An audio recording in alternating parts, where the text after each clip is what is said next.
Chapter 1. The Novice's Gift.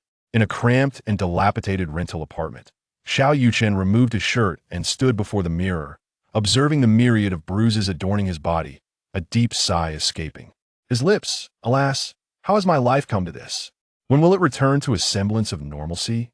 Once, Xiao Yuchen enjoyed the warmth of a happy home, but 2 years prior, a tragic car accident claimed his parents' lives, leaving him and his younger sister to rely solely on one another. That time, he was pursuing his university studies, while his sister had just entered high school. Their family's financial situation had always been precarious, and the untimely death of their parents only exacerbated their hardships. The individual responsible for the accident was a wealthy scion from Jiangcheng, who leveraged his connections to the police, resulting in a meager compensation of merely 20,000 yuan for the siblings. His sister excelled academically, while he had settled for a modest university upon graduation. Finding a good job proved to be a challenge. Consequently, he made the resolute decision to drop out and work to support his sister's education. For a long time, devoid of a diploma and skills, Xiao Yuchen wandered through a haze of confusion, even losing his zest for life. It was only for the sake of his sister that he persevered to make ends meet. He took on various jobs as a security guard and a bar waiter, juggling multiple part-time positions in the beginning. Yet, despite his efforts, life remained arduous for him and his sister. Fortunately, a year ago, while working in the bar, he fortuitously saved a beautiful girl, roughly his sister's age.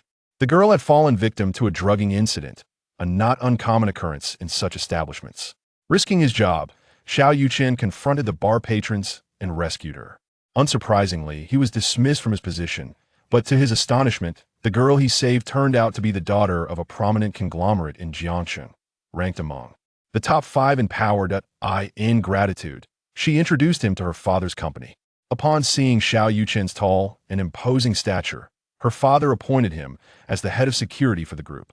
During his year as head of security, Xiao Yuchen frequently assisted the company in debt collection, engaging in fights that became rather routine. To his surprise, he discovered a latent talent for combat within himself. Initially, he endured many bruises and injuries, but gradually, he realized that with each confrontation, he emerged stronger. Remarkably, no matter how severe his injuries, a good night's sleep would render him nearly healed by morning. It seemed he possessed an innate resilience to pain, akin to a tank absorbing 80% of the enemy's onslaught for his employer. His boss recognized Xiao Yuchen's extraordinary capabilities and placed great importance on him, leading to his current role as the personal bodyguard of the very girl he had rescued. Although his injuries healed rapidly, the pain of being struck remained. Fortunately, he had grown accustomed to it over time, and for the sake of his sister, enduring such hardships felt trivial. Alas, tomorrow I must accompany the young lady to school once more. As a university student returning to high school, I can't shake the feeling of being an old man, utterly out of place among the others. Indeed, Xiao Yuchen is tall and handsome. Appearing not to age, however, his family's circumstances have endowed him with a maturity uncommon among his peers. As the daughter of a prominent family, she is renowned for her beauty and is the belle of Jiangcheng #1 high school, attracting numerous admirers. Moreover, the Shunkai Group has made some enemies in the business realm. Therefore, the owner of Shunkai Group instructed Xiao Yuchen to infiltrate the high school and closely guard his daughter's safety. Yet today, as the young lady returned home from school, she encountered harassment from 6 ruffians outside the premises. Despite being outnumbered, Xiao Yuchen charged forward without hesitation. Though he bore numerous bruises, the thugs suffered greater injuries, with their leader having his legs broken by Xiao Yuchen. In any case, the aftermath would be handled by his employer, sparing him from any repercussions. It seems my combat prowess has surged. Once more, this feeling is rather gratifying. Xiao Yuchen reassured himself as he picked up a hard steamed bun from the table and began to gnaw on it. During his year as a security guard at Shunkai Group, he had earned some money, most of which he sent to his younger sister. While he could endure hardship, he was determined that his sister would live like a princess, shielded from any grievances. As he munched on the hard bun, his phone suddenly rang. Hastily, Xiao Yuchen retrieved his phone and was pleasantly surprised to see it was a call from his sister. Upon seeing her name flash on the screen, Xiao Yuchen felt his pain lessen, and warmth spread through his heart. Hello, Yuchen. How have you been at school lately? Be sure to tell your brother if anything arises. Xiao Yuchen initiated the conversation. Due to school regulations prohibiting mobile phones, maintaining contact with his sister proved challenging. She would always be the one to call him. However, even for her, making a call was not an easy task, resulting in several days of silence between them. "Brother, I'm well, I just miss you. How have you been lately?" His sister's sweet voice resonated through the phone, and upon hearing her concern, Xiao Yuchen felt every sacrifice he made was worthwhile. "I'm doing well too. My job is stable and pays decently, so don't hesitate to spend. If you find yourself short on money, just let me know," he reassured her. Hearing his words, Yuchen fell silent. She understood her brother's nature. The more he insisted, the more her worry deepened. "Brother, I'm sorry. If it weren't for me, you could have completed university and secured a good job." Her voice faltered, choked with emotion, overwhelmed by the realization of her brother's immense sacrifices for her sake. In today's society, lacking connections and education makes finding stable employment nearly impossible. She knew her brother had endured much hardship, though he was reluctant to disclose it. "Yuchen, what are you saying? I am your brother. Though our parents are gone, I'm still here. As long as I am around, I will ensure you face no injustices," he reassured her. After conversing with his sister for a while longer, Xiao Yuchen finally dragged his weary body to be in the early hours of dawn. He suddenly awoke, clutching his head and tossing restlessly on the bed. My head aches terribly. What on earth is happening?" "Congratulations, host. You have successfully accumulated enough energy. Would you like to activate the immortal cultivation system?" A sudden voice echoed in Xiao Yuchen's mind, startling him. However, due to the intense pain in his head, he could not clearly comprehend the voice he had just heard. After a brief moment of silence, noticing Xiao Yuchen's lack of response, the system's voice reverberated once more. "May I inquire if the host wishes to activate this cultivation system? If not activated, the energy accumulating within the host's body will cause it to explode." The voice resonated again in his mind, leaving Xiao Yuchen momentarily stunned. Yet, upon hearing the latter part of the message, he was instantly drenched in cold sweat. "Activate it immediately." Though he was bewildered by the circumstances, Xiao Yuchen instinctively responded to the system's inquiry. "Understood. The system is currently activating. Please hold on." Activation of the cultivation system is complete. As this is the host's first use of the system, a novice gift package has been prepared. Would you like to open it? Upon hearing this, Xiao Yuchen's eyes brightened with unexpected delight. Furthermore, the throbbing pain in his head dissipated with the system's activation. "Open it," he replied once again. "Excellent. The novice gift package has been opened. Congratulations, host, on obtaining the supreme technique absorption, 3 exquisite body refinement pills, 3 inferior energy accumulation pills, 3 inferior revitalization pills, 3 inferior beauty pills, and 50 inferior spirit stones. Please take note and receive your rewards." Chapter 2. The primordial sacred body. Not long after the system's voice echoed, Xiao Yuchen was elated to discover an ancient wooden box beside his bed. Curiously, he opened the box, revealing an antiquated tome nestled within, accompanied by 4 jade vials and a collection of verdant stones. Could this be a mere figment of my imagination? Was everything that just transpired truly real? Have I genuinely activated the cultivation system? Suppressing the exhilaration within, Xiao Yuchen extracted the ancient book from the box, which was indeed the manual titled Absorption Technique. Although the text was inscribed in characters unfamiliar to modern Chinese, it seemed that upon activating the cultivation system, Xiao Yuchen was able to comprehend these peculiar symbols. As he turned to the first page of the absorption technique, he found an introduction to the manual, which he read with utmost seriousness. After several minutes, his face radiated with astonishment as he marveled at the wonders of this technique. The essence of absorption technique lay in the ability to absorb all forms of celestial energy, while conventional cultivation focuses on spiritual energy. Mastering the absorption technique enables one to harness any manifestation of worldly energy, thereby enhancing one's own cultivation level. For instance, one could absorb the power of thunder, wind, fire, water, and so forth. Moreover, external forces could also be absorbed. For example, if someone were to strike him, he could similarly absorb the force of that blow to augment his own strength.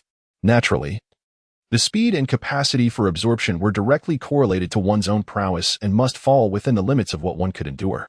Should the opposing energy be excessively potent, it could still result in injury or even death. Contemplating these revelations, Xiao Yuchen could not help but burst into laughter. With the absorption technique in his possession, he would be invincible. Those around him would be incapable of causing him harm. Furthermore, the benefits did not end there. Mastering the absorption technique could enable one to cultivate a spiritual root, with the potential to develop rare spiritual roots, an essential requirement for cultivation. In the present era, the spiritual energy on Earth was sparse, rendering the birth of spiritual roots exceedingly rare, leading to a dearth of cultivators on the planet. However, now, by practicing the absorption technique, he could ascend to the ranks of cultivators. Truly a fortuitous turn of events. Setting aside the immediate desire to begin his cultivation, Xiao Yuchen shifted his gaze to the 4 jade vials nearby. Examining the names inscribed upon them, he realized these were the 4 types of elixirs. Remarkably, each vial bore a description of its respective elixir, showcasing the thoughtfulness of the cultivation system. He first picked up the vial containing the body refinement pill, gently removing the cap, and was instantly enveloped by a fragrant aroma that wafted into his nostrils. Having subsisted on stale buns the previous night, he was already famished. However, upon inhaling the pill's fragrance, his hunger dissipated in an instant. Wow, this is truly extraordinary. Hastily, he examined the description of the body refinement pill, discovering that it was designed to enhance physical constitution. Upon ingestion, the user's physical attributes would experience a significant augmentation, with speed, strength, and defense increasing exponentially. Additionally, the body refinement pill could expel impurities from the user's body, leading to a complete transformation and an elevation in one's demeanor. With a sense of anticipation, Xiao Yuchen contained his excitement and proceeded to examine the descriptions of the remaining 3 elixirs. The inferior energy-boosting elixir, when consumed, temporarily doubles the user's combat power for a duration of 2 hours, after which the body succumbs to a state of weakness. The inferior life restoration elixir is a miraculous remedy. Regardless of the severity of one's injuries or ailments, as long as there is breath remaining, consuming this elixir will facilitate a swift recovery to health. The inferior beauty-preserving elixir can extend one's lifespan by a century while ensuring perpetual youth, making it a favorite among young women. Regrettably, aside from the body-refining elixir, which is of superior quality, the other 3 are merely inferior potions. Nevertheless, being potions, their efficacy is undoubtedly reliable. If these potions were to be auctioned, they would undoubtedly fetch exorbitant prices, yet there would be a scarcity of buyers. After examining these 4 vials of potions, Xiao Yuchen picked up a spirit stone. Scrutinizing it closely, the surface of the stone was smooth and cool to the touch, resembling jade, perhaps due to his lack of cultivation and energy absorption. Xiao Yuchen did not perceive any spiritual energy. Upon reviewing the novice gift package, Xiao Yuchen nodded in satisfaction, once again picking up the energy absorption manual. Unable to resist the urge to cultivate this extraordinary technique. Just as he grasped the manual, the system's voice resounded again. Beep. The host has been detected as a primordial sacred body, endowed with extraordinary resilience, capable of absorbing external forces to enhance oneself, and possessing formidable regenerative abilities. After cultivating the energy absorption technique, the host's physique can be fully developed. Would you like to proceed with cultivation? Upon hearing the system's prompt, Xiao Yuchen was momentarily taken aback. The system was remarkably considerate. Just as he was about to begin his training, it sent him a message. Yes, cultivate. Xiao Yuchen responded without hesitation. Understood. Please hold on. With that, Xiao Yuchen felt a torrent of information surge into his mind. A powerful force striking at the crucial acupoints and meridians of his body, causing him immense pain. After struggling for several minutes, the pain gradually subsided. And Xiao Yuchen sensed a tremendous change within his body. His strength seemed to have increased significantly, and he now felt capable of delivering a fatal blow to a bull with a single punch. Beep. Cultivation complete. Please review your progress. What? It's done already? Xiao Yuchen was somewhat speechless. He had anticipated needing substantial time to thoroughly study such an intricate technique. However, he did not expect the system to impart the knowledge instantaneously. With no room for error, this was truly exhilarating. If forced absorption is possible, why provide me with this manual? Are you concerned I might run out of toilet paper? Xiao Yuchen merely scoffed inwardly before storing the energy absorption manual away. It was a treasure of immeasurable value, not something he could squander. Overwhelmed with excitement, Xiao Yuchen found himself devoid of sleep, opting instead to meditate until dawn, cycling through the energy absorption technique several times. Exhaling a breath of stale air, Xiao Yuchen felt revitalized after his cultivation, though he was uncertain if he could now be considered a cultivator or if he had developed spiritual roots. Beep. Congratulations. The host has reached the 2nd level of qi refinement, and has cultivated a rare variant spiritual root. A rare variant spiritual root? What attributes does that possess? Beep. The origin root serves as the wellspring of all spiritual roots, capable of manifesting any attribute and possessing an infinite quantity. What? This is utterly extraordinary. Does this imply that I could wield the powers of all elements? If that is indeed the case, then I would be invincible at my level, with the potential to transcend ranks and engage in battles beyond my current capabilities. Truly, the system never fails to impress. After a moment of contemplation, Xiao Yuchen ultimately embraced this reality. Given the astonishing effects of this absorption technique, it stands to reason that the body-refining pill would not disappoint either, especially since it is a premium elixir. With this thought in mind, Xiao Yuchen retrieved a body-refining pill and promptly placed it in his mouth.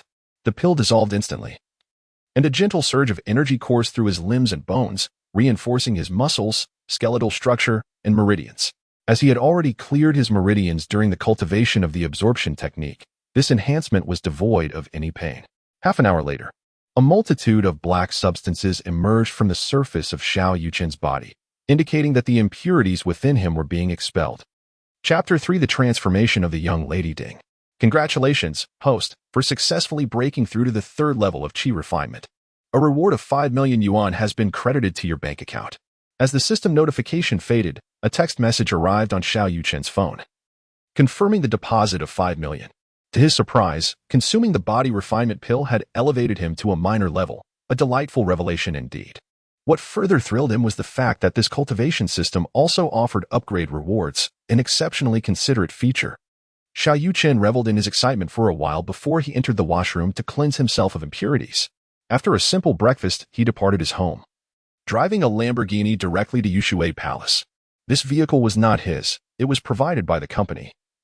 As Xiao Yuchen held another identity, the chauffeur for the young lady, tasked with escorting her to and from school while ensuring her safety. Yushui Palace was replete with villas and was renowned as a wealthy district in Jiacheng, where residents possessed fortunes of at least 100 million. Had Xiao Yuchen arrived in an ordinary car, he likely would not have been permitted entry through the community's gate. Upon arriving at Villa No. 5 in Yushui Palace as usual, he was taken aback to find the young lady waiting outside. Why is the young lady out here? Have I arrived late today? Xiao Yuchen instinctively checked the time on his phone. It was not late. In fact, he seemed to have arrived a few minutes earlier than usual. He parked the car in front of her and quickly alighted, approaching the young lady. Young lady, why are you out here today? Did I keep you waiting? Although aware he had not arrived late, a sense of unease lingered within him, for it was the first time she had waited for him outside. No, are you all right? Thank you for yesterday. Upon hearing her concern, Xiao Yuchen felt a swell of pride. Moreover, after he had been beaten the night before, she had offered him 100,000 yuan for medical expenses, which he had declined. You need not thank me, it is merely my duty. Even if faced with 6 assailants, I would have charged at them without hesitation. They would have to step over my corpse to harm you. Xiao Yuchen spoke from the heart. During his most challenging times, it was the young lady's family that had extended their help. Thus, when she was in peril, he had rushed in without a second thought. Glad to hear you're fine. However, you needn't always call me young lady. You can call me Li Yiran, or just Iran. Let us not forget that we are classmates. Upon uttering these words, Li Yiran shyly lowered her head. Xiao Yuchen had saved her numerous times, though it was his job. In her eyes, he resembled a knight, ever vigilant and safeguarding her. Each time she saw him standing before her, she felt an inexplicable sense of security. Unbeknownst to her, a seed had been planted in her heart by this man, and now it had begun to sprout. That might not be appropriate. If the boss hears, there could be misunderstandings. Xiao Yuchen had been calling her miss for a year. If he were to suddenly change his address, it would indeed feel somewhat disconcerting. Furthermore, a peculiar sensation lingered in his heart. What is wrong with it? I insist on this form of address. It is an order. Upon seeing Xiao Yuchen's reluctance to comply, Li Yiran issued a firm command, resolute in her belief that using names fosters a closer bond. Referring to her as Miss relegated Xiao Yuchen to merely being her bodyguard, whereas using her name would signify a friendship, perhaps even something deeper, a thought she wished to keep concealed from him. Well then, if that is the case, Yiran, please get in the car. Li Yiran nodded and climbed into the vehicle. For some inexplicable reason, upon seeing Xiao Yuchen again, she felt he seemed different, perhaps even more handsome. Observing his retreating figure, she could not help but inquire, You sustained such severe injuries yesterday. How are you well today? And why do I sense that you are not the same as before? Is it possible you have become more handsome? Humph. Vain. Although Li Yiran did not vocalize her acknowledgement, she secretly believed that Xiao Yuchen had indeed grown more attractive. You look lovely today as well. No, that is not quite right. You have always been beautiful. It is your beauty that has saved me, Xiao Yuchen praised as he drove. This was undeniably true. As the belle of Jiangcheng First High School, Li Yiran's beauty was beyond dispute. Coupled with her affluent background, she exuded a noble aura that many young women lacked. Xiao Yuchen's compliment left Li Yiran pleasantly surprised. Had they truly become friends, leading to a more relaxed dialogue? It seemed this fellow had never dared to jest with her before, always behaving like a servant. This realization brought Li Yiran joy. It was precisely the outcome she had desired. I acknowledge my beauty, but how have I saved you? It sounds as though I am your mother, bestowing you with exceptional genes. Upon uttering this, Li Yiran's face flushed. The topic felt somewhat sensitive. Each time their biology teacher discussed genes and chromosomes, she would blush. How could that not be the case? Consider it. If you were unattractive, who would dare to harass you? If no one were to bother you, I wouldn't need to protect you, and then how would I be living the life I have now? Not completing his university education remained a regret for Xiao Yuchen. However, having returned to school now, even at the high school level, felt like a dream fulfilled. Hiki, there seems to be a hint of truth in that. The two bantered as they arrived at Jiangcheng First High School. In truth, Xiao Yuchen's newfound ease in conversing with Li Yiran stemmed not solely from the shift in their forms of address, but was primarily due to the confidence he regained with the aid of the cultivation system. As a cultivator, Li Yiran would soon find herself looking up to him. Upon reaching the school, Xiao Yuchen parked the car and walked into the teaching building alongside Li Yiran. Initially, their classmates envied Xiao Yuchen, assuming he was a young master from a prominent family and that Li Yiran was his girlfriend. At the outset, none of the students at the school harassed Li Yiran. However, as time progressed, an unsettling perception began to emerge, particularly due to Xiao Yuchen's somewhat deferential demeanor in Li Yiran's presence. Subsequently, affluent young men from the school, leveraging their familial connections, undertook investigations into Xiao Yuchen's background. Upon discovering that he was merely Li Yiran's bodyguard, their opinions of him shifted dramatically. With the absence of any perceived threat, the number of suitors surrounding Li Yiran gradually increased, until Wang Youji boldly proclaimed Li Yiran as his own, prompting others to discreetly withdraw, for the Wang family was one of the four prominent families of Jiangcheng, wielding significantly greater influence than Li Yiran's lineage. With the revelation of Xiao Yuchen's identity, a sense of disdain for him took root among their peers. Thus, aside from Li Yiran, few classmates were inclined to engage with Xiao Yuchen. Nevertheless, Xiao Yuchen remained unfazed by this sentiment, although he was not significantly older than these students. His status as a university student and his comparatively mature mindset rendered these high schoolers as mere children in his eyes. Chapter 4. Picking up my sister from school life in senior year is both intense and monotonous, with more than half a year remaining until the college entrance examination. Everyone is diligently studying, striving to achieve commendable results in the end. Xiao Yuchen initially harbored ambitions to exert himself, even contemplating retaking the examination to fulfill his dream of attending university. However, after awakening the cultivation system, his aspirations shifted. He now solely desires to devote himself to cultivation, aiming to ascend as an immortal emperor. With this newfound objective, Xiao Yuchen's focus has strayed from academics, as he quietly channels his energy to absorb the ambient spiritual essence for his practice.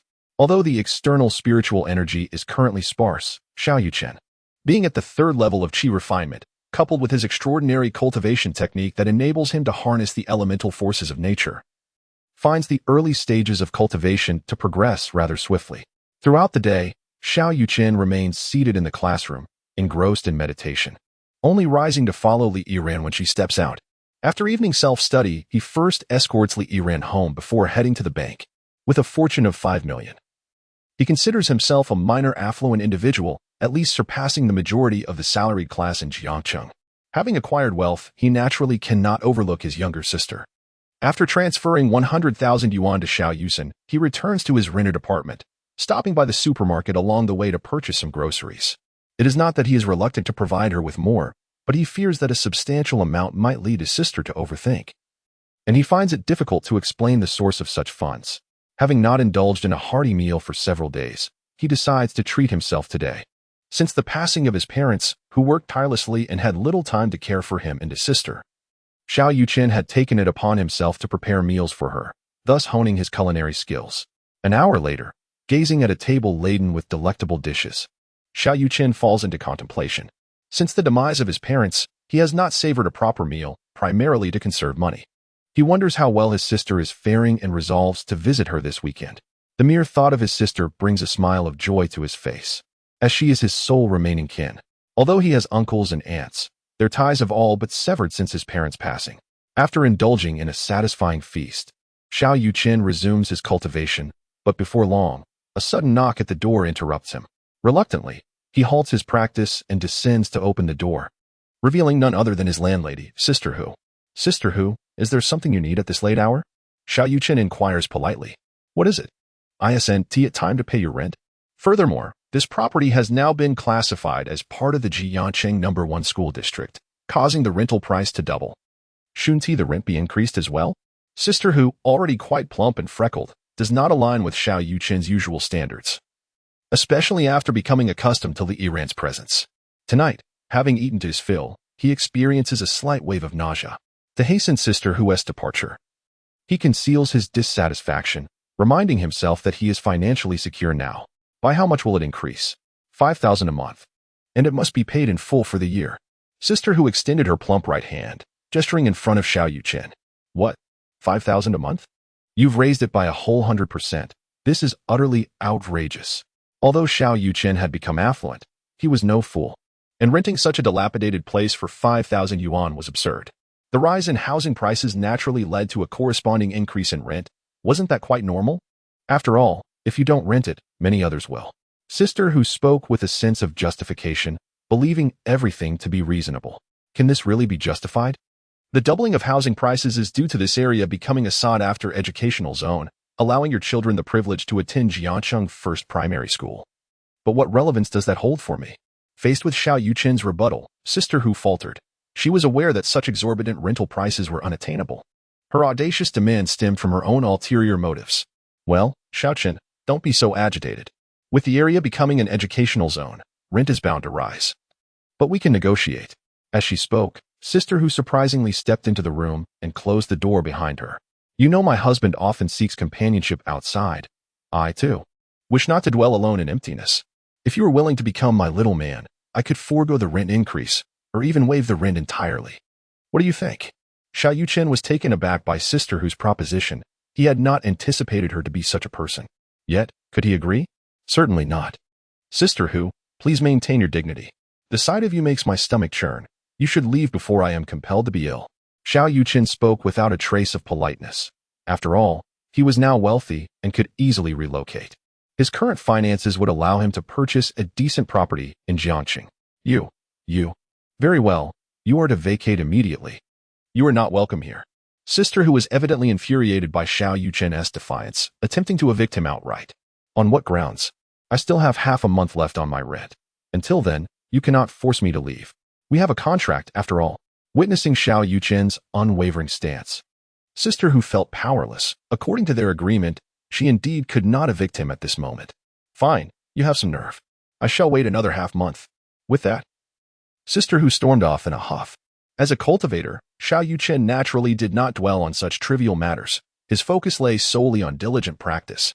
On Friday afternoon, Xiao Yuchen took the bus to Jiangcheng's second middle school, where his sister, Xiao Yuchen, was enrolled. The teaching staff at second middle school could not compare to that of first middle school.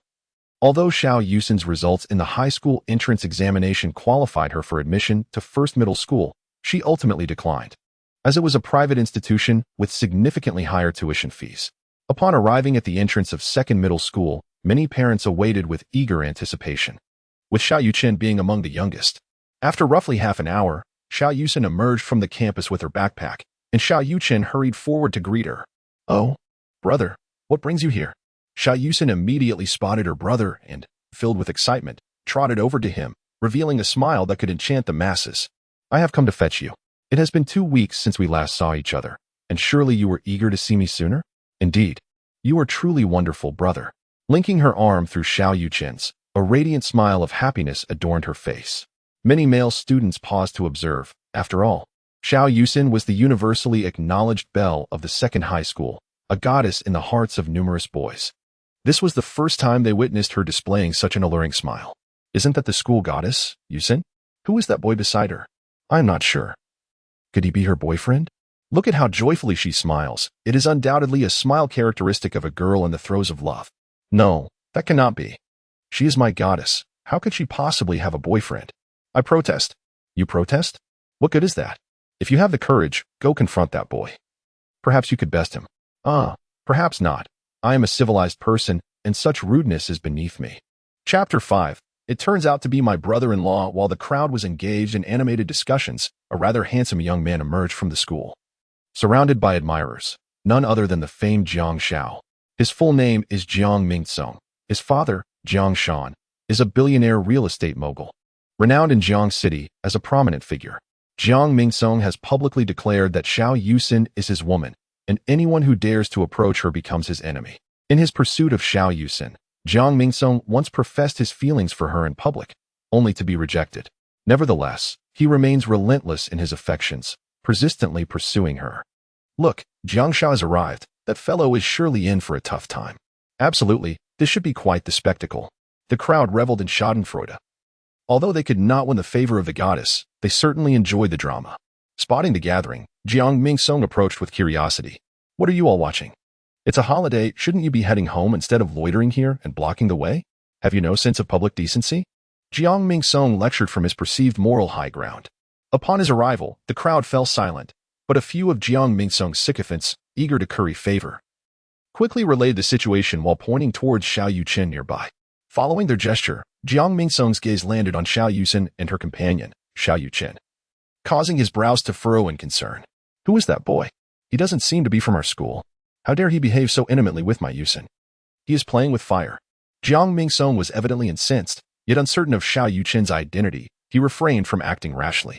Seeing the crowd shake their heads, Jiang Mingsong could no longer contain himself and, flanked by 2 bodyguards, strode purposefully towards Xiao Yuchen. Do you think Jiang Xiao will cripple that boy? Absolutely. Competing with Jiang Xiao for a woman, what kind of fate awaits him? I doubt it. After all, there are so many witnesses here. Jiang Xiao must temper his actions. Temper his actions? How naive. You truly underestimate Jiang Xiao. His bodyguards once severely injured a fellow student right at the school gate. And there were plenty of witnesses then too. Jiang Xiao faced no repercussions. As the crowd speculated on how Jiang Mingsong might confront Xiao Yuchen, he had already reached the 2, glaring fiercely at Xiao Yuchen. Hey, which class are you from? How dare you steal my woman, Jiang Mingsong's woman? You must have a death wish.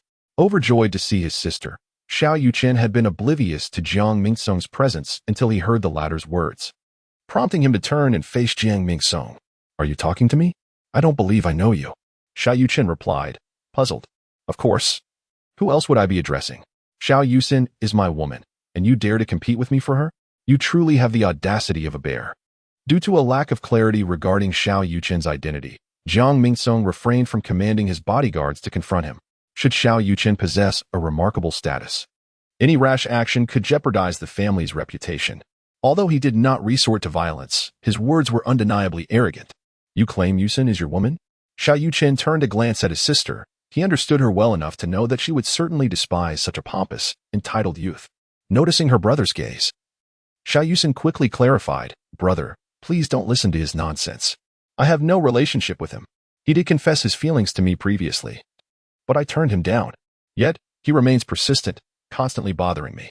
Despite Jiang Mingsong's incessant harassment affecting her studies to some extent, Xiao Yuchen chose not to inform Xiao Yuchen, as she was aware of Jiang Mingsong's father's influential status in Jiangsheng and wished to spare her brother any trouble. Brother? You are Xiao Yuchen's brother? Jiang Mingsong was clearly taken aback. If not, why are you pursuing my sister? Upon learning the circumstances, Xiao Yuchen's expression shifted dramatically. Realizing Xiao Yuchen's identity, Jiang Mingsong awkwardly smiled, his demeanor transforming completely. So you are the esteemed brother-in-law. I apologize for my earlier rudeness. Please forgive me. Who is your brother-in-law? My sister has already rejected you. Why do you continue to pursue her? If this affects her studies, I will ensure you face the consequences. Although unaware of Jiang Mingsong's identity, Xiao Yuchen felt the same about him. He had no qualms about teaching Jiang Mingsong a lesson if he proved to be unreasonable. No, I would never disturb Yuchen's studies. I genuinely care for her. Please forgive me. esteemed brother. Xiao Yuchen, uninterested in engaging with such a spoiled youth, took hold of Xiao Yuchen and prepared to leave. Even if he intended to discipline Jiang Mingsong, he would not do so in front of his sister. Wishing to spare her any worry, "Leave. Do not pursue my sister any further," Xiao Yuchen reiterated. "Brother, since this is our first meeting, how about we share a meal together? I genuinely wish to befriend you." "A meal? That seems unnecessary. We are not acquainted." "That is all right. A meal will help us get to know each other. There is a fine restaurant not far from here called Yanbin. Let us go there." "Very well. Lead the way." Hearing her brother agree to dine with him, Xiao Yuchen felt anxious and gently tugged at Xiao Yuchen's sleeve. She understood Jiang Mingsong's character better than her brother and believed he was not suitable company. Xiao Yuchen noticed his sister's subtle gesture but pretended not to see, following Jiang Mingsong towards the restaurant ahead. After walking approximately 300 to 400 meters, a rather luxurious dining establishment came into view.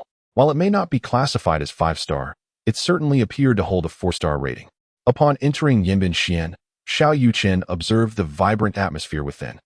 Nearly every table was occupied, indicating the restaurant's immense popularity. Upon the entrance of Jiang Mingsong, the attendant promptly approached to greet him. "Young Master Jiang, welcome. Please, come in." Without any mention of a specific room, the server guided him directly to a private room on the 2nd floor, indicating that Jiang Mingsong was indeed a frequent patron of this establishment. Xiao Yuchen followed Jiang Mingsong into the lavishly adorned chamber, which boasted ample space and opulent decor. Xiao Yuchen realized that a meal here would undoubtedly come at a steep price. "Brother, please take a seat with Yuchen inside.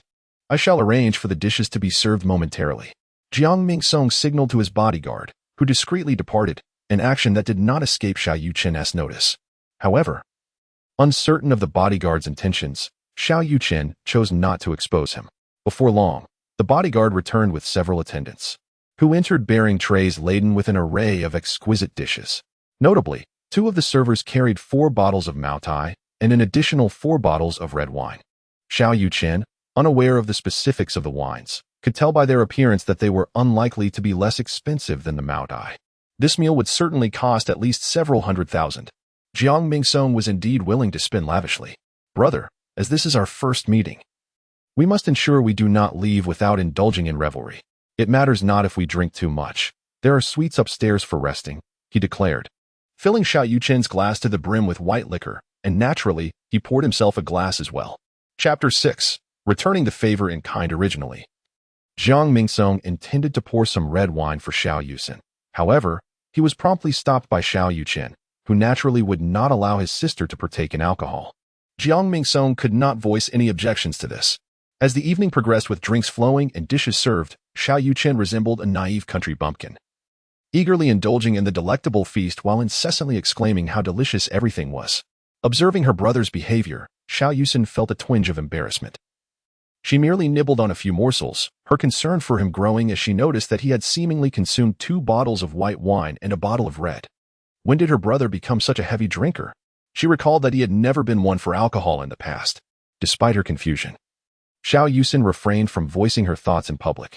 She contemplated urging her brother to stop drinking, but Xiao Yuchen appeared to be reveling in it, even taking the initiative to raise his glass in a toast. Although Jiang Mingsong was somewhat of a prince in the realm of drinking, after downing 2 bottles of white wine and 1 bottle of red, he felt the effects. He had not anticipated Xiao Yuchen's capacity for alcohol. His plan seemed to be veering off course, which he found utterly unacceptable. "Come on, let us keep drinking." In response to Xiao Yuchen's enthusiastic invitation, Jiang Mingsong felt it would be impolite to decline. Soon, the last 2 bottles of red wine were emptied, yet Xiao Yuchen remained remarkably composed. He attempted to pour himself another drink but soon discovered that the wine had run dry, which left him a bit discontented. "Hey, brother, you wouldn't be so financially generous to treat me to dinner but not to drinks, would you? Didn't we agree to indulge? How could the wine be finished so quickly? We don't need to be pretentious. Another case of that wine would suffice." Jiang Mingsong felt a pang of regret at Xiao Yuchen's words. Even if he had the means, spending hundreds of thousands on a meal was still a daunting prospect. Moreover, having already consumed 2 bottles of white and 2 of red, he knew he could not handle much more without jeopardizing his plans. With this in mind, he signaled to his bodyguard, who understood the cue and promptly exited to procure more supplies. Before long, the waiter returned with 4 bottles of white wine and 4 bottles of red, accompanying the bodyguard as they exited once again. Jiang Mingsong opened a bottle of white wine and approached Xiao Yuchen, filling his glass to the brim. Seizing a moment while Xiao Yuchen conversed with Xiao Yuchen, he discreetly added a pinch of white powder to Xiao Yuchen's glass. The powder dissolved instantly, drawing no attention. At the same time, he similarly sprinkled some into Xiao Yuchen's drink. Having executed his plan, Jiang Mingsong wore a triumphant smile. Big brother, Yuchen, let us raise another toast. Tonight, I shall ensure you drink to your heart's content. Upon hearing this, Xiao Yuchen lifted her glass. However, just as she was about to drink, an unexpected sharp pain coursed through her hand, causing her to drop the glass onto the floor. Crash! The glass shattered, and the drink spilled everywhere.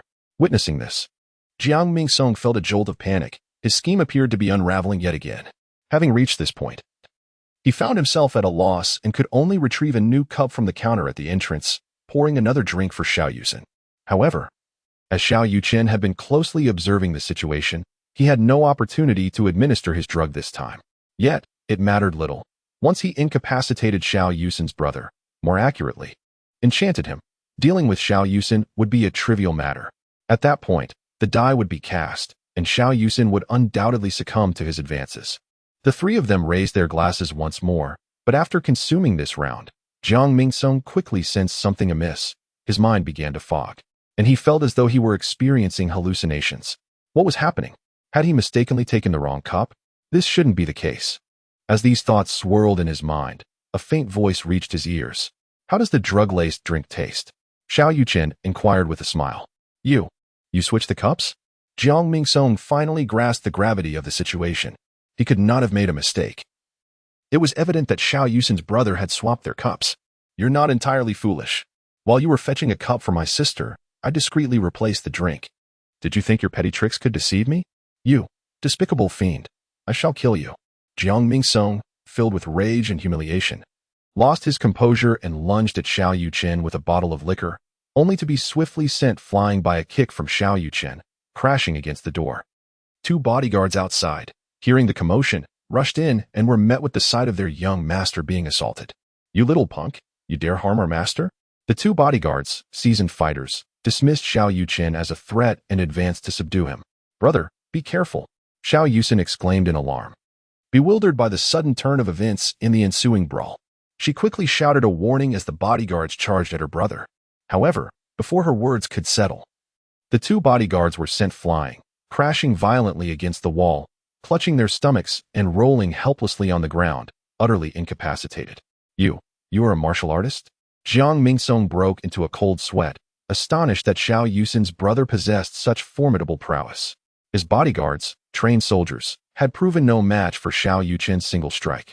Consider this a minor lesson. Should you dare to harass my sister again, I will ensure your complete disappearance. I speak with conviction. Xiao Yuchen, not intending to reveal his abilities so soon before his sister, found himself compelled to act when Jiang Mingsong resorted to such despicable tactics. To punish him, not only had Jiang Mingsong's drink been laced with the drug he had concocted, but it also contained a trace of Xiao Yuchen's spiritual energy. This energy would circulate within Jiang Mingsong's body, inflicting him with unrelenting torment, rendering him impotent, at the very least. Should the other party behave, Xiao Yuchen might spare him. However, if Jiang Mingsong continued to trouble his sister, he would not hesitate to erase him from existence without a trace. He possessed that capability. Yuchen, let us depart. Xiao Yuchen led the bewildered Xiao Yuchen out of the private room, departing from the restaurant. Jiang Mingsong did not dare to intervene. Yet he cast a fierce glare in the direction of Xiao Yuchen's departure, unable to swallow his indignation. After walking a distance from the establishment, Xiao Yuchen gradually regained her composure, suddenly realizing that she seemed to have lost understanding of her brother. She recognized that he must have endured much for her sake. Brother, what just happened? Why did you two suddenly clash? The Jiang family is quite affluent. Nothing serious will come of this, right? Xiao Yuchen inquired anxiously. That scoundrel harbored ill intentions from the very beginning. He slipped drugs into our cups, which I discovered. I discreetly swapped our glasses. Xiao Yuchen recounted the recent events. So that is how it was. I have long suspected him to be untrustworthy. I even warned you not to come, but you did not heed my words. Hearing his sister's remarks, Xiao Yuchen chuckled heartily. Could I possibly misunderstand your meaning? The reason I agreed to dine with him was to decisively address his harassment towards you and, in the process, make him pay for his misdeeds. Chapter 7. I only wish for my brother's safety, but brother, are you truly all right after consuming so much alcohol? And how is it that you have suddenly become so formidable? Jiang Mingsung's 2 bodyguards are skilled fighters, yet you managed to defeat them effortlessly. Xiao Yuchen was thoroughly perplexed.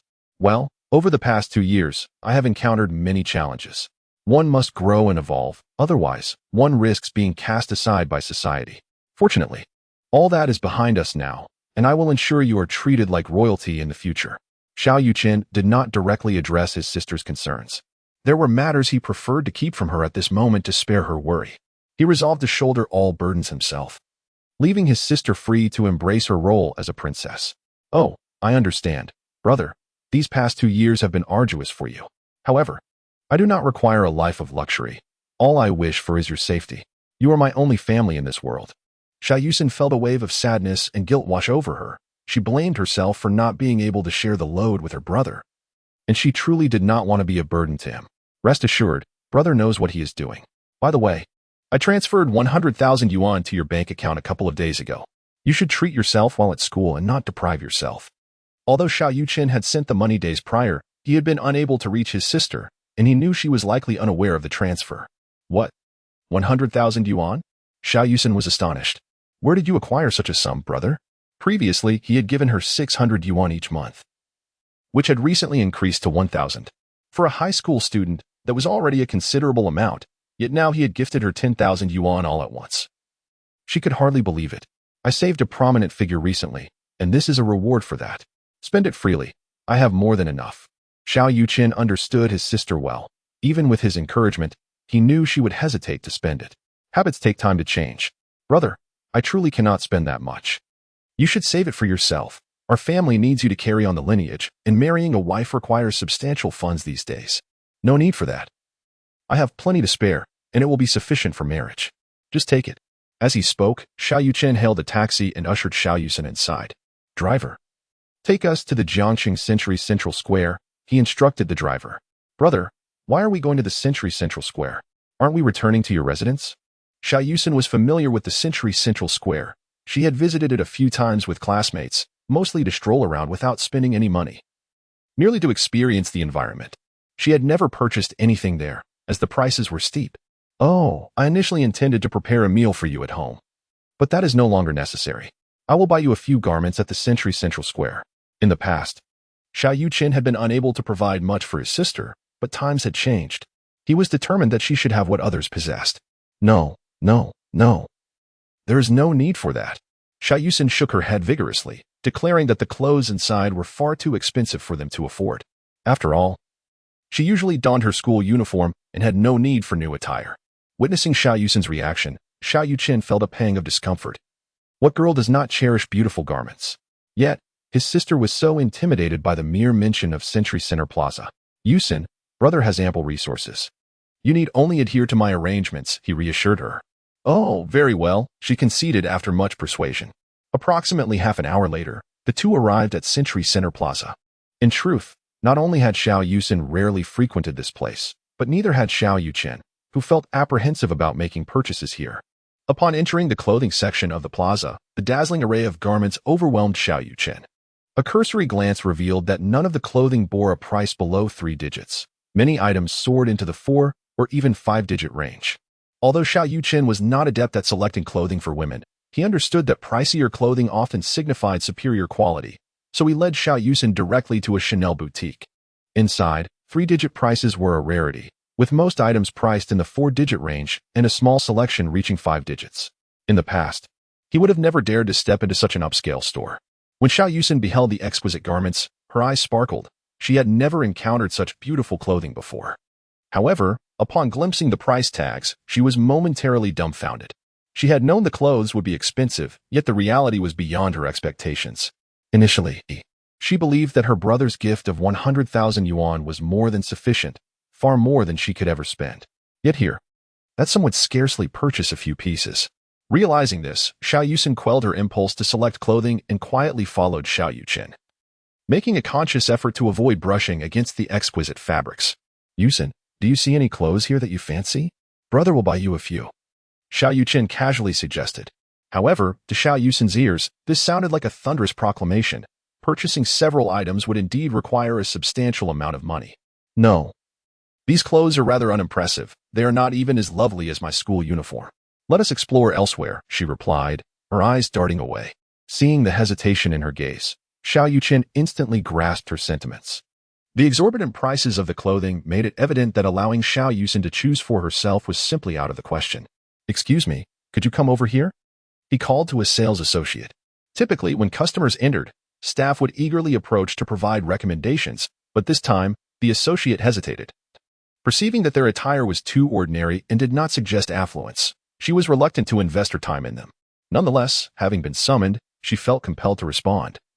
Setting aside her phone and approaching Xiao Yuchen and Xiao Yuchen with a somewhat frosty demeanor.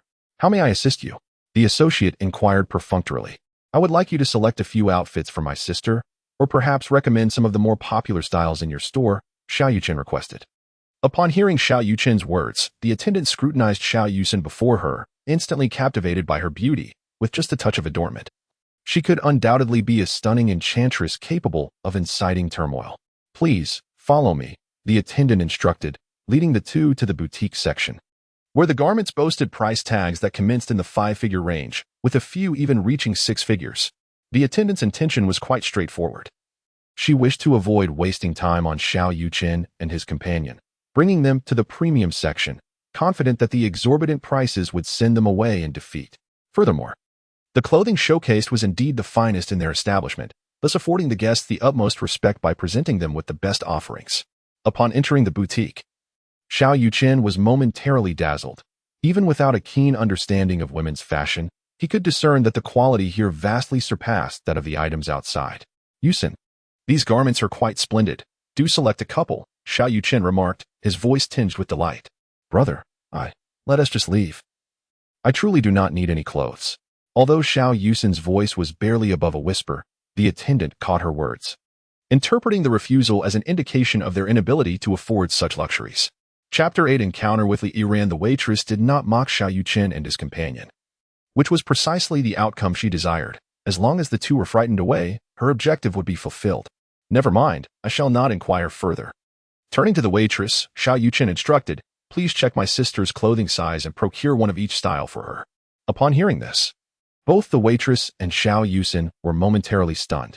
Although the boutique area was not extensive, there were still over 10 styles of clothing. Acquiring one of each would amount to at least 200,000. After a brief pause, the waitress inquired, are you certain you wish to purchase one of each? That would total over 200,000, and I do not possess the authority to facilitate such a large transaction without prior payment. That seems reasonable. I shall proceed with the payment, Xiao Yuchen replied. Additionally, I find that long dress in the center quite appealing. I would like one of those as well. What? You desire that garment? It is our store's prized possession, priced at 158,000. Are you certain? The waitress, taken aback by Xiao Yuchen's request, continued to express her disbelief. Growing slightly irritated by her persistent questioning, Xiao Yuchen asserted, do not doubt your hearing. Simply fetch that dress as I have requested. I can pay by card. With that, he handed his bank card to the waitress, who hesitated for a few moments before accepting it. Xiao Yuchen, recovering from her initial shock, attempted to dissuade her brother, but it was too late. Wait, you cannot sell it to him. My girlfriend has her eye on that dress. Just as the waitress prepared to process the payment, a man accompanied by a heavily made-up woman entered the boutique area, declaring his desire for the 158,000 prized possession. The waitress turned at the sound, and upon recognizing the man, her expression shifted to one of astonishment, nearly causing her to drop the bank card. Young Masterly, you have arrived. Do you also wish for that prized possession? However, this gentleman has already expressed interest. Clearly acquainted with the gentleman, the waitress maintained a respectful demeanor while remaining impartial, not favoring the young Masterly she referred to. Indeed, my girlfriend fancies that dress. As for who expressed interest first, it is of no consequence. He has yet to make payment. Moreover, I possess the supreme VIP status here, which grants me the right of first purchase. Young Masterly, I am but a waitress. Please do not place me in a difficult position. Allow me to consult the manager for a resolution. Although the waitress had initially exhibited a somewhat dismissive attitude towards Xiao Yuchen and his sister, it was merely to avoid wasting time. Now that they had decided to make a purchase, she recognized their significance. Furthermore, aside from the prized possession, they were also purchasing numerous other garments, making Xiao Yuchen a more lucrative customer than young Master Li. Naturally, she was inclined to protect their interests. Yet, she did not wish to offend a supreme VIP, thus she felt compelled to leave the matter to the manager. Admittedly, this might result in her commission being partially allocated to the manager, but that was an unavoidable circumstance. Listening to the exchange, Xiao Yuchen furrowed his brow, vexed by the continuous interference in his simple intention to buy 2 dresses for his sister. However, he did not rush to defend himself. Rather, he was curious to see how the store manager would handle the situation. After a few minutes, the manager emerged from the back, and the waiter recounted the events that had transpired. Upon seeing Li Xiao, the manager greeted him warmly, even going so far as to offer him a cigarette. Xiao Wang, what were you thinking? Li Xiao's girlfriend desires that garment. You could have simply given it to her.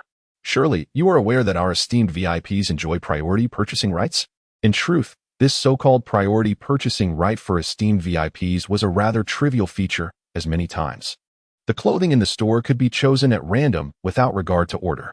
The prized item had been hanging there for quite some time, overlooked by many, as the price tag of over 100,000 was beyond the reach of most. Unexpectedly, today, it had caught the attention of 2 affluent individuals simultaneously. Manager, this is inappropriate, is it not? This gentleman has already provided me with his bank card. I merely need to swipe it, and the garment will belong to him. The waiter insisted once more. You mentioned that the card has not yet been swiped. Since it has not, the item remains ours, and I can sell it to whomever I choose. Moreover, just look at their shabby appearance. Are you certain he possesses sufficient funds? The manager's words were piercing, revealing his disdain for Xiao Yuchen and his companion. Seizing the rare opportunity to flatter Li Xiao, he was unwilling to let it slip away. Well, fine. I understand, the waiter conceded, realizing she was powerless to thwart the manager's decision. Sir, I apologize, but this garment has been reserved by Li Xiao. Would you like to explore other options? Besides this prized item, we have many other fine pieces available. Spending over 100,000 on a single garment may not be worth it. Xiao Yuchen had previously sensed that the waiter was not particularly enthusiastic towards him. However, her recent conduct had earned her his respect, so he refrained from blaming her. I want that prized item.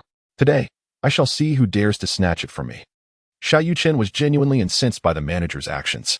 As he contemplated how to deal with the manager, a familiar feminine voice reached his ears. Yuchen, what are you doing here? The speaker was none other than Li Yiran, the young lady he was determined to protect. Yiran?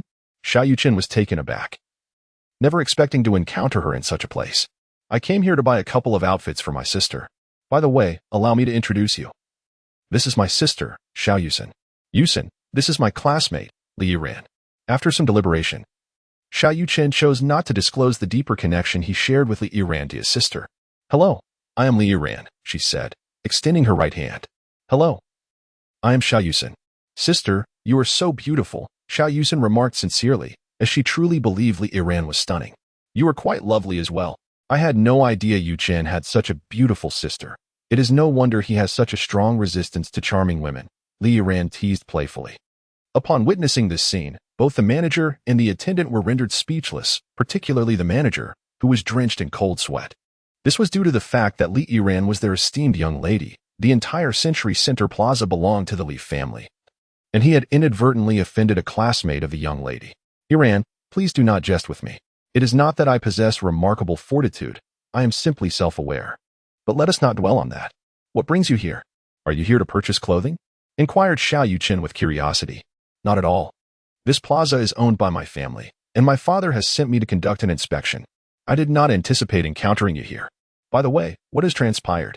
Upon hearing the young lady's inquiry, the manager's heart plummeted. The ramifications of offending the young lady's friend were all too clear. Furthermore, the manner in which the two addressed each other suggested that their relationship was far more intricate than mere classmates.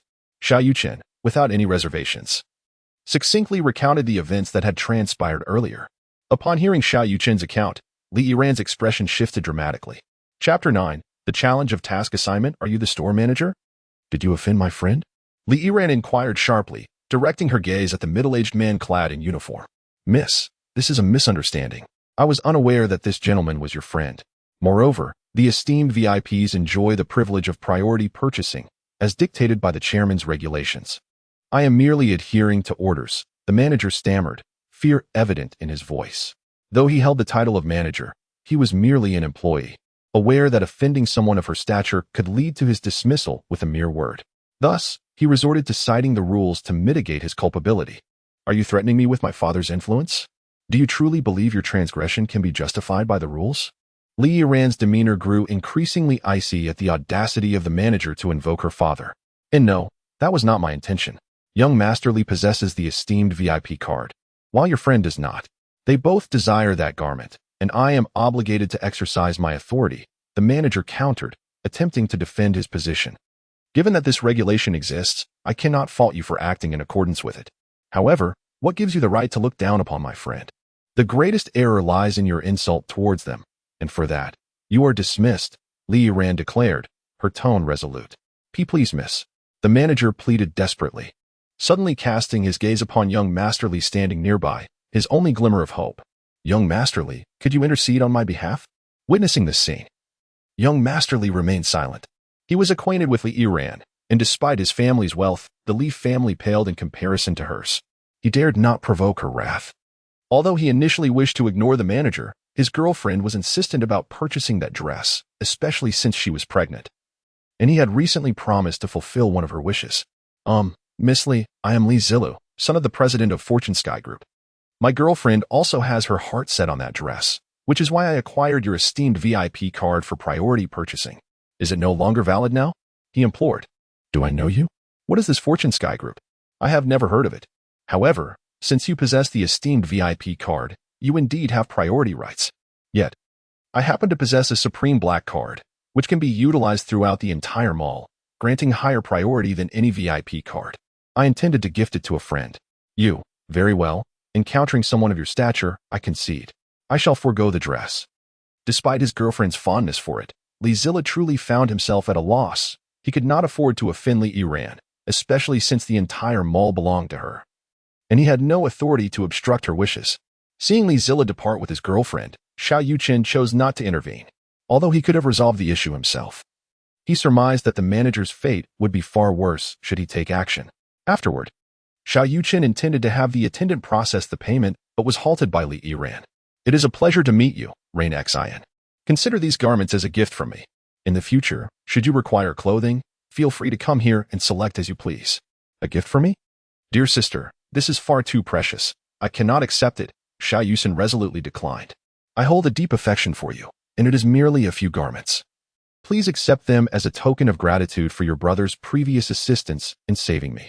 Observing his sister's discomfort, Xiao Yuchen stepped forward, smiling as he said, Yuchen. In that case, you should graciously accept the gift. Well, if you insist, then thank you, sister.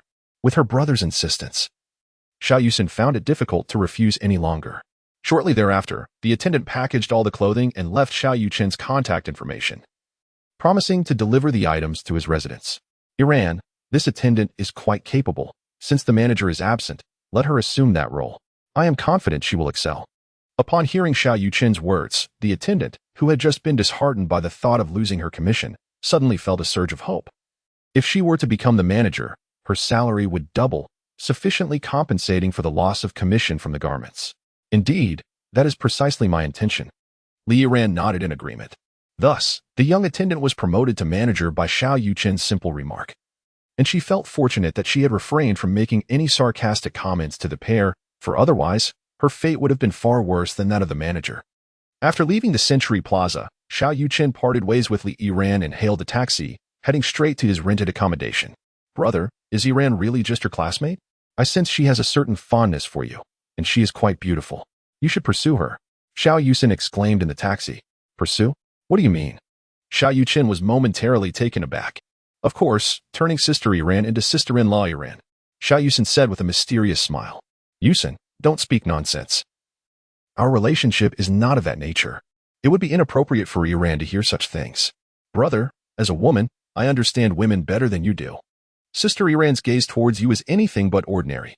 Why not explore the possibility? Yuchen, it truly is not as you perceive. Let us put this matter to rest and not dwell on it further. All right then. Xiao Yuchen felt she had sufficiently nudged her brother and hoped he would contemplate it. By the way, Yuchen, while Jiangxing No. 2 High School is commendable, It pales in comparison to number 1. I wish to transfer you there, so I can look after you more closely. What do you think? Xiao Yuchen had long harbored the desire to transfer his sister to Jiangcheng number 1, especially after the incident with Jiang Mingsong, which solidified his resolve. Having dealt with Jiang Mingsong, it would be ideal if he ceased to harass Xiao Yuchen. However, what if he sought revenge against her due to today's events? Would he be able to arrive in time to rescue her? That sounds good. But the tuition for Jiangcheng number 1 is excessively high. I do not wish to burden you. Xiao Yuchen hesitated, as she had only her brother left, naturally wanting to remain close to him. Do not worry about the tuition. I assure you, I am financially secure now. I confronted Jiang Mingsong and his bodyguards tonight, fearing he might retaliate against you. Only with you by my side can I feel at ease. Very well, I shall heed your wishes. Upon hearing his sister's agreement, Xiao Yuchen let out a sigh of relief. However, his rented accommodation was rather cramped, and having had a falling out with the landlady, it was high time he sought a new place, preferably one he could purchase outright. That evening, Xiao Yuchen received a phone call. The clothes he had selected for Xiao Yuchen had arrived. The following day, Saturday, Xiao Yuchen set out early for the supermarket, where he procured a plethora of vegetables and fruits, intending to prepare a delightful meal for his sister. Just as he returned from his shopping excursion, he received a call from Li Yiran. Hello, Yiran. What can I do for you? Xiao Yuchen inquired. Nothing in particular, Li Yiran replied. I was aware that Yusen is with you, and I wanted to invite you both to dinner. As Xiao Yuchen was about to politely decline the invitation, the system's voice sounded once more. Ding. Challenge task issued. Invite Li Yiran to your home for dinner and publicly confess your feelings to her. Rewards, top-tier alchemy skills, 1 level increase in cultivation, and 10 million in cash. Do you accept the challenge? Chapter 10. Your brother likes you. Upon hearing the system's notification, Xiao Yuchen stood in stunned silence. He had not anticipated that the system would issue a challenge task. However, the nature of this challenge was rather absurd, leading him to suspect that the system was in cahoots with his sister. Although the challenge was unexpected, the reward was undeniably irresistible. Mastering the art of alchemy was a coveted skill among many cultivators. How could he possibly refuse? It was out of the question. Accept the challenge, Xiao Yuchen resolved within himself. Ding. Challenge task accepted successfully. Please complete the challenge within 1 day, or it will become void. The system's voice echoed once more. With only 1 day at his disposal, how was he to confess his feelings to Iran? What if she rejected him? The prospect of their future encounters would be unbearably awkward, an embarrassment of monumental proportions. Hey, Yuchen. Are you listening? Yes, I'm here, Xiao Yuchen replied, hastily regaining his focus. Embarrassed, he said, Iran, let's not eat out. I bought a variety of ingredients this morning at the supermarket. Why not come over to my place for dinner? It'll also be a way for me to thank you for giving so many clothes to Yusen. Your place? You can cook?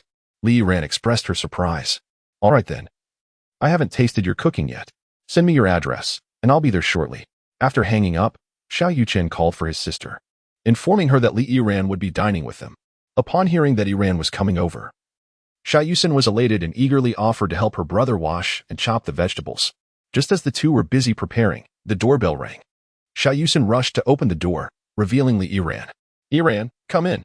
Brother is cooking, she cheerfully ushered her in, already considering Yiran to be part of the family. All right, thank you. After placing the snacks she had brought on the table, Li Yiran joined Xiao Yuchen in the kitchen. Upon seeing him donned in an apron, she couldn't help but chuckle. I've known you for so long, yet I never knew you could cook. You've kept that well hidden. Not really. Our parents were often busy, so I used to cook for Yusen. After doing it for a while, I picked up some skills, but I haven't cooked in ages. I wonder if I've lost my touch, he replied modestly. We'll find out soon enough. If it's good, I might just come over more often for a free meal. Li Yiran jested. That's certainly fine, but your home has a 5-star chef, so I doubt I can compare. Just relax in the living room, and be careful of the splattering oil. 5-star chefs are overrated. They all taste the same after a while. I'm quite tired of their food, Li Yiran remarked as she made her way to the living room to chat with Xiao Yuchen, who was about her age, allowing for lively conversation between them. About an hour later, 6 exquisite dishes were presented at the table. Despite his earlier modesty, Xiao Yuchen's culinary skills were hardly inferior to those of a 5-star chef. Gazing at the succulent oil-braised shrimp and the caramelized spare ribs, both women could hardly contain their anticipation, swallowing in eager delight. This looks delightful. I can't wait to taste it. Li Yiran exclaimed as she picked up a piece of sweet and sour spare rib. The tender meat melted in her mouth, the subtle sweetness enveloping her palate, truly a culinary delight. This is utterly delectable. I suddenly feel that the master chef at my home is utterly incapable of cooking. Alas, I cannot stop. Surely this will not lead to weight gain. With that, Li Yiran picked up another oil-braised prawn and began to savor it. So delicious. You all should join in. Once Xiao Yuchen served the final bowl of tomato and egg soup onto the table, he too partook in the meal. 20 minutes later, Li Yiran contentedly patted his stomach. It has been a long time since I have eaten so heartily. If I gain weight, I shall hold you responsible. Though he voiced mild complaints, his heart was brimming with joy. Just this one meal, one team matter. Yiran, do you have any plans for today? How about we visit the amusement park? Xiao Yuchen, whose challenge had yet to be fulfilled, could not allow Li Yiran to simply leave. Sure, that sounds great. Let us go. Clearly delighted at the prospect of spending time with Xiao Yuchen, Li Yiran was eager to accept.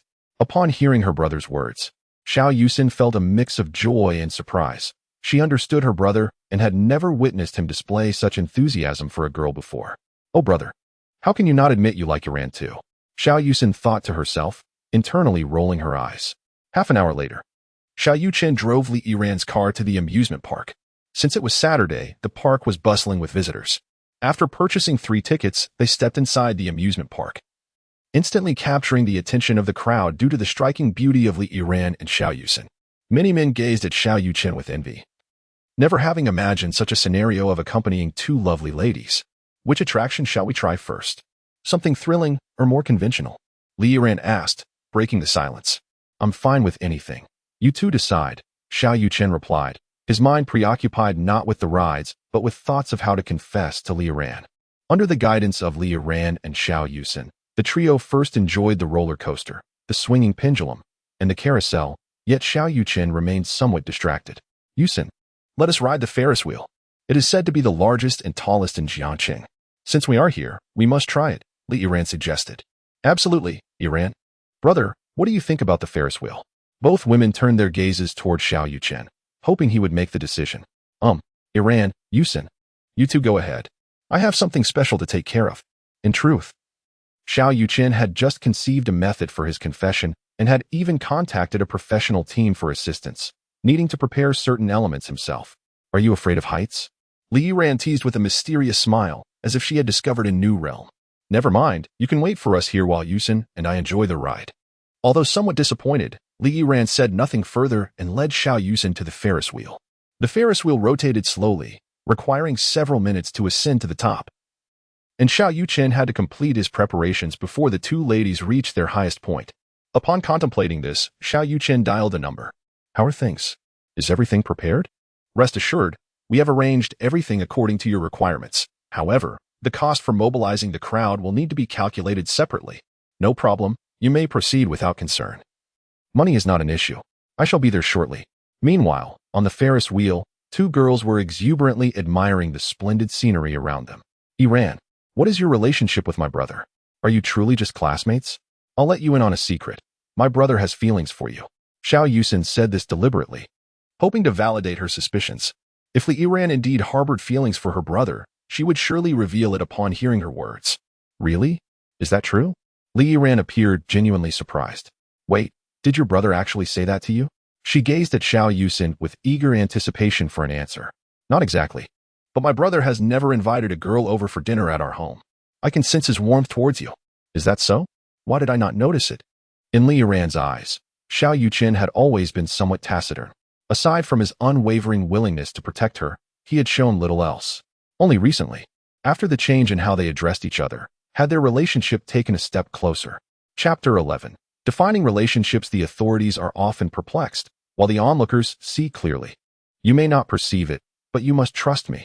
Upon hearing these words, Li Yiran fell into contemplation, reminiscing about the moments shared with Xiao Yuchen, striving to uncover some clues. However, after considerable pondering, she found herself at a loss. Suddenly, her phone rang. Taking out her mobile device, she discovered it was a call from Xiao Yuchen. A wave of nervousness washed over her as she pressed the answer button. Hello, Yiran. Have you reached the pinnacle? How's the view up there? Can you see the entirety of Jiangqing? Yes, we are almost at the top. Is there something you need? Li Yiran inquired. Yes. Look down below. Down below? Li Yiran was somewhat perplexed by Xiao Yuchen's request, but she stood up and glanced downward, and in that instant, she was rendered speechless.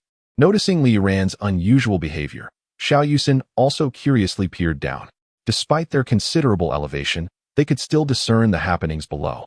In the heart of the amusement park, a heart shape composed of roses was prominently displayed, with a white carnation forming the character Li at its center. Numerous people had gathered, arranging themselves to spell out "I love you," while nearly 100 individuals formed a circle, holding hands at the outer edge. Xiao Yuchen stood atop the Li, holding a rose. After a prolonged moment of astonishment, Xiao Yuchen swallowed hard and exclaimed, "Is that my brother? Is he confessing to you in front of all these people?" It seems so." Li Yiran struggled to conceal her shock. This was all so sudden that she felt utterly disoriented. "Yiran, I'm waiting for you." With that, Xiao Yuchen ended the call. "Sister Yiran, what did my brother say?" Xiao Yuchen inquired with excitement. "He said, to wait for him."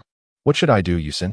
"I'm feeling quite anxious," Li Yiran admitted, her mind a blank canvas. "Do you like my brother? If you do, then be together. If not, just be clear about it. Regardless of whether you become my sister-in-law, we will always be good friends." After a mere 10 minutes, the Ferris wheel came to a halt. Yet to Li Yiran, it felt as though a century had passed. During those fleeting moments, she contemplated a great deal, unsure if she should accept Xiao Yuchen's feelings. She harbored affection for him, but their change in titles had only occurred in the past couple of days. She was entirely unprepared. Moreover, Xiao Yuchen had not previously exhibited even the slightest hint of affection towards her. With a heart full of trepidation, Li Yiran approached Xiao Yuchen. Upon her arrival, the surrounding crowd fell silent, for the success of this moment hinged on the protagonist's performance. Their eyes locked, and though no words were exchanged, they could hear each other's heartbeats. "Yiran, I know I am not worthy of you at this moment, but from the very first glance, I have been enamored with you. In those early days, my insecurities held me back from confessing my feelings. With your assistance, I have regained my confidence. Just grant me some time, and I shall reveal a different version of myself." Today's confession came as a surprise, both to you and to me. I do not expect you to accept me immediately. I am willing to wait indefinitely, until you embrace me. Without allowing Li Yiran to speak, Xiao Yuchen presented a bouquet of flowers and knelt on one knee.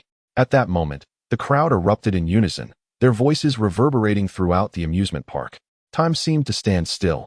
Everyone held their breath, having done all that was necessary, now awaiting the heroine's choice. As moments passed, Li Yiran remained silent, suggesting the confession might falter. "Yuchen, do you truly love me and wish to be with me forever?" Li Yiran finally spoke. "Of course, protecting you is my mission. Whether for work or from the depths of my heart, I regard this task as my lifelong commitment." Although his confession to Li Yiran was compelled by the system, Xiao Yuchen's words were sincere. He believed that, with the system's aid, he could bestow happiness upon Li Yiran. "Being with me will require considerable effort. My father will not permit me to be with someone mediocre. Are you prepared for that?" Li Yiran inquired once more. "I am always prepared. I understand what pursuing you entails. I shall earn everyone's approval and make our relationship recognized and envied by all." "Very well, I agree to be your girlfriend." Upon uttering those words, Li Yiran leaped into Xiao Yuchen's embrace. With her beloved professing his feelings in front of a crowd, she could not allow him to falter or become the subject of ridicule. "Yiran, thank you for believing in me. I shall not disappoint you." As the two embraced, thunderous applause erupted from those around them. Although they were compensated for their roles, in that moment, their heartfelt wishes for the couple's enduring happiness resonated deeply. Ding! Congratulations, host, on successfully completing the challenge. You have acquired top-tier alchemy skills, and your cultivation level has increased by 1. A cash reward of 10 million has also been granted. Additionally, due to your successful confession, an extra reward of 1 detoxification pill has been triggered. Upon hearing of the successful challenge and the extra reward, Xiao Yuchen sighed in relief. Yet the crowd was too vast for him to claim his reward at that moment. With the crowd's support, Xiao Yuchen's confession had triumphed. Since the challenge was fulfilled, he chose not to linger, departing with Li Yiran and Xiao Yuchen. Before leaving, Xiao Yuchen distributed the flowers from the scene to the young couples present, a gesture of happiness shared. Hey. Can you two refrain from flaunting your love so openly? There's a single dog over here. Have you considered my feelings? Am I somewhat superfluous? Earlier, while driving, Li Yiran had sat in the back seat with Xiao Yuchen, but now she voluntarily occupied the front passenger seat, leaving Xiao Yuchen aside. Ahem, Yuchen. We are not flaunting our love. Perhaps you should close your eyes. Listen, is that something a brother would say? It seems you have forgotten your sister now that you have a wife. Though Xiao Yuchen lamented verbally, she genuinely wished her brother well in his pursuit of true love. Haha. After escorting Li Yiran home in the evening, Xiao Yuchen returned to his rented apartment. Upon entering his room, he promptly claimed his reward from the system. A sum of 10 million in cash had already been deposited into his bank account, and under the guidance of the system, Xiao Yuchen acquired the art of supreme alchemy, elevating his prowess to the 4th level of qi refinement. The qi refinement stage is divided into 10 levels, followed by the foundation establishment stage, golden core stage, nascent soul stage, divine transformation stage, void refinement stage, integration stage, cavernous void stage, great ascension stage, and tribulation stage, each further segmented into early, middle, late, and perfected phases. Exhaling a breath of turbid air, Xiao Yuchen savored the exhilaration of advancement. Although he had only ascended a minor level, the enhancement felt remarkably substantial. After a night of diligent practice, he solidified his cultivation at the 4th level of qi refinement and even seemed to have made further progress. Still brimming with excitement from his recent elevation, he decided to rise early and go for a run. Not far from his rented abode lay a park, where, despite the dawn yet to break, several elderly individuals were already engaging in their morning exercises.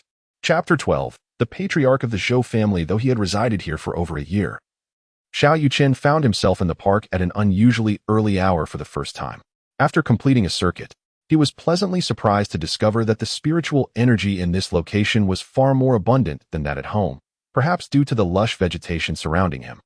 Stopping in his tracks, he attentively sensed the ambient spiritual energy and ultimately settled in a spot where it was most concentrated, commencing his absorption technique to draw in the surrounding essence. While the sky was clear and still, a gentle breeze stirred within a 5-meter radius around Xiao Yuchen, causing the trees to rustle softly. However, he was so engrossed in his cultivation that he remained oblivious to his surroundings. At that moment, an elderly gentleman exercising in the park suddenly furrowed his brow and turned his gaze toward Xiao Yuchen. What is this aura? Could it be that an internal energy practitioner is cultivating here? The elder promptly ceased his exercises and hurried toward Xiao Yuchen. As he approached within close proximity, he was astounded by the scene before him. In Jiacheng, practitioners were a rare sight. Even when they did appear, most were external energy practitioners, while internal energy practitioners were exceedingly rare, typically belonging to prominent families. Moreover, those who had cultivated to the level of internal energy practitioners were generally in their 40s or 50s. He had never encountered someone so young as Xiao Yuchen in such a role. Strangely, despite the palpable presence of internal energy emanating from Xiao Yuchen, the elder sensed no actual flow of true qi from him. This young man is undoubtedly extraordinary. With this thought in mind, the elder stealthily approached Xiao Yuchen. However, just as he neared within 10 meters, he inadvertently stepped on a twig. Though the sound was faint, it was still audible to Xiao Yuchen. Who is it? Xiao Yuchen abruptly opened his eyes, fixing his gaze on the elder not far away. My young friend, please do not misunderstand. I mean no harm. You must be an internal energy practitioner. May we converse? Upon hearing the elder's words, Xiao Yuchen fell into contemplation. He was familiar with the ranks of cultivators, but the hierarchy of martial artists eluded him. The elder's inquiry suggested that he, too, was a practitioner. Very well. Xiao Yuchen was indeed intrigued by the classification of martial artists. Then, my young friend, please follow me. Xiao Yuchen said nothing further and accompanied the elder to a secluded area where they both sat down. May I inquire your name, young friend? The elder initiated the conversation. Xiao Yuchen, came the response. Upon hearing his name, the elder's brow furrowed even deeper. There was no prominent family by the name of Xiao in Jiacheng, nor was there any record of a practitioner by that name among those serving the established families. Greetings, Xiao young friend. Allow me to introduce myself. I am Zhou Tianqing, the patriarch of the Zhou family in Jiangxing. Xiao Yuchen was momentarily taken aback. The Zhou family? You mean the esteemed Zhou family among the 4 great clans? Indeed. I perceived your cultivation and discerned that you are an internal energy practitioner, but I cannot fathom why I sense no fluctuations of true qi from you. Zhou Tianqing inquired with curiosity. You seem quite intrigued by me. It is because my cultivation method possesses unique attributes that allow me to conceal my aura. Xiao Yuchen naturally could not divulge the truth. His current prowess was modest, and many secrets must remain undisclosed, lest he be threatened with peril. I see. May I inquire which family you have allied with, young Xiao? If you have not yet, Zhou Tianqing, sincerely hope you might consider joining the Zhou clan. The benefits will certainly surpass those offered by any family in Jiangqing. Faced with Zhou Tianqing's olive branch, Xiao Yuchen did not exhibit much enthusiasm. Although the Zhou family was one of the 4 prominent families of Jiangqing, he perceived them as rather unremarkable. I apologize, but I am presently the personal bodyguard of Li Yiran, the heiress of Xinkai Group, and have not contemplated joining another family at this time. The Li family of Xinkai Group?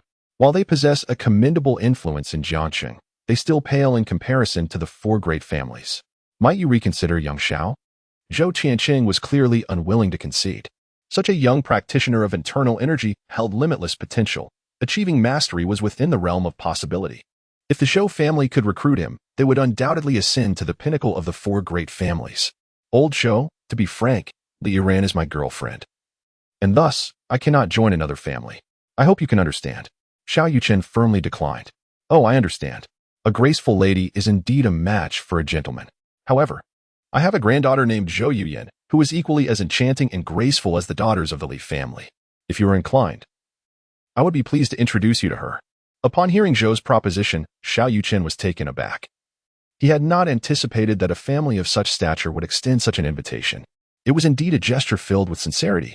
Thank you for your kindness, old Zhou. But matters of the heart are not transactions, they depend on fate. For now, I have no intention of leaving the Li family. Very well, what a pity. Noticing Xiao Yuchen's steadfastness, Zhou Tianqing felt helpless. Nonetheless, even if he could not win Xiao Yuchen over, he did not wish to offend him. After handing his business card to Xiao Yuchen, he prepared to depart. Old Zhou, please wait a moment. The reason I am willing to converse with you is that I have questions I wish to ask. Hearing this, Zhou Tianqing halted and sat back down. What queries do you have, young Xiao? It is this. I have not practiced martial arts for long and am not well versed in the classification of martial artists. Would you be so kind as to enlighten me? Zhou Tianqing was taken aback. Could it be that Xiao Yuchen had not trained in martial arts since childhood? Indeed not. Xiao Yuchen replied, shaking his head. I have only been training for a few months, so there are many aspects I do not comprehend. In truth, it had only been a few days since Xiao Yuchen awakened his cultivation system. If he were to speak candidly, no one would believe him, as he estimated that one would typically require several months to reach the so-called internal energy stage. Several months? Have you jested, young Xiao? I am 58 this year. I began my training at 10, and I have only just reached the mid-stage of energy transformation. Upon hearing these words, Xiao Yuchen was momentarily taken aback.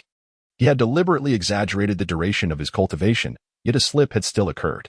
The crux of the matter was that he did not perceive his training as particularly arduous.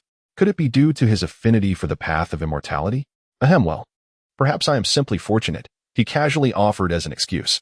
Zhou Tianqing, seasoned and astute, naturally did not take Xiao Yuchen's words at face value. Nevertheless, this revelation heightened his regard for Xiao Yuchen. To become an internal strength practitioner in just a few months was truly extraordinary. Even the scions of prominent families from Xinqing and Yanjing would find such an achievement elusive. Since you are reluctant to divulge more, I shall refrain from pressing further. However, as you wish to understand the classifications of martial artists, allow me to share what I know.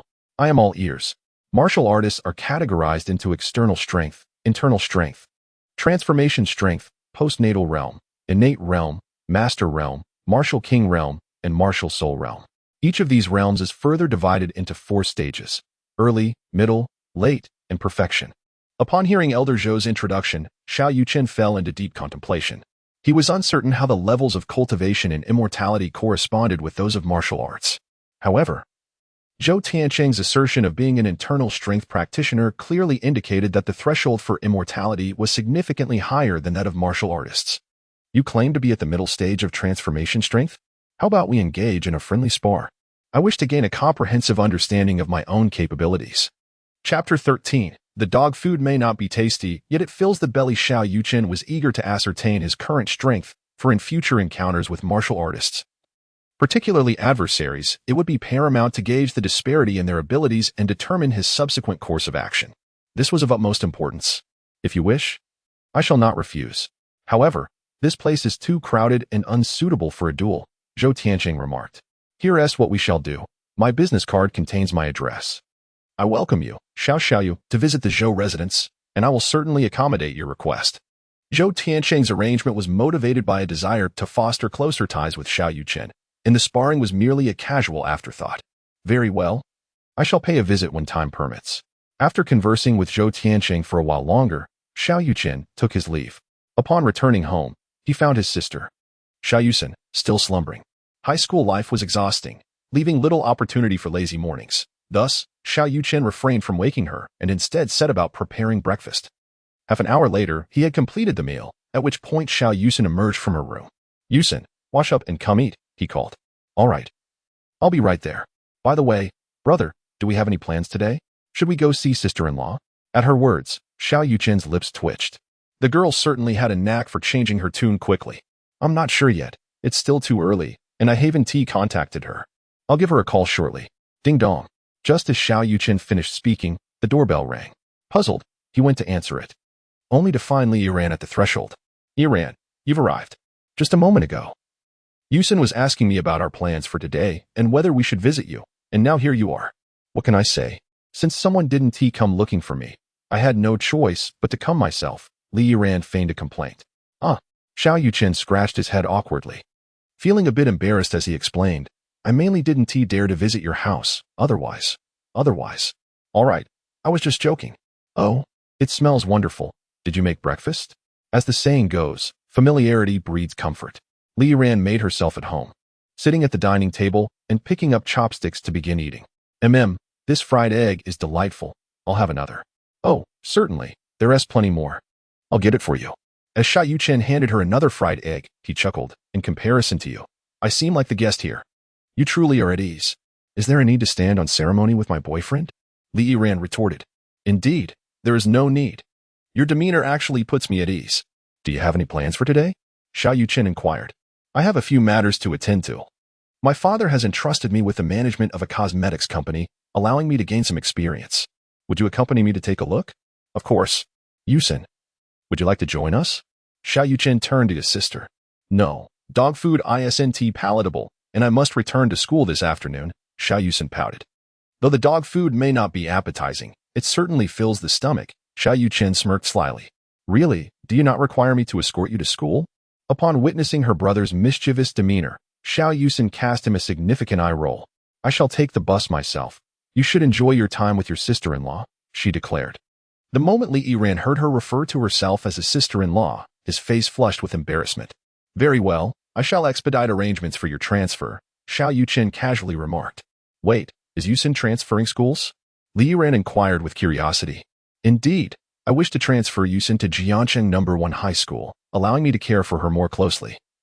Leaving her at No. 2 High School makes me uneasy, Xiao Yuchen reiterated the situation concerning Jiang Mingsong. Such circumstances warrant her transfer from No. 2. No, one would be far more suitable. This matter rests in my hands. I shall speak to my father, Li Yiran confidently stated, promptly dialing his father to discuss Xiao Yuchen's situation. All sorted, he declared. My father has assured me that he will handle it. And Yuchen should be able to commence her studies at Jiangcheng No. 1 by tomorrow. Is it truly so swift? I had thought the procedures were quite tedious.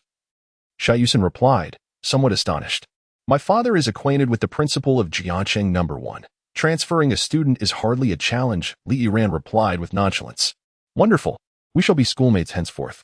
You two enjoy yourselves. I must remain home to review my studies, as there are certain concepts I find rather perplexing. Xiao Yuchen recognized this as merely an excuse from Xiao Yuchen but chose not to expose her, departing with Li Yiran. In a bedroom of the Jiang residence, Jiang Mingsong lay on the bed, groaning, accompanied by a middle-aged man, his father, Jiang Shan. Father, have you discovered the whereabouts of that boy? You must avenge me. Jiang Mingsong implored. After Xiao Yuchen had departed from the restaurant that day, he had succumbed to unconsciousness. Upon regaining consciousness, he found himself suffering from incontinence and persistent abdominal pain, enduring great agony. His father had sought numerous renowned doctors to examine him, yet none could pinpoint the source of his afflictions. Most distressingly, he sensed a loss of his masculine capabilities. For someone like him, a conqueror of many hearts, such a loss was tantamount to a fate worse than death. Convinced that Xiao Yuchen was responsible, he yearned for revenge, wishing to make Xiao Yuchen's life unbearable. I have gathered some leads. I investigated Xiao Yuchen, and she indeed has a brother named Xiao Yuchen, who was likely the assailant. This Xiao Yuchen is a senior at Jiangcheng No. 1 High School, but the school is currently on break, and I have yet to locate him, Jiang Shan informed him. Then have someone wait for Xiao Yuchen at the entrance of number 2 high school. Once we capture her, we need not fear that Xiao Yuchen will not show himself. Jiang Mingsong replied with malice. Are you willing to do that? Did you not have feelings for that girl? Jiang Shan reproached him. Despite his vast wealth, he lamented that his son knew little beyond womanizing. The business world is a battlefield, and women are merely garments. I was drawn to her beauty, but she, in her ignorance, conspired against me alongside her brother. Thus, she must bear the consequences of her folly. Jiang Mingsong retorted bitterly. Hearing your words reassures me. I was concerned that you might falter due to matters of the heart. A man aspiring to great accomplishments must not be hindered by women. You must understand that once your father departs this world, all his assets will belong to you, and you shall find any woman you desire with ease. I comprehend, father. Henceforth, I shall not act impulsively. However, this time, I must assert myself. Rest assured. A mere high school student does not warrant the direct intervention of a warrior from the Jiang family. I shall handle it through the Jinsha gang. As for the conspiracy of the Jiang father and son, Xiao Yuchen was blissfully unaware, and even if he were, he would remain indifferent, for in his eyes, the Jiang family was but an insignificant insect. After leaving home, Xiao Yuchen accompanied Li Yiran to Xingshi Meizhuang Company, the cosmetics firm entrusted to her management by her father. Yet, Xiao Yuchen had little knowledge of cosmetics, so he silently followed behind Li Yiran, saying not a word, while the employees regarded him as the assistant to the young lady. After a brief inspection, Li Yiran turned to Xiao Yuchen and inquired, "What do you think of this company?" Xiao Yuchen was momentarily taken aback. He had not anticipated Li Yiran would seek his opinion, especially since he was unfamiliar with cosmetics. Nonetheless, her question sparked a new idea within him. Although he lacked knowledge of cosmetics, he possessed the skill of alchemy.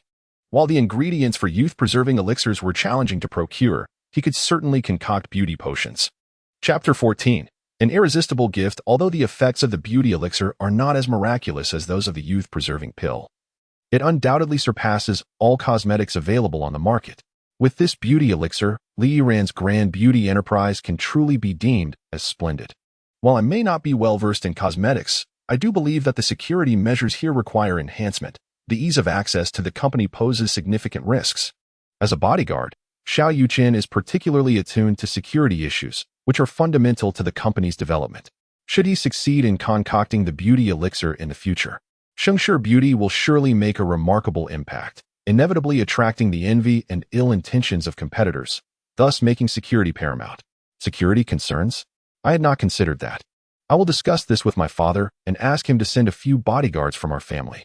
Indeed, for a company to thrive long-term, robust security is essential. Otherwise, the core secrets of the company could easily be leaked, resulting in catastrophic consequences. After discussing some specific details, Xiao Yuchen departed Xingshi Beauty Company alongside Li Yiran. Where shall we go now? Xiao Yuchen inquired once more. Wherever you wish, Li Yiran replied, feeling that as long as she could be with Xiao Yuchen, any destination would suffice. Then let us go to the supermarket to buy some groceries, and afterwards we can return home to cook. This way, Yuchen can also have something to eat. Though Xiao Yuchen professed indifference towards Xiao Yuchen, he could not genuinely disregard his sister. If he did not return, she would likely have to settle for instant noodles. I envy Yuchen for having an elder brother like you, Li Yiran remarked with a hint of wistfulness. There is little choice. With our parents gone, I am Yuchen's only remaining kin. I must shoulder the responsibilities that my parents once bore. Sensing that Li Yiran might misconstrue his words, Xiao Yuchen hastily clarified. My apologies for bringing up painful memories again. I remember you mentioned that a wealthy scion was racing and caused your parents' accident. Have you discovered his identity? Yes, I recently learned the identity of the individual involved. But the matter is far from resolved. I intend to ensure that their family faces ruin and that the perpetrator pays for my parents' lives. This grievance had been buried within Xiao Yuchen for 2 long years. During this time, he had tirelessly sought the person responsible for his parents' demise, only recently uncovering their identity. Previously, he lacked the means to exact vengeance, but now he possessed the capability. However, he would not resort to outright murder. He wished for them to experience a fate worse than death, ultimately sending them to their demise. Noticing the yearning for vengeance in Xiao Yuchen's eyes, Li Yiran felt an unsettling concern. She worried that he might be overmatched and suffer harm at the hands of his adversaries. Do you need my assistance? The Li family still holds some influence in Jiangcheng. Perceiving Li Yiran's unease, Xiao Yuchen forced a smile. No, I cannot involve the Li family in this. They are part of the esteemed Qi family. What? You mean the Qi family? Are you certain? If that is the case, the situation becomes quite complicated. Although the Li family retains some standing in Jiacheng, we are still vastly inferior to the Qi family. Perhaps it would be best to abandon this matter? Li Yiran was taken aback upon hearing the name of the Qi family. Oh, and why is that? Xiao Yuchen countered. Sensing the shift in Xiao Yuchen's expression, Li Yiran hurriedly clarified. No, please don't misunderstand. I merely believe that the Qi family is exceedingly formidable, ranking among the elite within the 4 prominent families. I fear for your safety. Rest assured, even the 4 great families hold little significance in my eyes. I possess my own methods, and until I have absolute certainty, I shall not act against the Qi family. Xiao Yuchen's words astonished Li Yiran. She felt increasingly perplexed by him. She could not comprehend the source of his confidence that allowed him to dismiss the 4 great families so cavalierly. Oh, very well. This matter pertained to Xiao Yuchen's parents' vendetta, and Li Yiran felt it prudent not to interfere excessively, lest it provoke his resentment. Thus, she refrained from further persuasion, seemingly attuned to Li Yiran's unease. Xiao Yuchen suddenly smiled and said, Enough of this discussion. In truth, my desire to return is not solely due to Yuchen. I have a gift for you that I am certain you will adore. A gift? What sort of gift? Li Yiran proclaimed with a touch of pride. As the daughter of the Li family, my standards are rather high. I rarely take notice of ordinary gifts. Is that so? Then how about we make a wager? If you can refuse my gift, I shall unconditionally grant you one request, whatever it may be. Conversely, if you find my gift to your liking, you must unconditionally agree to one of my requests. Do you dare to wager? What is there to fear? You are destined to lose. No matter what you offer me, I will simply decline. I refuse to believe you can present something I cannot reject, Li Yiran replied confidently. Very well, it is settled. After they established the terms of the bet, Xiao Yuchen first drove to the supermarket to purchase some vegetables, then returned to his rental apartment. Upon entering, he discovered Xiao Yuchen boiling water for instant noodles. I knew it. When I'm not around, you can only eat instant noodles. Turn off the stove. Let me prepare a meal for you, he declared. Yea, long live Big Brother. Upon seeing the vegetables and meat in Xiao Yuchen's hands, Xiao Yuchen instantly found the instant noodles unappetizing. Wait a moment, I must first see that gift I cannot refuse. If you lose, you shall be my steed. Li Yiran said eagerly, convinced of her imminent victory. Haha, very well. Yuchen, come over here. There is a gift for you as well, Xiao Yuchen thought to himself. Amused. Upon hearing of a gift, Xiao Yuchen eagerly followed him. Once in the room, Xiao Yuchen retrieved a small wooden box sent by the system from beneath the bed.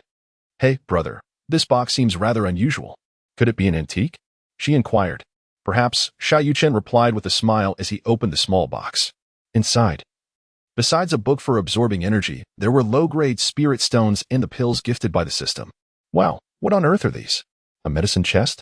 These stones are quite beautiful. Could they be jade? Xiao Yuchen exclaimed. Her curiosity piqued as if she had stumbled upon Pandora's box. It could indeed be considered a medicine chest. Xiao Yuchen picked up the jade vial containing the beauty-enhancing pills and poured out 3 crystal-clear pills, which were indeed the beauty-enhancing pills. Is this it? These 3 little candies are the gift I cannot refuse? Are you jesting, or have you willingly conceded? Li Yiran exclaimed with palpable disdain. Although she had glanced at the characters inscribed on the jade vial, she was entirely unfamiliar with them, merely perceiving them as peculiar symbols. You claim this is a sugar bean? I can assert with utmost confidence that you will not find a 4th one of the same kind. Moreover, if these 3 sugar beans were to be auctioned, they would fetch no less than several billion, and even then, acquiring them would not be guaranteed. What? Are you certain it's several billion and not merely a few coins? Li Yiran retorted dismissively. It's likely worth even more. Should the affluent become aware of its efficacy, they would undoubtedly squander their fortunes to procure it, Xiao Yuchen stated without embellishment. I don't believe it. Rangson, do you? Li Yiran turned to Xiao Rangson. Do I believe it, or do I not? Xiao Rangson gazed at her brother, who she had always trusted unconditionally. Yet this time, she too felt a flicker of doubt. How could a single sugar bean possibly be worth billions? This can indeed be believed. Let me enlighten you. This is not a sugar bean at all, but rather a medicinal elixir known as the youth-preserving pill. Consuming just one can extend one's lifespan by a century and bestow eternal youth. Chapter 15. The Enchanting Rejuvenation Pill. Upon hearing this, Li Yiran and Xiao Yuchen both widened their eyes in astonishment. Xiao Yuchen even reached out to touch her brother's forehead, exclaiming, Brother, you don't have a fever, do you? Why are you speaking nonsense? You're the one who's confused. This is merely a low-grade rejuvenation pill. if it were a superior one. It could extend one's life by at least 400 years. 400 years? Are you serious? How can you prove that? Li Yiran retorted. Proving it is quite simple. Just let a man in his 50s or 60s consume one, and he will soon regain his youth. However, there are only 3 of these pills. I cannot simply find someone to test it, Xiao Yuchen explained. Don't you have a few other small vials? Li Yiran pointed to the other small bottles within the box. Those are not rejuvenation pills. They contain different elixirs. As Xiao Yuchen pondered how to convince the 2 women, the system sent another message. Ding. Consume a rejuvenation pill yourself to persuade the women. Reward, mastery of advanced medical skills, 3 low-grade rejuvenation pills. Wow. This challenge from the system is simply delightful. Not only do I receive top-tier skills, but also 3 rejuvenation pills. Moreover, this challenge seems exceedingly effortless. If it weren't for the 2 women beside me, I might have shouted in excitement. This system is incredibly considerate. I was just worried about running low on pills. And now I have 3 more. Since you don't believe me, I shall demonstrate by taking one myself. However, I am still quite young, so even if I consume it, you may not see a significant change immediately. Nonetheless, after taking the pill, the impurities in my body will be expelled, and you should be able to observe the effects. With that, Xiao Yuchen took a rejuvenation pill and placed it directly in his mouth. The pill dissolved instantly, and a gentle energy surged throughout his body, providing immense comfort. In about 10 minutes, dark impurities began to surface on Xiao Yuchen's face and body, appearing quite unsightly. It is worth noting that Xiao Yuchen had previously consumed body-refining pills, so most of the impurities had already been eliminated. If someone else were to take it, they might instantly appear as if covered in soot. Wow, is it really this miraculous? There are indeed dark substances emerging. Could this truly be the rejuvenation pill? Xiao Yuchen remained silent and proceeded to the washroom to cleanse himself. When he emerged, both women were left in awe. Previously, Xiao Yuchen was already quite handsome, albeit with some impurities on his face, and he bore a certain weariness after the passing of his parents. However, now he resembled a lotus that had just emerged from the mud, pure, translucent, and untouched, appearing significantly younger than before. Seeing the astonished expressions of the 2 women, Xiao Yuchen smiled and said, "Well, what do you think? The results are quite impressive, aren't they? Thankfully, I am still young. If an elderly person were to try this, you certainly would not recognize them. Is this truly real? This is simply astounding," Li Yiran exclaimed. "Of course it's real. Now it's your turn to choose. Do you desire this gift?" Xiao Yuchen waved the jade vial containing the rejuvenation pills in his hand. "Yes, I absolutely want it. Hurry and give it to me," Li Yiran replied eagerly. "If I give it to you, then you will have lost." "Are you certain?" Xiao Yuchen asked once more. "Let the outcome be what it may. Nothing is more vital than preserving my youth." "Very well, each of you may have one. But I advise you to test the elixir in the washroom, for the impurities that your bodies expel may astonish you," Xiao Yuchen cautioned. "All right, Yuchen, you may go first." As there was but a single washroom, they could only enter one at a time. "All right then, I shall not be polite." After consuming the elixir, Xiao Yuchen proceeded to take a shower. 20 minutes later, a figure resembling a flawless jade sculpture emerged, adorned in the garments previously selected for her by Xiao Yuchen. Her ethereal beauty rendered all the men utterly captivated. "Wow, Yuchen, is that truly you? Am I dreaming?" "Indeed. The effects of the beauty elixir on women are remarkable. I'm utterly enchanted," Li Yiran exclaimed. Given Yuchen's splendid results, she presumed her own experience would be equally impressive. "Sister-in-law, it is now your turn. Should I step outside for a while? I fear my brother may lose his composure." Upon hearing Yuchen's words, Xiao Yuchen's expression darkened. Was it appropriate to speak of her brother in such a manner? Did she truly think his self-restraint was so feeble? However, when Li Yiran emerged from the washroom after consuming the elixir, Xiao Yuchen realized he had indeed overestimated his own fortitude. He had never been one to suffer from nosebleeds before. Could you two perhaps tone down your radiance? I find the brightness overwhelming." "Ding. Congratulations, host, on completing the challenge and obtaining top-tier medical skills and 3 low-grade beauty elixirs." The challenge had been completed, but Xiao Yuchen could not claim his rewards just yet. "Yuchen, where did you acquire this beauty elixir?" Li Yiran inquired with curiosity. "I concocted it myself. Do you believe me? If you say so, I believe every word. Why not concoct 2 more for me? This elixir is truly precious," Li Yiran replied. "Do you think this is as common as cabbage? Though I can indeed create it. The ingredients for beauty elixirs are exceedingly rare. A skilled artisan cannot work without materials, and besides, one need only consume a single elixir for its effects to manifest. Additional doses do not enhance the outcome, unless a higher grade elixir is produced. Oh, very well, but what about the contents of the other vials? Could we not sample one of those as well? Li Yiran asked, attempting to ingratiate herself. Xiao Yuchen was at a loss for words. It seemed that Li Yiran had developed quite the appetite for these elixirs. Such words may be spoken lightly, but one must not consume medicine recklessly. This vial contains a fertility elixir. Consuming it may lead to the birth of twins. Would you care for one? Is that truly the case? Are you deceiving me? How could such a potion exist? Do you take me for a child? Li Yiran's face flushed, finding it difficult to articulate her thoughts. Need what? With my elixir, nothing else is required. Consuming it will lead to pregnancy. If you doubt me, you may try it yourself. Have you forgotten the divine waters and journey to the west that enabled men to conceive? Xiao Yuchen continued to tease. Journey to the west is merely a myth. Can one truly believe it? Setting that aside, you have already consumed the beauty elixir. Was that not miraculous enough? If not, how would you explain its workings? Xiao Yuchen pressed on. Brother, how can you engage in a debate with your sister-in-law? Be wary, she may compel you to kneel on a washboard. Xiao Yuchen also joined the discussion, clearly aligning herself with Li Yiran. Yuchen, are you speaking of me? Oh dear, my heart aches. Have my billions just vanished? Xiao Yuchen clutched his chest, feigning great distress. All right, brother, I concede. Whatever you say shall be. Upon witnessing the two women fall silent, Xiao Yuchen adopted a victorious demeanor. Enough of the jesting. Would I withhold something good suited for you? Those elixirs can only be consumed in specific environments, and taking them now would be a waste. Xiao Yuchen wished to preserve some secrets, thereby enhancing the air of mystery. Specific environments? Could it be? Before she could finish her thought, Xiao Yuchen swiftly covered her mouth, her face flushed with embarrassment. You know?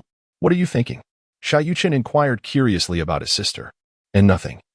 Just that it's a marvelous treasure, Xiao Yuchen stammered, attempting to clarify her awkwardness. Chapter 16. The Golden Sands Gang. Xiao Yuchen did not delve deeply into the matter. Instead, turning to Li Yiran and inquired, Yiran, I wonder if your family engages in the business of traditional Chinese medicine?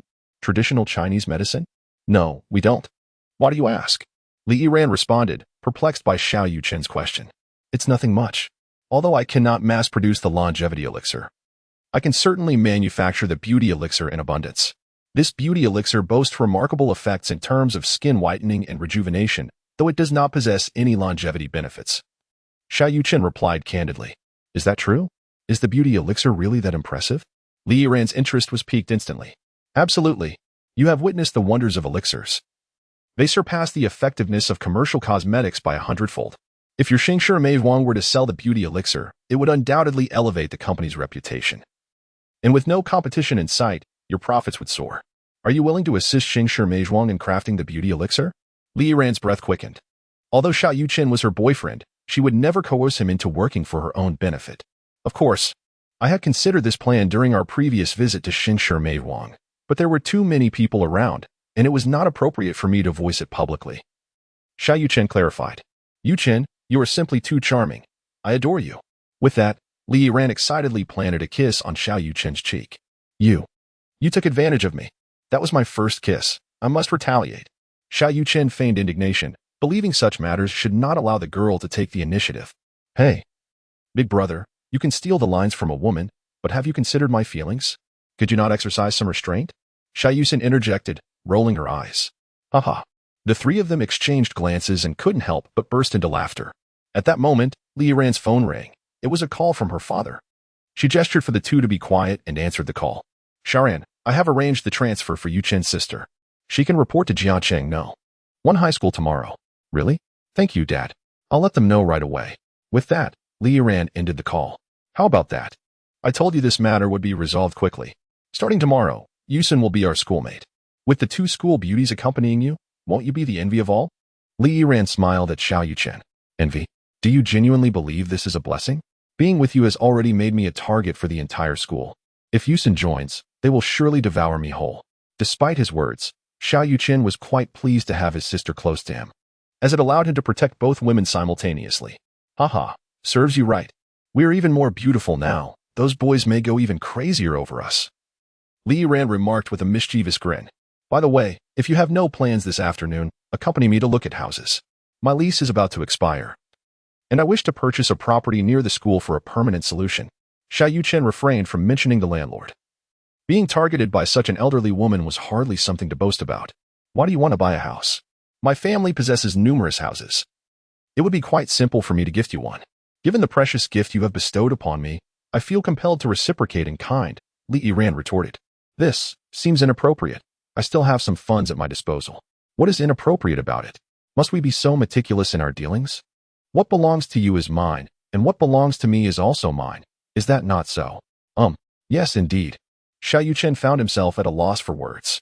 Just moments ago, he had felt a pang of embarrassment. Now, he felt as though he had been sold. So it is settled then. I shall give you a villa at Lishui Garden, which is conveniently close to Jiangqing, one middle school and not far from my residence at Yushui Palace. With the matter resolved, Xiao Yuchen hesitated no longer. The three of them gathered their belongings and vacated the premises, though the landlord, Sister Hu, attempted to find a reason to withhold their deposit. However, upon encountering Xiao Yuchen's piercing gaze, she capitulated, for he had always lived alone and possessed few belongings, allowing for a swift departure. Gazing upon the expansive villa of over 1,000 square meters, Xiao Yuchen felt a wave of nostalgia from this moment forth. The trajectory of his fate would rest firmly in his own hands. At the entrance of Jiangqing No. 2 Middle School, a group of 7 or 8 ruffians lingered, clutching a photograph and scrutinizing each returning student. These individuals were members of the Golden Sands gang, dispatched by Jiang Shan to capture Xiao Yuchen. Unbeknownst to them that she had already transferred schools. As night fell and the school gates closed, the members of the Golden Sands gang had yet to encounter Xiao Yuchen and were compelled to report the situation to their employer, Jiang Shan. Father, what is the status? Have you apprehended that woman? Jiang Mingsong inquired, his anxiety palpable. No, Jiang Shan replied, shaking his head. For reasons unknown, Xiao Yuchen did not attend school today. I had assumed the Golden Sands gang merely missed her, but upon instructing them to search the classrooms, they discovered she had not returned at all. Could it be that she anticipated our retaliation and fled in advance? Jiang Mingsong pondered this possibility. Unclear. Tomorrow, I will send the Golden Sands gang to Jiangqing, one middle school. I refuse to believe she is withdrawn. After a night of cultivation, the following morning, Xiao Yuchen drove alongside Xiao Yuchen to Yushui Palace to pick up Li Yiran, and together they proceeded to school. Approaching the vicinity of the school, they encountered a blockade of 7 or 8 members of the Golden Sands gang, who were scrutinizing passing students. Having failed to locate their target the previous day, their checks were more stringent this time, even stopping vehicles for inspection. Initially, many were disgruntled, but upon realizing the identity of their interrogators, they fell silent, awaiting their turn. What is happening up ahead? Why is there a traffic jam? Xiao Yuchen inquired, perplexed. I have no idea. I've never encountered such a situation. Could there have been an accident? Li Yiran speculated. Doesn't seem likely. You two stay in the car. I will go investigate, Xiao Yuchen declared before exiting the vehicle. As a practitioner of cultivation, he possessed a form of spiritual awareness, albeit limited in range. He quickly gleaned the situation from a passerby. The Golden Sands gang? Is there such a faction in Jiangcheng? I wonder who they are searching for? With a sense of curiosity, Xiao Yuchen hastened forward. Upon seeing the photographs in the hands of those ruffians, he was taken aback, for it was indeed his own image. Were they truly searching for me? I do not recall having offended them. Could it be that the Jiang family has enlisted assistance? Recently, Xiao Yuchen had not wronged anyone, aside from Jiang Mingsong. Thus this conclusion was not difficult to reach. Jiang Mingsong, I knew you would not let this matter rest easily. In that case, let your demise commence. With that, Xiao Yuchen cast a spell, and miles away, Jiang Mingsong's body convulsed violently, frothing at the mouth, until he was ultimately reduced to ashes. Previously, Xiao Yuchen had infused a trace of spiritual energy into Jiang Mingsong's drink, a subtle detonation waiting to be triggered. Had Xiao Yuchen chosen not to activate it, Jiang Mingsong would have merely endured some torment, and time would have rendered him unscathed. However, given Jiang Mingsong's audacity in seeking trouble, Xiao Yuchen showed no mercy. After eliminating Jiang Mingsong, Xiao Yuchen returned to the vehicle. What transpired ahead? Li Yiran inquired. It was members of the Golden Sand gang seeking me. If I am not mistaken, they were sent by Jiang Mingsong. Chapter 17. A solo venture into the headquarters of the Golden Sand gang. The Golden Sand gang? It is utterly despicable that they have enlisted the aid of their members to confront you. I shall call my father and have him resolve this matter. Although the Jiang family holds a modicum of reputation in Jiang City, it pales in comparison to the Li family. Thus, Li Yiran believed her father could handle the situation. Yiran, there is no need for uncle to intervene in such trivial matters. I can manage this myself. You drive to school first. I will take care of it. Xiao Yuchen stated with an air of nonchalance, seemingly dismissing the Golden Sand Gang entirely. Yuchen, do not act recklessly. They are numerous and formidable. Why should we confront them head-on? Li Yiran naturally worried for Xiao Yuchen's safety. Indeed, brother, those ruffians are not to be trifled with. How can you possibly stand against them alone? Xiao Yuchen hastily urged him. Rest assured, times have changed, and a Dan master must not be insulted. Xiao Yuchen remarked casually before departing. Li Yiran refrained from pursuing him, suddenly sensing that her boyfriend was not the same as before. It made sense. A person capable of concocting elixirs could hardly be ordinary. Upon exiting the vehicle, Xiao Yuchen approached the group of 7 or 8 thugs with a calm demeanor. I am the one you seek. Kindly let everyone else pass. The unexpected voice startled the thugs, who were taken aback upon recognizing Xiao Yuchen. They had compared his photograph countless times and instantly identified him. Well, I never anticipated that you possess such audacity to walk right into our trap. Call the others. Capturing this kid will suffice for our task.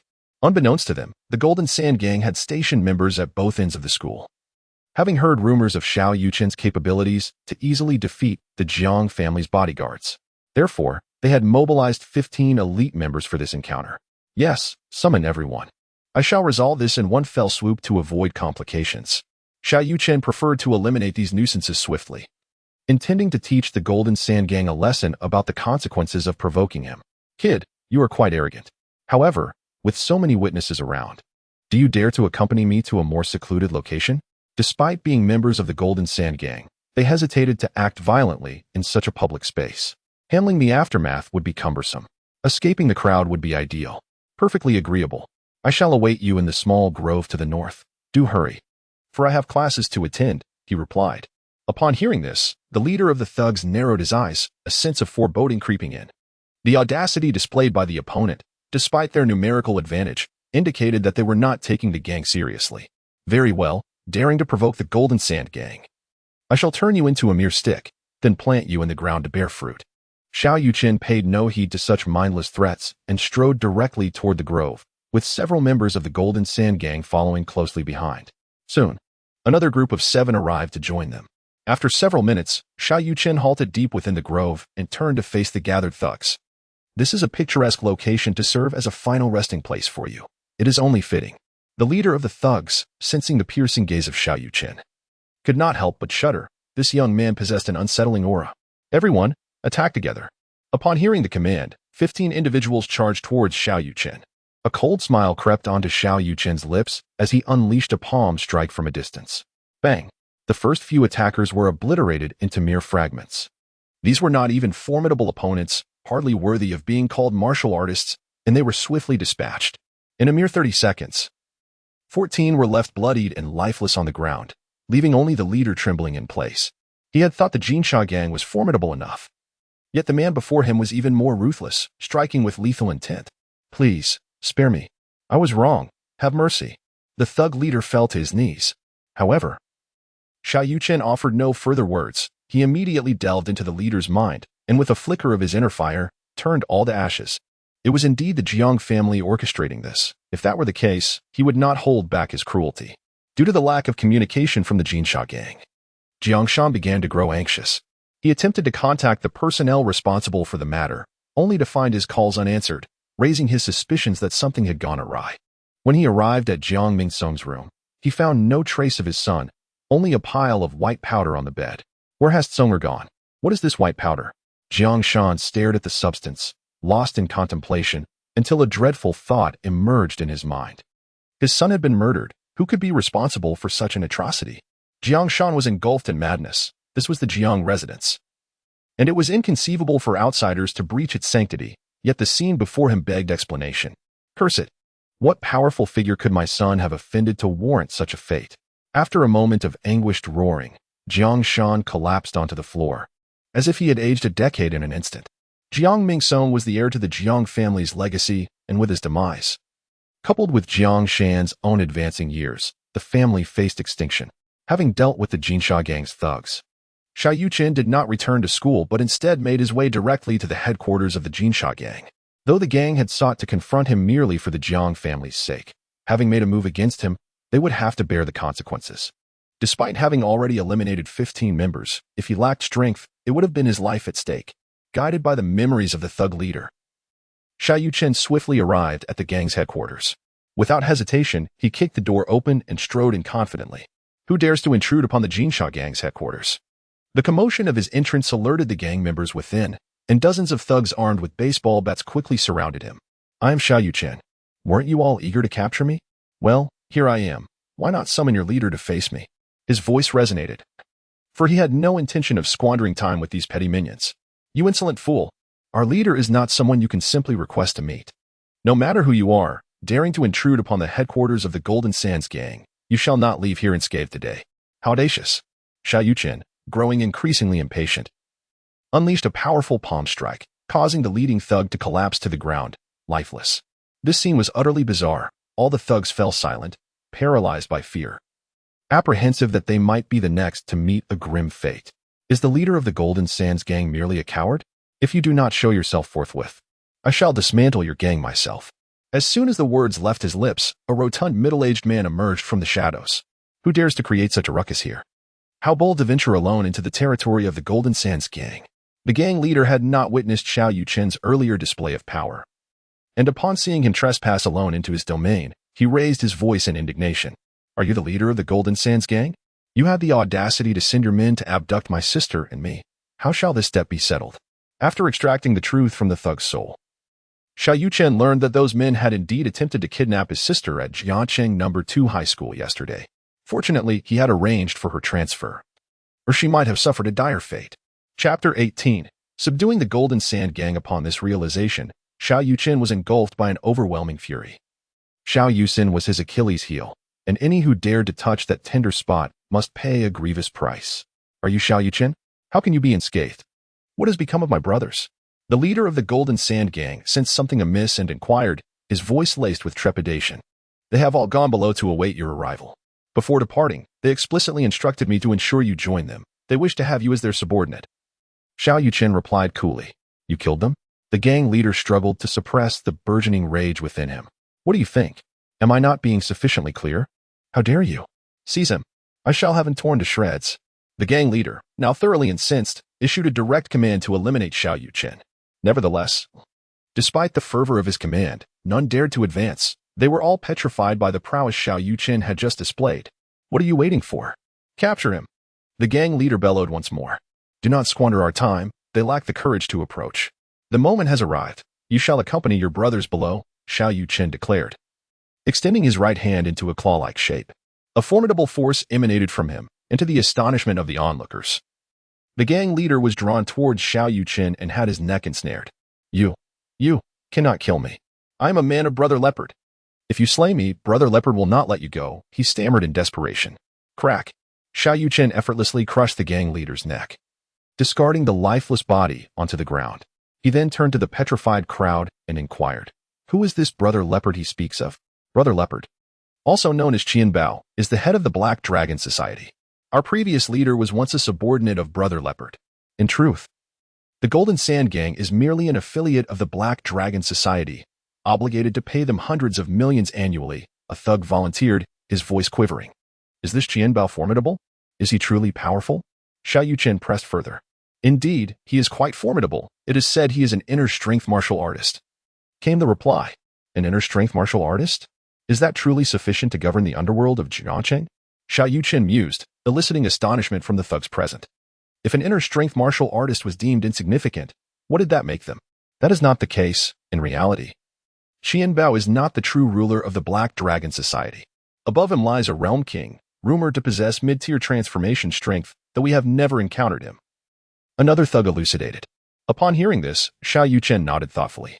He had previously encountered Zhou Tancheng, the head of the Zhou family, who possessed mid-tier transformation strength.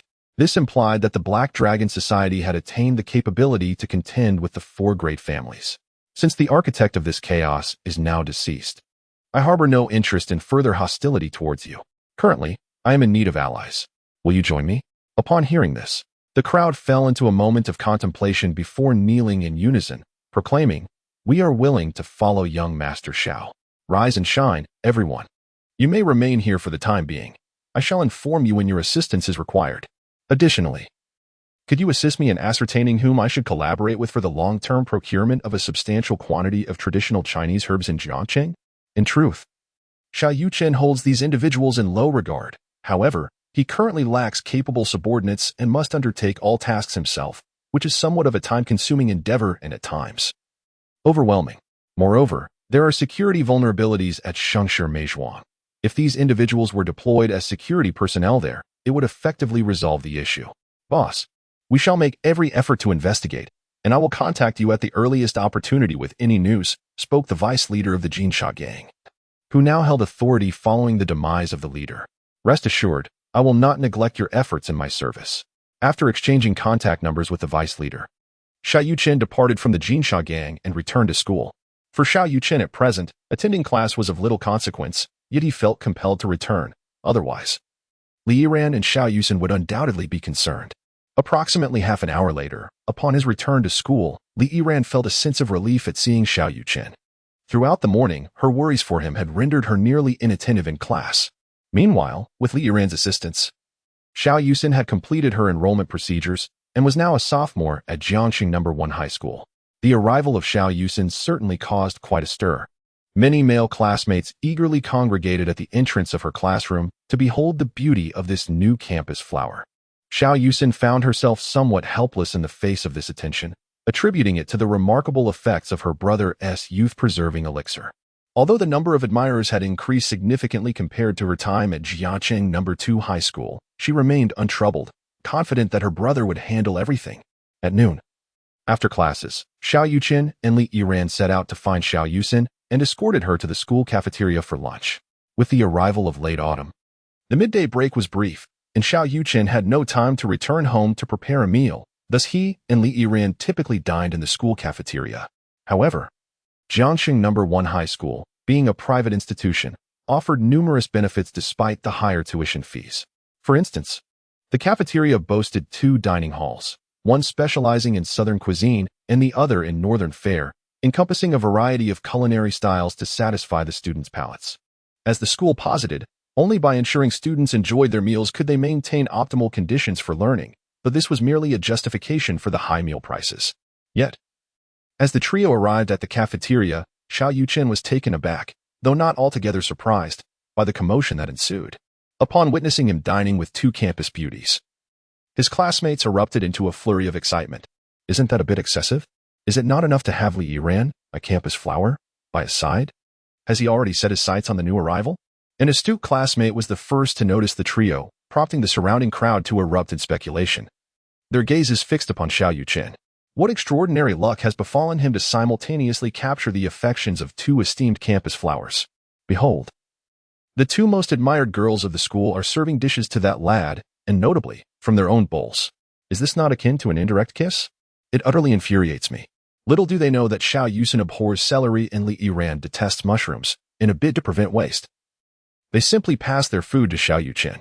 Yet, in the eyes of onlookers, the trio appears to be brazenly flaunting their affection. Why does it suddenly seem as though the cafeteria food has lost its flavor, leaving me with a distinct feeling of consuming dog food? I, too, find this utterly exasperating.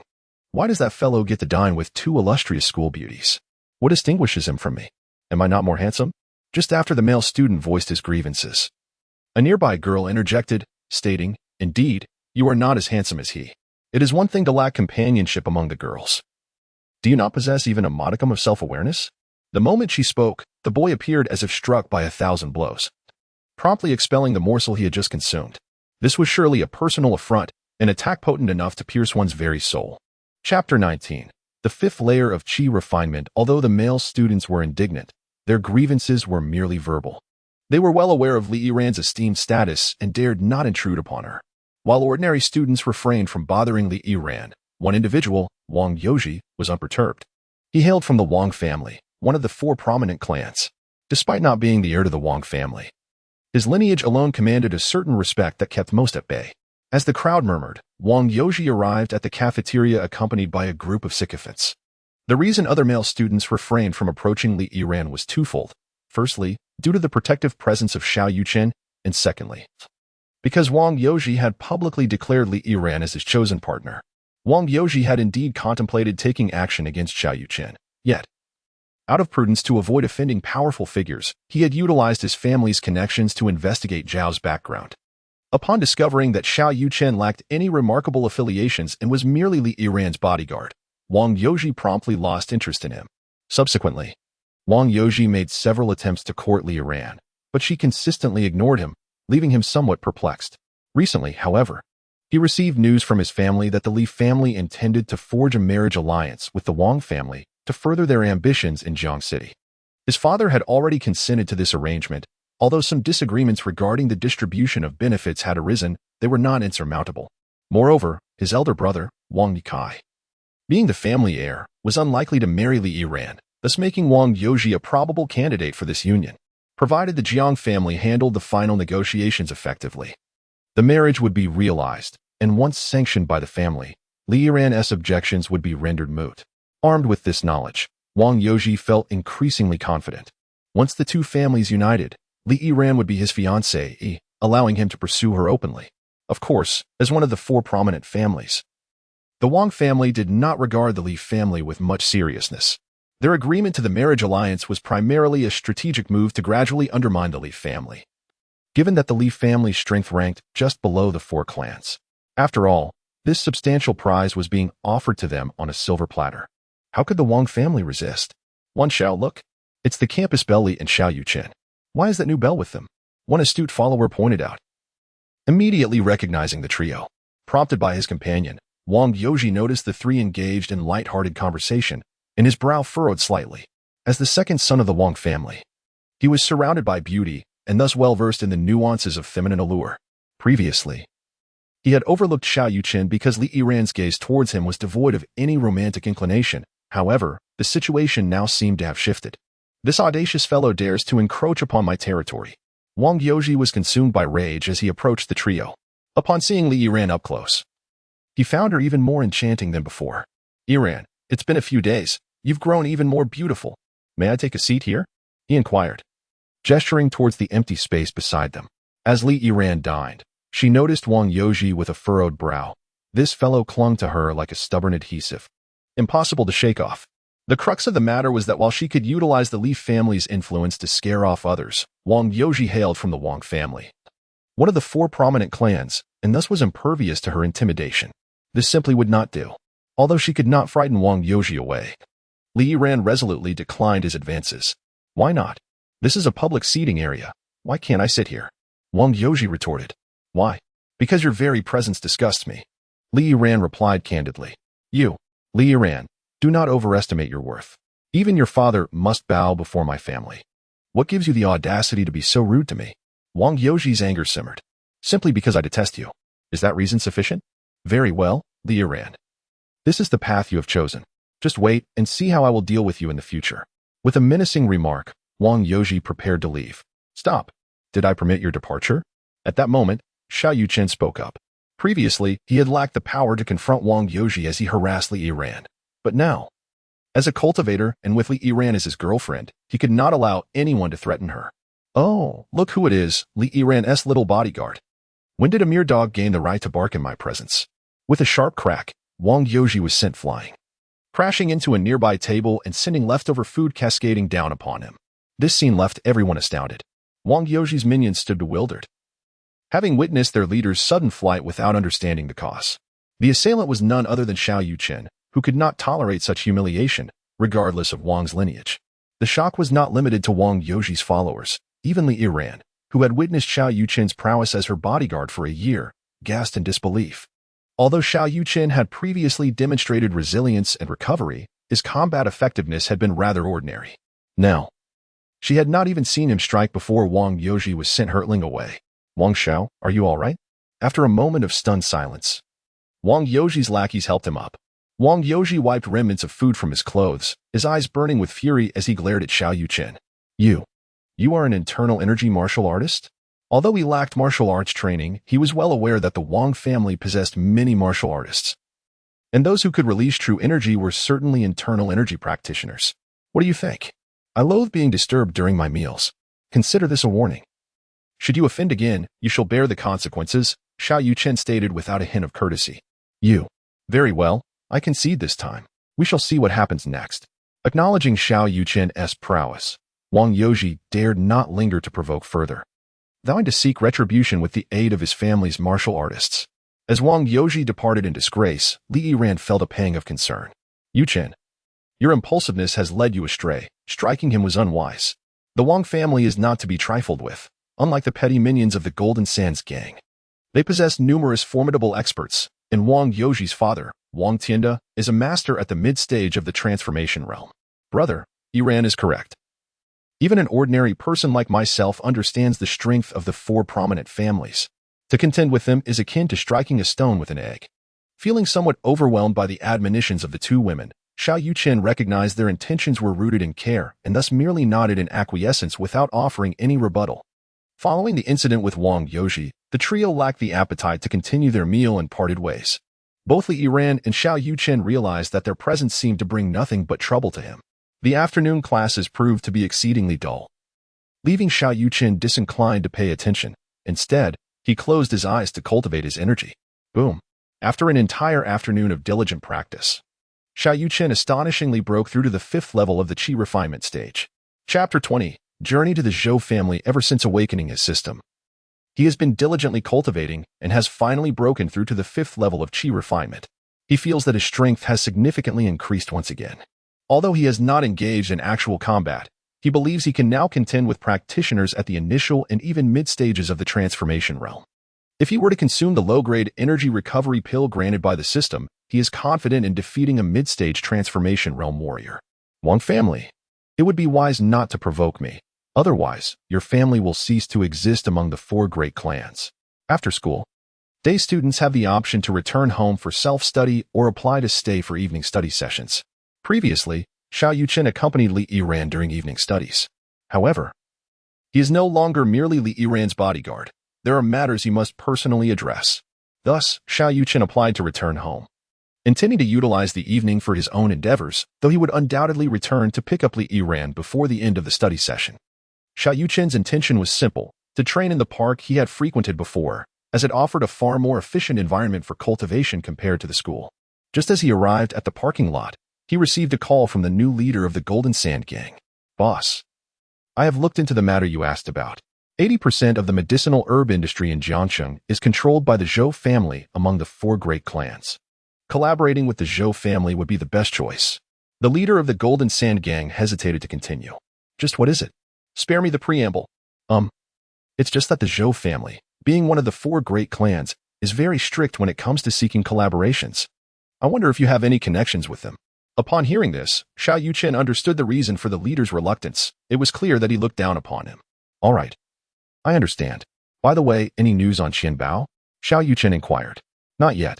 We have kept the news of the former leader's death under wraps, so Qianbao should be unaware. However, the truth cannot be concealed forever.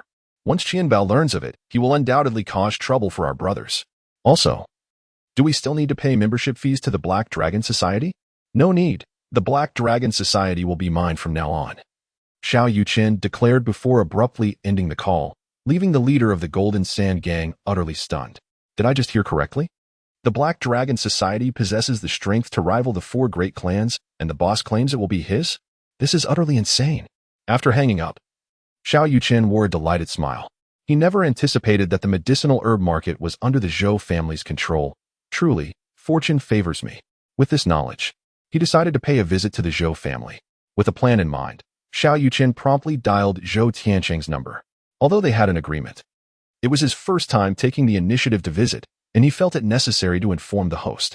Upon receiving Xiao Yuchen's call, Zhou Tiancheng was overjoyed and immediately decided to extend the highest level of hospitality to him. Even if he could not win Xiao Yuchen over, he certainly could not afford to offend him. Half an hour later, Xiao Yuchen arrived at the Zhou family estate, following the address on the business card. This week, the Zhou Manor is situated far from the bustling city center, with no other residences within a 2-kilometer radius. Instead, it boasts a medicinal herb garden, fish ponds, vegetable patches, a fitness square, and a golf course, all of which, one can easily surmise, belong to the Zhou family. Indeed, the Zhou household is quite affluent. Could it be that they cultivate their own medicinal herbs? With such questions swirling in his mind, Xiao Yuchen disembarked from his vehicle. To his surprise, Zhou Tianqing was waiting for him at the entrance, accompanied by a middle-aged man and a beautiful young woman. Old Zhou, what merit do I possess that warrants your personal reception? Although Xiao Yuchen was destined to surpass the Zhou family in achievements for the time being, they extended him the highest courtesy, which prompted him to cultivate a favorable relationship with them. Xiao, you are a paragon among men, and today marks your inaugural visit to our Zhou family. It is only fitting that I welcome you in person. Allow me to introduce you to my eldest son. Zhou Yunlong, Zhou Tianqing said, gesturing towards the middle-aged man behind him. Greetings, brother Zhou. It is a pleasure to meet you, Xiao Yuchen replied courteously, shaking hands with Zhou Yunlong. Hello, Xiao. Welcome to our home, Zhou Yunlong responded. This is Yunlong's daughter, my granddaughter Zhou Yuyan. As I mentioned previously, Zhou Tianqing continued. In a previous attempt to win over Xiao Yuchen, Zhou Tianlong had used Zhou Yuyan as leverage, but Xiao Yuchen had rebuffed the offer. Hello, Miss Zhou. It is a pleasure to make your acquaintance. Xiao Yuchen extended his hand once more. However, this time, Zhou Yuyan showed no intention of reciprocating the gesture, leaving Xiao Yuchen feeling somewhat awkward. Yuyan, what are you doing?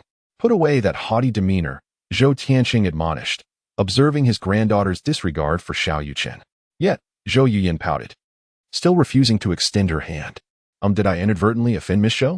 Xiao Yuchen inquired, feeling the awkwardness mounting. Is it because you previously expressed disdain for me?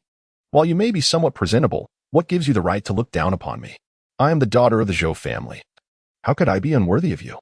Upon hearing this, Xiao Yuchen was thoroughly bewildered and quickly clarified. Miss Zhou, I believe there is a misunderstanding. When did I ever claim you were unworthy of me? Then why did you decline my grandfather's invitation? Am I not attractive enough to captivate your interest? Zhou Yuyan persisted, unwilling to relent. Ah, Miss Zhou, you misunderstand. It has nothing to do with your beauty. I have a girlfriend, and I cannot forsake my relationship simply to ingratiate myself with the Zhou family. That would not be honorable, Xiao Yuchen explained. Upon hearing his rationale, Zhou Yuyan softened her stance somewhat. It was not that she desired to be with Xiao Yuchen. Rather, she could reject others but could never accept rejection herself. That was her principle. Hello, I am Zhou Yuyan. She finally extended her hand. Seeing the two reach an understanding, Zhou Tianqing breathed a sigh of relief. His granddaughter could be rather willful, and often, even he found it challenging to manage her. Though I have forgiven you.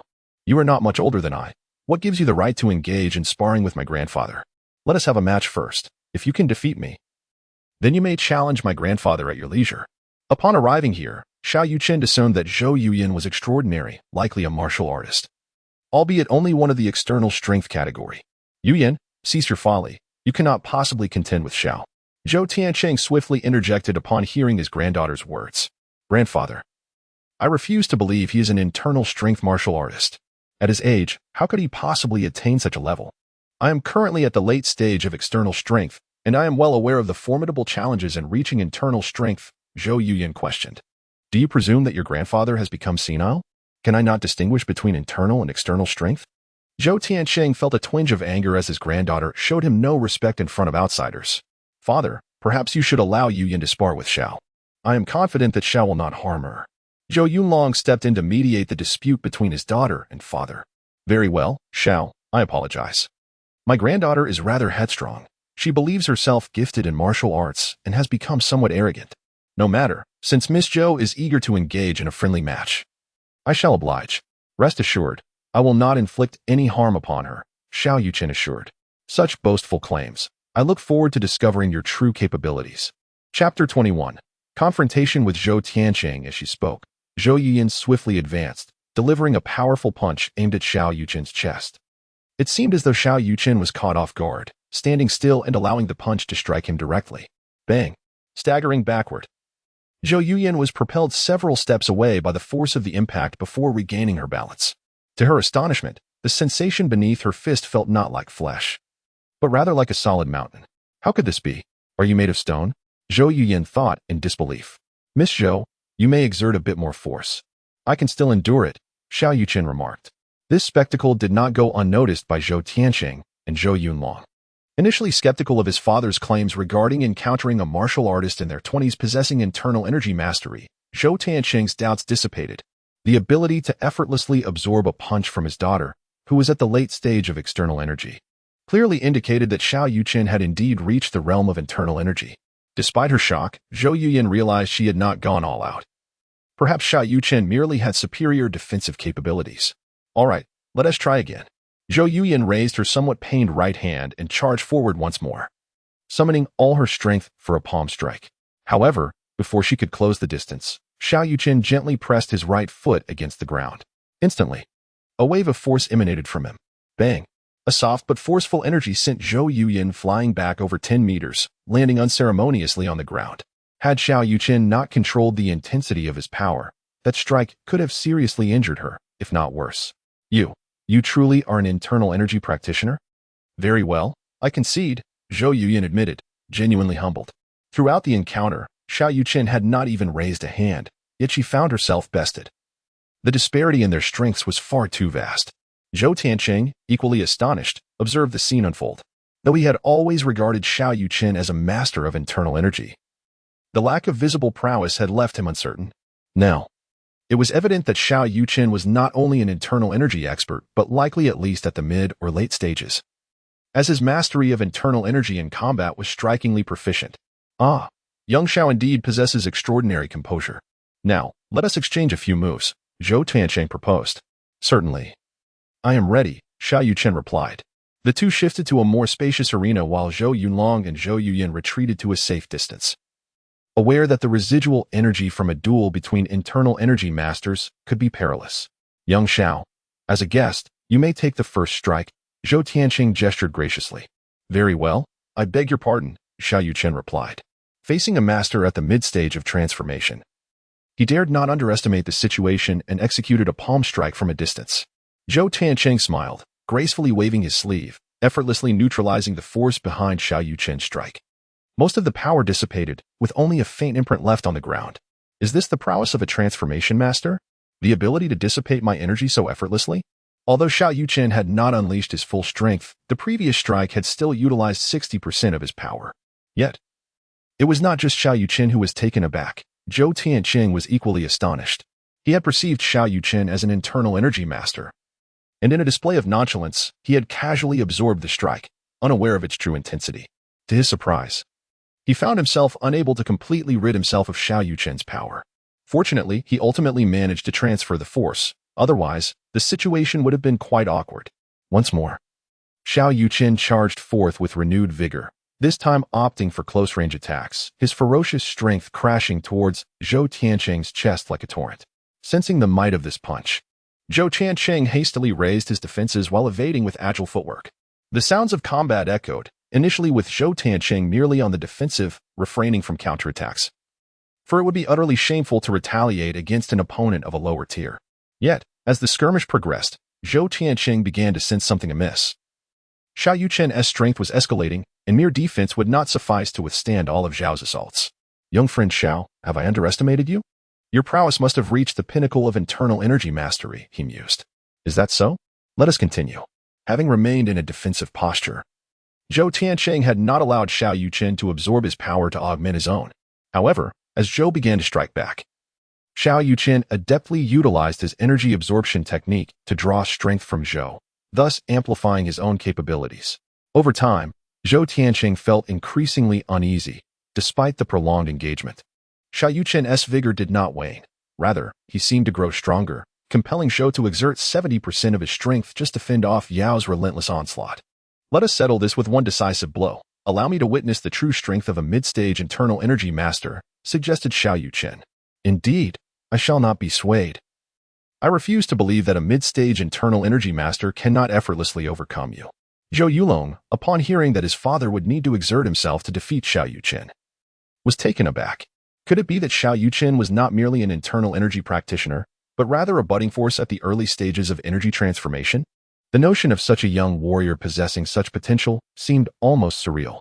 After a series of exchanges, Xiao Yuchen gained insight into his own capabilities. He assessed his strength to be around the early stage of energy transformation.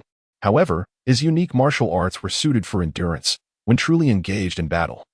He could even best those in the mid-stage of energy transformation.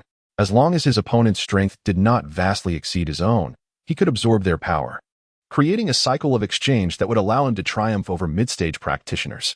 Zhou Tianqing's earlier defensive stance had limited his absorption of energy. Otherwise, he would not have needed to endure such a lengthy confrontation. Xiao Yuchen then channeled his energy absorption, concentrating all his force into his right palm before delivering a formidable strike.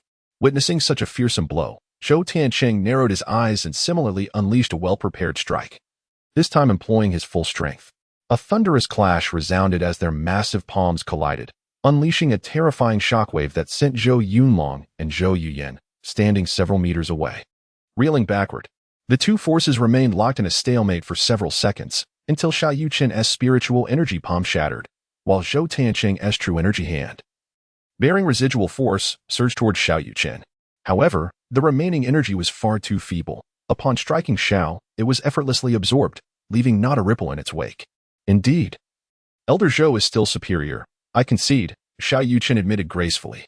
Seeing that Xiao Yuchen was completely unharmed, his attire perfectly intact, Zhou Tiancheng was taken aback. He had gravely underestimated Xiao Yuchen's prowess. Although the final strike appeared to grant him victory, Xiao Yuchen had effortlessly absorbed his attack. Thus, strictly speaking, he had not been defeated. If the two were to engage in a life-and-death duel, the outcome would indeed be uncertain. Young friend Zhao's strength is unexpectedly on par with mine. I have misjudged your capabilities, and I feel quite ashamed, Zhou Tiancheng remarked graciously. Dear Elder Zhou, after this battle, I have gained a clearer understanding of my own strength. I am grateful for your enlightening guidance. However, my primary purpose in visiting the Zhou family today is not to spar with you, but rather to address other matters, Xiao Yuchen stated, revealing his intentions. Oh, I am curious to know what concerns young friend Xiao has. Should there be any way the Zhou family can assist, we shall do our utmost, Zhou Tiancheng promised, recognizing that Xiao Yuchen's strength warranted his efforts. Chapter 22. The shock of the Zhou family. It is as follows. My girlfriend manages a company called Prosperous Beauty, which specializes in cosmetics. Coincidentally, I have developed a skincare product infused with traditional Chinese herbal ingredients, which has proven remarkably effective. Thus, I wish to procure raw materials from the Zhou family. Oh, young Xiao is knowledgeable about the formulation of cosmetics? Zhou Tiancheng inquired with curiosity. Not exactly, Xiao Yuchen replied, shaking his head. To be precise, what I have created is not merely a cosmetic, but rather a medicinal pill known as the beauty pill, which surpasses the efficacy of conventional cosmetics by 100-fold. What? A medicinal pill? You can concoct pills? Zhou Tiancheng exclaimed in astonishment. Indeed. I possess some knowledge in this area, Xiao Yuchen admitted candidly, given that he intended to sell the beauty pill in the future. His identity as an alchemist would inevitably be revealed. Moreover, he found Zhou Tiancheng to be a trustworthy companion. After a moment of shock, Zhou Tiancheng, now visibly excited, inquired, Can you also create pills that enhance one's cultivation? Certainly, provided the appropriate herbs are available, I can indeed concoct them, Xiao Yuchen responded earnestly. Is that true? You can truly create pills that enhance strength? Zhou Tiancheng asked, his incredulity palpable. Had he not just witnessed Xiao Yuchen's prowess, he would have dismissed it as unbelievable. For the art of alchemy had been lost since ancient times. To validate the authenticity of my claims and to express my sincerity, I have brought a medicinal pill as a gift for Elder Zhou. With that, Xiao Yuchen produced a jade vial from his pocket and handed it to Zhou Tiancheng. Trembling, Zhou Tiancheng accepted the vial, carefully uncapping it. A fragrant aroma wafted into his nostrils. Observing the glossy black pill within, he eagerly inquired, May I ask, young Xiao, what kind of pill is this? This is a low-grade beauty pill. Upon consumption, it can rejuvenate the user to the age of 20 and extend their lifespan by a century, Xiao Yuchen stated with a calm demeanor. What? This beauty pill is truly that extraordinary? It was no wonder Zhou Tiancheng was astonished. For affluent individuals such as themselves, the preservation of life was paramount. The prospect of extending one's lifespan by a century was akin to a miraculous elixir, illustrating the immense value of this pill. There is no need for skepticism. For prior to this, my girlfriend, my sister, and I have all consumed it. While we cannot definitively ascertain the longevity effects just yet, we have indeed noticed a significant rejuvenation, with my girlfriend and sister appearing far more radiant than before. What? You all consume such a vital medicinal pill? That is utterly reckless, Zhou Tiancheng exclaimed, astonished like a child, completely shedding the authoritative demeanor of the Zhou family patriarch. Young Xiao truly presents this beauty pill to me? You do not regret it? Zhou Tiancheng sought confirmation once more. Of course, as I mentioned, this is a gesture of my sincerity. Besides the one in your hand, I possess 2 additional beauty pills. However, they serve other purposes, so I cannot part with them. As for what you choose to do with the one in your possession, that is beyond my concern. Very well, young Xiao, your generosity is commendable. In light of your sincerity, I shall reciprocate. Henceforth, any herbs available within the Zhou family shall be provided to you free of charge. However, if possible, it would be most appreciated if you could furnish us with a few more pills. Zhou Tianqing articulated his conditions. This is only natural. Henceforth, regardless of the elixirs I concoct, I shall allocate a portion to the Zhou family. In truth, even without Zhou Tianqing's suggestion, Xiao Yuchen would not accept the Zhou family's herbs without offering something in return. After all, as long as there are sufficient materials, alchemy is but a simple task. Is it not? Then I thank you, my young friend. Upon your return, please inform me of the herbs you require and their quantities, and I shall arrange for them to be procured. Certainly, but I do have another matter in which I seek the Zhou family's assistance. What is it, my young friend? Please do not hesitate to speak. I shall do my utmost to comply. It is thus. After I have concocted the beauty elixir, I will require the Zhou family's assistance in promoting it. I will also organize a live trial, and at that time, I will need the cooperation of the Zhou family members. Xiao Yuchen requested. That is merely a trifling matter. Naturally, it poses no problem. Very well. I must return to fetch my girlfriend from school, so I shall take my leave. Farewell. Xiao Yuchen expressed his intention to depart. Yuyan, accompany Yuchen on his way out. There is no need to hurry back, Zhou Tianqing remarked, causing both Xiao Yuchen and Zhou Yuyan to pause in surprise. What did he mean by no need to hurry back? It left them with the impression that the old man was not entirely benevolent. Zhou Yuyan shot Zhou Tianqing a disapproving glance and led Xiao Yuchen toward the estate's exit. Xiao Yuchen had just demonstrated his prowess, and with his alchemical skills, Zhou Yuyan's attitude towards him had undergone a complete transformation.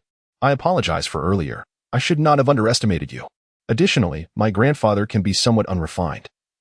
Please do not take it to heart. Once outside the estate, Zhou Yuyan spoke first. It's nothing. We have indeed come to know each other through conflict. As heirs of the four great families, we ought to possess a spirit of resilience.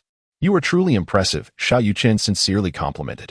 For a young lady to cultivate to the late external strength stage at such an age is indeed remarkable, far surpassing Wang Yoji from the Wang family. Is it true that the youth elixir can truly extend one's lifespan and preserve eternal youth? Zhou Yuyan hesitated before inquiring. Indeed, it is true. However, the materials required to concoct the youth elixir are exceedingly rare. Otherwise, the profits from its creation would be even greater. Then could you sell me one? I would be willing to pay any price, as you have already tasted its effects. Zhou Yuyan, unable to resist the allure of the youth elixir, spoke up. Knowing that her grandfather, the mainstay of the Zhou family, would undoubtedly benefit from the one Xiao Yuchen had gifted. Miss Zhou, I understand a young lady's yearning for the youth elixir, but the two I possess are truly needed for my purposes. How about this? Once the beauty elixir is completed, I shall ensure to reserve some for you. Xiao Yuchen proposed a different arrangement. Must I become your girlfriend to obtain the youth elixir? If that is the case, I might consider being your girlfriend. What do you say? You certainly wouldn't lose out, Zhou Yuyan boldly suggested. Miss Zhou, Xiao Yuchen was taken aback. Zhou Yuyan was willing to make such a sacrifice for the youth elixir. Please, just call me Yuyan. When you address me as Miss, it feels rather strange, Zhou Yuyan said, naturally wishing to draw closer to Xiao Yuchen through their form of address. Well, Yuyan, I truly have a girlfriend already. I fear her. Xiao Yuchen awkwardly scratched his head. You need not tell her. It matters not to me, for I require no formal recognition, Zhou Yuyan reiterated. Is this the disposition of a cultivator? Indeed, so magnanimous, truly unperturbed by trifles, Xiao Yuchen mused internally. Yuyan, you need not assume the role of my girlfriend. I promise you, a month hence, regardless of circumstances, I shall bestow upon you a beauty elixir. The reason Xiao Yuchen retained those two elixirs was to host an auction, where he could present various potions, thereby elevating their renown, thus ensuring a greater influx of buyers when the beauty elixir was eventually sold. However, since Zhou Yuyan had spoken, he could not dismiss her wishes. Within a month, the system might even bestow additional beauty elixirs. Even if it did not, one elixir should suffice, allowing him to gift one to Zhou Yuyan. Chapter 23. Integrating the Black Dragon Society. Is it true? Are you really giving me one? Zhou Yuyan exclaimed, her voice trembling with excitement. Of course, I never lie. Xiao Yuchen assured her, thumping his chest. Thank you. I, Zhou Yuyan, owe you a favor. If you ever need my assistance in the future, I will definitely not refuse. All right, it's a promise. I shall take my leave now. You should head back as well." With that, Xiao Yuchen drove away. Watching him depart, Zhou Yuyin fell into deep contemplation, lost in her thoughts. By the time Xiao Yuchen returned to school, it was already 10 past 10 in the evening.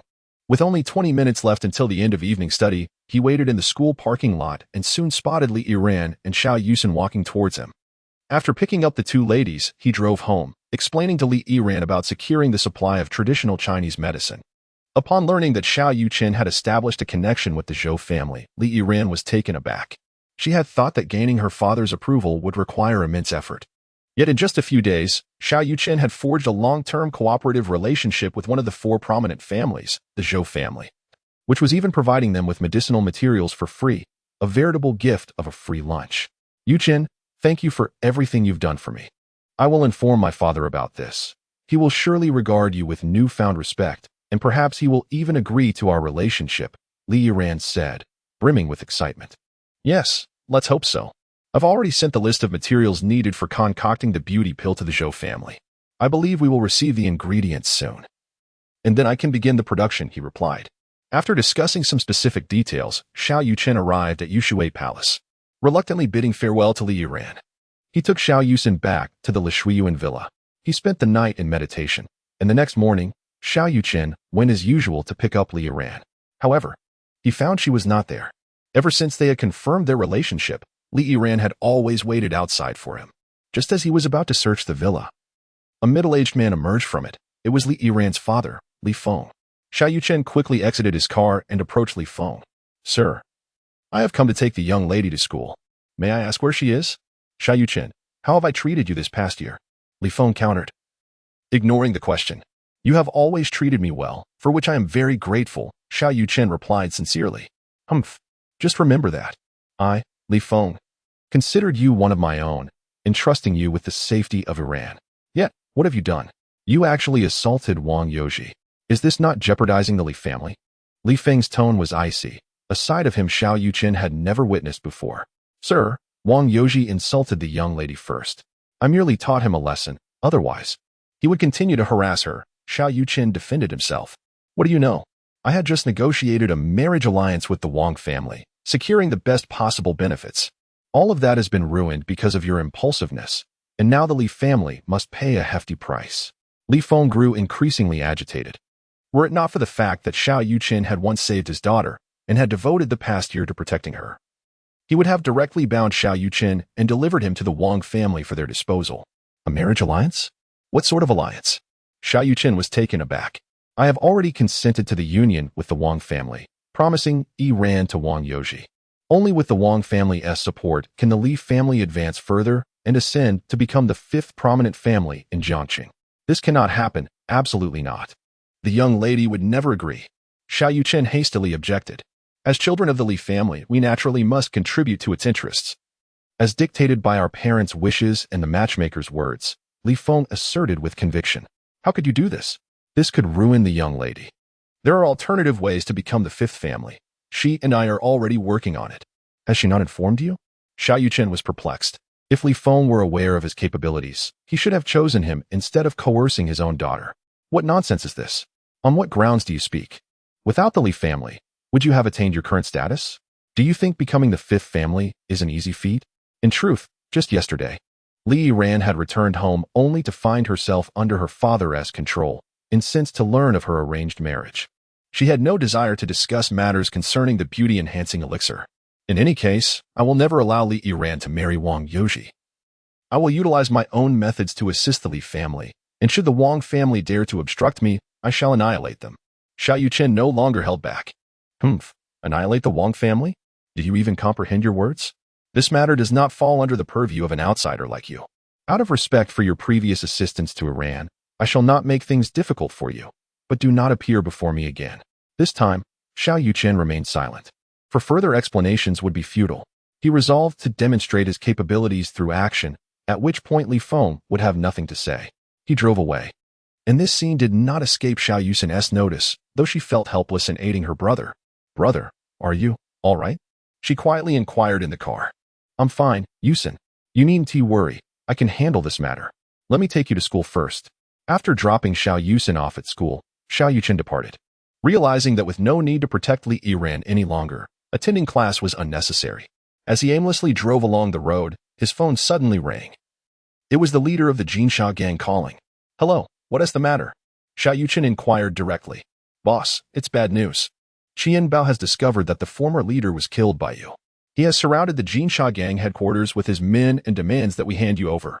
Upon hearing this, Xiao Yuchen felt no trepidation, but rather a surge of excitement. Excellent. Even if he hadn't come looking for me, I would have sought him out. Today is fortuitous. I shall also take the opportunity to consolidate the Black Dragon Society. The audacity of Xiao Yuchen's declaration left the leader of the Jinsha gang astonished. What does it mean to have time today? Does he think that consolidating the Black Dragon Society is as simple as having free time? Xiao Yuchen offered no further explanation and hung up the phone. As a cultivator, he devoted himself entirely to the path of immortality, indifferent to the mundane powers of the world. However, through the incident involving Li Yiran, he came to the realization that lacking influence would lead to disdain, rendering him unable to protect even his beloved. With newfound purpose, Xiao Yuchen drove directly to the headquarters of the Golden Sand Gang, where over 100 ruffians had gathered outside, led by none other than Qian Bao. Xiao Yuchen immediately discerned that Qian Bao was indeed a practitioner of internal strength, likely at the mid-stage of his cultivation. Though barely competent, he was vastly inferior to Xiao Yuchen. With a swift maneuver, he brought his car to a halt before the crowd and calmly stepped out. "Quite the lively gathering, isn't it? So many have come to pay their respects to me," Xiao Yuchen remarked with a hint of sarcasm.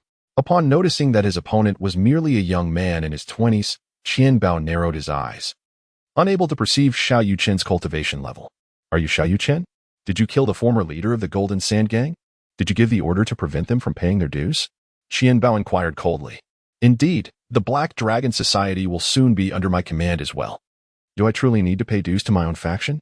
Chapter 24. The Realm of Combat. Xiao Yuchen's astonishing declaration left the audience in shock, and Qian Bao was so infuriated that he almost laughed. "You young brat, you boast with such arrogance. Do you believe yourself to be a realm king?" Qian Bao retorted angrily. "My words are not boastful. I maintain excellent dental hygiene. However, I do suffer from athlete's foot due to my aversion to washing my feet. Would you care to have a whiff?" Xiao Yuchen mocked deliberately. "Very well. In Jiancheng, aside from the esteemed realm king, no one dares to speak to me like that, not even the members of the 4 great families," Qian Bao stated, hands clasped behind his back, utterly dismissing Xiao Yuchen. "Since we've crossed paths today, let us not waste time. Will you come at me all at once, or one by one? I am in a hurry." Xiao Yuchen waved his hand nonchalantly. "Brothers, break his limbs." Qian Bao refrained from engaging directly, as he deemed a 20-something youth to be insignificant. Upon receiving Qian Bao's command, dozens of henchmen armed with baseball bats surged forward. Observing this, Xiao Yuchen scoffed disdainfully, lightly tapping his right foot on the ground as a formidable surge of spiritual energy radiated outward from his center. Bang, bang, bang. In a single move, over 50 individuals were sent flying, crashing heavily to the ground. Xiao Yuchen had shown restraint, as these individuals would eventually serve under him, if they were all killed. Recruiting new members would be cumbersome. An internal energy practitioner? So that is why you were so arrogant? Qian Bao was astonished by Xiao Yuchen's cultivation, but remained unfazed. "Let these minions be. You should handle this yourself." Xiao Yuchen gazed at the unfolding scene with calmness. Though slightly taken aback, Qian Bao remained composed. He was a late-stage internal energy practitioner, just a step away from achieving the pinnacle. Given Xiao Yuchen's youth, he presumed the latter to be merely an early-stage practitioner. However, Qian Bao overlooked a critical point. Early-stage practitioners could not effortlessly manifest their internal energy outward. "Let the 3 of us engage. I am eager to see how many moves this brat can withstand." Among Qian Bao's henchmen, 2 were mid-stage internal energy practitioners, and with Qian Bao, even a perfected practitioner would find a challenge. "Let us end this swiftly." The trio leaped into the air, each unleashing a palm strike, similarly projecting their internal energy outward. Faced with the 3 fierce attacks, Xiao Yuchen did not even bother to evade. He stood still, allowing the 3 powerful palms to strike him. "This fool doesn't dodge. Is he seeking death?" One murmured. Even a mid-stage practitioner would think twice before remaining motionless. "Indeed, I expected a martial arts prodigy. But it appears he is merely a fool." Had he chosen to evade, he might have lasted a few more rounds, though the outcome would remain unchanged. Bang! Just as everyone anticipated Xiao Yuchen's demise, a shocking scene unfolded. The 3 palm strikes landed upon him, Yet there was no follow-up. The strike seemed to vanish into thin air, leaving no impact. If one were to argue there was any effect, it was that the palm strikes had inadvertently enhanced Xiao Yuchen's strength. How can this be? Could he be a transformation practitioner? Upon reaching this point, Qian Bao swallowed hard. Although he had not exerted his full strength, he had still employed 80% of his power. However, his strike felt as though it had landed upon cotton, weak and ineffectual. Since you have made your move, it is now my turn. I shall deliver but a single strike. Should you three manage to withstand it unharmed, I shall submit to your will. With these words, Xiao Yuchen casually unleashed a palm strike. Yet its force was no less formidable than the combined effort of the three adversaries. Faced with Xiao Yuchen's attack, the trio's expressions turned grave. They dared not confront it directly and instead fortified their bodies with internal energy, their strongest defense. Nevertheless, against Xiao Yuchen's seemingly effortless strike, their defenses shattered in an instant, sending them crashing into the ground. Fortunately, as practitioners of internal energy, and due to Xiao Yuchen's restraint, they survived the encounter. I intend to consolidate the Black Dragon Society, and you three shall serve as the backbone. Otherwise, you would already be dead. Summon your king behind the scenes. Do not waste my time any further. Xiao Yuchen's tone was frigid. These individuals thrived in the underworld, their nature inherently ruthless. Xiao Yuchen needed to be even more ruthless to command their obedience. Very well. I will comply. Qian Bao recognized his defeat. Even if they all banded together, they were no match for Xiao Yuchen. Their only recourse was to heed his directives. No need to fight. I have arrived. At that moment, a chilling voice echoed. Indeed, it was the king Qian Bao had mentioned. Xiao Yuchen cast a glance at the imposing figure of the dark-skinned man, who stood around 6 feet tall, his countenance fierce, with a prominent scar running down the right side of his face, clearly a man with a storied past. Drawing from his previous encounter with Zhou Tianqing, Xiao Yuchen discerned that this king was also a mid-stage practitioner, seemingly a shade stronger than Zhou Tianqing. You are the king? Do you possess the energy ball technique? Xiao Yuchen inquired nonchalantly. Energy ball? What is that? The king responded, puzzled. You dare to call yourself a king yet lack knowledge of the energy ball? If you are a king, then I am the king of kings. TSK, another child deprived of a proper childhood. How pitiable, Xiao Yuchen jested. To defeat Qian Bao at such a young age, I acknowledge your talent in cultivation. Should you choose to join the Black Dragon Society, I can overlook past transgressions. Otherwise, this prodigy may very well meet his demise. Just as Xiao Yuchen was about to retort, the system delivered another message. Ding. Challenge issued. Defeat the king and consolidate the Black Dragon Society. Rewards. Elevation of cultivation level by 1 and a 5-fold cultivation speed experience card. Upon usage, your cultivation speed will increase 5-fold for 1 day. Do you accept the challenge? Upon hearing the system's announcement, Xiao Yuchen inwardly chuckled. The rewards were practically a gift, hardly qualifying as a challenge. I accept the challenge. Ding. Challenge accepted successfully. Please complete the task within 1 day. Failure to do so will render the task void. The system outlined the stipulations. If you wish for me to join the Black Dragon Society, let us engage in a wager, shall we? If I were to lose, I would join the Black Dragon Society. However, should you be the one to falter, the society shall henceforth heed my every command. Do you dare to wager? Witnessing Xiao Yuchen's calm demeanor, the king of the realm felt a flicker of concern. Yet, having navigated the complexities of Jiang City for decades, he could not allow himself to be intimidated by a mere youth. Thus, after careful deliberation, the king reluctantly consented to the challenge. Should Xiao Yuchen indeed prove to be superior in skill, what harm would it bring him to concede? It is said that the Black Dragon Society possesses the capacity to contend with the 4 great families, yet in terms of foundation, it remains significantly lacking. After all, the 4 great families are established by their own kin, rendering them far more dependable. In contrast, although he had amalgamated several factions, the allegiance of these groups to the Black Dragon Society was tenuous at best. Their loyalty was not genuine, making the society vulnerable to suppression. Whether Xiao Yuchen were to join the Black Dragon Society or the society were to be unified under Xiao Yuchen's leadership, the outcome would result in the society possessing 2 mid-stage warriors of transformation, a force formidable enough to overpower any of the 4 great families. Given that this was a risk-free venture, why would he refuse? Very well, I accept. Should you emerge victorious over me, you shall be the leader of the Black Dragon Society, and all 13 subordinate factions shall obey your command. The king publicly announced this, leaving the gathered crowd in a state of astonishment. Chapter 25. The Boundary King. Very well. I admire your audacity. Let your attack commence. Without hesitation, Xiao Yuchen unleashed a powerful palm strike. In response, the Boundary King retaliated with a fist, their energies colliding with a resounding impact. Boom! A thunderous explosion echoed, unleashing a tempest that forced the onlookers to stagger backward. How formidable! Is this the prowess of a seasoned martial artist? Had that attack struck us, we would surely meet our demise. Who do you think will emerge victorious? This fate bears significant weight on our future. Do not fret unnecessarily. This is indeed advantageous for us. Regardless of who prevails, both will become members of the Black Dragon Society. Indeed, how had I not considered this? With two mid-stage martial artists from the Black Dragon Society, which family in Jiang City would dare to confront them? After the initial exchange, Xiao Yuchen altered his strategy. To grow stronger, he sought to leverage the advantage of absorbing energy through his body. With this in mind, Xiao Yuchen found himself on the defensive, continuously under pressure. Whether the Boundary King launched ranged assaults or initiated close combat, Xiao Yuchen would utilize his techniques to deflect a portion of the attacks, while absorbing the remainder through his physique. This created a deceptive illusion, suggesting that Xiao Yuchen could not withstand the Boundary King's strikes, appearing to be perpetually on the back foot. It seemed he would soon face defeat. I had said that lad was inadequate. He is still too young to be a match for the Boundary King. Indeed. Aside from their initial clash, where they appeared evenly matched, the young man thereafter was consistently overwhelmed. That alone is impressive. At least he can endure so many of the Boundary King's attacks. We would likely falter after just one. Initially, the Boundary King shared this sentiment, believing Xiao Yuchen was merely boasting, barely reaching the mid-stage of martial prowess.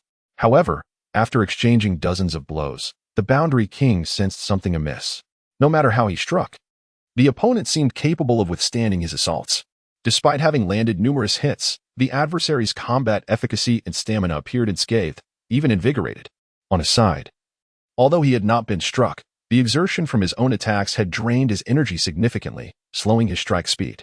Xiao Yuchen intended to deplete the Boundary King's stamina through this method, yet to his astonishment, after withstanding numerous attacks, he experienced a breakthrough, ascending directly to the 6th layer of Qi refinement.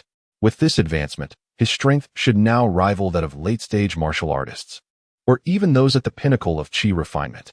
Upon completing this challenge, he would receive enhancements from the system, rendering him invincible against those below Qi refinement, even capable of contending with early-stage acquired realm experts. Now that he had leveled up, Xiao Yuchen lost interest in continuing the battle. Out of respect for my opponent, I allowed you to unleash so many attacks. Now it is my turn to retaliate. I shall execute but a single strike. If you can still stand after that, I shall concede and join the Black Dragon Society. Xiao Yuchen's voice resonated loudly, ensuring all present heard him. However, they perceived this declaration as merely a desperate attempt to salvage his pride. In the arena, only the King of Realms remained vigilant, genuinely startled by Xiao Yuchen's earlier words. Could it be that the opponent had merely been toying with him, withholding their true strength? Very well, let us settle this with a single decisive strike. This time, the King of Realms unleashed his full power without reservation, launching a powerful strike. Had Xiao Yuchen been serious about countering this blow previously, he would have needed to. But now he felt no such obligation. If he were to exert his full strength, the King of Realms would likely be obliterated in an instant. As the colossal hand descended upon him, Xiao Yuchen casually countered with a strike of his own. Bang! The two massive hands collided in midair. This time, Xiao Yuchen's ethereal hand was no longer fragile. It shattered the King's hand with an overwhelming force, the residual energy crashing into the King of Realms. With a cough of blood, the king was sent flying several meters, crashing heavily to the ground. Witnessing this scene, the onlookers collectively held their breath, astonished that it was the king who had been sent reeling. They struggled to comprehend how Xiao Yuchen, who had seemed so subdued, had suddenly become so formidable. Could the lad have truly been jesting all along?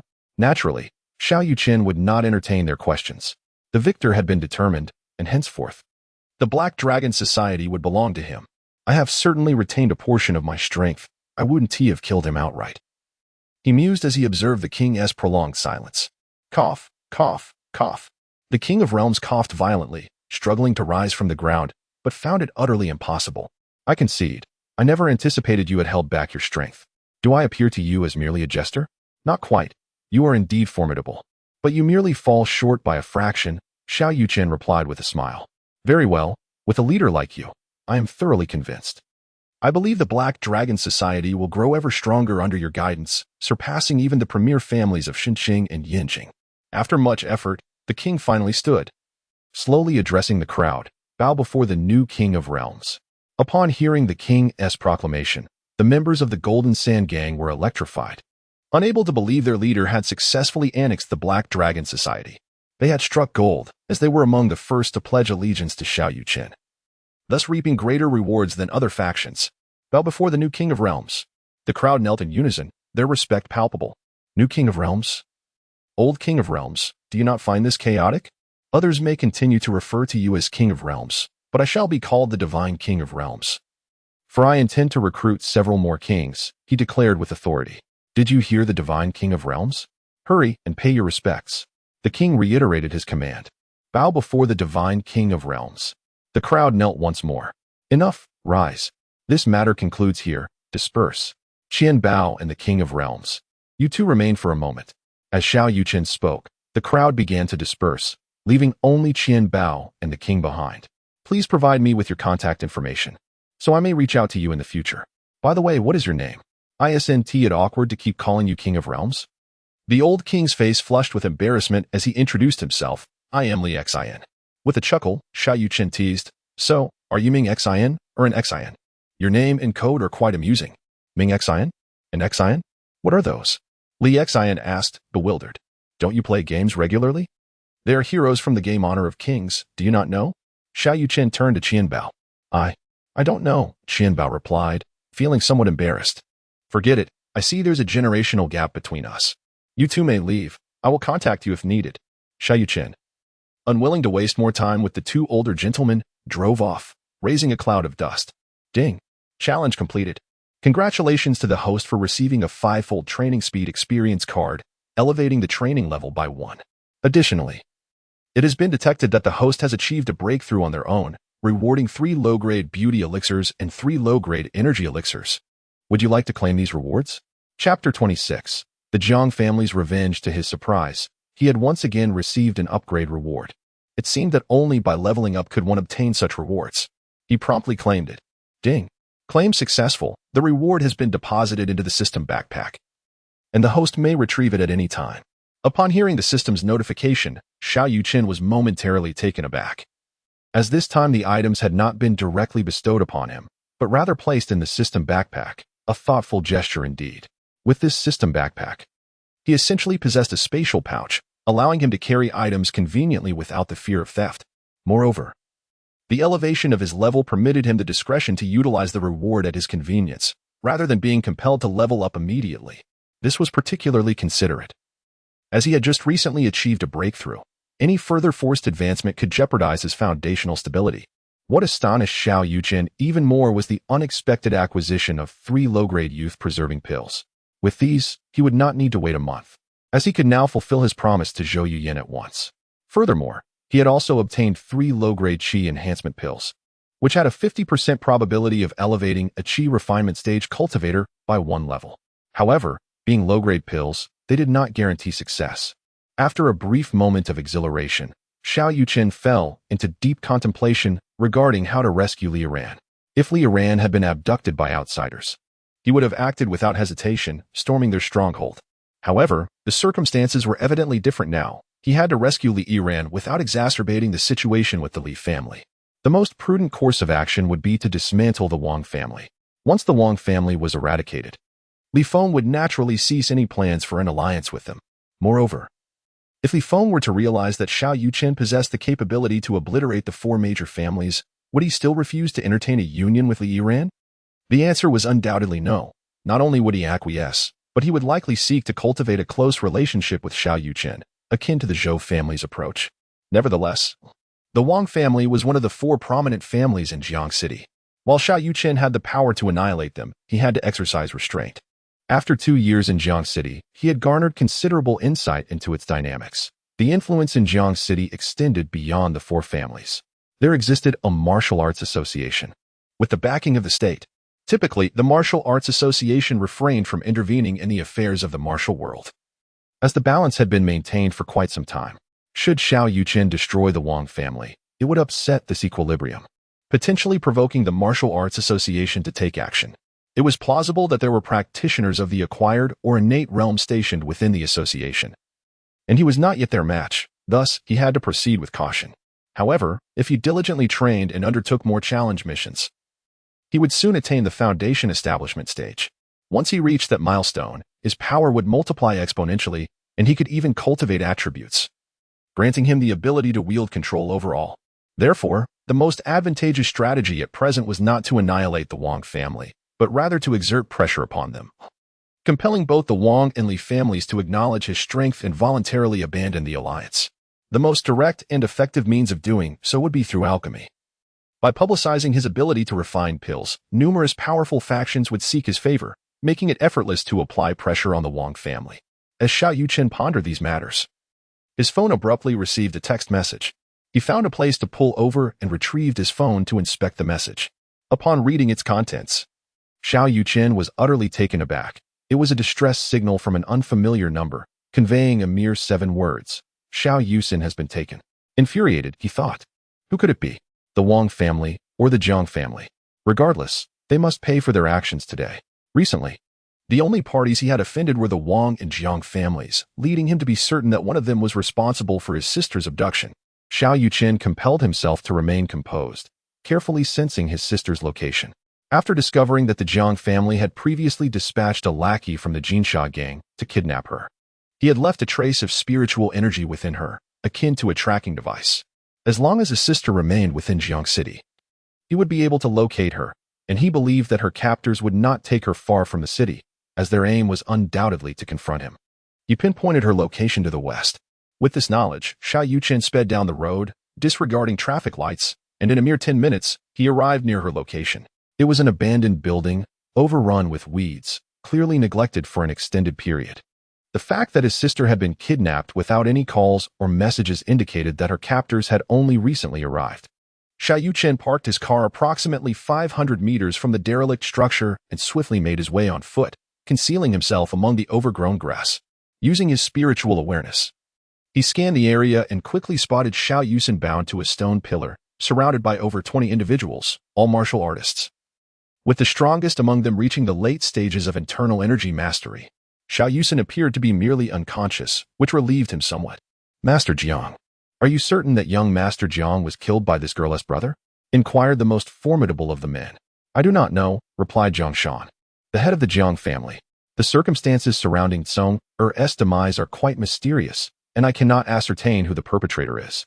However, he only had conflicts with that young man, so it is likely he is responsible.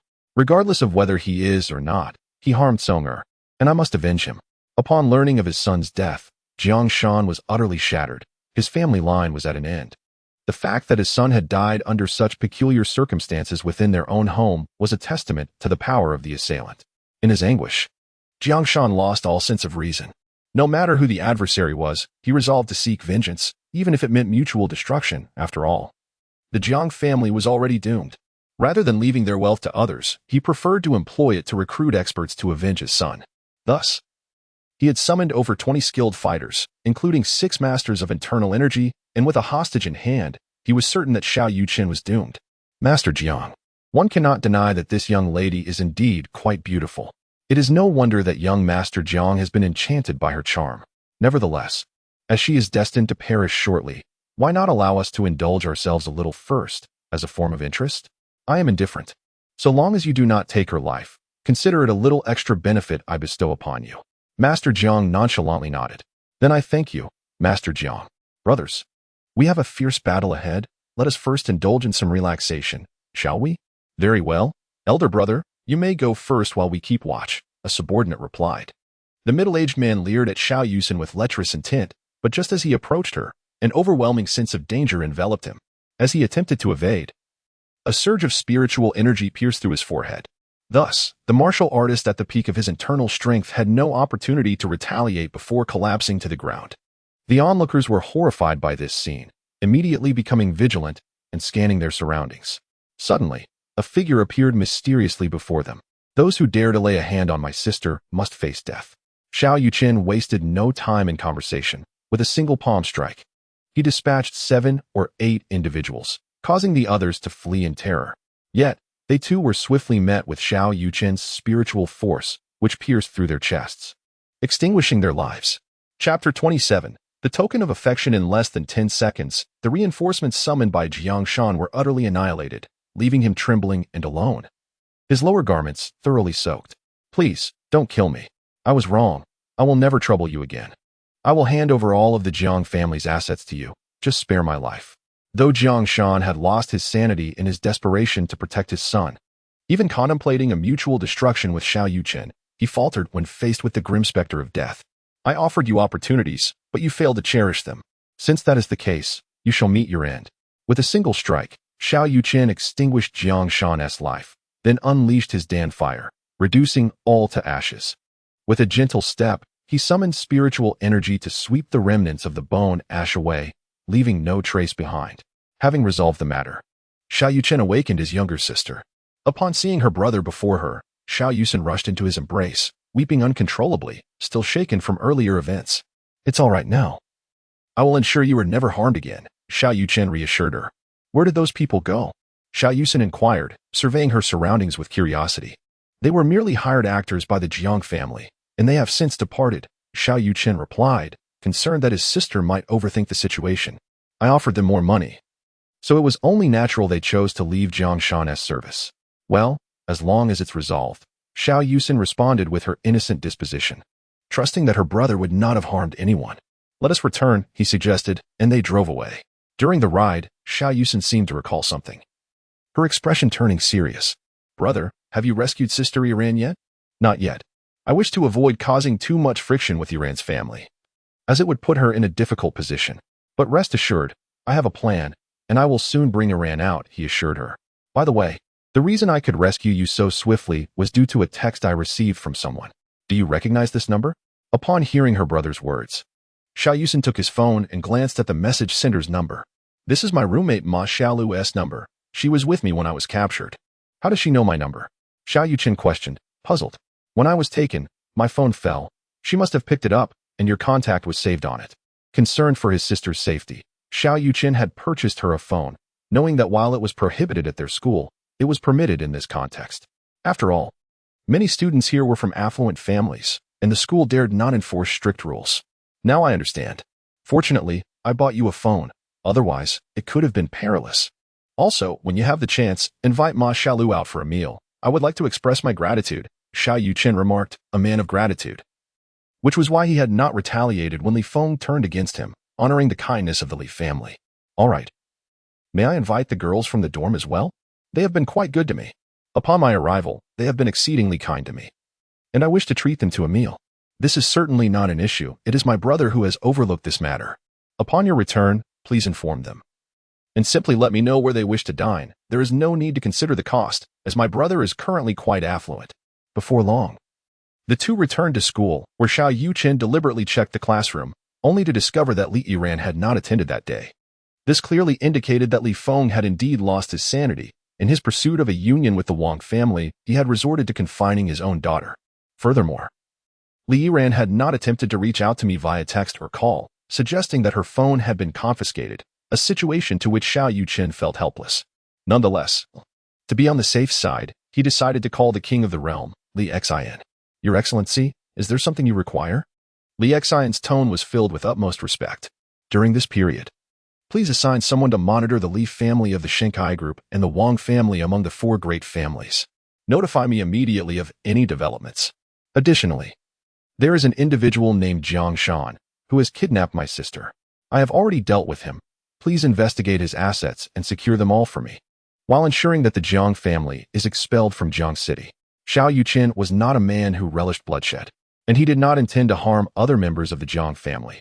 However, he was resolute in reclaiming Jiang Shan's assets as retribution for his sister's plight. Rest assured, Your Excellency, I shall fulfill this task, came the reply.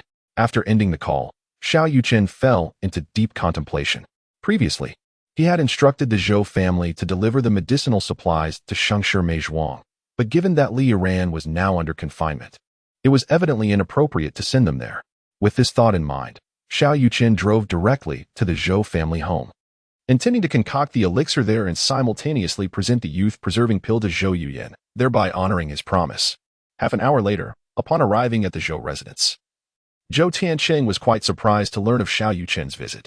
"My young friend, your unexpected arrival is quite the honor, and I beg your pardon for not welcoming you adequately." Since learning of Xiao Yuchen's prowess, he had regarded him as an equal, and knowing he was also an alchemist, he felt compelled to extend even greater courtesy. "Brother Zhou, there is no need for such formality between us. Due to unforeseen circumstances, the medicinal supplies I requested should not be sent to Shengshi Meizhuang for the time being. I shall concoct the elixir here instead. Though I am uncertain if the ingredients are prepared," Xiao Yuchen inquired. "Is there a problem? I had intended to send them this afternoon," Zhou Tianqing responded, somewhat taken aback. Xiao Yuchen did not conceal the truth and recounted the events that had transpired.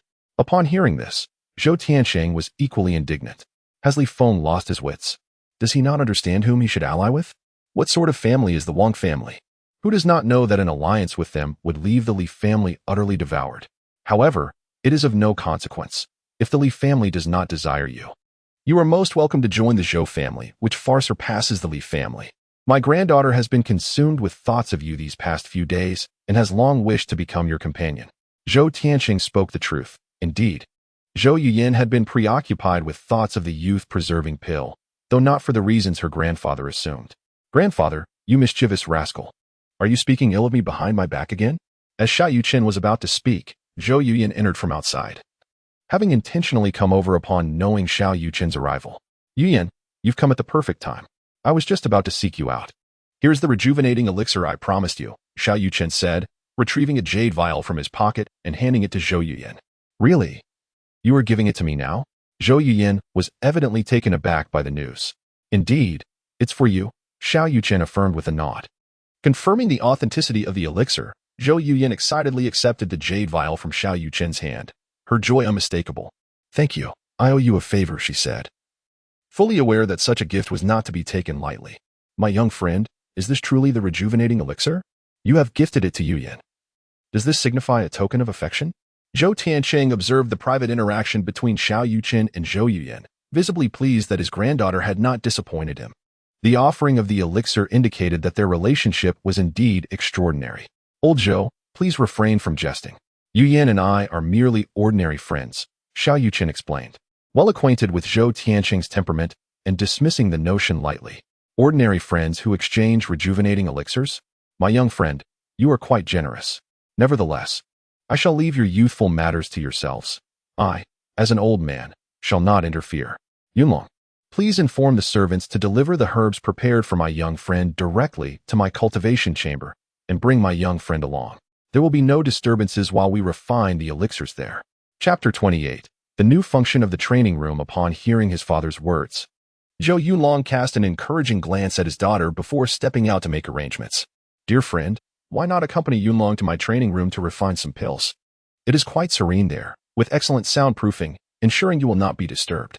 Although Zhou Tianqing was eager to witness the art of alchemy, he refrained from expressing his curiosity, understanding that it would be impolite for an alchemist to be observed in such a manner. "Would you care to join us, old Zhou? I have a few matters I would like to discuss with you," Xiao Yuchen proposed with enthusiasm. "Is that permissible? May I observe your pill refinement? Are you not concerned I might attempt to learn from you?" Zhou Tianqing inquired, taken aback. "Not at all, for you could not replicate it. If alchemy were so easily grasped, alchemists would not be so rare," Xiao Yuchen replied, concealing another vital reason. Refining pills necessitated the use of spiritual energy, while martial practitioners cultivated true energy. If one could not even summon the alchemical fire, how could they hope to learn the craft? "Ah, very well. It seems I overthought it," Zhou Tianqing said, his cheeks flushing as he guided Xiao Yuchen to the training room. Upon entering, Xiao Yuchen was astonished by the spaciousness of the facility, which boasted an array of fitness equipment. To his utmost surprise, a sizable swimming pool adorned the room, exuding an extravagant charm. "Old Zhou, your training room is indeed vast, though somewhat extravagant. Once you consume the youth-returning pill and regain your youth, it would be delightful to invite a few young ladies here for a swimsuit fashion show, wouldn't it?" Xiao Yuchen teased. "Ahem, dear friend. Perhaps it is best not to jest with an old man. My wife." "Well, you understand," old Zhou replied, slightly embarrassed. "Is it true? As the head of the Zhou family, one of the 4 great clans, you actually fear your wife? How can you be so unaccomplished?" Xiao Yuchen could not contain his laughter. "This is not fear, it is respect. Indeed, my wife has borne me 3 sons and 2 daughters, a tremendous contribution.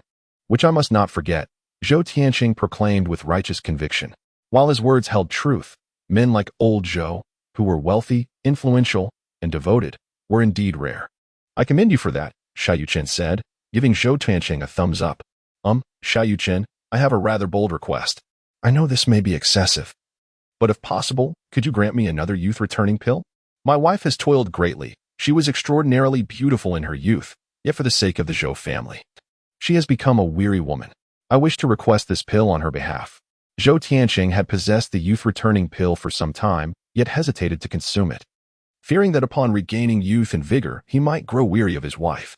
Old Zhou, you seem to possess a double standard. Are you afraid of straying, yet find your wife as age a burden? Xiao Yuchen mused inwardly, previously curious about Zhou Tianqing's reluctance to consume the pill. It seemed his hesitation stemmed from fear. No.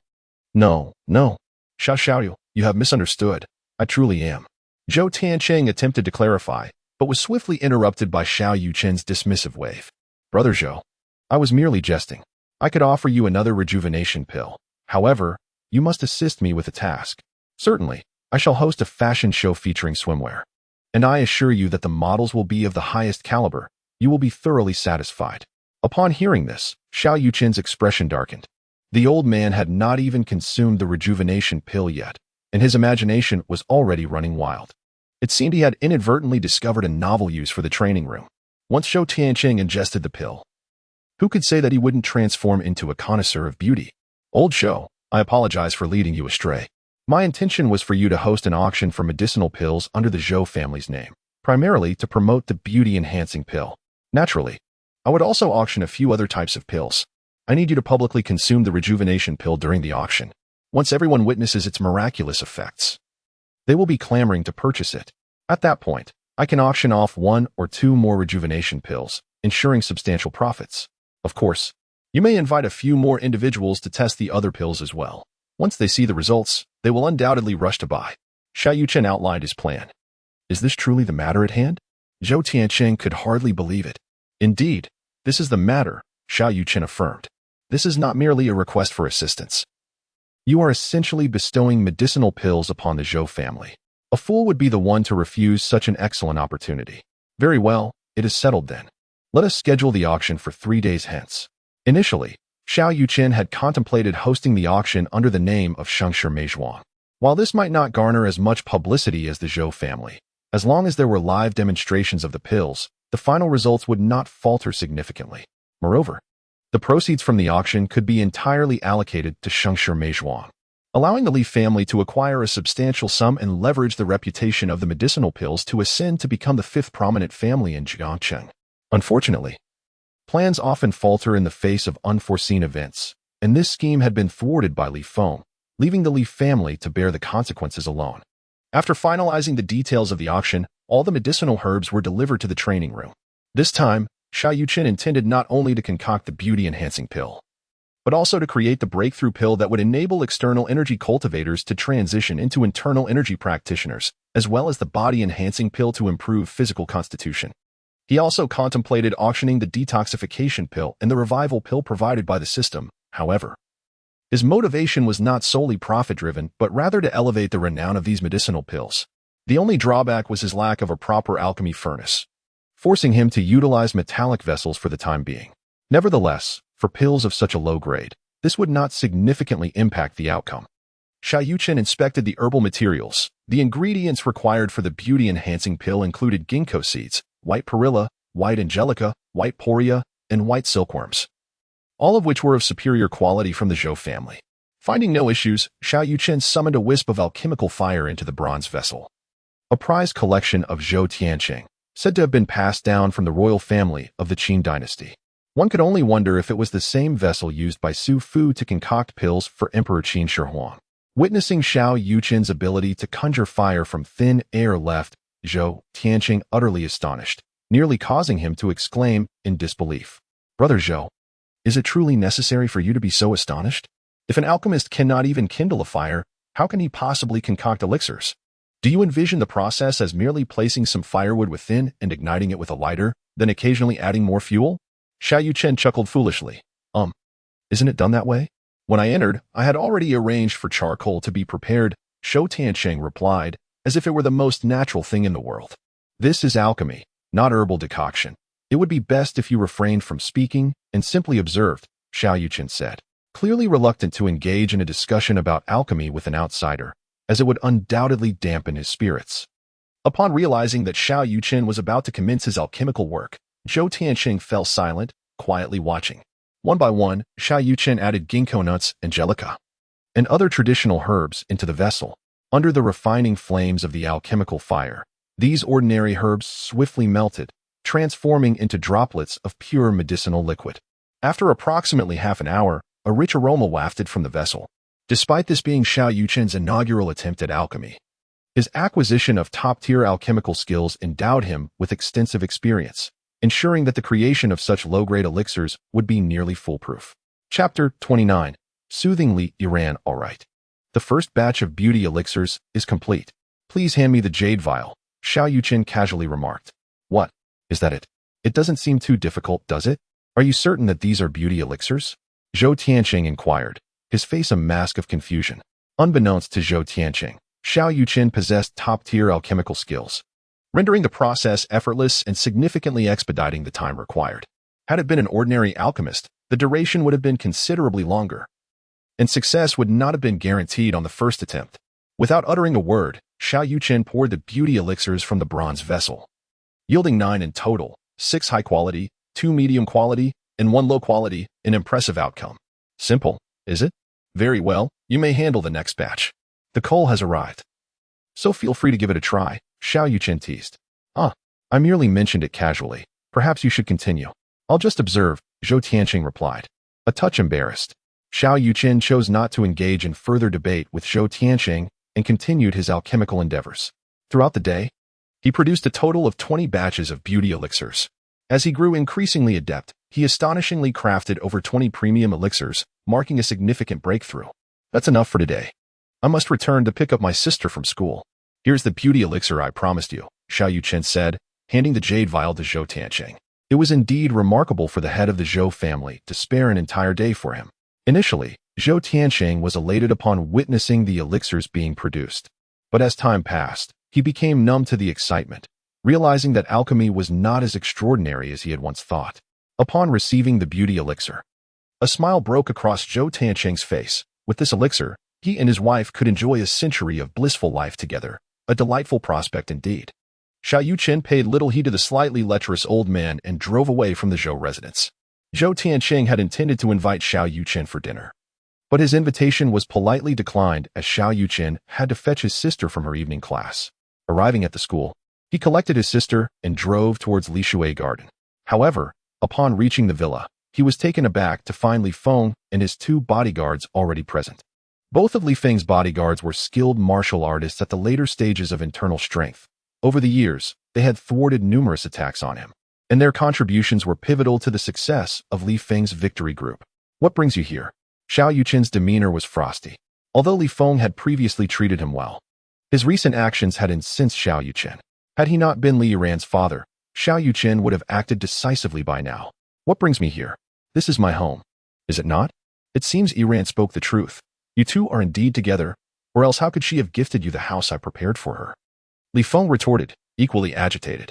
He had painstakingly facilitated his daughter's union with the Wang family, and now, at such a critical juncture, Xiao Yuchen had stolen Li Yiran's heart. Li Feng felt as though he had unwittingly invited a wolf into his home.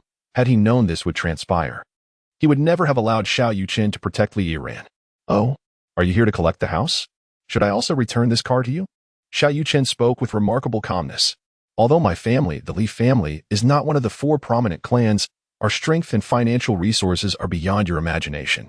We are not so petty as to retract our gifts once given. However, you must end your relationship with Yiran. If you agree to this, not only will the house and car be yours, but I can also provide you with an additional 20 million. Enough for you and your sister to live a prosperous life. Upon hearing Li Feng's words, Xiao Yuchen laughed softly. He had often seen in dramas or novels how wealthy individuals would make such offers to ensure their daughters would part ways with impoverished suitors. At that moment, Xiao Yuchen envied the male protagonist, wondering why he lacked such fortune. Yet when faced with a similar situation himself, The humiliation was unbearable, arrogant and self-righteous. Xiao Yuchen thought with disdain. What did you say? Repeat that if you dare, Li Feng threatened, anger rising within him. How can you be so certain that I will break up with Li Yuran? To convince her, I must tell her myself. Lest you fear I might take the money without fulfilling my end of the bargain, Xiao Yuchen retorted. That does make sense. So, you agree? Li Feng inquired. Of course I agree. Who would refuse such a sum? 20 million is a fortune I have never seen in my life, Xiao Yuchen feigned humility. All right, wait here. Li Feng, now exhilarated, had not anticipated that this matter would resolve so effortlessly. He had always believed Xiao Yuchen to be a man of integrity, only to realize he was no different from others. Li Feng retrieved his phone and dialed a number. Yuru, I've taken care of everything. Please hand the phone to our daughter. Yuru, known as Lu Yuru, was Li Yuran's biological mother. She genuinely felt for her daughter and did not wish to witness the rift between her daughter and husband, yet as a woman, she had little power to intervene. All right. I understand, she replied, seeking out her daughter. At that moment, Li Yuran was locked away in her room. Upon learning of her father's decision, she resisted fiercely, even threatening to take drastic measures, but her father remained resolute. She contemplated ending it all, yet could not bear to part with Xiao Yuchen, even in death. She wished to see him one last time, so she endured. The past few days had left her tear-stained and haggard, witnessing her daughter's plight. Li Yuru felt immense sorrow, yet felt utterly powerless. Yuran, are you all right? Please do not blame your mother. I truly cannot help you, she said softly. Li Yuran remained silent, tears streaming down her face. Yuran, Xiao Yuchen is trying to reach you. Will you answer? This time, upon hearing her mother's words, Li Yuran, who had been unresponsive, suddenly trembled and snatched the phone from Lu Yuru's hand. Hello, Yuchen? Is that you? It's Yuran. I refuse to marry Wang Yoji. Please come and save me. Upon hearing Li Yuran's excited yet hoarse voice, Xiao Yuchen's eyes reddened with emotion. He understood that Li Yuran must have endured considerable suffering and shed countless tears over the past few days. Yuran, it's me. Please, do not be overly agitated. Listen carefully to what I have to say. It is my utmost honor to call you my girlfriend, and I vow that I shall never allow you to cry or suffer again in this lifetime. You must wait for me, in no more than 3 days. I will undoubtedly rescue you, making those who have wronged you regret their actions for eternity. At that moment, we shall be able to be together openly. Do you believe me? Yes, I believe, and I will wait for you, she replied. Then promise me you will take good care of yourself, eat well, and sleep soundly. I cannot bear to see a waning Li Yuran. Can you do that for me? Xiao Yuchen inquired once more. Yes, I can. I will take care of myself, sleep well, and eat properly while I await your arrival. With that, Li Yuran abruptly hung up the phone. Chapter 30, Revealing Strength Mother. I am hungry. I want to eat. Li Yuran's exuberance was palpable, as if she had undergone a transformation. The sight of her daughter expressing a desire for food brought great joy to Lu Yuru, yet an unsettling realization dawned upon her. Logically, since Xiao Yuchen had proposed a breakup with her daughter, Li Yuran should be grieving, not suddenly elated. Had she perhaps suffered a blow to her senses? However, recalling Li Yuran's previous words, Li Yuru sensed something amiss. It appeared that Li Yuran mentioned Xiao Yuchen would come to find her. What could this entail? Daughter, are you all right? Did you and Xiao Yuchen part ways? Lu Yuru inquired cautiously. Part ways? Why would we do that? Li Yuran responded with a smile, her tone one of playful defiance. Wasn't it Xiao Yuchen who just called you to propose a breakup? Li Yuru began to piece together the puzzle, realizing her husband had likely been deceived by Xiao Yuchen. Mother, did father do something behind my back? Did he force Yuchen to break up with me? Li Yuran's expression shifted dramatically. Well, Yuran, you are already betrothed to the Wang family. What need is there to entangle yourself further with Xiao Yuchen? Li Yuru's voice was tinged with irritation. The engagement was arranged by you. It has nothing to do with me. Furthermore, you do not comprehend Yuchen's capabilities. I assure you, if father drives him away, he will live to regret it. Li Yuran refrained from elaborating further. She had intended to inform her father of Xiao Yuchen's alchemical prowess, which could elevate the Li family to the ranks of the 4 great families. But he had dismissed her claims. Given this, she saw no reason to explain now. Ultimately, her father would surely come to regret his decisions. Never mind. I shall prepare your meal. Lu Yuru's resolve wavered. At last, her daughter desired sustenance, and she felt compelled to oblige. If Li Yuran continued to abstain from food, she truly might not endure. Meanwhile, upon hearing Xiao Yuchen's words, Li Feng was consumed by rage, realizing he had been outmaneuvered. Scoundrel, Xiao Yuchen. I have shown you leniency because you once saved Iran. Even after your offense against the Wang family, I refrained from taking action, but if you court your own demise, do not blame me.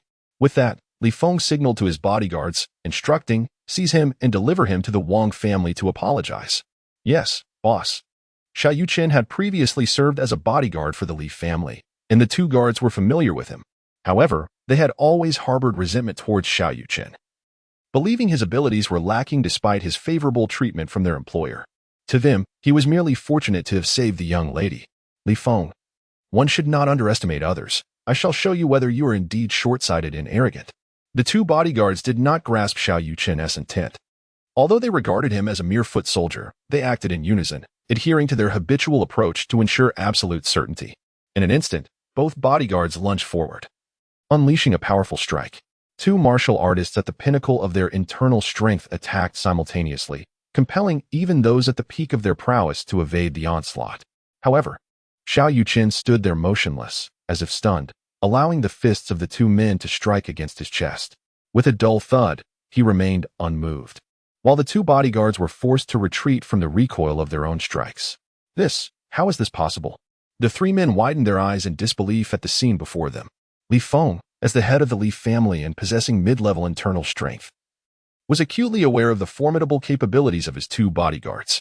Yet now, they were unable to breach Xiao Yuchen's defenses. Arrogance has no bounds. Nothing is impossible. If I so desired, I could obliterate the Li family in an instant, whether through brute force or economic means. Xiao Yuchen was not boasting. He commanded an underground force, the Black Dragon Society, rivaling the four great families, and had the robust support of the Zhou family. The annihilation of the Li family was a trivial task. The reason for his restraint stemmed primarily from the fact that Li Feng had a beloved daughter. Boy, do not take pride in this. Just now, we held back, fearing a single punch might kill you, and only used a fraction of our strength. Enough. With a casual wave of his hand, Xiao Yuchen unleashed his spiritual energy, sending one bodyguard flying against the surrounding wall. He had no desire to listen to the idle chatter of the bodyguard. Two late-stage internal strength fighters had no right to boast before him. The scene unfolded too abruptly for the bodyguard to react, and he was swiftly dispatched. And you. With a powerful grasp, Xiao Yuchen summoned the other standing bodyguard into his grasp, seizing him by the throat. Did you exert your full strength? Li Feng regarded the two as treasures, but in Xiao Yuchen's eyes, they were no different from ordinary people. Begone. He hurled the second bodyguard away with ease. Having dealt with both bodyguards, Xiao Yuchen turned his gaze towards Li Feng, his tone icy. You are the father of Iran, and I certainly will not harm you. However, you would do well to refrain from provoking me again.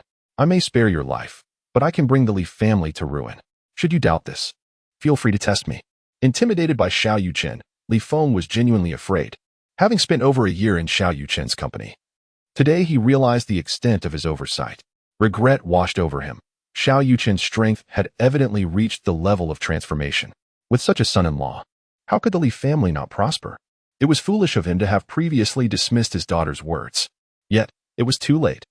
Although he dared not provoke Xiao Yuchen, he feared even more to offend the Wang family. In comparison to Xiao Yuchen, he chose the Wang family, for they boasted 3 transformation-level warriors. The head of the Wang family, Wang Tianda, was at mid-level transformation, with 2 elders at the initial stage. Such power was not something Xiao Yuchen could withstand alone. Very well, I underestimated you. We shall see how you contend with the Wang family. Despite his respect for Xiao Yuchen's capabilities, Li Feng could not resist the urge to maintain his pride. Xiao Yuchen said nothing, merely watching as Li Feng departed. He could only hope that Li Feng would exercise some wisdom and refrain from committing any further folly. Just as Li Feng had departed, Xiao Yuchen's phone rang. It was the esteemed king of the realm, Li Xin, calling. Hello, esteemed king, we have executed your orders and seized the assets of the Jiang family. All core members of the Jiang clan have been expelled from Jiang City, Li Xin reported with utmost respect to Xiao Yuchen. Excellent work. In 3 days, the Zhou family will host a grand auction for elixirs.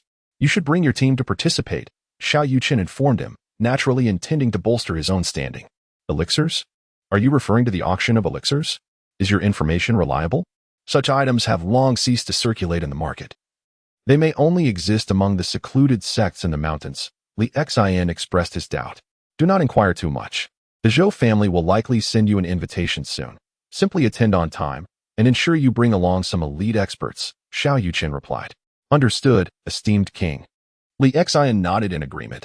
Do you have any other matters to discuss? If not, I shall end the call, Xiao Yuchen inquired. Yes, there is one more thing. My subordinate just reported that Li Feng, the head of the Li family, has gone to Li Shui Garden accompanied by 2 bodyguards. It seems he is seeking you. Li Xian relayed. Chapter 31. Stirring the pot. Upon hearing Li Xian's words, Xiao Yuchen fell silent. Fortunately, Li Xian was merely on the phone and did not come in person. Otherwise, he would have genuinely considered strangling him. Hello, Lord of the Realm. Are you still listening? Li Xian inquired cautiously. Perhaps you could wait until I am eliminated before notifying me next time? The battle here has concluded. And you inform me that they are seeking me? Feeling the reprimanding tone from the Lord of the Realm, Li Xian's heart quivered. And thoughts of eliminating that subordinate crossed his mind. Lord of the Realm, please calm your anger. I have only just received the news. I will dispatch a more astute brother immediately. Very well, let this be the last instance. Xiao Yuchen was not truly angry. The matter was trivial. However, he felt it necessary to remind Li Xian, lest they miss something of great importance. After hanging up, Li Xian called that subordinate and berated him thoroughly. It was only due to his good temper that the lad was spared from dire consequences. The night passed in meditation, and by dawn, Xiao Yuchen rose to prepare breakfast. After Xiao Yuchen had finished her meal, he drove her to school. Yuchen, I would like to invite your roommates to lunch. Please inform them. Lunch? But that time is rather short. They wish to go karaoke afterwards. How about we go in the evening instead? Xiao Yuchen suggested. Evening is acceptable. But don't you have evening classes? Tomorrow is Friday. We finish early in the afternoon, Xiao Yuchen replied. Then let us settle on tomorrow evening. Just let me know where to dine and sing. I had previously invited them. They are keen on dining at Xiangu and then singing at the Royal KTV. However, I believe both venues are quite pricey. Are you okay with that, brother? Xiao Yuchen tentatively asked. Not an issue. Money is no concern. Your happiness is what matters. With this matter arranged, Xiao Yuchen departed for the Zhou family, where he needed to continue his role as a facilitator, as alchemy can be rather tedious. Zhou Tianqing was adamant about not visiting this time. Xiao Yuchen secretly chuckled, relishing the prospect of a lighter workload without his companion's interference. Of course, Zhou Tianqing was not idle. He was busy organizing the auction preparations, and the invitations were already dispatched, ensuring that all the affluent in Jiangxing would receive them. The day swiftly came to a close, and Xiao Yuchen, like a diligent machine, labored without sustenance, ultimately concocting 22 batches of beauty elixirs. Although the pace was slightly faster than the previous day, the quality remained commendable. Perhaps due to his growing proficiency, or perhaps because Zhou Tianqing was absent. Among the 22 batches of beauty elixirs, over 80 were of exceptional quality, while the remainder mostly consisted of high grade, with only a few of medium quality, and none of inferior grade. In total, the 22 batches yielded 378 elixirs. While this number may not seem vast, one must be cautious not to produce too many at once, as it may give the impression of being cheap. A few more elixirs of different varieties could be crafted tomorrow. Leaving the Zhou family, Xiao Yuchen returned to school to pick up his sister after classes, demonstrating his unwavering dedication and thoughtfulness.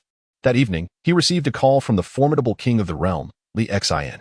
My lord, my subordinate reports that the head of the Li family, Li Feng, visited the Wang family around 8 o'clock this evening and has only just departed. However, the specifics of their discussion remain unclear. Understood.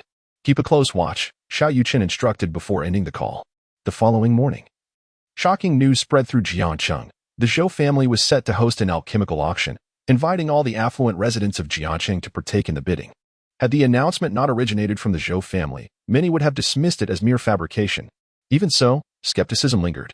Yet, the prospect of authenticity compelled attendance. Despite the commotion outside, Xiao Yuchen remained undistracted, continuing his alchemical pursuits within the Zhou residence. Today, he focused not on beauty-enhancing elixirs, but rather on brewing 8 cauldrons of body-enhancing potions and another 8 of breakthrough elixirs for martial artists at the peak of their external strength.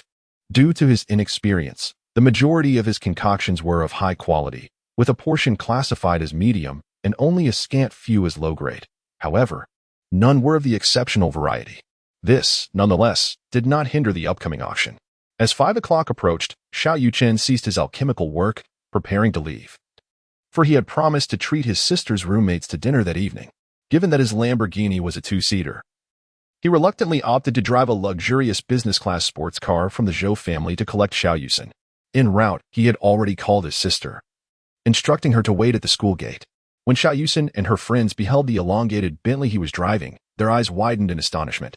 To them, high school students, possessing such a luxury vehicle signified success. They labored diligently in their studies with aspirations of marrying individuals of such stature. "Brother, have you gotten a new car?" Xiao Yuchen inquired, equally astonished. Although she was unaware of the vehicle's exorbitant price, she could tell it was a staggering sum.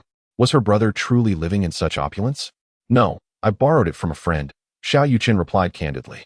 Upon hearing this, the nearby girls regained their composure. After all, they were students, and it was inconceivable for anyone to afford such a luxury unless their family possessed considerable wealth.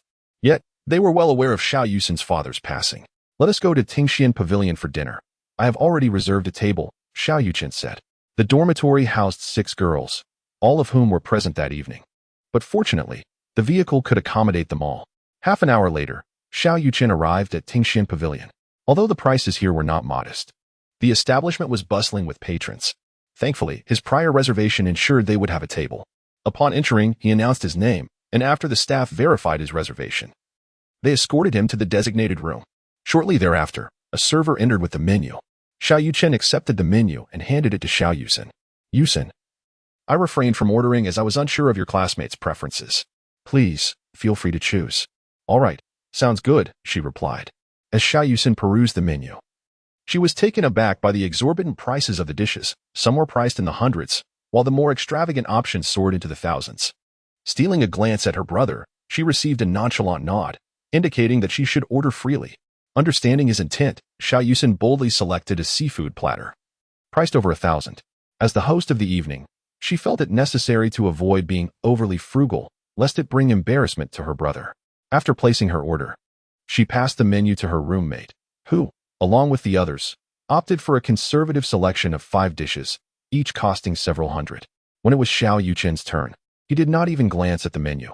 Instead, he handed it directly to the waiter, just as the waiter presumed there would be no further orders. Xiao Yuchen astonished everyone with his response. "In addition to the dishes chosen by the ladies, let us have one of everything else." Initially, Xiao Yuchen could have simply ordered a complete set, but he refrained from doing so to ensure the other girls felt included in the experience. "What? One of everything? We have a total of 88 dishes. Are you certain you want one of each? You are only 7 people and will scarcely be able to finish them," the waiter kindly cautioned. Chapter 32. The Green Gang. It matters not that I am unaware of their culinary preferences. Simply stir-fry a selection, and should there be any leftovers, we shall take them home. Additionally, procure 1 bottle each of your beverages, but remember, only drinks, no alcohol. The waiter, realizing that someone was willing to spend generously, refrained from further comment. Xiao Yuchen's extravagant display astonished the young women present. His audacity was remarkable, a testament to the allure of wealth. And such audacious men possess an undeniable charm. Today, feel free to indulge in the dishes and beverages, but refrain from consuming alcohol. It is imperative that young women safeguard themselves when out, avoiding drinking with strangers. That is the rule. This series of actions endeared Xiao Yuchen to the female students. A man of such caliber is indeed a true gentleman, though regrettably, he does not belong to them. "Senior Yuchen, do you have a girlfriend?" one girl inquired curiously, having heard rumors that Senior Li Yiran was his partner. "Yes, she is my girlfriend," Xiao Yuchen responded candidly. "Wow, how enviable. You truly are a match made in heaven. A perfect couple."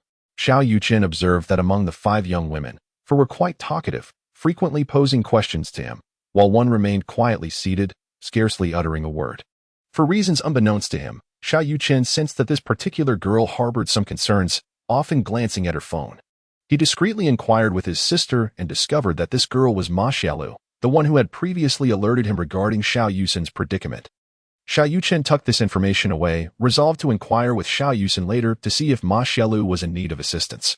Due to the sheer volume of dishes Xiao Yuchen ordered, the owner summoned all available chefs to accommodate the guests promptly, resulting in a flurry of activity as numerous chefs collaborated in the kitchen. Even so, it took half an hour for all 88 dishes to be prepared, and by the time the final dishes arrived, most were already satiated. The beverages followed suit, with over 100 bottles brought to the table. Yet they consumed only a modest number. Not wishing to waste the food that had gone largely untouched, they decided to take everything home. planning to enjoy a late-night snack later. The beverages could also be shared with family, making it a worthwhile endeavor. They did not refuse. As the cuisine from Ting Xiangu was esteemed, most ordinary people would hesitate to dine there, and bringing it home was no shame, especially given the delectable fare. Though they had genuinely reached their limit. As they had abstained from alcohol, their dining experience was relatively swift, and their total expenditure exceeded 80,000. A trifling sum for Xiao Yuchen at this juncture. The clock indicated just past 6, and the group proceeded as planned to the Royal KTV. Due to the lack of prior reservations, Xiao Yuchen was unable to secure the finest private room. However, it mattered little, as their purpose was merely to sing. Initially, everyone was filled with excitement, eagerly vying to choose songs. Singing at KTV had always been their dream. However, as they continued to sing, they soon grew thirsty. The girls suggested retrieving the unfinished drinks they had left behind, and naturally, Xiao Yuchen had no objections, being the sole male in the group. And with the beverages in his car, the task of fetching them fell upon him. Upon returning to his vehicle, Xiao Yuchen filled a box with 30 bottles of drinks and made his way back to the Royal KTV. Yet, just as he approached the entrance, he was halted by a staff member. "Sir, I'm afraid we cannot permit outside beverages. If you require refreshments, you may purchase them from our establishment, and our staff will deliver them to your private room shortly." The staff member was relatively courteous. Xiao Yuchen refrained from arguing, as it seemed that many KTVs upheld such regulations. After all, they relied on beverage sales as a primary source of revenue. If patrons were allowed to bring their own drinks, the KTV would struggle to profit. Very well, Xiao Yuchen nodded, returning the drinks to his car. He then ordered 30 bottles from the KTV counter and headed back to the private room. However, just as he arrived outside, he overheard a commotion inside. "Who are you? We don't know you. Why should we drink with you? This is our room.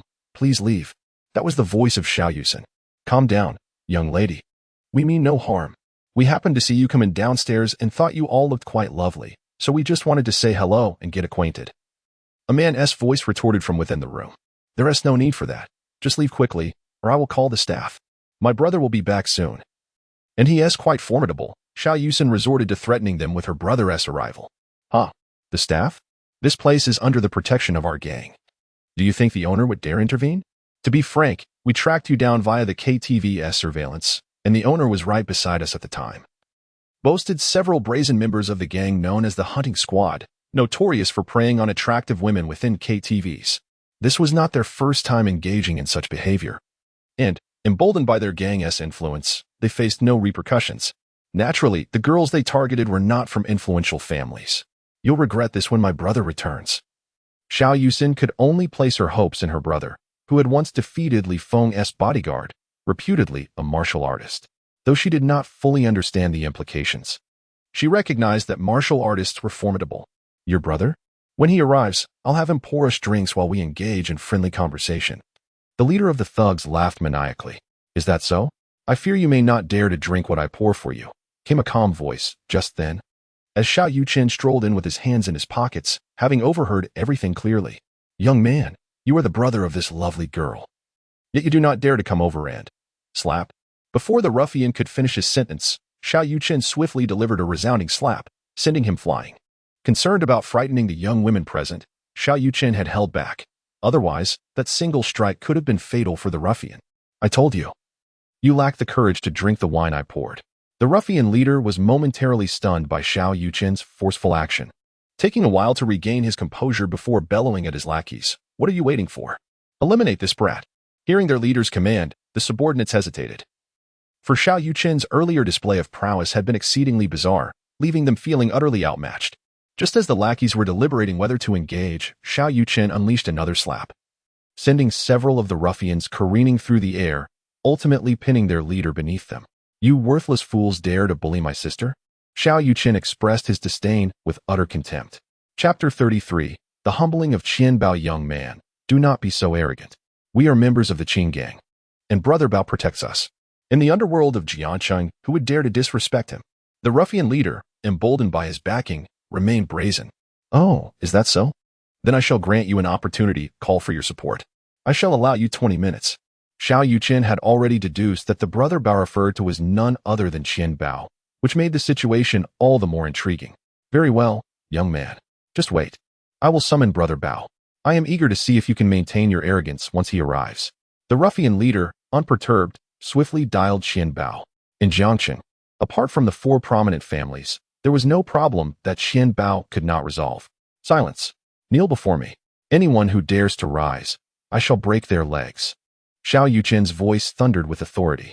Despite their bravado, the group dared not defy Xiao Yuchen's command before Qian Bao's arrival, obediently kneeling on the ground, motionless. The suddenness of the scene left several young women in shock. Witnessing Xiao Yuchen's wealth and formidable fighting prowess stirred their hearts, leading them to ponder why such an exceptional man was not their boyfriend. However, a sense of concern crept in. They feared that Yuchen's brother might not be able to contend with the brother Bao mentioned by the ruffians. If that were the case, the outcome of the day would be dire. Approximately 10 minutes later, Qian Bao stormed into the private room, accompanied by the KTV owner. The Qing gang could not simply ignore that one of their own had been assaulted on their territory. He had to investigate the situation. Who struck the Qing gang members? Step forward. Qian Bao's gaze swept across the crowd until it landed on Xiao Yuchen, seated calmly on the sofa. His legs weakened, almost succumbing to the floor. Such was the might of the Lord of the Realm. Was he beckoning me to stand forth? Unable to contain himself any longer, Qian Bao fell to his knees. Lord of the Realm, I confess my sins. I implore you to forgive me. He bowed his head repeatedly. Qian Bao, the second in command of Jiangqing's underworld, had knelt before no one but the Lord of the Realm. Yet today, he found himself humbled before this young man. The other Qing gang ruffians, upon hearing the title Lord of the Realm, were paralyzed with fear, though they had never encountered Xiao Yuchen. They were well aware of the tales of how the Lord had defeated the previous king. Rise. Given that this is your first offense, I shall grant you a chance. However, I do not wish to see these individuals again. Xiao Yuchen spoke with an unsettling calmness. Understood. I will handle this immediately. Take them away. Qian Bao commanded his subordinates. Xiao Yuchen preferred not to spill blood before his sister, thus he entrusted the matter to Qian Bao. The latter, who harbored a deep-seated animosity towards his subordinates, would ensure they would not see the light of day again, even without Xiao Yuchen's instruction. Lord of the Realm, do you have any further commands?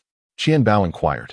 Xiao Yuchen did not respond, but instead turned his gaze towards the man behind Qian Bao, coldly interrogating. Are you the owner of the KTV? A person who could make even a money leopard kneel. How could the KTV owner dare to offend him? He respectfully nodded. Yes. Yes, Lord King of the Realm. It was you who brought those individuals to check the surveillance, correct? Thus, you are an accomplice, are you not? You have aided in their misdeeds before? Haven you? Upon hearing these words, the KTV owner trembled with fear and immediately knelt, repeatedly bowing his head. Lord King of the Realm, spare me. I had no choice. They are members of the Qing gang, and I dare not offend them. You do not know how much I have to spend to resolve issues whenever they bully female patrons. They create trouble, and I am left to clean up after them. I am powerless. Recognizing the truth in the owner's words, Xiao Yuchen's demeanor softened slightly. However, wrongs must be addressed, and penalties must be accepted. Considering that you acted under duress, I may spare you, but a punishment remains necessary. If I were to sever one of your hands, you would have no objections, would you? The owner understood that although the King of the Realm appeared to be seeking his opinion, it was, in fact, an order.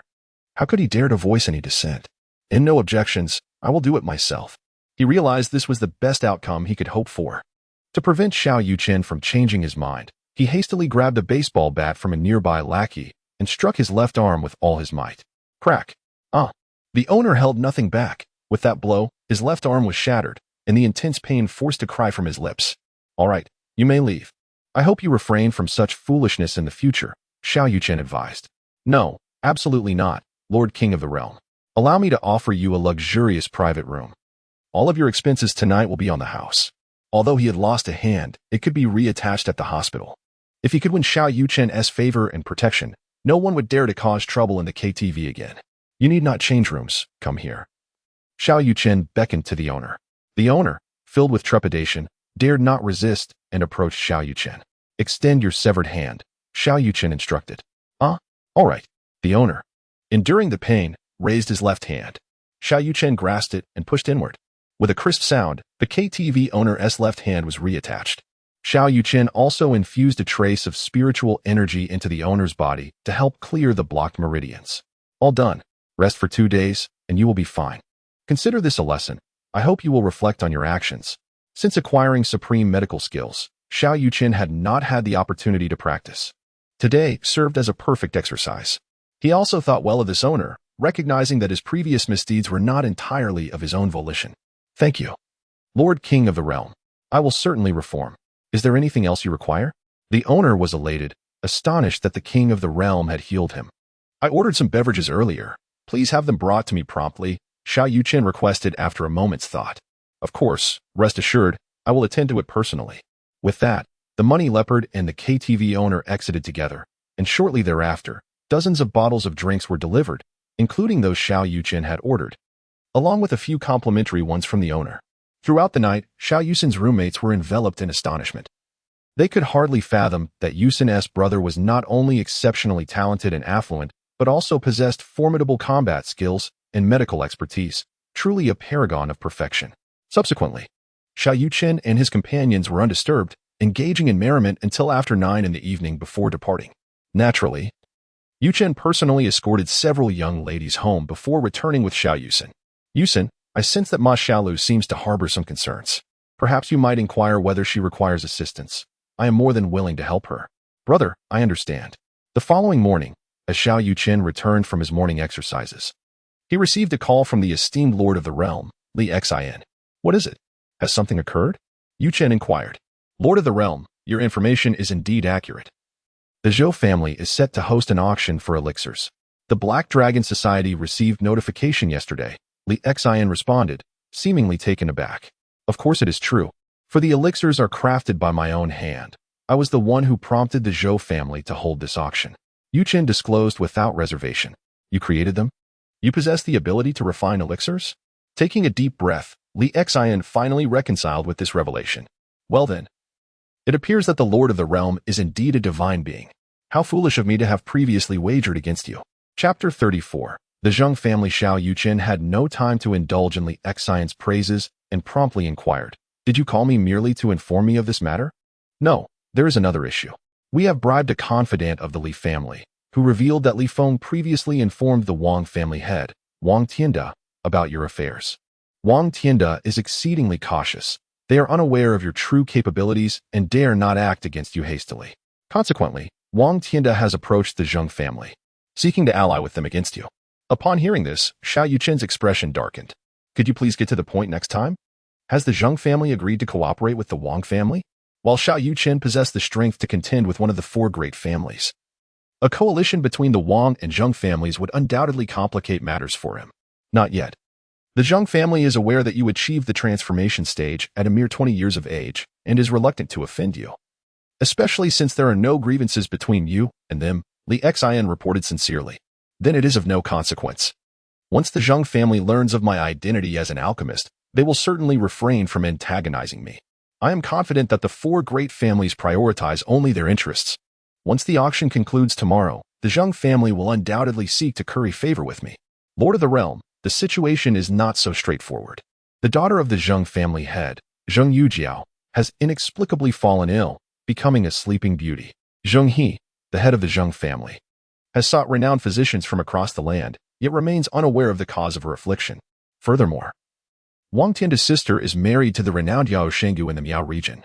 To win over the Zheng family, Wang Tianda has enlisted his sister's assistance, bringing in esteemed doctors from Yao Shenggu. The Zheng family has agreed to collaborate with the Wang family, provided they can cure Zheng Yujiao. Just now, the Wang family has already taken the physician from Yao Shenggu to the Zheng family. We must act swiftly, or once they successfully unite, we will be at a disadvantage. Xiao Yuchen was at a loss for words. Why did you not mention this sooner? Immediately take your people to ambush near the Zheng family. To be cautious. I will also notify the Zhou family to join us. After giving his orders, Xiao Yuchen hung up the phone. Feeling exasperated with Li Xin for his inability to get to the crux of the matter and for wasting precious time, he then called Zhou Tiancheng, instructing him to bring the family elites to the vicinity of the Zheng family. Zhou Tiancheng, of course, readily complied, promptly selecting 30 elite members of the family to proceed to the Zheng family. Simultaneously, Xiao Yuchen retrieved a reward from his system backpack, which allowed him to elevate his cultivation level by 1 tier. This reward was granted to him after he successfully completed the challenge of defeating the Realm King and merging with the Black Dragon Society. At the time, having just broken through to the 6th level of Qi refinement, he had not been in a hurry to utilize it. However, this time, as he prepared to confront the Zheng family, Should the Wang and Zheng families have already formed an alliance, facing both families alone would prove rather challenging. Yet, upon reaching the 7th level of qi refinement, he would be capable of contending with martial artists at the initial stage of postnatal transformation. At that point, even in the face of two great families, he would remain undaunted, especially with Li Xian and Zhou Tianqing by his side. After successfully claiming his reward, Xiao Yuchen, with the assistance of the system, ascended to the 7th level of qi refinement. Feeling the surge of power within him, he brimmed with confidence. After sending his younger sister to school, Xiao Yuchen drove directly to the Zheng family estate. As one of the 4 great families, locating the Zheng manor was an exceedingly simple task. Unlike the Zhou family estate, which lay on the outskirts, the Zheng family thrived primarily in the financial sector, boasting the foremost economic strength among the 4 families. The Zheng manor was situated in the most bustling area of Jiangqing.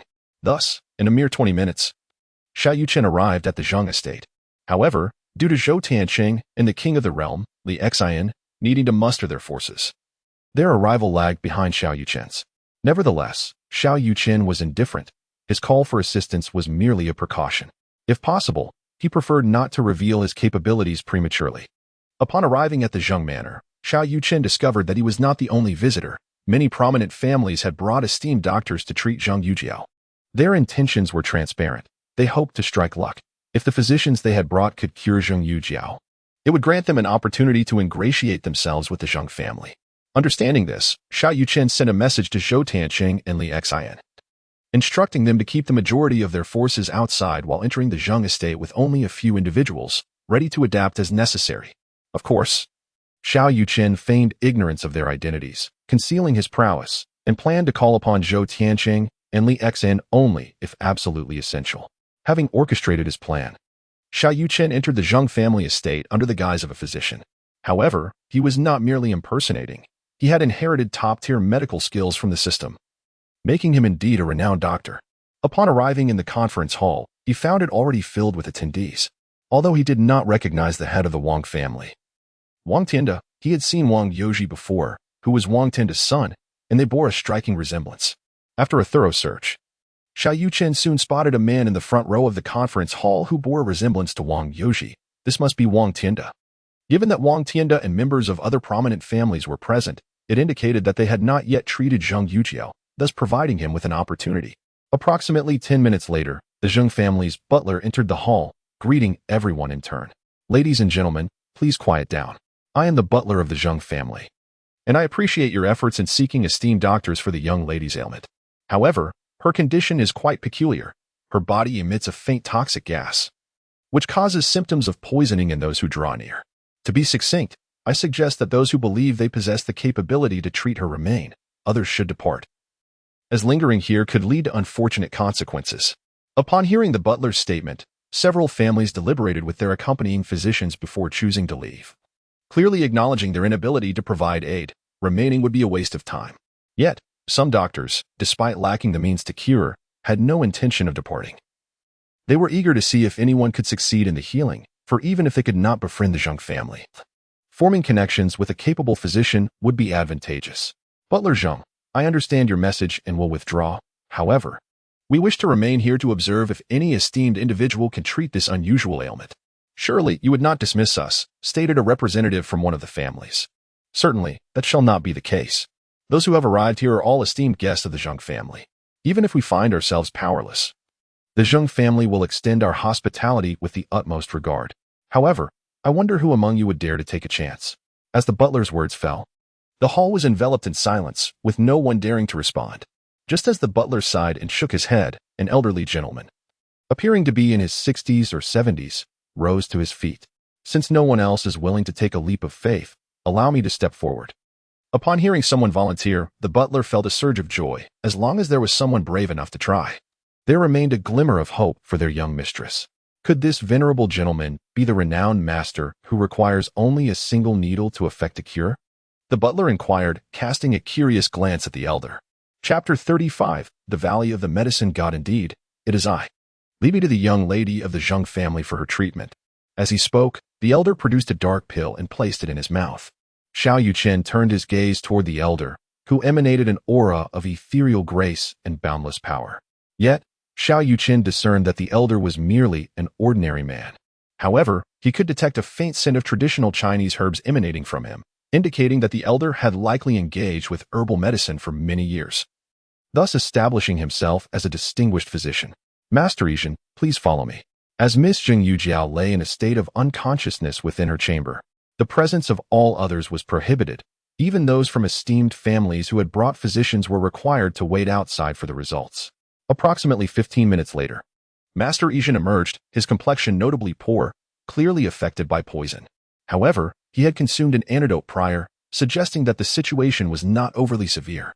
Alas, Steward Zhang, I regret to inform you that Miss Zhang's ailment is exceedingly peculiar, and I am at a loss, Master Yijin expressed with a hint of remorse. You are too kind. Master Yijin, in your efforts to save the young lady, you have also suffered from severe poisoning. It is we, the Zhang family, who owe you an apology. Please take a moment to rest. Should anyone be able to cure the young lady's affliction, I will ensure they provide you with an antidote as well. With that, Steward Zhang cast his gaze upon those present, pondering who might dare to attempt a remedy after Master Yijin's failure, especially considering his own injury from the toxic fumes. Upon hearing Steward Zhang's words, the crowd fell silent. They were well aware of Master Yijin's capabilities, and with him unable to succeed and suffering from the poison, they were even more reluctant to step forward. If no one else shall try, allow me to make an attempt. Though my medical skills are modest, I possess some skill in both the art of poisoning and the crafting of antidotes. Truly, there are few toxins in this world that I cannot resolve. Another elder stepped forward, offering himself. Are you perhaps the poison master, Huan? Steward Zhang inquired. Indeed, I am Huan. I am aware that many harbor reservations about practitioners of my craft. However, should you, Steward Zhang, place your trust in me, I would be willing to make an attempt. If not, then let it be, he replied. Well, I must admit, I cannot make such a decision. I shall consult with the master, Steward Zhang replied, hesitating. My apologies, I truly cannot make this decision. I will contact the master immediately. A few minutes later, the steward spoke again. Mr. Huan, the master trusts you. Please, follow me. This time, the wait seemed to stretch on longer. When Huan finally emerged, his demeanor was equally disheartened, clearly indicating his failure. Could it be that even a poison master is unable to cure this toxin? Is Miss Zhang truly beyond salvation? That appears to be the case. The young lady of the Zhang family is indeed most unfortunate to have contracted such an ailment. Amidst the murmurs of the crowd, another middle-aged man rose to his feet.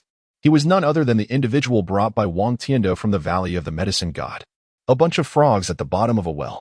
You lack the ability to save her and presume that no one else can? There is no poison that my Valley of the Medicine God cannot resolve. The Valley of the Medicine God? He is indeed from that esteemed place. Who could possibly have summoned the unparalleled medical expertise of the Valley of the Medicine God? Indeed. Is it not true that the Valley of the Medicine God remains aloof from worldly affairs, rarely stepping beyond the borders of Miaojiang? The reputation of the Valley of the Medicine God is well known, primarily due to their reclusive nature. Had they chosen to engage with the world, their renown would surely have been even greater. It is rumored that there exists no ailment that the Valley of the Medicine God cannot cure. Haha, naturally. This esteemed individual is a guest of my Wang family. This is Yao Feng from the Valley of the Medicine God, one of the most distinguished members of the younger generation, and a formidable contender for the position of the next Valley Master. Wang Tianda proudly introduced him to the assembly. Upon hearing Wang Tianda's words, the crowd began to comprehend the situation. They had all heard of Wang Tianda's sister marrying an elder from the Valley of the Medicine God. And the swift rise of the Wang family to become one of the four great clans is closely linked to their relationship with the Valley. Butler Zhang was also visibly taken aback, his excitement evident as he turned to Yao Feng, imploring him to attend to their young lady in the inner hall. He pledged that if Yao Feng could restore her to health, the Zhang family would be willing to forge an everlasting friendship with both the Wang family and the Valley of the Medicine God. Very well. For the sake of the Wang family, I shall reluctantly lend my assistance. Please, lead the way, Yao Feng replied, his demeanor exceedingly arrogant, looking down upon the others. As Butler Zhang escorted Yao Feng into the inner hall, Xiao Yuchen furrowed his brow but did not intervene. As time passed, the guests in the main hall began to grow restless. Though they were uncertain whether the practitioners from the Valley of the Medicine God would indeed cure the Zhang family's young lady, the duration of Yao Feng's absence was notably prolonged. Just as the crowd was becoming increasingly impatient, a hearty laugh resonated from within. Zhang Gongguan and Yao Feng emerged. accompanied by an elderly man in his 50s, none other than the head of the Zheng family, Zheng He. I apologize for the wait. I am pleased to announce the outcome. Just moments ago, Brother Yaofeng successfully revived my daughter. The Valley of the Medicine God truly lives up to its esteemed reputation. Although those present had not succeeded in their endeavors, Zheng He acknowledged their goodwill, promising to prepare a modest gift for each of them. However, as his daughter had just awakened, he lacked the time to entertain his guests, politely bidding them farewell. With the head of the Zheng family issuing his dismissal, the guests dared not linger and began to rise to leave. Suddenly, a voice rang out, stunning the assembly. Has the head of the Zheng family truly confirmed that his daughter's ailment has been resolved? We have traveled a great distance to offer our assistance to the young lady. Even if she is cured, surely we should be granted a moment to see her? With so many esteemed physicians present, we might provide further diagnosis. What if this is merely a fleeting improvement, or if deception is afoot? The speaker was none other than Xiao Yuchen, who would not allow the Wang family to achieve their aims, especially since he had discerned the underlying conspiracy. How dare you? Who are you to speak in such a manner? Are you cursing my daughter? Do you think I am unaware of her condition? Zheng He thundered, his voice filled with ire. The suggestion that his daughter's recovery might be illusory was intolerable to him, in stark contrast to Zheng He's reaction. When Yaofeng heard Xiao Yuchen's words, his body visibly trembled, and a flicker of panic crossed his eyes, though he quickly concealed it. Yet, such a subtle movement could hardly escape Xiao Yuchen's keen perception. Dear Master Zheng, please do not take offense. My tone was somewhat harsh earlier. The reason why your daughter could not be cured is simply that they are adept in the art of medicine, yet lack expertise in the realm of poison and its antidotes. Nevertheless, it is imperative that we ascertain whether your daughter has indeed recovered. For only through observation can we be truly convinced. Xiao Yuchen spoke again. Upon hearing Xiao Yuchen's remarks, Zheng He's demeanor softened somewhat. Indeed, these individuals were renowned specialists. Arranging for them to conduct a consultation could prove beneficial. His daughter remained quite frail and required careful nurturing. Perhaps among them lay someone with knowledge of effective remedies. Contemplating this, Zheng He glanced at Yaofeng, noticing that the latter appeared to harbor no objections, and thus he nodded. Very well. I shall summon my daughter to meet you all, and you may take the opportunity to examine her. Chapter 36. The Conspiracy of the Wang Family. We are naturally inclined to agree. This also presents an opportunity to foster goodwill with the Zheng family, and thus, no one will oppose it. After a brief interval, Miss Zheng Yujiao, supported by two handmaidens, descended into the hall.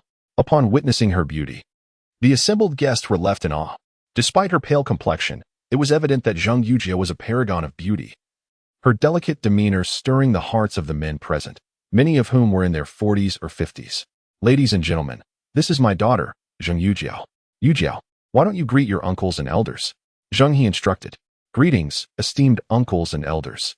I am Zheng Yujiao, and I extend my heartfelt gratitude to you for traveling such a long distance to attend to my ailment. Thanks to the efforts of Yaofeng, I have been cured. I appreciate your concern.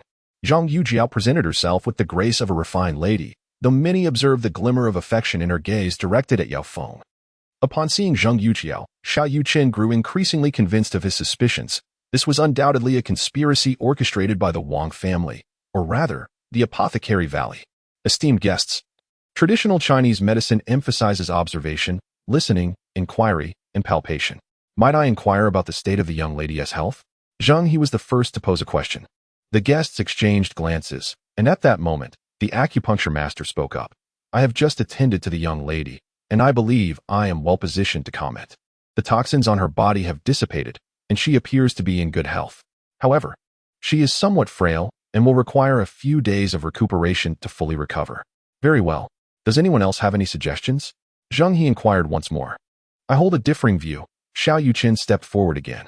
What do you wish to say, young man? Zheng He responded, his brow furrowed.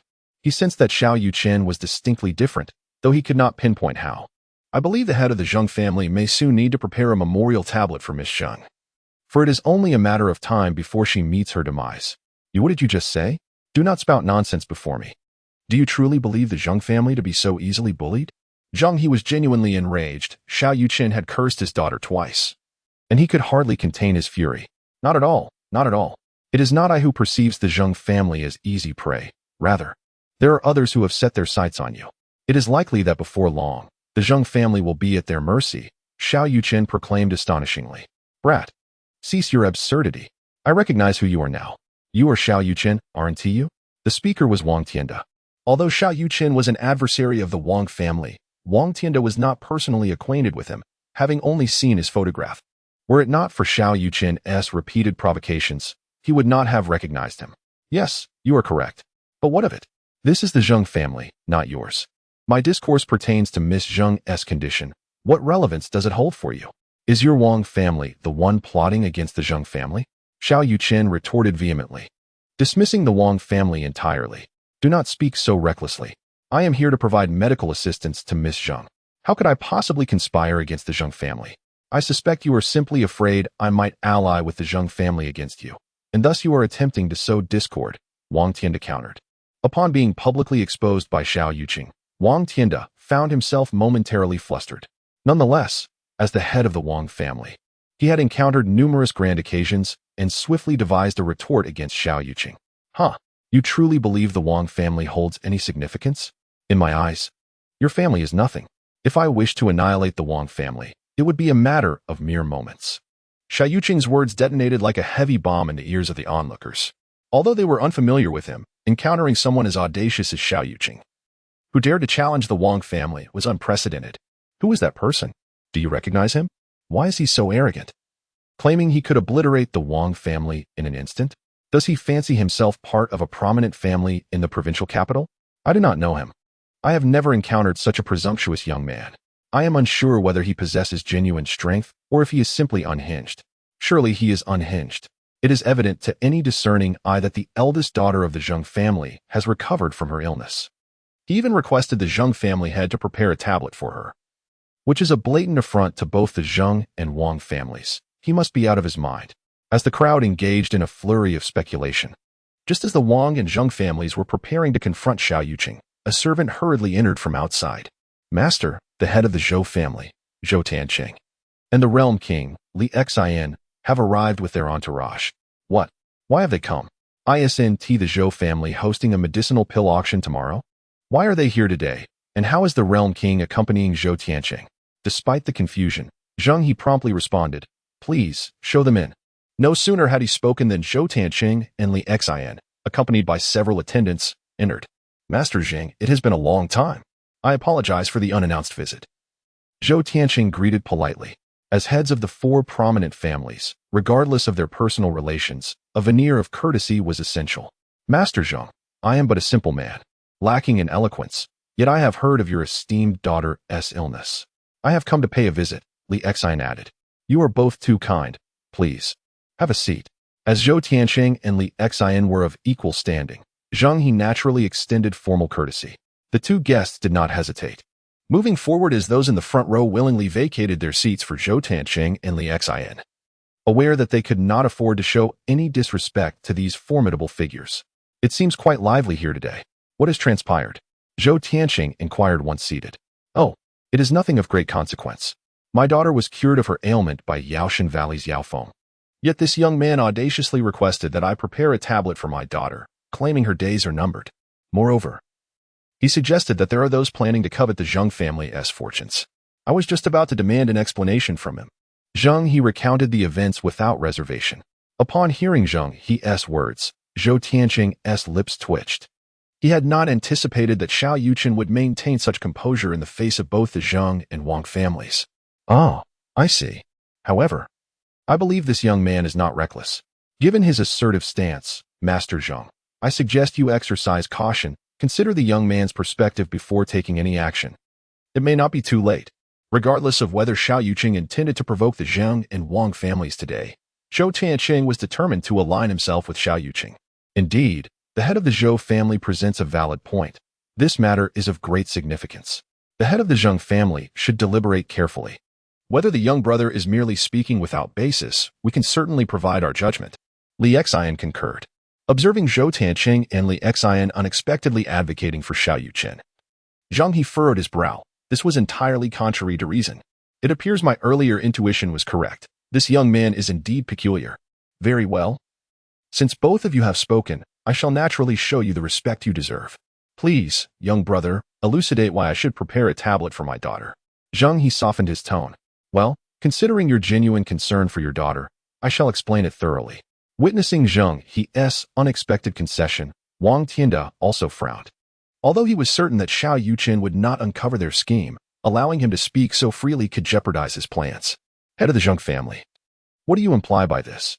I brought the people from the Medicine God Valley to treat your daughter, now that she is cured. It suffices that you do not express gratitude. Do you also wish to destroy the bridge after crossing it? Wang Tianda, standing upon the moral high ground, protested against this affair. Chapter 37. A new challenge. Do not misunderstand me, Master Wang. I harbor no doubts about your integrity. However, this young man claims that my daughter's condition remains unresolved. Naturally, I must consider his perspective. Should he be speaking nonsense, the Zheng family will not let the matter rest lightly. Upon hearing Zheng He's words, Wang Tianda felt compelled to relent. Otherwise, others might suspect that the Wang family harbored ulterior motives. Nevertheless, he remained skeptical of Xiao Yuchen's ability to discern the truth. Seeing Wang Tianda nod in agreement, Zheng He sighed in relief. Please, young brother, share your thoughts. We are eager to hear your insights. Recognizing the exceptional nature of Xiao Yuchen, Zheng He had opted for a more respectful term. Very well, I shall speak. May I inquire when your daughter fell into a poison stupor? Xiao Yuchen asked. Last night, after returning from outside, Yuju complained of discomfort and soon thereafter succumbed to unconsciousness. Zheng He recounted. And where did Miss Zheng go? I have also investigated this matter. Yu Jiao dined at the Fengxian building with several daughters of my family's partners last night.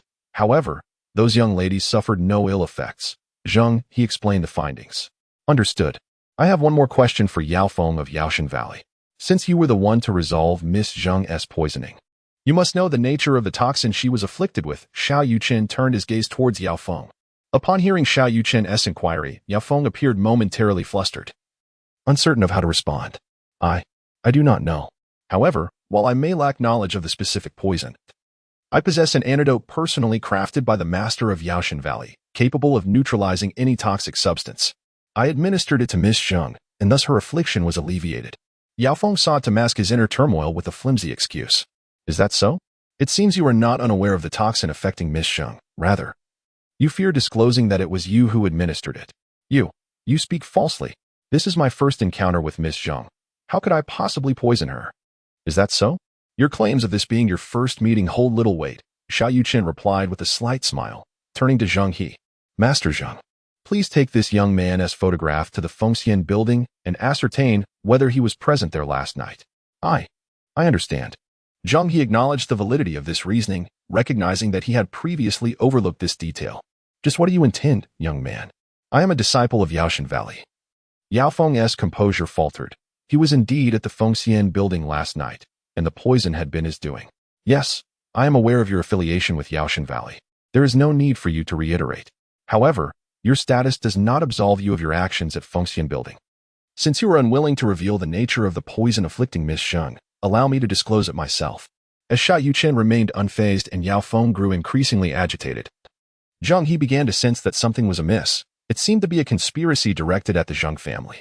Does the young brother possess knowledge of the poison afflicting my daughter? I humbly request your guidance. Zheng He's demeanor softened significantly. Certainly. Miss Zheng is afflicted not by a mere poison, but by a form of goo, and not just any ordinary goo. If my conjecture is correct, it should be the kind that was inflicted by Yao Feng using his own life goo. What? You mean my daughter is afflicted? Zheng He exclaimed, clearly having knowledge of goo techniques. Indeed, it is a case of goo poisoning, for other toxins merely reside within the body without spreading outward. Only goo venom manifests symptoms akin to those exhibited by Miss Zheng. Thus, upon hearing the butler's words, I deduce that Miss Zheng is indeed afflicted by a potent life goo. The afflicted will first succumb to a coma, and once the practitioner administers a pill concocted from their own vital blood, the victim will awaken. However, within 24 hours, the afflicted will become a mere shell of a being, devoid of independent thought, and will only heed the commands of the practitioner. Hence, I asserted that your daughter is on the brink of death, and you may prepare her memorial tablet. Xiao Yuchen possesses supreme medical skills, particularly ancient medicine, which is no trifling matter.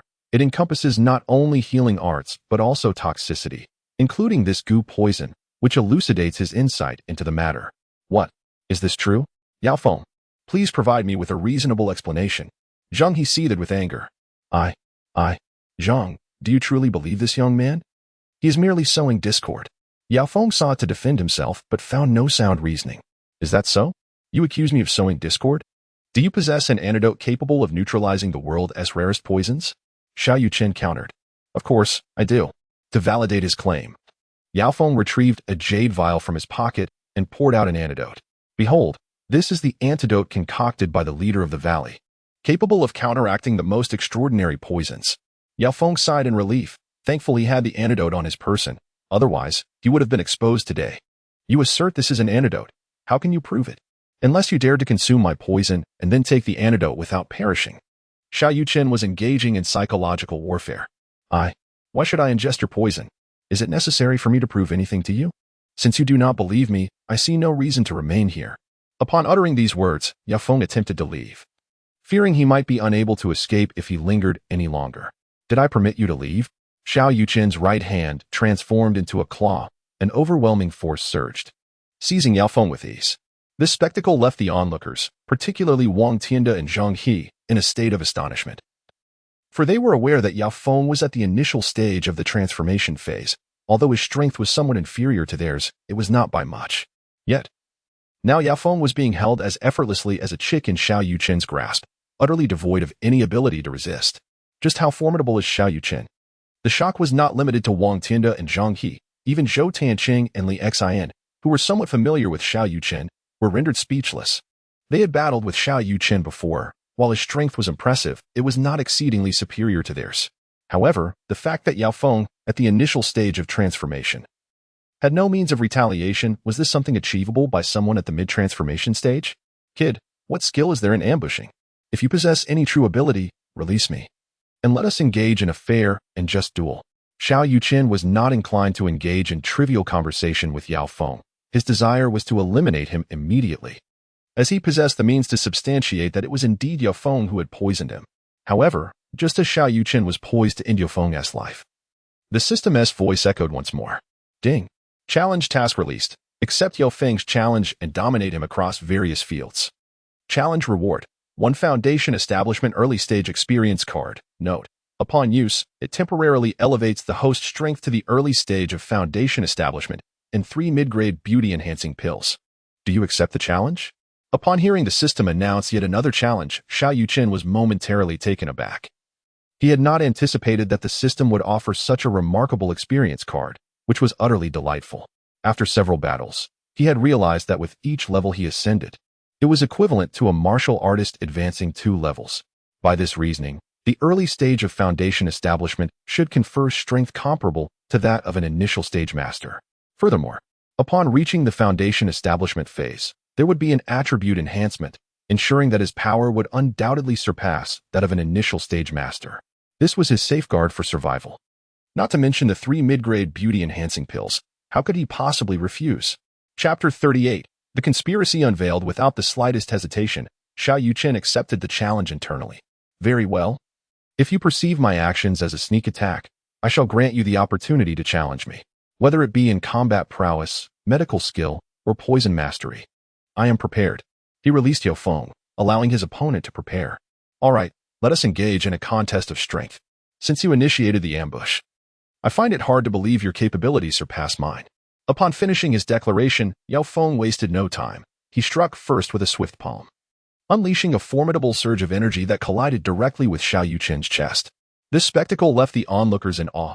Indeed, a practitioner of the transformation technique was formidable. Were they to be struck, they would undoubtedly be reduced to mere fragments. With a resounding thud, Xiao Yuchen remained unmoved, while Yao Feng's energy palm vanished as if it had never existed. This is impossible. My attack could not have been ineffective. Yao Feng's heart raced with disbelief. Strength, by nature, should yield results. However, your power appears insufficient. Perhaps you could exert a bit more force? Xiao Yuchen inquired, testing the waters. Yao Feng nearly spat blood.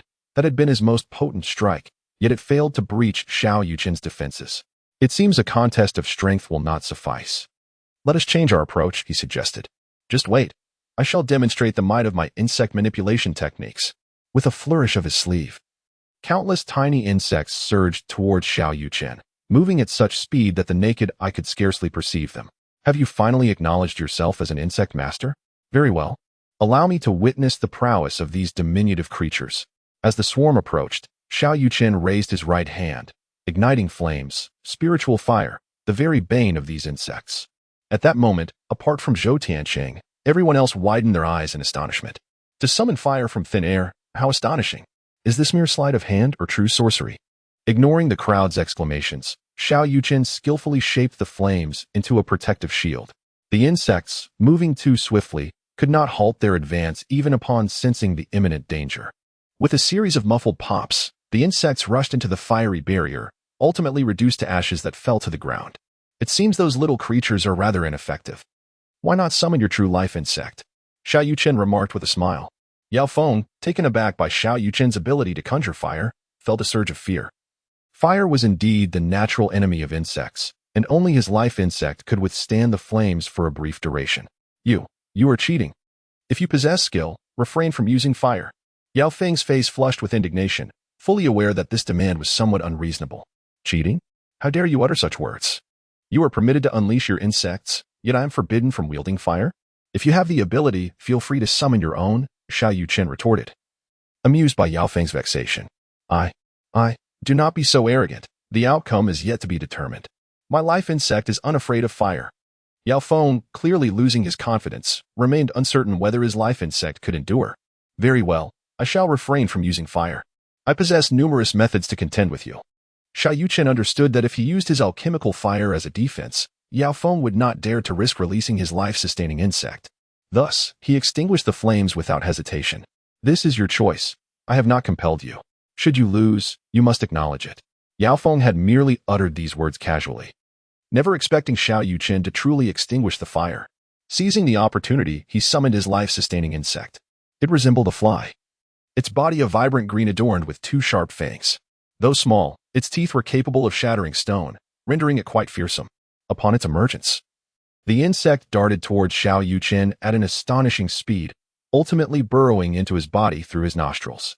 Xiao Yuchen, seemingly unfazed, allowed it to enter, disappearing from sight. Haha, you arrogant boy, did you not boast? My life-sustaining insect has now infiltrated your body. It will gradually consume you, growing stronger in the process. Soon, your nerves will be paralyzed, rendering you a soulless puppet under my command. Witnessing this, Zhou Tianqing and Li Xin grew concerned. Xiao Yuchen's arrogance had indeed led him into peril. Such a technique was virtually impossible to defend against. For a considerable time, Xiao Yuchen stood motionless. And just as everyone believed he had succumbed to Yao Feng's control, he spoke. Enough of your clamor. Did you not realize that I intentionally allowed it to enter my body?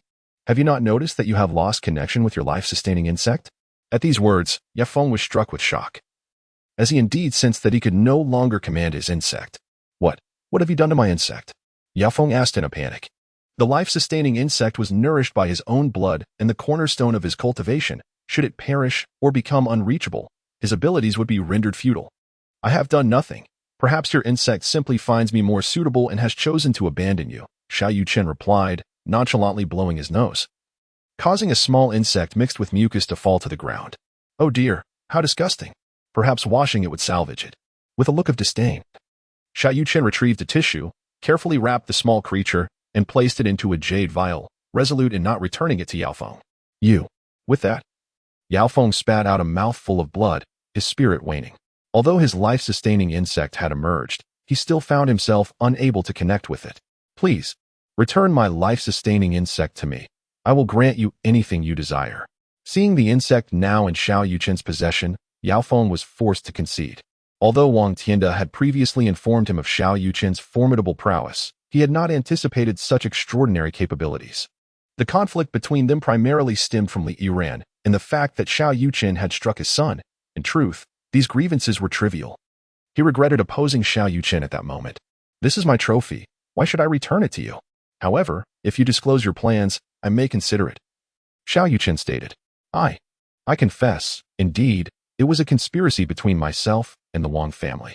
Last night, I visited Fengxian Tower and, captivated by the beauty of Zheng Yujiao, I harbored malicious intentions towards her. Furthermore, as she belongs to the esteemed Zheng family, if I could gain control over her, I would not only relish her physical form but also gradually seize dominion over the Zheng clan. In pursuit of my own fateful worm, Yao Feng divulged everything. Though even without his confession, his exposure was inevitable. You, scoundrels, dare to conspire against the Zheng family? We shall not coexist peacefully. Bring them to me. Upon understanding the sequence of events, Zheng He was immediately consumed by fury. Hold on, Master Zheng. Do remain calm. The matter is not yet concluded. Allow me to provide you with an explanation, but first, would you indulge in the spectacle? The speaker was naturally Xiao Yuchen, whose challenging task remained unfinished, thus preventing Zheng He from acting impulsively. Very well, I shall heed the advice of the young brother and refrain from action for the time being. At this moment, Zheng He was completely subdued by Xiao Yuchen's prowess. Without him, the Zheng family would have faced ruin. Chapter 39. Poisoned by a cup of tea. I have already articulated my plan. May I now receive my fateful insect? The voice of Yao Feng was laced with a plea. Of course not. However, in light of your sincerity, I am willing to grant you an opportunity. Our contest is far from concluded, is it not? You pride yourself on the prowess of Yaoshan Valley in both poisoning and detoxification, do you not? Let us compete in this very domain. If you prevail, I shall hand over the little insect to you, and all present shall bear witness. Upon hearing these words, a sigh of relief escaped Yao Feng's heart. Although his strength was indeed inferior to that of Xiao Yuchen when it came to the art of poison, Yaoshan Valley would never accept a second place. None would dare to claim first. Very well, let us engage in a contest of poison and antidote. With that, Yao Feng produced 2 small vials from his pocket. One contained the so-called antidote, while the other held a specially crafted poison from Yaoshan Valley, one that could seal one's throat upon contact with blood. Who shall go first? Yao Feng inquired. Allow me to take the lead. If you were to go first, I might not have the chance to savor the flavor of your poison. Saying this, Xiao Yuchen placed the poison prepared by Yao Feng into his mouth, chewing thoughtfully. This poison has no flavor at all. How could it possibly attract repeat customers? A rather poor critique, I must say. Despite his words, Xiao Yuchen dared not underestimate the situation. He retrieved the antidote bestowed upon him by the system and consumed it. The system had previously declared that this antidote could neutralize all manner of strange poisons, and if it could function in the realm of cultivation, how much more effective would it be here? After swallowing the antidote, Xiao Yuchen nodded in satisfaction. Truly, my antidote possesses a far superior flavor, leaving one utterly enchanted. Observing Xiao Yuchen's nonchalant demeanor, Yao Feng was rendered speechless. The Valley Master had claimed that his poison was incurable, even by the antidote he had concocted himself. What, then, was this unexpected outcome? Are you unharmed? Yao Feng queried. Of course, I am perfectly fine. Would you like me to take a few steps? With that, Xiao Yuchen began to stroll around the hall, exhibiting no signs of being poisoned. Now it is your turn, Xiao Yuchen declared. Very well. Come then. Who is afraid? Where is your poison? Yao Feng felt a surge of panic, but for the sake of his fateful insect, retreat was not an option. Ah, indeed. I do not have any poison on me. Master Zheng, could you provide me with a cup of tea? Xiao Yuchen asked. Tea? Certainly, I can offer you this cup. It was just poured for me by my servant, and I have yet to taste it. Zheng, he said, handing his cup to Xiao Yuchen.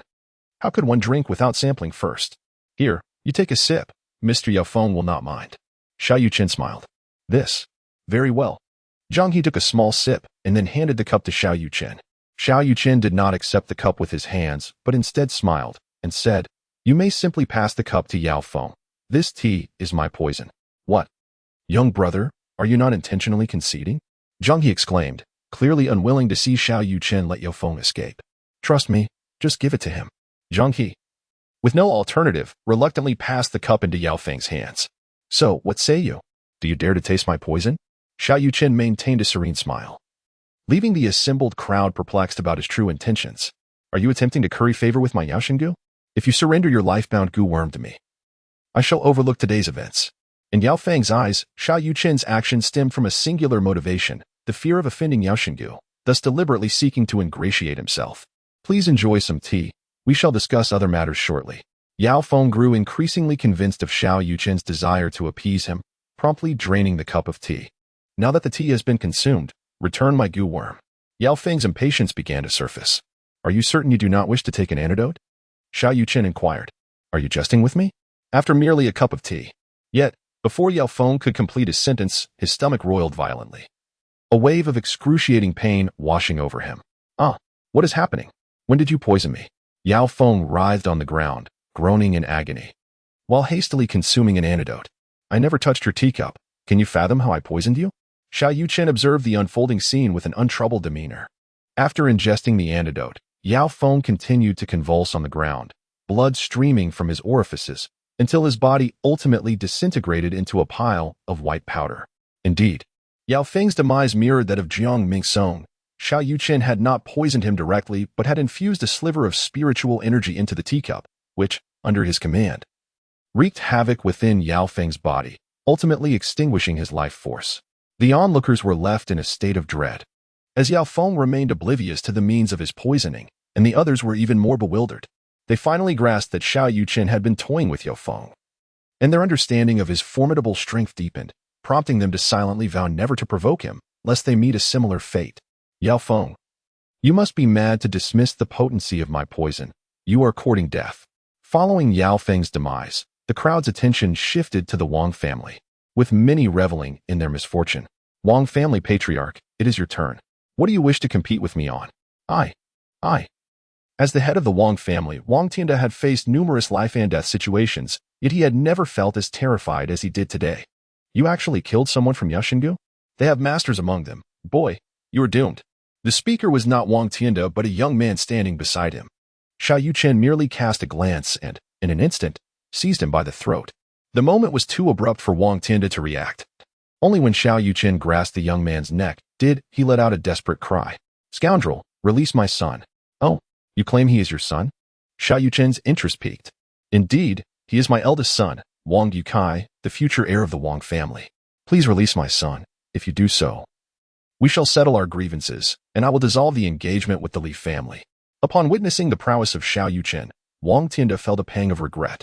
However, out of respect for the Wang family's reputation, he refrained from voicing his thoughts. Now, with his son in the hands of the adversary, even if he were to concede, he knew he would not be met with derision. The mastery of inner strength at its zenith is commendable among the younger generation, which explains why he was chosen as the heir of the Wang family. Yet, it is lamentable that his intellect leaves much to be desired. As he dares to issue threats in such a precarious situation, perhaps he should be called Wang Yupao instead of Wang Yukai, for he displays a typical lack of insight. As for your second son, with such character, he has no right to covet my girlfriend. I must admit, the name Wang Yoji is rather fitting. Although he harbors no grand ambitions, his countenance bears a mark, making it aptly representative.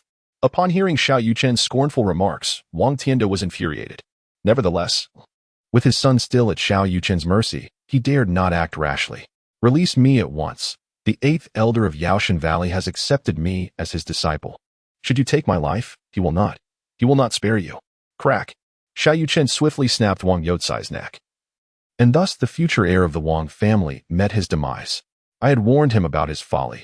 Even in such dire circumstances, he still chose to threaten me, truly underestimating my resolve to act. Chapter 40. Confrontation with Yao Qing. You dare to kill my son? I shall have my vengeance. Wang Tianda's eyes blazed with fury as he lost all semblance of reason, launching a furious palm strike towards Xiao Yuchen. How foolishly overconfident. Xiao Yuchen merely waved his right hand, effortlessly shattering Wang Tianda's powerful attack. The latter was sent hurtling backward, crashing against the wall and spitting out a mouthful of blood. How incredibly strong. When did my younger brother shall become this formidable? The most astonished of all was Zhou Tianqing. Previously, during their sparring session, though there was no clear victor, he had managed to gain a slight upper hand in their exchanges. Yet now, Xiao Yuchen had easily defeated Wang Tianda, implying that he could similarly overpower Zhou Tianqing. Such a rate of growth was nothing short of terrifying. Had the king of the realm concealed his true power? How reckless I was to have sparred with him. What folly. Fortunately, the king did not hold it against me. The reason Li Xin had been willing to hand over the Black Dragon Society was due to vested interests. He had hoped to recruit Xiao Yuchen. However, witnessing his true capabilities left him utterly in awe of his leader. The king of the realm is truly remarkable, an eternal legend. Aside from the two, the others were left utterly bewildered. The mid-stage transformation had long been regarded as the pinnacle of strength in Jiang City, yet Xiao Yuchen had effortlessly defeated Wang Tianda, a practitioner of the same level. Just how powerful was he? It was no wonder he had previously dismissed the 4 great families with such disdain. Ding. Congratulations, host, for successfully completing the challenge. You have received a foundational cultivation experience card, along with 3 mid-grade beauty elixirs now stored in your system backpack. Please check your inventory. Upon hearing the system's voice, Xiao Yuchen finally exhaled in relief. After exerting such effort, receiving no reward would have rendered his endeavor futile. The four great families have maintained a delicate balance for many years. I do not wish to disrupt this equilibrium lightly. Today serves as a lesson. Should the Wang family dare to provoke me again, I shall not hesitate to annihilate them. Wang Tianda wiped the blood from the corner of his mouth and struggled to rise from the ground, his gaze towards Xiao Yuchen filled with terror. He could not fathom how such a young man could so easily best him. In the face of Xiao Yuchen's warning, Wang Tianda dared not retort. He signaled for his family to depart from the Zheng residence. As for the vendetta for his son, he would have to seek assistance from his sister at the Yaoxinggu. Furthermore, with Yao Feng also having met his end at Xiao Yuchen's hands, Yaoxinggu would surely not let this transgression go unpunished, forcing him to temporarily swallow his wrath. Just then, an enraged roar echoed from afar, and soon after, an elderly man with a white beard entered the hall. Who has the audacity to kill my disciple of Yaoxinggu? Upon seeing the newcomer, Wang Tianda's spirits were immediately lifted, for the venerable elder before him was Yao Qing, the 8th elder of Yaoxinggu. Elder, this young man is responsible for the deaths of Yao Feng and my son Wang Yukai. You must avenge them. In truth, when the situation had spiraled out of control previously, Wang Tianda had sent a message to the 8th elder, but he had received no response until now. At last, my savior has arrived. The 8th elder possesses the mastery of the great perfection of transformation, merely a step away from the post-heaven realm. More than capable of dealing with Xiao Yuchen. Xiao Yuchen cast a glance at Wang Tianda but chose to disregard him. Instead, turning to the old man with a white beard and inquiring, "Who are you? State your name, for I do not engage in battles with nameless individuals." Indeed, it has been many years since I, Yao Qing, encountered a young person as audacious as you. However, I wonder about the strength that underpins your arrogance. Yao Qing was somewhat amused, for he had secluded himself from the world for years, only to discover that his once great reputation had diminished significantly. In truth, Yao Qing had misinterpreted the situation. It was not the waning of the Yao God Valley's prestige in the secular realm, but rather its decline in Xiao Yuchen's esteem. To be precise, it was not a decline, but rather that Xiao Yuchen had never regarded the Yao God Valley with any significance. How strong am I? You shall find out if you dare to try. However, I must caution you. Once you make a move today, you may not leave here unscathed.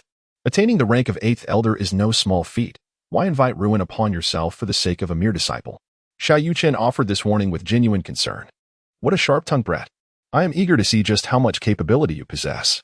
Yao Qing, without further ado, prepared to strike but was halted by Xiao Yuchen. If we are to fight, let us do so outside. This space is too confined. With that, Xiao Yuchen led the way out of the hall. Zhang He looked at Xiao Yuchen with gratitude, understanding that his choice to move outdoors was to avoid damaging the valuable items within the hall, furniture, antiques, and artworks that were worth a fortune. Yao Qing did not object and followed Xiao Yuchen to an open area of the estate, which had once been a vegetable garden, now barren in the late autumn. The others in the hall also emerged, curious to witness whether this remarkable youth could indeed achieve another miracle. Let us settle it here. Once you perish, I shall bury you right here, and by next year, the vegetables in this garden will flourish splendidly. Fool, you seek your own demise. Yao Qing, fully enraged by Xiao Yuchen's taunts, unleashed a powerful punch. Observing the forceful strike, Xiao Yuchen simply spread his arms wide, allowing the blow to strike him directly. With a thunderous impact, the soil around Xiao Yuchen sank, yet the ground within a meter beneath his feet remained untouched, with a few blades of grass still thriving, swaying gently in the breeze. How is this possible? Who are you really? At such a young age, possessing the later stages of transformation, even the great perfection, you cannot be an ordinary individual. Seeing Xiao Yuchen standing unharmed, Yao Qing felt a rush of panic.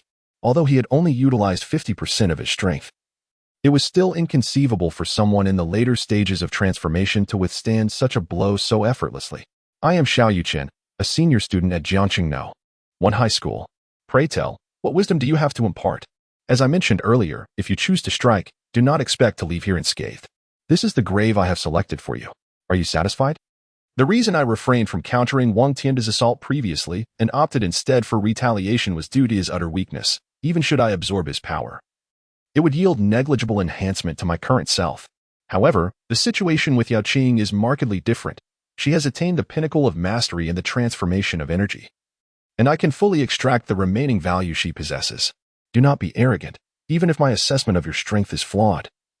You are merely at the pinnacle of energy transformation, while I have lingered at this level for many years.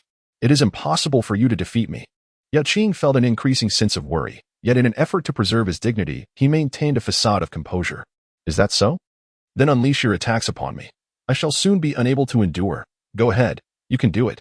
Yao Qing was acutely aware of the mockery in Xiao Yuchen's tone. It truly angered him, yet Xiao Yuchen's demeanor exuded an unsettling calmness, a tranquility born of confidence, which instilled a sense of trepidation in Yao Qing towards Xiao Yuchen. Chapter 41. The slaying of Yao Qing. Why do you always invite my attacks? Are you merely fortified in defense? Yao Qing pondered this possibility. You overthink it. I simply wish to grant you the opportunity to unleash your full potential. Once I strike, you shall have no chance left. Though Xiao Yuchen spoke the truth, to Yao Qing, it felt like an affront. Very well. I shall see just how much of your strength you can withstand. Xiao Yuchen, employing this tactic, continuously provoked Yao Qing, who in turn sought to elevate his own prowess. However, despite the ferocity of his assaults, he could not breach Xiao Yuchen's defenses. Ultimately, Yao Qing came to the realization that he was no match for Xiao Yuchen. Although he could not inflict harm upon Xiao Yuchen, it seemed that Xiao Yuchen could not harm him either.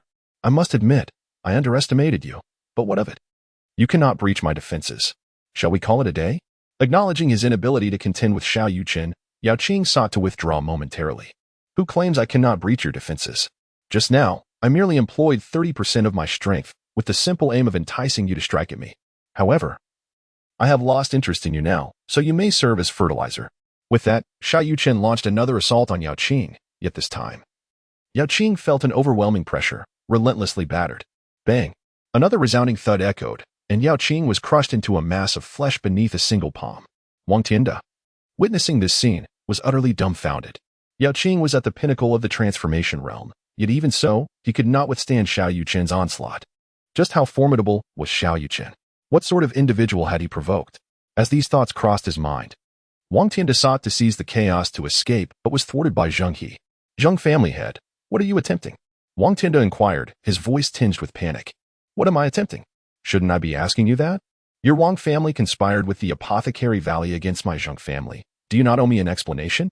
Zheng He spoke with a frigid tone, devoid of courtesy. Zheng family head, this is all a misunderstanding. It was Yao Feng who coerced me into this. I had no choice. One must bow beneath the eaves. Wang Tianda hastily clarified. You placed a curse on my daughter and intended to leave without consequence. Unless you can lift the curse on her, I shall not let this matter rest. Zheng He laid forth his condition. But I cannot dispel the curse. Moreover, that curse is Yao Feng's life-binding poison, with no remedy available. Upon hearing this, Zheng He fell into utter despair. Was he truly to create a memorial for his daughter? In his moment of hopelessness, he suddenly thought of Xiao Yuchen. With extraordinary abilities, Xiao Yuchen must surely be capable of saving his daughter. Young brother, I am grateful for your salvation of the Zheng family. In the future, we, the Zheng family, are willing to become your allies. Whatever you command, we shall not decline. Might you be able to rescue my daughter? Zheng He approached Xiao Yuchen, his demeanor profoundly humble. If it were any later, I would be powerless. But there is still a way. Have your daughter consume this.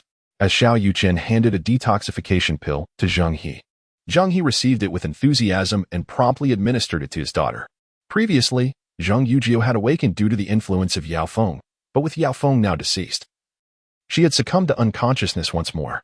The detoxification pill could counteract all forms of rare toxins, including goo poison. Thus, after consuming the pill, Zheng Yujia regained consciousness, her complexion significantly more vibrant than before. Father, what has happened to me? Zheng Yujiao inquired, perplexed and unaware of the events that had transpired. Yujiao, you were afflicted by goo poison, but fortunately, this young brother saved you, Zheng He explained to his daughter. Upon hearing her father's words, Zheng Yujiao bowed deeply to Xiao Yuchen in gratitude. Dear brother, I wonder if you have a girlfriend. If not, what do you think of my daughter Yujiao? Zheng He proposed. Hearing her father's words, Zheng Yujiao shyly lowered her head, yet she did not oppose, clearly harboring feelings for Xiao Yuchen. I apologize, Master Zheng, but I already have a girlfriend and must decline your kind offer, Xiao Yuchen replied firmly. Speaking of Li Yiran, Xiao Yuchen discreetly took out his phone, activated the recording function, and approached the members of the Wang family. I was initially inclined to let you go, but you dared to send someone to kill me. Have I been too merciful?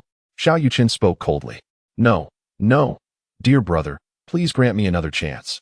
I promise I will never trouble you again.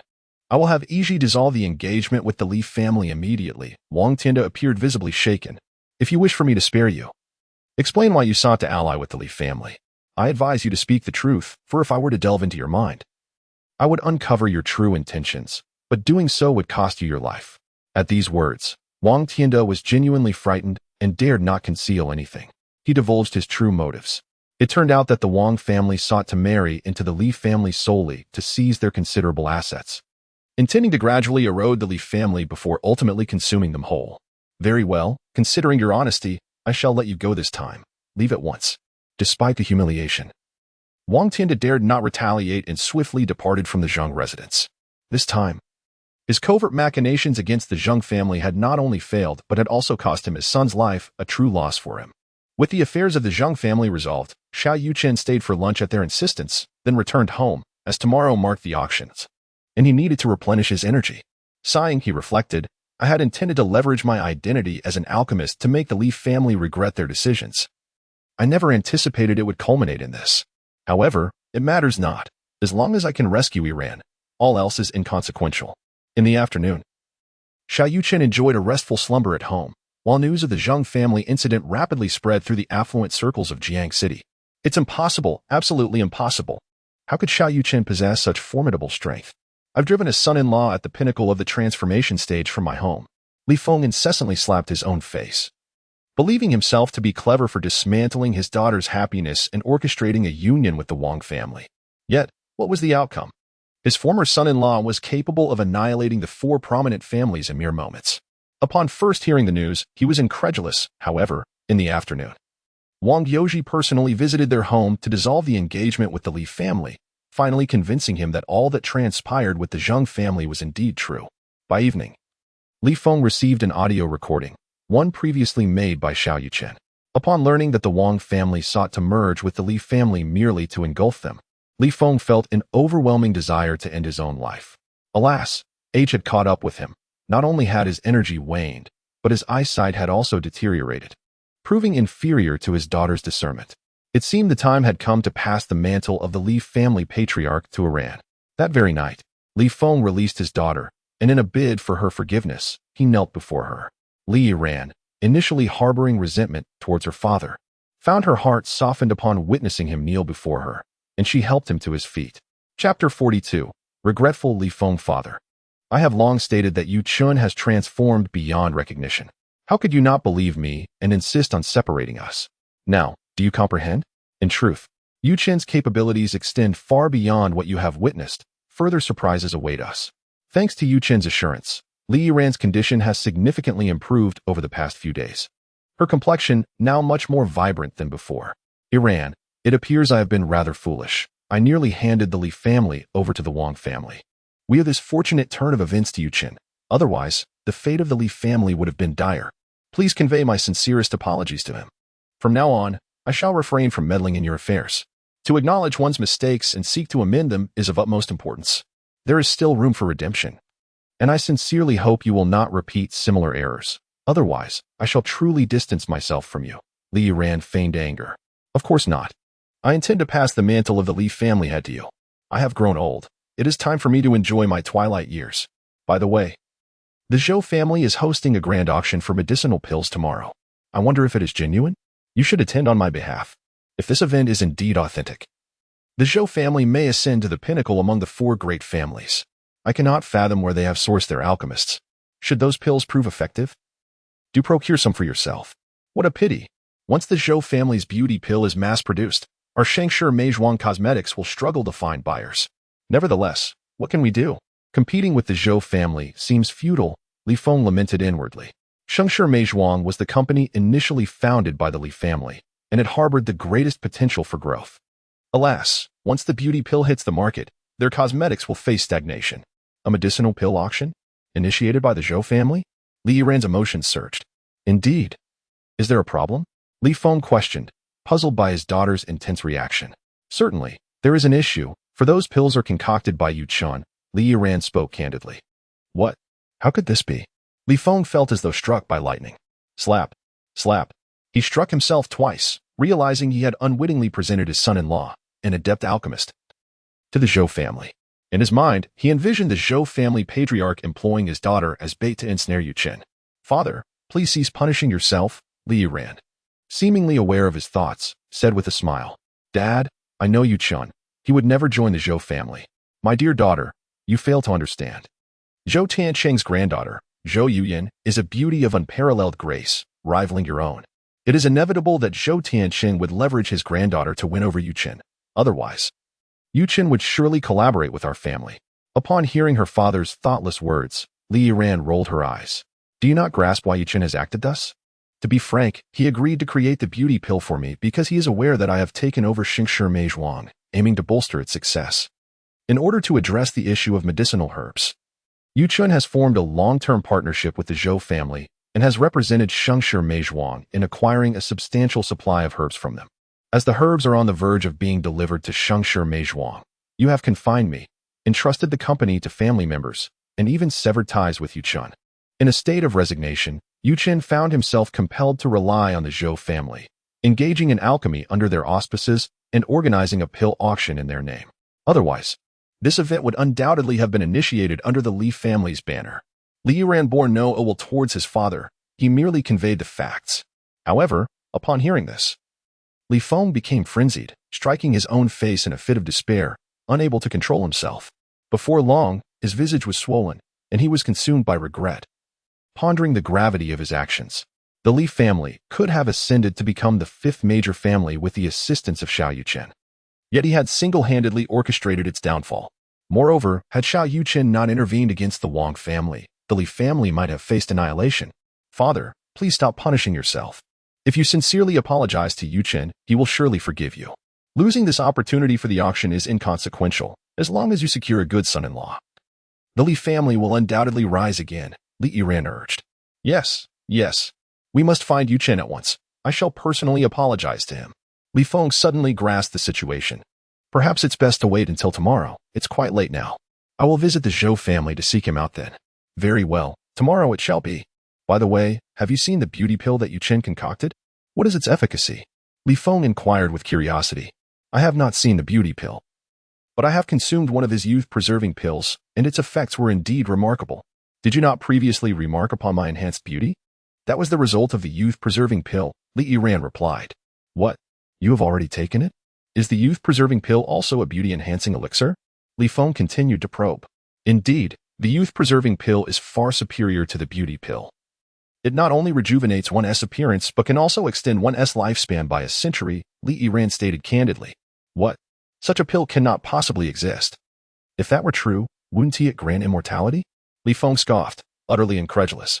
"That is not the case. One can only take one youth-preserving pill of the same grade. Consuming more does not prolong life further. However, Yuchen mentioned that a premium youth-preserving pill could extend life by 400 years, which is already remarkable. Besides, do you think youth-preserving pills are as common as cabbages? The herbs required for their concoction are exceedingly rare, and even Yuchen possesses only a handful," Li Yiran explained. "Ah, so that is how it is. Why did you not tell me this sooner? Had I known Yuchen was an alchemist, I would have eagerly encouraged your union, rather than seeking to sever it," Li Feng lamented, shifting the blame onto his daughter. "You still blame me? I was merely upset. You sacrificed your daughter's happiness for the sake of family interests. What kind of father does that? I had already spoken of Yuchen's exceptional talent. It was your disbelief that caused this rift. Can you truly fault me for that?" Li Feng's face flushed crimson with embarrassment as he awkwardly scratched his head. Meanwhile, Lu Yu, seated nearby, shot a disapproving glare at Li Feng. "Humph, my daughter speaks the truth. How dare you blame her? I sentence you to a week on the sofa." With that, Lu Yu led Li Yiran back to their room, leaving Li Feng alone in the living room, lost in thought. When Xiao Yuchen awoke, the clock read 9:50 in the evening. Hastily donning his clothes, he set off in his car to pick up his sister from school. "It seems that tomorrow I should ask Li Xin to gather a few brothers to protect Yu Xin and conveniently pick her up from school. My own affairs are becoming increasingly numerous, and there are times when scheduling becomes quite challenging." With this thought in mind, Xiao Yuchen called the formidable Li Xin, briefly explaining the need to ensure Yu Xin's safety. Without hesitation, Li Xin promptly arranged for 3 elite disciples from the Black Dragon Society to be assigned specifically for the protection of Xiao Yuchen. Having resolved this matter, Xiao Yuchen arrived at the school. Ever since Li Yiran was placed under house arrest, he had not attended school for several days. Yet it appeared that no one from the school had inquired about him.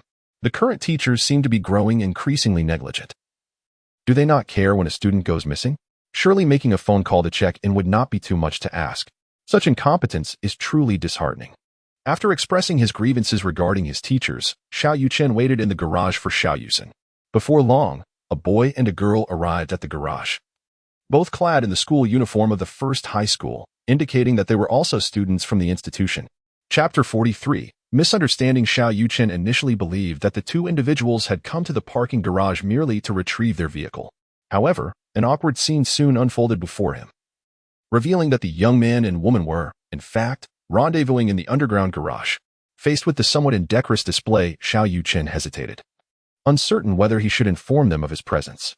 If he were to disclose his whereabouts, it would lead to an uncomfortable situation for all three. Yet remaining silent would render him awkward as well. After much contemplation, he resolved to keep his silence. A solitary discomfort was preferable to a trio of embarrassment. So he chose to immerse himself in the film he was ostensibly watching, rationalizing that he was merely engaged in a different method of learning. Embracing this mindset, Xiao Yuchen felt a sudden lightness, and the awkwardness began to dissipate. Just as he was engrossed in the unfolding scene, he inadvertently spotted his sister approaching from a distance. The thought of her discovering that he was witnessing the live event filled him with panic, prompting him to turn on the headlights and prepare to depart. Suddenly, a beam of light illuminated the surroundings, causing the two students, caught in a moment of bashfulness, to freeze in surprise. They hurriedly adjusted their attire, while the young man, visibly agitated, strode purposefully toward Xiao Yuchen's vehicle. Knock, knock, knock. The male classmate rapped forcefully on Xiao Yuchen's car window, his demeanor one of indignation. With no alternative, Xiao Yuchen reluctantly lowered the window. Is there something you need? He feigned ignorance. What I need is a question for you, the young man retorted. What did you see?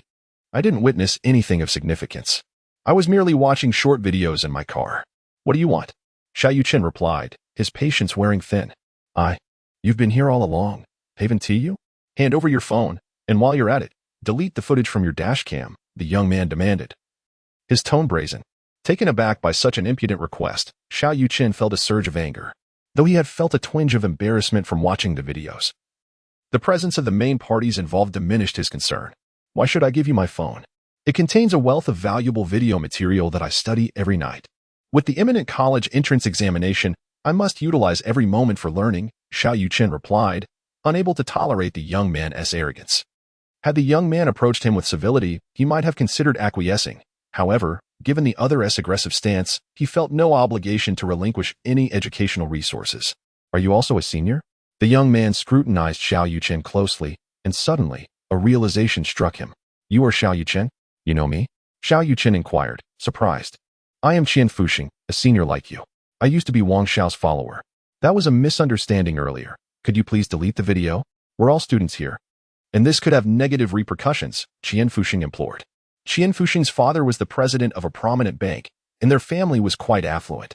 His father had connections with many wealthy individuals in Jiangcheng, as these affluent clients often required loans from the bank, necessitating a favorable relationship with Qian Fuxing's father. Thus, knowing that his indiscretions had been witnessed by others did not faze him in the slightest. In fact, he exhibited a certain arrogance, as few dared to cross his father in Jiangcheng. However, the situation was different when it came to Xiao Yuchen, who had the audacity to confront even Wang Yoji, rendering Qian Fuxing's familial ties insignificant in comparison. It appears that Wang Yoji has not sought vengeance against Xiao Yuchen, which indicates that Xiao Yuchen possesses formidable strength and a terrifying background.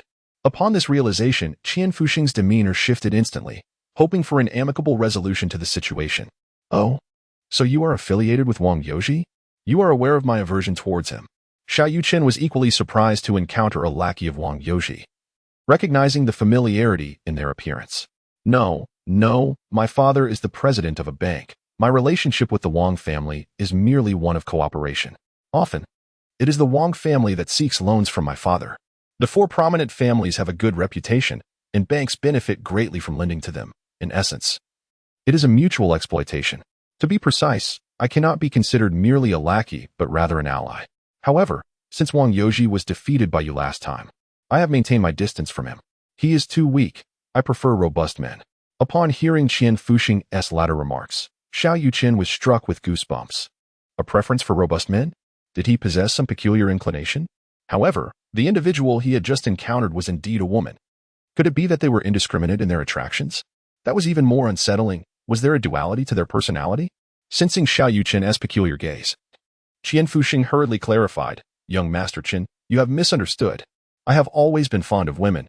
What I meant was that I have had a passion for martial arts since childhood, but my talent is rather ordinary. Knowing that you are a martial artist, I hope to follow you in the future. Is that so? Then it's settled. You shall accompany me," Xiao Yuchen replied with a sigh of relief, readily agreeing. His thoughts were straightforward. He could not directly confront the Wang family with force at this moment, as he did not wish to draw the attention of the Martial Arts Association. However, if he were to unite the underground forces of the Zhou, Zheng, and Li families to impose economic sanctions on the Wang family, it would pose no issue. Once the Wang family faced bankruptcy, their power and influence would inevitably dissipate. At that point, he could act against them without attracting scrutiny. To achieve economic sanctions, halting the bank's loans to the Wang family was a critical step, and perhaps Qian Fuxing's father could assist in that endeavor. Really? Thank you, Brother Qin. Elated by Xiao Yuchen's endorsement, Qian Fuxing expressed his loyalty once more before preparing to depart. Wait, I did not record a video with my phone just now. As for the dashcam footage, I will erase it. Do you trust me? Xiao Yuchen countered. Of course, I trust you. As long as Brother Qin watches it himself and does not share it. That is sufficient, Qian Fuxing replied, patting his chest with an air of generosity. Your so-called action scenes are utterly unremarkable. There's really nothing worth watching. Besides, I already have a girlfriend. Why would I need to watch your performance? Xiao Yuchen casually remarked before driving away. Upon seeing her brother's car, Xiao Yuchen quickly approached and got in, leaving together. That must be the new campus belle. How did she end up in Brother Qin's car? Isn't his girlfriend Li Yiran? After pondering for a while, Qian Fuxing slapped his forehead, genuinely admiring, Brother Qin is incredible, a timeless legend. Xiao Yuchen was naturally unaware of Qian Fuxing's thoughts. Had he known, he would certainly have silenced the lad. Many students exhibited a lack of discernment. Upon witnessing him in the company of Xiao Yuchen, they lamented and pounded their chests in despair. Did they not realize that the two were siblings? Even if their resemblance was not immediately apparent, their names would surely reveal the truth. Alas, it is futile to apply rational thought to those adolescent boys, who are often devoid of romantic pursuits and whose intellect seems to plummet to near zero, particularly in matters of the heart. Upon returning home, Xiao Yuchen took a refreshing bath and retired for the night, feeling a flutter of excitement, for the following day marked the much-anticipated alchemical auction. Once he navigated through tomorrow's events, and the Li family recognized his prowess, he could proudly pursue a relationship with Li Yiran without fear of reproach. Chapter 44. The Pill Auction. On the following morning, a key member of the Black Dragon Society drove to the Li Shui garden community and eventually halted before Xiao Yuchen's villa. This individual was the driver arranged by Li Xin to escort Xiao Yuchen to school. The previous evening, Xiao Yuchen had informed his sister about this arrangement. Xiao Yuchen, understanding her brother's busy schedule, did not object. She was well aware of his commitment to pick her up after school every day. Although she had previously suggested taking the bus or a taxi, her brother steadfastly refused. Xiao Yuchen's concerns were well-founded. He had enemies outside, and his sister's striking beauty made her an easy target for unwanted attention. Thus, no matter how busy Xiao Yuchen was, he always ensured that he accompanied his sister to school. Upon meeting Xiao Yuchen, the driver eagerly exited the vehicle to greet him, as the esteemed lord of the realm was his idol. To have the privilege of driving his idol's sister to school was a dream come true. Moreover, the lord of the realm's sister was exceptionally beautiful. Even if he dared not harbor inappropriate thoughts, merely admiring her was a delight. He had risen above dozens of candidates through a competitive selection process to secure this position. Yuchen, from now on, he will be your dedicated driver. His strength is at the late stage of internal energy, making him a formidable protector in Jiangcheng, second only to the four prominent families. Additionally, there are two other skilled individuals at school who will also ensure your safety. Xiao Yuchen appreciated her brother's concern and felt fortunate to have such a protective sibling. Brother, don't worry. I'm not a wealthy heiress in Jiangcheng. No one would seek to trouble me out of boredom. To alleviate her brother's worries, she graciously accepted his kindness and departed in the car. Watching his sister leave, Xiao Yuchen then drove off in his Lamborghini, heading straight for the pill auction. Although many affluent individuals in Jiangcheng doubted the Zhou family's ability to present genuine pills, the prestige of the four prominent families was too significant to ignore. Even if the auction were a mere fade, their attendance would be a mark of honor, as being acknowledged by the Zhou family was a privilege. Upon arriving at the auction venue, Xiao Yuchen found a multitude of guests already gathered. However, since the auction had yet to commence, everyone congregated in the banquet hall, where the Zhou family had meticulously prepared an array of food and drinks. Xiao Yuchen had specifically instructed the Zhou family to notify the Li family. But even without his prompting, the Zhou family would have done so, given the Li family's esteemed status in Jiangcheng, only second to the four great families. Yet, as Xiao Yuchen surveyed the venue, he noticed the absence of any Li family representatives. With a sense of frustration, he proceeded to the inner hall, where he needed to discuss certain matters with Zhou Tianqing. Just as Xiao Yuchen entered the inner hall, Li Yiran arrived at the auction site accompanied by several bodyguards from the Li family. Having not seen Xiao Yuchen for several days, she had taken special care to adorn herself this morning, which had consumed some of her time. Upon reaching the hall, Li Yiran began searching for Xiao Yuchen. But despite her efforts, he remained elusive.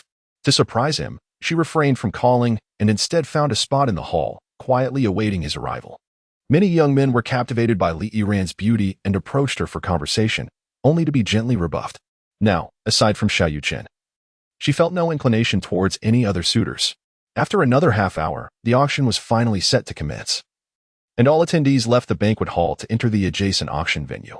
Once seated, a beautiful hostess ascended the stage to provide a detailed introduction to the medicinal pills that were up for auction. The Zhou family had only mentioned a few names in their invitations, highlighting the beauty-enhancing elixir, while neglecting to elaborate on the effects of the other pills. Consequently, when the audience heard the hostess describe the benefits of the body refinement pill, the breaking inner pill, and the youth preservation pill, they were left astonished, their mouths agape. Despite their astonishment, they maintained their composure, believing that the Zhou family had exaggerated the efficacy of these pills, especially the youth preservation pill. For the heads of prominent families, the allure of regaining youth and extending their lifespans by a century was an irresistible temptation. They would go to great lengths to acquire even a single pill. After all, one's health is the foundation of all endeavors, and with an additional century, they could amass even greater wealth. We do not believe that anyone can concoct such pills, nor do we trust their purported effects unless you can provide proof. Yes, proof is paramount. Otherwise, the attendees will not make any purchases. In the face of the crowd's skepticism, the hostess appeared remarkably unflustered, as this scenario had been anticipated and the Zhou family had devised a strategy. Ladies and gentlemen, as one of the four prominent families, the Zhou family would never make baseless claims. However, since you seek proof, we are more than willing to oblige. Please welcome our alchemist and pill tester from the Zhou family to the stage. Under the gaze of the audience, Zhou Tianqing, accompanied by his wife, Julie, ascended the auction platform. Everyone recognized the head of the Zhou family, but no one expected him to bring his wife on stage. Could it be that the pills were concocted by him? Observing the stir among the crowd, Zhou Tianqing took the microphone from the hostess, signaling for silence. The audience, aware of his stature, fell silent immediately. Many of you might be wondering why my wife and I are here. To demonstrate the miraculous effects of the youth preservation pill. We will publicly test it. Once we consume the pill, you will see for yourselves whether there has been any false advertising. As for the Zhou family's alchemist, you will meet him shortly. To ensure the audience could see clearly, the cameraman directed the lens towards Zhou Tianqing and Julie, with the live feed displayed on the large screen behind them. With everything prepared, Zhou Tianqing retrieved a jade vial from his garments, pouring out 2 youth preservation pills and handing one to his wife. Holding the pill, Zhou Tianqing trembled with excitement. Consuming this elixir would allow him to live anew. A moment he had long awaited, now on the cusp of realization. The audience remained transfixed on the screen. Witnessing the head of the Zhou family and his wife testing the pill live, an opportunity seldom afforded to anyone. Exchanging a glance with his wife, the couple simultaneously placed the rejuvenating elixir into their mouths. Concurrently, 2 attendants brought forth bowls of clear water, intended for cleansing impurities from their faces later. As for the impurities upon their bodies, those would have to await their descent from the stage for resolution. The elixir dissolved upon contact, and the audience, witnessing this momentous act, grew increasingly curious. They yearned to discover whether the head of the Zhou family and his esteemed wife could indeed reclaim their youth. As time passed slowly, the spectators remained fixated on the grand screen, anxious not to miss any subtle detail. However, there appeared to be no immediate change. Could it be that the rejuvenating elixir was a mere sham? Surely not, for the head of the Zhou family had personally administered the potion. It must possess authenticity, lest they face humiliation before the gathered crowd. Indeed, even if the elixir were truly miraculous, one would expect some time for its effects to manifest. Otherwise, it might as well be sorcery. Chapter 45. The live trial of the beauty elixir. Approximately 5 minutes later, the two individuals on stage exhibited a remarkable transformation. Observant onlookers were taken aback to notice that their postures had become significantly more upright, shedding their previous slouched demeanor. Subsequently, an abundance of impurities began to seep from their bodies, completely obscuring the faces of Zhou Tiancheng and Julie. The spectators were astonished by this spectacle, yet they remained unperturbed. For the MC had previously explained that the consumption of the beauty elixir would necessitate the expulsion of impurities from their systems, as an overwhelming quantity of impurities overflowed. An unpleasant odor permeated the air. Additionally, the duo S-bones underwent rapid growth, producing a cacophony of cracking sounds, almost akin to a magic trick. Anticipating such an outcome, Zhou Tiancheng and Julie had donned loose-fitting, elastic garments that would accommodate any changes in their physiques without drawing undue attention. The transformation endured for nearly 20 minutes. Despite the prolonged wait, the audience remained silent, their curiosity fixated solely on the ultimate result. While uncertain whether their bodies had truly regained youthfulness, Zhou Tiancheng distinctly felt a significant enhancement in his physical condition. This revitalization symbolized the restoration of his dignity as a man, allowing him to once again pursue the blissful life he had long yearned for. Once they sensed that the transformation was complete, Zhou Tiancheng and Julie approached the basin to cleanse their faces of the residual impurities. As they touched their now smooth and supple skin, an exhilarating rush coursed through them. Despite their prior mental preparation, particularly for Julie, witnessing the loss of her youthful beauty had been a poignant ordeal, and the prospect of reclaiming her former allure filled her with indescribable joy. After washing up, the two exchanged glances, momentarily entranced by their rejuvenated appearances. In that fleeting instant, they fell in love all over again, reminiscent of their first encounter over 30 years ago when they had been struck by love at first sight. Subsequently, each retrieved a small mirror from their pockets, gazing into their reflections, captivated by the familiar yet unfamiliar faces staring back at them. Handsome and beautiful, they had finally returned. Filled with awe, Zhou Tiancheng and Julie simultaneously raised their heads to face the audience below. Could it be that this was not a mere dream? Was there truly such a miraculous elixir in existence? Surely, they had not donned human masks, for how could that be possible? The entire transformation had unfolded under the watchful eyes of the crowd, and it was evident that their changes extended beyond mere appearances. Their bones and muscles had also reverted to youthful states. A profound silence enveloped the audience for several seconds until a booming voice broke through. "I must acquire a beauty elixir, regardless of the cost." This declaration ignited a fervor akin to a spark igniting dry tinder, and even before the auction had commenced or a base price had been established, the crowd erupted into competitive bidding. "I bid 10 million. I bid 20 million. 50 million. 80 million. 100 million. 300 million. The audience remained unaware of the true value of the rejuvenating elixir, as it had never been auctioned before, leaving no precedent to rely upon. However, they were acutely aware that it would undoubtedly command a hefty price, causing the bidding to soar to 300 million within mere seconds. Please hold your excitement. The auction has yet to commence. We are currently in the testing phase, and there are several other elixirs we must evaluate before we can proceed with the auction." Zhou Tiancheng interjected, attempting to quell the fervor of the crowd. "Surely, there is no need for that, Master Zhou. If the rejuvenating elixir is indeed genuine, then how could the other elixirs be anything but authentic? Let us expedite the auction," one voice urged, echoed by others who expressed their confidence in the Zhou family's credibility. The once skeptical onlookers were now utterly captivated by the miraculous effects of the rejuvenating elixir. To them, the existence of such a potion that defied the laws of nature rendered the validity of the other elixirs entirely reasonable. "Please, everyone, remain calm. The auction has its own procedures. I assure you, it will not take long. This is to provide everyone with a fair opportunity." As auctioning elixirs is not akin to selling mere vegetables, Zhou Tiancheng reassured them, although they recognized him as the head of the Zhou family. The youthfulness of Zhou Tiancheng disarmed them, diminishing their sense of reverence. Observing his surprisingly mature demeanor only added a touch of humor to the situation, though their rational minds cautioned them against laughter. "Very well, let us proceed with the testing," the crowd reluctantly conceded. Acknowledging that the auction was organized by the Zhou family, and thus they must comply with the arrangements. Next, we have the body refinement elixirs. Designed to enhance one's physical constitution and cultivation aptitude. There are 3 grades: low, medium, and high, with greater efficacy corresponding to higher grades. The MC concluded her introduction as Zhou Yunlong stepped onto the auction stage, accepting the microphone from her hands. Greetings, I am Zhou Yunlong, the eldest son of the Zhou family. Today, I will be testing the high-grade body refinement elixir, which aims to improve one's physical condition and unlock latent potential. This effect is gradual, perhaps lacking immediate visible results, though it will expel impurities from the body, which can indeed be observed. Not wishing to squander time, Zhou Yunlong succinctly introduced the elixir before consuming the high-grade body refinement elixir.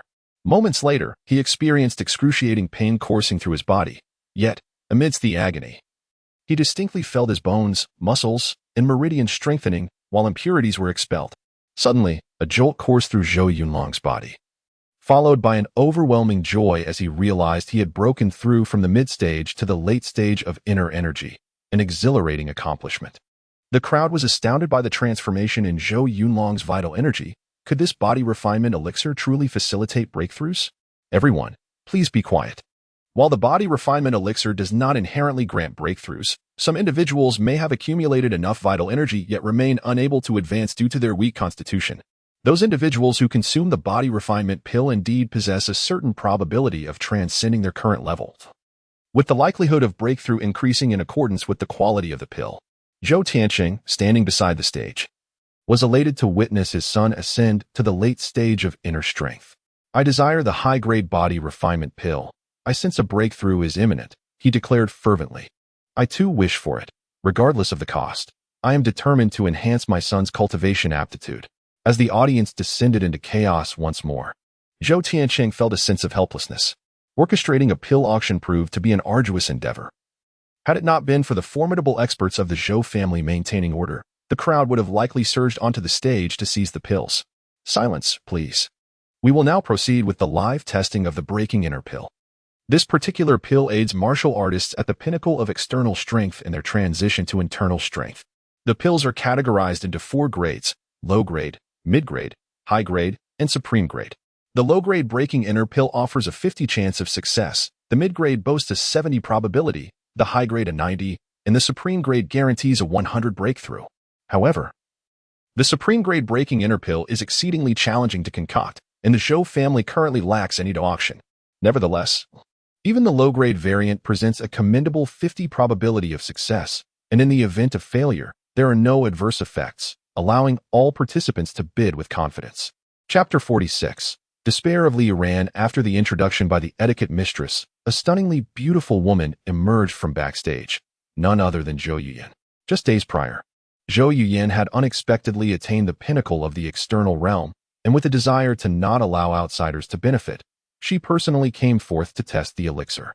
Upon seeing Zhou Yuchen take the stage, Li Yuran's brow furrowed slightly. She had encountered Zhou Yuchen at a previous gala and, while aware of her beauty, had never perceived her as breathtaking as she appeared now. Suddenly, a thought crossed Li Yuran's mind. It was likely that Zhou Yuchen had consumed a beauty elixir. Such a precious elixir, and yet, Xiao Yuchen had bestowed one upon a member of the Zhou family, which filled her with an ominous premonition. Nevertheless, she continued to trust Xiao Yuchen, convinced that he would not betray their shared affection. Once on stage, Zhou Yuchen wasted no time. She directly ingested the elixir and began her meditative practice. As time passed, an overwhelming surge of true energy radiated from her being. With the release of this energy, she had indeed broken through to the internal strength level. The efficacy of the elixir was remarkably profound. What extraordinary fortune had the Zhou family encountered? Why did all good fortune seem to favor them? Such a rare elixir, so casually consumed, this was unacceptable. Li Yuran felt compelled to step forward and test the elixir herself. The crowd cast disdainful glances at the individual who dared to voice such sentiments. After all, the auction was organized by the Zhou family. And given that the elixirs were all legitimate, any attempt at deceit was futile. If the Zhou family were to withhold elixirs from their own, it would be sheer folly. Eventually, the beauty elixir was presented. In truth, its effects paled in comparison to other elixirs. It was placed last in the lineup as it was the highlight of the day. Xiao Yuchen, not in need of wealth, had no intention of exploiting the elixirs for profit. His motive for crafting the beauty elixir was solely to elevate the reputation of Shinshi Meizhuang. Moreover, when introducing the beauty elixir, Xiao Yuchen would specifically elaborate on the reasons behind its creation and declare that Shengshi Meizhuang was the exclusive distributor, asserting that any other sources of the elixir were mere imitations. The next segment was of utmost importance, as they invited Mr. Xiao Yuchen, the alchemist of the Zhou family, to take the stage. Upon hearing this name, the Wang and Zheng families were visibly taken aback, a wave of unusual thoughts washing over them, particularly Wang Tianda, who was left agape in shock. Many were aware of the events that transpired with the Zheng family the previous day, where a youth named Xiao Yuchen had decisively trampled the Wang family beneath his feet. Last night, prominent families had been investigating Xiao Yuchen, eager to win his favor. After all, to easily subdue the Wang family indicated that Xiao Yuchen's prowess far surpassed that of the four major families. Establishing goodwill with him would undoubtedly prove beneficial. Conversely, some chose to distance themselves from Xiao Yuchen, for he had slain the 8th elder and a candidate for the position of leader of the Yaoshan Valley, Yaofeng. The people of Yaoshan Valley would not let such actions go unpunished.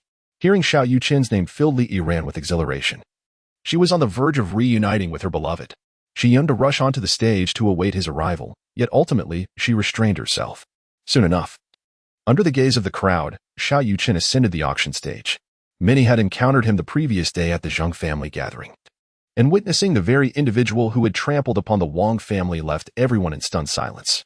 At such a tender age, not only did Xiao Yuchen possess profound martial arts prowess, but he was also adept in alchemy. One could not help but ponder how such an exceptional individual had been courted by the Zhou family.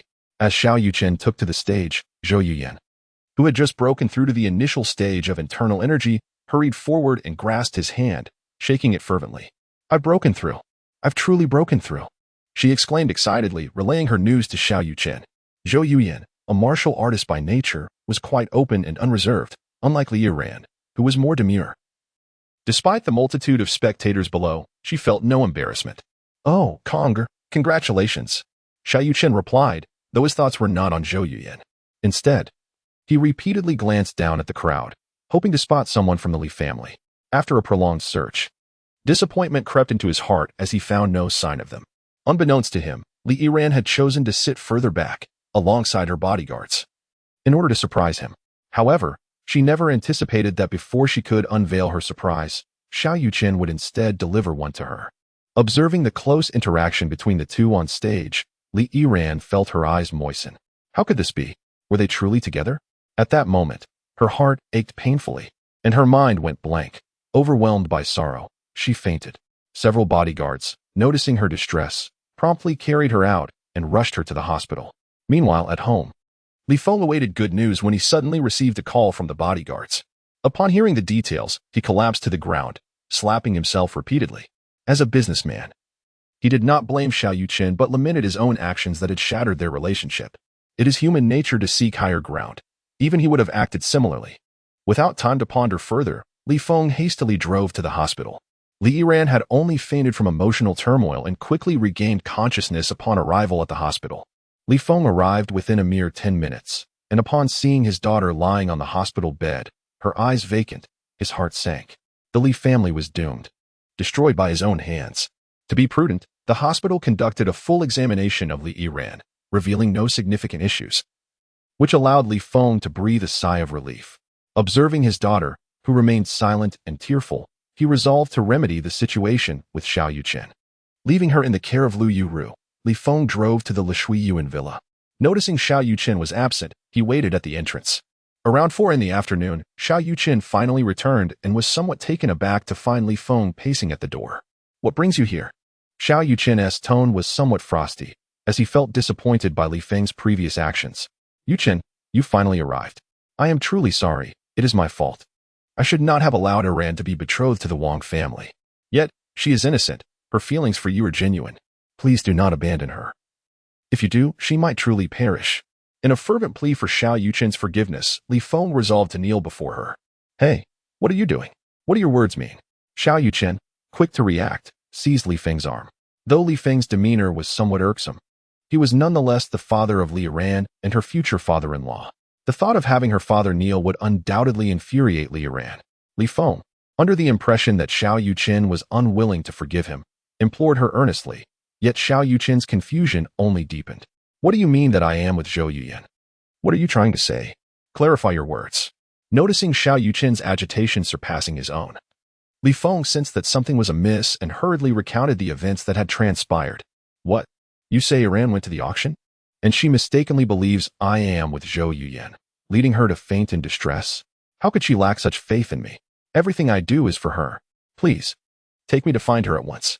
Chapter 47. Misunderstanding resolved. Li Feng sensed that his daughter seemed to harbor a misunderstanding about Xiao Yuchen, and promptly took him to Jiangxing People's Hospital.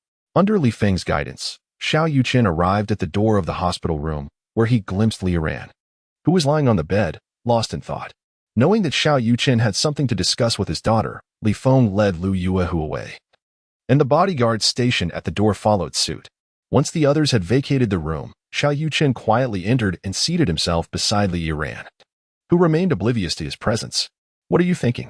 Can you share it with me? The sudden voice barely stirred Li Yiran. Just as Xiao Yuchen was about to speak again, Li Yiran seemed to sense something amiss and abruptly turned to face him. Seeing the man she had longed for suddenly appear before her, her heart raced with excitement, a flicker of joy lighting up her face. However, as a thought crossed her mind, she turned away again, regaining her composure. You are already with Zhou Yuyan.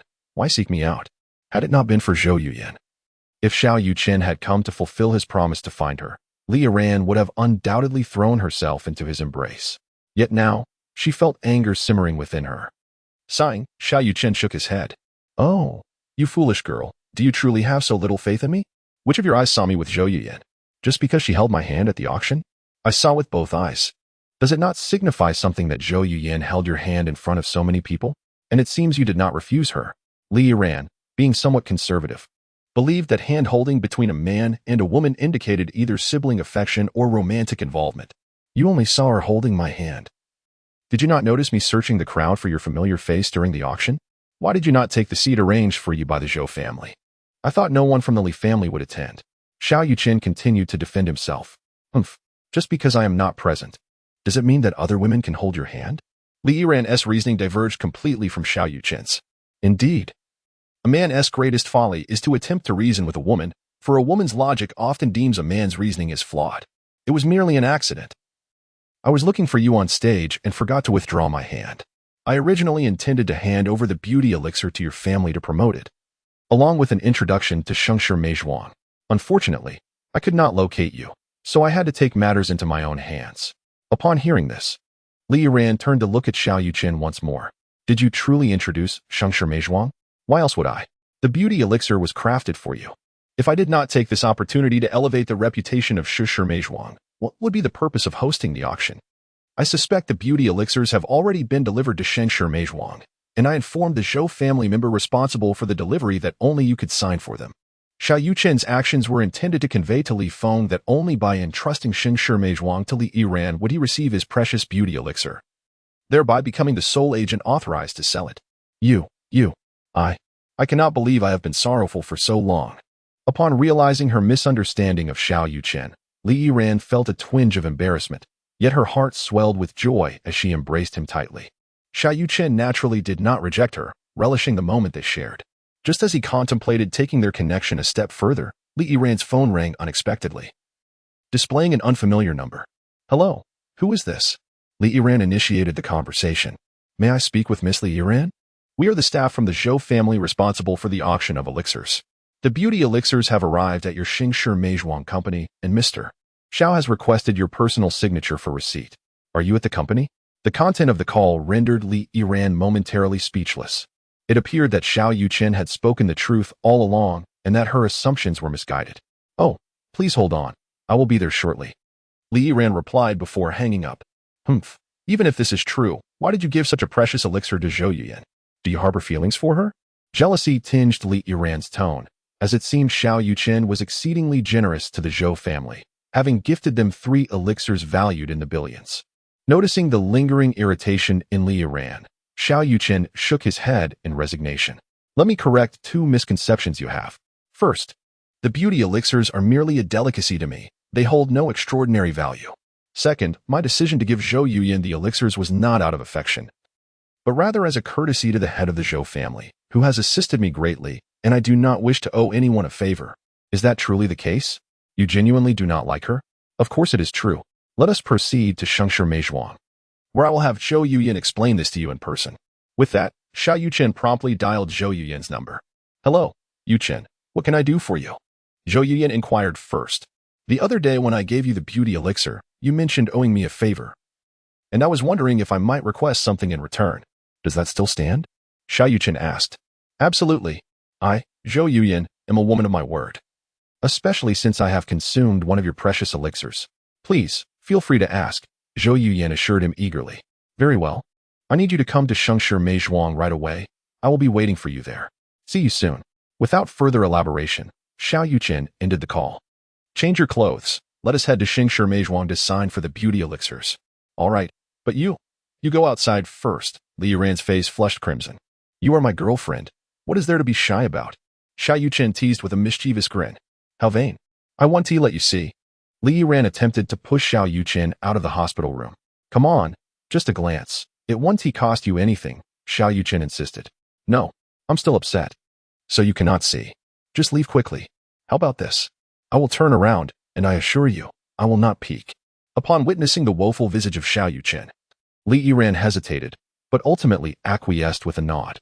You mustn't peek, otherwise I shall bite you. Li Yiran found herself at a loss for an appropriate punishment. Are you certain this constitutes a punishment and not a reward? Are you not enticing me to commit a transgression? I could extend my mouth for you to bite. Xiao Yuchen quipped mischievously. How vexing. Li Yiran retorted, turning away. Very well, Xiao Yuchen conceded, pivoting away. Unbeknownst to Li Yiran, however, Xiao Yuchen possessed spiritual awareness, allowing him to perceive without the need for sight.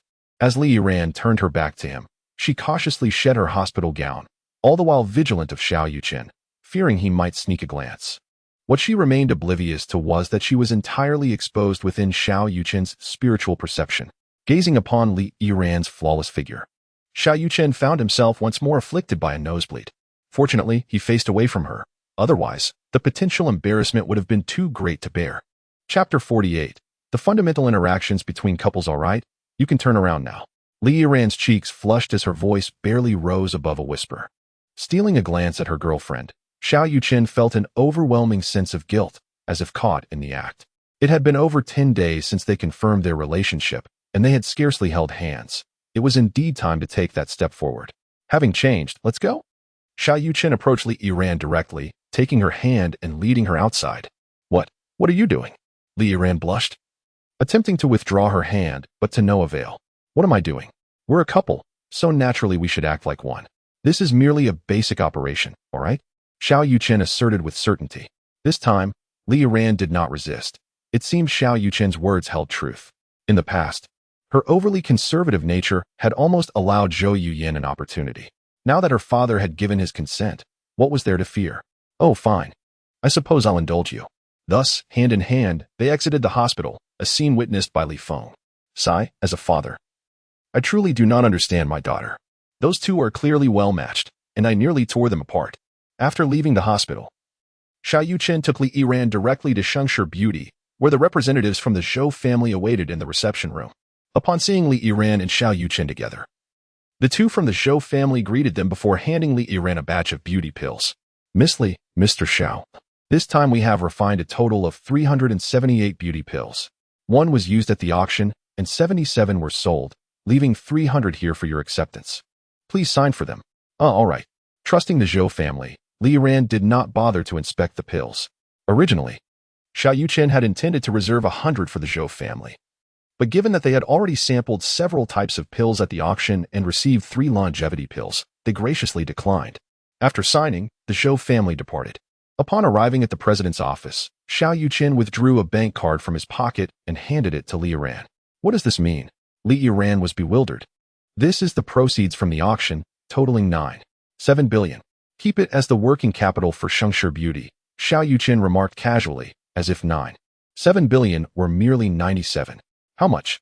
9.7 billion? Li Yiran was astounded. Were the pills truly worth that much? The total assets of Shengshe Beauty were not even 9.7 billion. Haha, in truth, I did not auction off many pills. A single longevity pill fetched 2.5 billion. Xiao Yuchen said nonchalantly. Such a sum?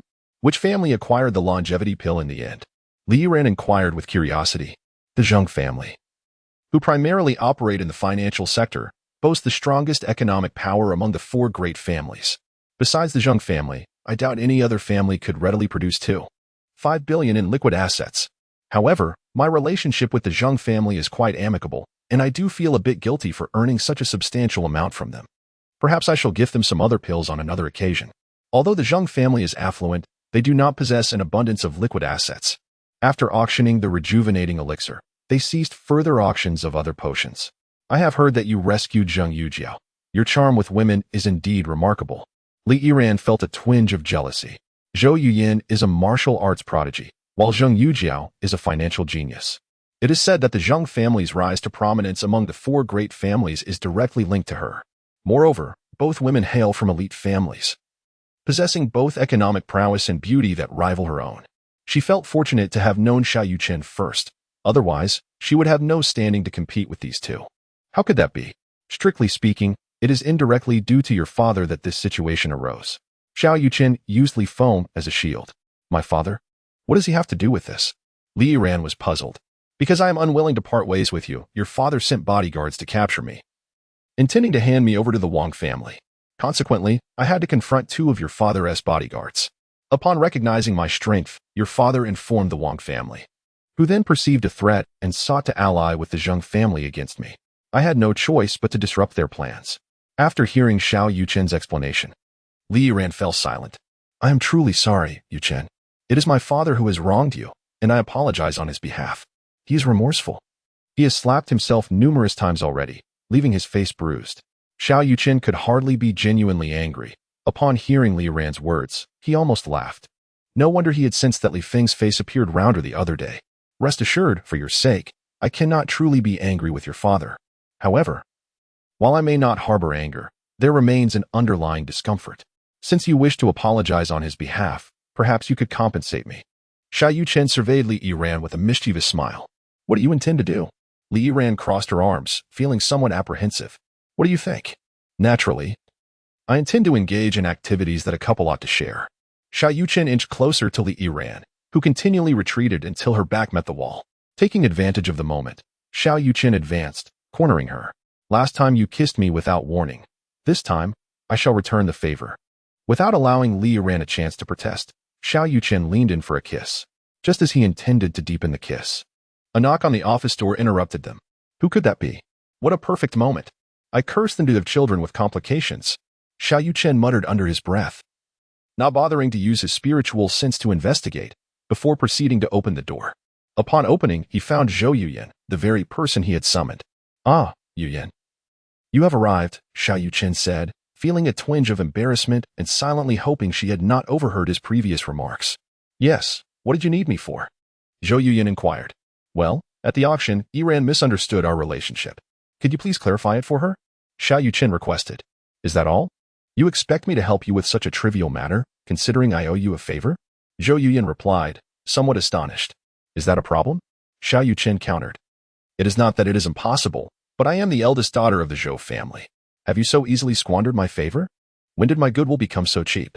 Zhou Yuyen expressed her dissatisfaction.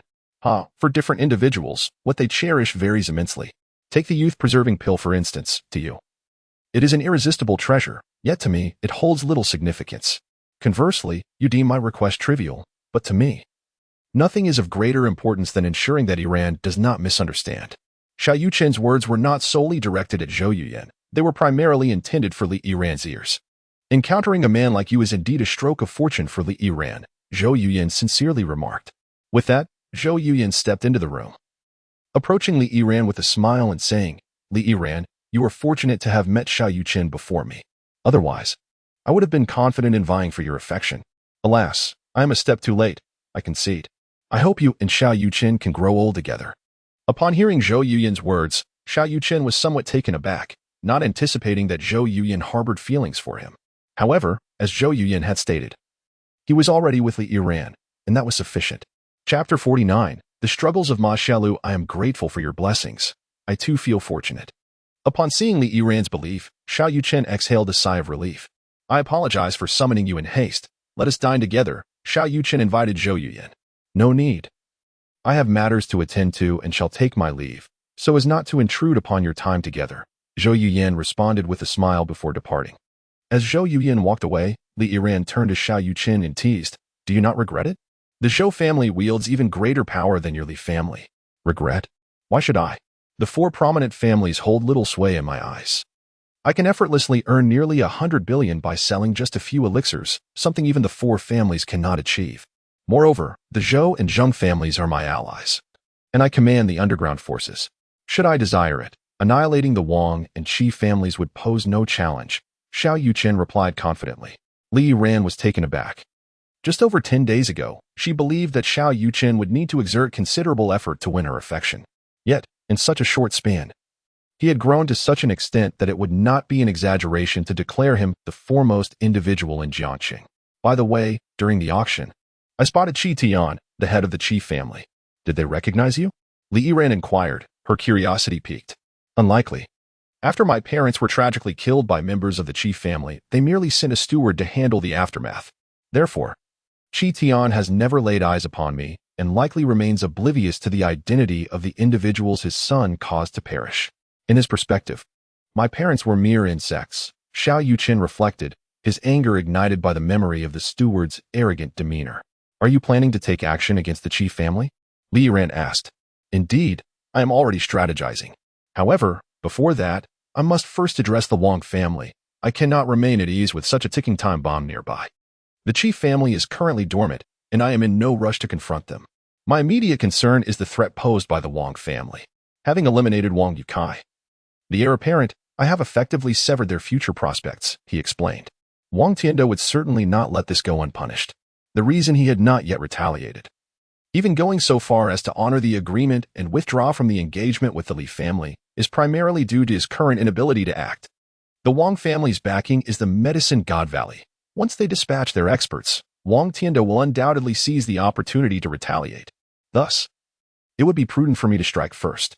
Indeed, the Wang family has brought this upon themselves. Not only did they scheme against my Li family, but they also attempted to undermine the Zheng family. For the sake of their pride, the Zheng family will not forgive them, Li Yiran analyzed. Precisely. Therefore, I have allied with both the Zhou and Zheng families, as well as the underground forces of Jiacheng, to impose economic sanctions on the Wang family. Even though the Wang family is one of the four prominent clans, they cannot withstand the pressure from all three fronts. After rescuing Zheng Yujiao, Xiao Yuchen succinctly recounted his grievances with the Wang family, noting that the Zheng family had narrowly escaped being ensnared by them, and thus, they would not refuse assistance. "Since we are to impose economic sanctions, you should retain this card. It may prove useful. After all, once these 300 beauty elixirs are sold, Shengshi Meizhuang will reap substantial profits." Li Yiran took out her bank card once more. "Your girlfriend is quite generous, allowing her man to hide his private stash. Are you not afraid I might squander this money on frivolous pursuits?" Xiao Yuchen deliberately remarked. "Dare you? If you even think of seeking another woman, I will ensure you wear a green hat. Let us see who truly becomes the greener one," Li Yiran threatened. You certainly have a fierce side." "I must admit I'm a bit intimidated," Xiao Yuchen replied, absent-mindedly rubbing his head, fully aware that Li Yiran would never go that far. "You may take this money for now. After all, if you wish to charm women, you hardly need cash.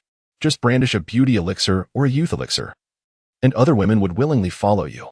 Even Zhou Yuyin cannot resist the allure of the youth elixir, let alone the others." Seeing Li Yiran's woeful expression, Xiao Yuchen quickly reassured her, "Do not worry. I would never do anything to betray you. I merely tease you. Shall we continue?" As Xiao Yuchen approached with a mischievous grin, Li Yiran became anxious again and swiftly gestured. "Let us not today. I'm hungry. Let us go eat." "I am indeed dining. I am savoring you," Xiao Yuchen chuckled. "How annoying. What about me?" Li Yiran retorted. "You may also feast upon me." Li Yiran was at a loss for words. She had never realized how mischievous Xiao Yuchen could be. Noticing Li Yiran's cheeks flush crimson, Xiao Yuchen laughed. "All right, I shall not tease you further. Let us proceed to dinner." Nearby Shengshi Meizhuang, a restaurant awaited, where Xiao Yuchen treated Li Yiran to grilled steaks. The owner announced that anyone who could consume 15 steaks in one sitting would dine free of charge. Naturally, Xiao Yuchen did not care about the cost. He was primarily interested in challenging himself. Ultimately, he devoured 18 steaks, while Li Yiran managed only 2. Xiao Yuchen found eating 15 steaks remarkably easy. It was merely the slow service of the steaks that was frustrating. Whether it was the owner's intent remained unclear, but thankfully, they were not in a hurry to return. It's already 10 o'clock. We should leave. Aren't you supposed to pick up Yusen from school? Li Yiran checked her phone and remarked, "No need. I've already arranged for a dedicated bodyguard and driver for Yusen. We can chat a bit longer. Time flies when I'm with you. Why don't we skip going home tonight? We could explore a more profound exchange at a hotel?" Upon hearing this, Li Yiran's face flushed anew, and she quickly shook her head. No, I am not ready for that yet. Xiao Yuchen secretly chuckled. Occasionally teasing Li Yiran was quite enjoyable. Very well then. I shall escort you home first. Tomorrow, I will pick you up for school and resume my bodyguard duties. Is it pro bono? With your current worth? The Li family cannot afford your services, Li Yiran teased. No matter, I require no payment, just a little meat in return. Vulgar. By the time Xiao Yuchen returned home, it was already 11 o'clock at night, and Xiao Yuchen had also returned. After a brief chat with his sister, he intended to retreat to his room for rest, but was intercepted by Xiao Yuchen. I have previously conversed with Ma Xiaolu, who, despite her initial reluctance to share, eventually revealed that her family is indeed facing significant hardships. Xiao Yuchen had noticed Ma Xiaolu's troubled demeanor and had asked Xiao Yuchen to inquire on her behalf, as Ma Xiaolu had once saved Xiao Yuchen. It was imperative for him to offer assistance if she were in distress. What exactly is the matter? Xiao Yuchen inquired urgently.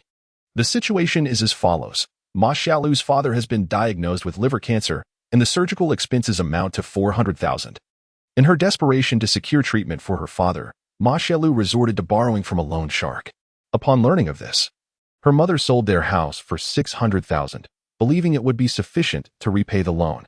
However, to their dismay, the amount owed had escalated to 800,000 within just 7 days. The Ma family, unable to meet this obligation, has been threatened by the lenders, who have given them a final ultimatum of 2 days to repay the debt, or they will force Ma Xiaolu into servitude. Chapter 50. A sudden rise in rank. Xiao Yuchen recounted the unfortunate circumstances surrounding Ma Xiaolu, and upon hearing her tale, Xiao Yuchen furrowed his brow. Why did Ma Xiaolu, aware of his affluence, not approach him for financial assistance? I shall resolve the issue of the usury. However, I am more concerned about the condition of her father's illness. With current medical advancements, it seems unlikely that cancer can be cured. The predicament faced by Ma Xiaolu is insurmountable for most, as even if she were able to repay the loan, her father's ailment remains untreatable. Yet for Xiao Yuchen, it is not insurmountable. Within the system's grand gift package, he had received 3 revitalization pills. As long as one is alive, consuming a revitalization pill would restore health. In the recent auction of medicinal pills, Xiao Yuchen chose not to part with the revitalization pills. Furthermore, possessing the highest caliber of medical expertise, he could employ the 7 needles of resurrection to eradicate cancer cells. Albeit this is a gradual process requiring 3 applications, during which the recipient would endure considerable suffering. In comparison, Xiao Yuchen preferred the former method. Uncle Ma is already in the late stages of liver cancer.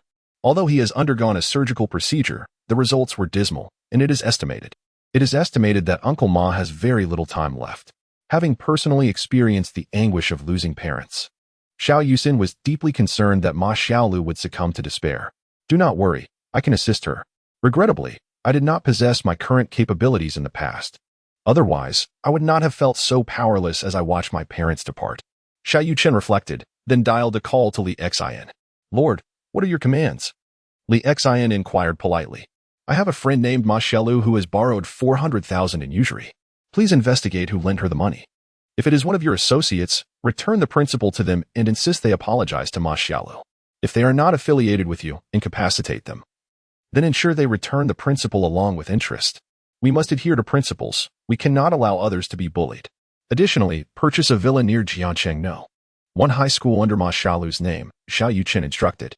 Understood, my lord. I shall fulfill this task, Li Xian responded. By the way, how is the Black Dragon Society faring recently? If there is anything you require my assistance with, do not hesitate to inform me. Since consolidating the Black Dragon Society, Xiao Yuchen had not managed it personally, often relying on Li Xian for support. Therefore, if Li Xian sought assistance, he would not mind extending a helping hand.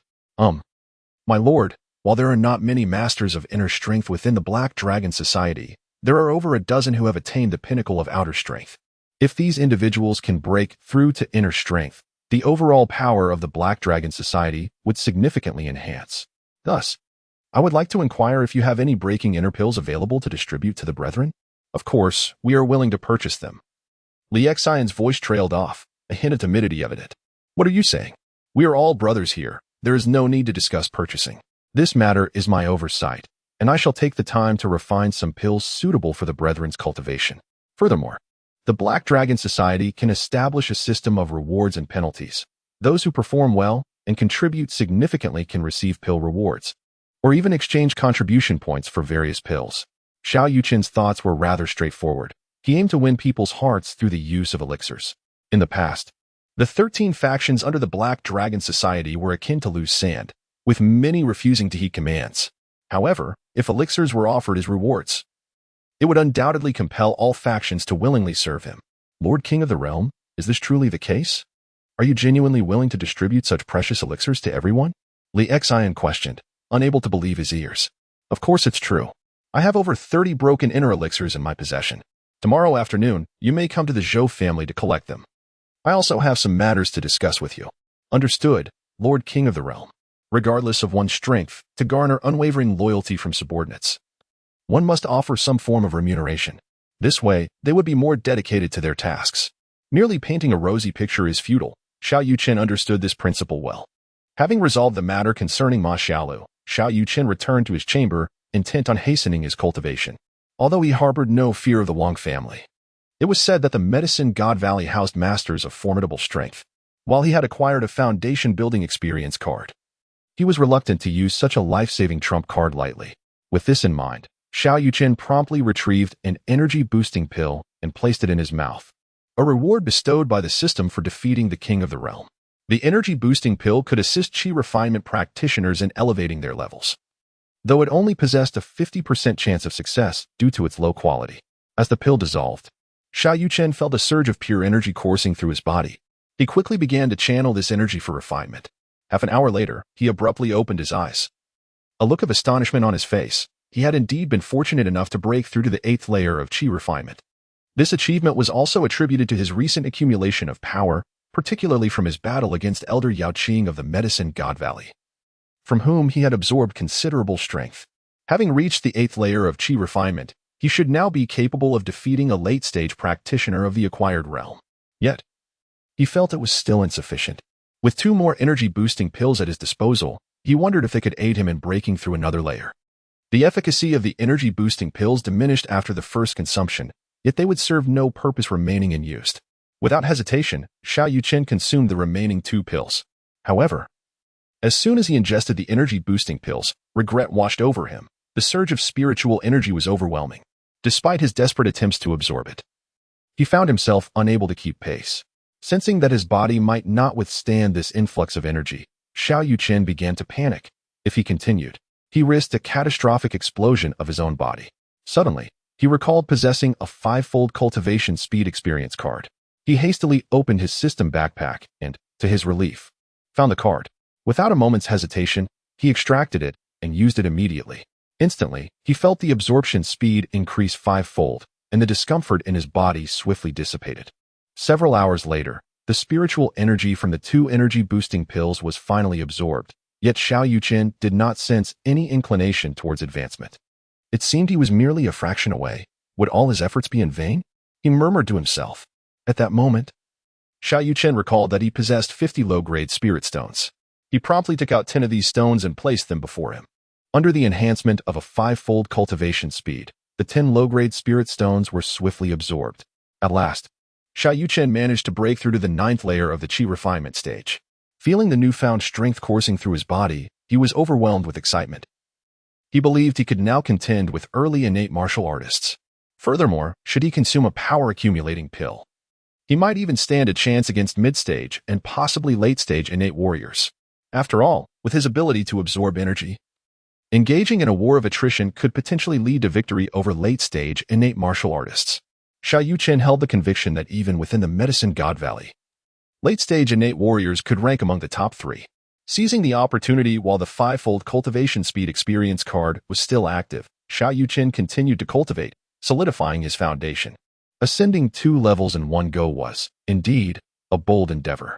Chapter 51.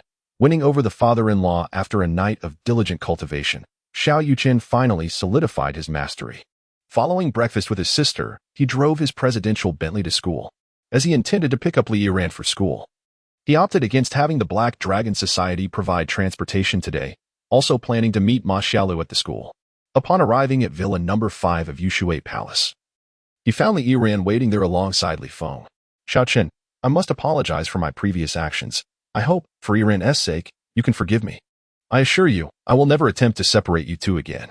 Recognizing Li Feng's heartfelt remorse, Xiao Yuchen chose not to dwell on the past. Considering that this man was to be his future father-in-law, and genuine anger was unwarranted. You are too kind. In the future, I will do my utmost to assist the Li family. As long as I am here, there is no need for you to rely on other families.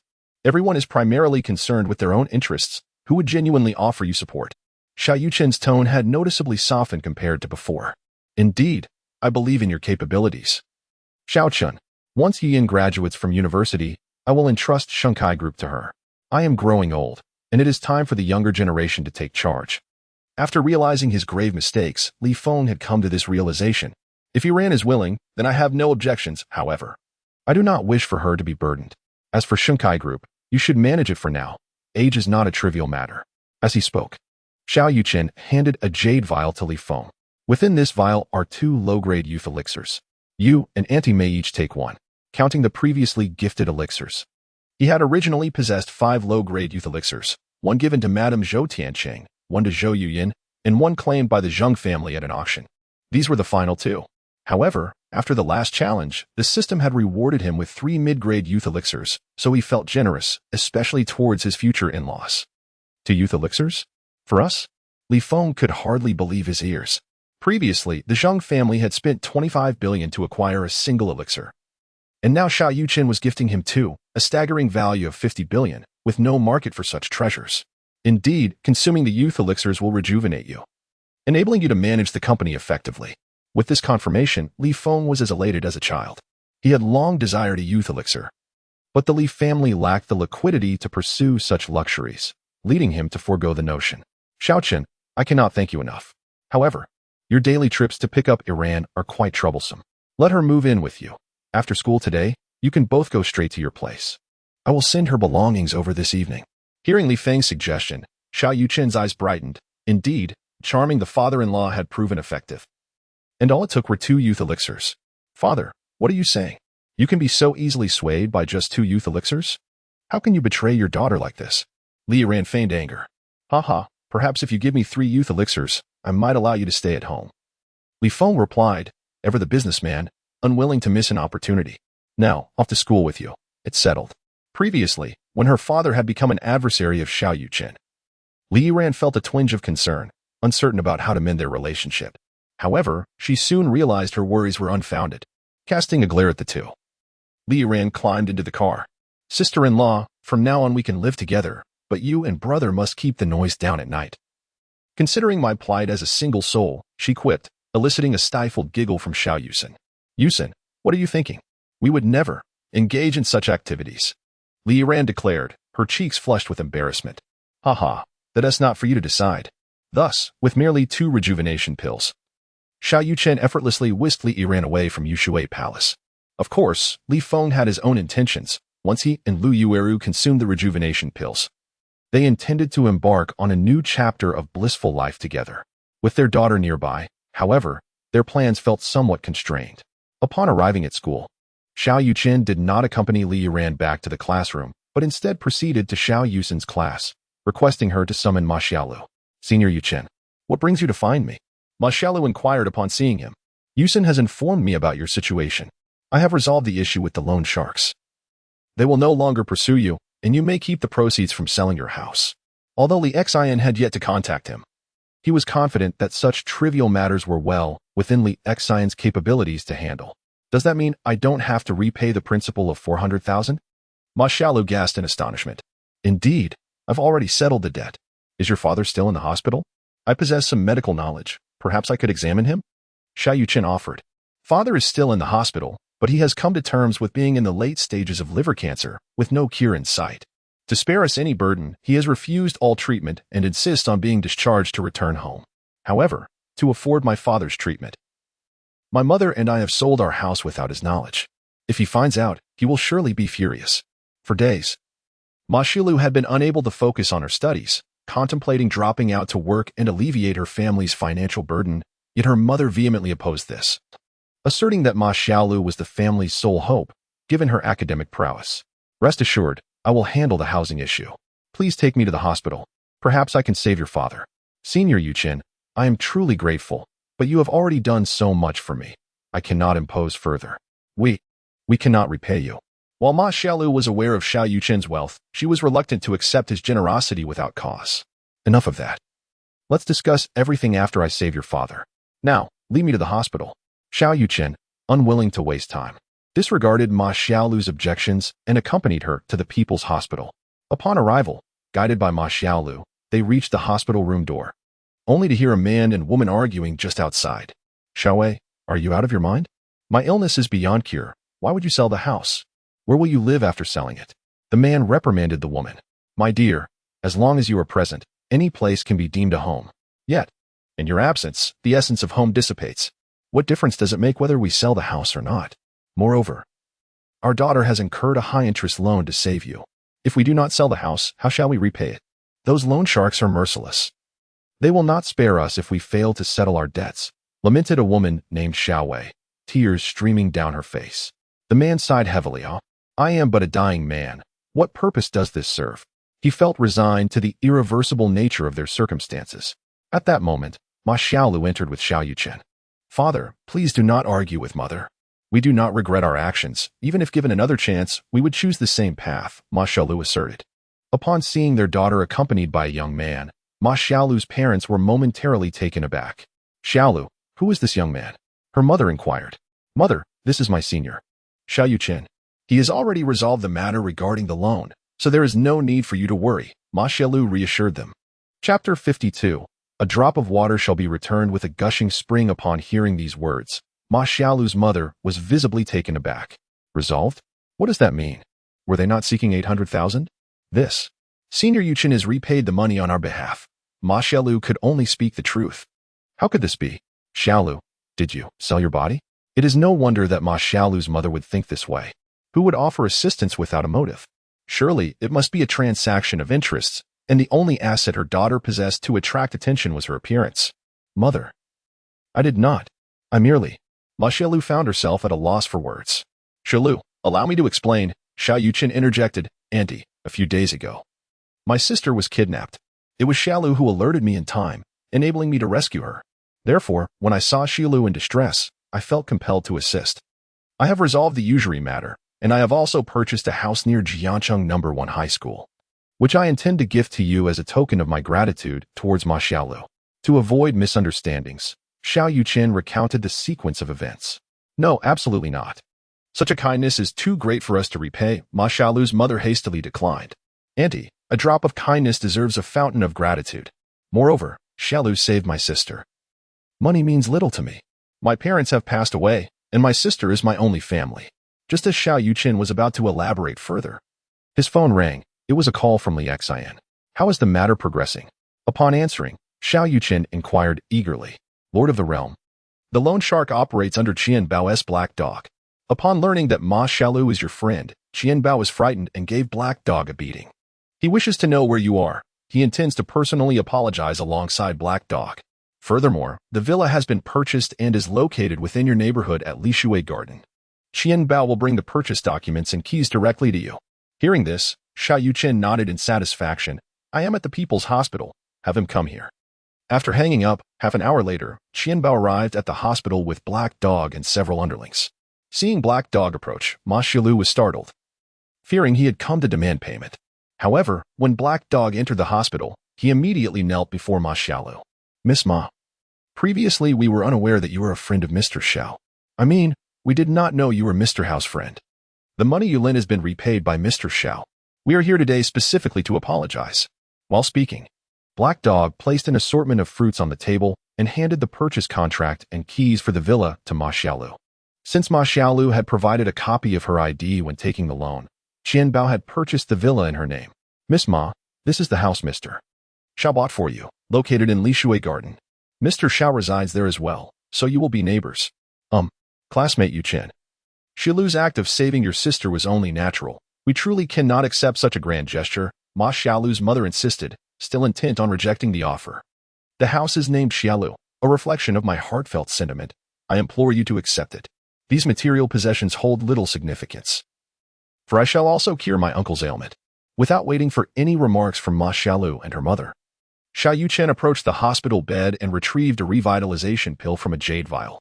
Uncle, please take this medicine. It has the power to heal your illness. Ma Xiaolu's father was gravely ill, and Xiao Yuchen estimated he had no more than a month to live. However, with the revitalization pill, all would be well. Young man, thank you for everything you have done for the Ma family, but my condition is beyond remedy. Please do not waste your time.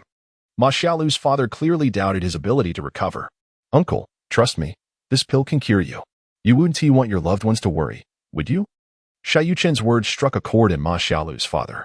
Once the pillar of his family, he now felt like a burden, a reality he found unbearable. He promptly consumed the pill. As it entered his system, warmth flooded through him. The sensation was exquisite. It had been ages since he felt this comfortable. Rest assured, your illness will soon be resolved. You can be discharged, but for precautionary measures, I recommend undergoing some additional tests before leaving. In truth, it was unnecessary for Xiao Yuchen to say this, for Ma Xiaolu's father already sensed a significant improvement in his condition, feeling rejuvenated. Senior Yuchen, is my father truly all right?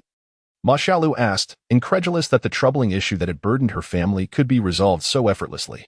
Yes, he is fine now. You saved my sister. And I saved your father. We are even now. Consider the house's interest, since Yusen will also be residing there, and you can attend school together. Thank you. Truly thank you, Senior Yuchen. Ma Xiaolu bowed repeatedly, nearly prostrating herself before him. I have said it is my duty. Now, I must attend to other matters and shall not linger. Do you require a ride back to school? Xiao Yuchen inquired. No need. My father is being discharged, and I must assist in gathering our belongings. I will return to school this afternoon, Ma Xiaolu replied with a sweet smile. Very well, I shall take my leave. After Xiao Yuchen departed, Qian Bao and the others bowed in apology once more before following suit. Xiaolu, who exactly is your senior? Why do the members of the Black Dragon all heed his commands? My illness was deemed terminal, yet he cured me with but a single pill. It is nothing short of miraculous. Upon hearing her father's words, Ma Xiaolu shook her head in uncertainty. I do not know. All I am aware of is that he is the brother of Xiao Yuchen and studies at Jiangxing No. 1 High School. His parents have passed away, yet he possesses considerable wealth. Does he have a girlfriend? If not, seemingly grasping her father's implication, Ma Xiaolu hastily clarified, Father, what are you thinking? Senior Yuchen has a girlfriend. She is my senior, and I am not worthy of them. After leaving the hospital, Xiao Yuchen did not return to school but instead visited the Zhou family. After concocting several batches of Interdan, Li Xian and Zheng He arrived at the Zhou residence. Having been summoned by Xiao Yuchen, within the confines of the Zhou family conference hall, Zhou Tianqing, Li Xian, and Zheng He were engaged in conversation when Xiao Yuchen entered from outside. Although this was the Zhou residence, it was Xiao Yuchen who occupied the principal seat. Dear friends, he began, the reason I have summoned you today is due to the repeated aggressions from the Wang family. I intend to take the initiative and impose economic sanctions upon them. I wonder if you would be willing to assist me in this endeavor? Upon hearing Xiao Yuchen's words, Zheng He immediately thumped his chest and declared, I stand firmly behind my young brother. How could I allow the Wang family to attempt the annexation of the Zheng family without retribution? The Black Dragon Society, under the esteemed guidance of Lord Realm King, shall unwaveringly execute any command you issue. Li Xian also expressed his support, stating, I have known Xiao for the longest time, and he has rendered the greatest assistance to the Zhou family. How could I possibly decline? The young Zhou Tianqing concurred, adding his affirmation. Seeing that all three had agreed, Xiao Yuchen nodded and asked, if all three factions strike against the Wang family simultaneously, how long might it take to bring them to bankruptcy? At this, the trio fell into silence, and ultimately, Zheng He was the first to speak. If we are solely focused on dismantling the Wang family, we could crush them within 10 days. Chapter 53, an awkward day indeed. The Wang family possesses formidable strength. To topple them would require no less than 10 days. Especially with the covert support of the Apothecary Valley. Should a warrior from the Apothecary Valley intervene, we would likely be utterly defenseless. Zhou Tianqing further elaborated, Lord Realm King. It is said that the Valley Master of the Apothecary Valley reached the Master Realm several years ago. If he were to take action, even the Martial Arts Association of Jiangcheng would find it impossible to intervene. As the leader of an underground faction and a mid-stage transformative energy practitioner, Li Xian was well aware of the Martial Arts Association. This association primarily regulates the conduct of martial artists within Jiangcheng, preventing them from wantonly killing innocents or bullying ordinary citizens. Moreover, martial arts associations across various regions strive to protect local martial artists from being slaughtered by rival factions. Logically, if the Apothecary Valley were to target the martial artists of Jiangcheng, the association should intervene. However, in a third-tier city like Jiangcheng, the association's influence is rather limited. Its president is at best a practitioner of the innate realm. If the Valley Master of the Apothecary Valley were to personally descend, the association would be utterly incapable of obstructing him. Rest assured, you need only deal with the Wang family. I shall handle the people from the Apothecary Valley. Since I dared to slay the 8th elder of the Apothecary Valley, I possess the capability to resolve any troubles they may pose, Xiao Yuchen asserted with confidence. The strongest combat force in Jiangcheng was merely at the mid-stage of transformative energy, and he did not believe that the Valley Master of the Apothecary Valley would personally come to Jiangcheng. Even if the opponent were to come in a fit of boredom, he could always utilize a foundational cultivation experience card to easily overpower him. Furthermore, according to the system's mechanics, each time he engaged in combat with a formidable opponent, the system would trigger challenge rewards, which would become increasingly generous as his own strength grew. With such a system as his ally, what did he have to fear? My young friend, your rate of growth appears astonishingly swift. Have you been secretly consuming some elixirs? The 3 of us are your devoted fans. Do remember to leave a bit of the good stuff for us old fellows, Zhou Tianqing remarked. Upon hearing this, the other 2 nodded in unison, seemingly having conspired beforehand. Did you 3 conspire before I arrived? Are you preparing to play landlord together? However, I have always been one to respect the elderly and cherish the young. But Zhou, do you still count as an old fellow? Did you not watch a swimsuit performance in the practice room yesterday?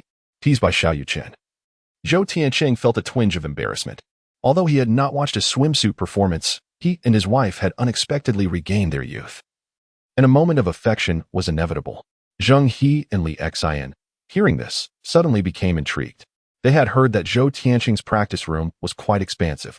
It turned out it served more than just a training purpose. What kind of looks are you 2 giving me? I am merely seeking to provide you both with some benefits. Besides, I was simply indulging my wife. That is not against the law. Once you recover your youth, you might even be more reckless than I. Xiao, let me be frank. These 2 old fellows have grown envious upon seeing me regain my youth and wish to experience a bit of rejuvenation themselves. Feeling betrayed, Zhou Tianqing candidly expressed the thoughts of the other 2 individuals. Li Xian and Zheng He, aware of Zhou Tianqing's close relationship with Xiao Yuchen, urged him to assist in reclaiming what was theirs. Didn't he brother Zheng bid on a youth elixir at the auction? Perhaps he refrains from consuming it due to not having acquired one for his wife, Xiao Yuchen remarked, casting a playful glance at Zheng He. Oh, it seems the little brother understands me well. My wife learned that I procured a youth elixir and assumed I intended to replace her, insisting that I mustn't consume it. Zheng He replied, a hint of awkwardness in his tone. Don't tell me you're the heads of the 4 prominent families, yet you cannot even manage your own wives. How do you expect to govern a clan? As Xiao Yuchen spoke confidently, his phone suddenly rang. It was Li Yiran calling. Upon seeing the caller ID, Xiao Yuchen was momentarily taken aback. After signaling for silence from the 3 men, he answered the call. Hello, Iran. What can I do for you? His earlier bravado melted away, replaced by a gentle demeanor. Where have you been? I haven't seen you all day. Are you not attending classes? Li Yiran's tone carried a hint of displeasure.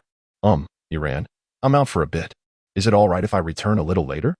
Xiao Yuchen spoke in a conciliatory manner. No way. I'm skipping evening study hall to move things at home.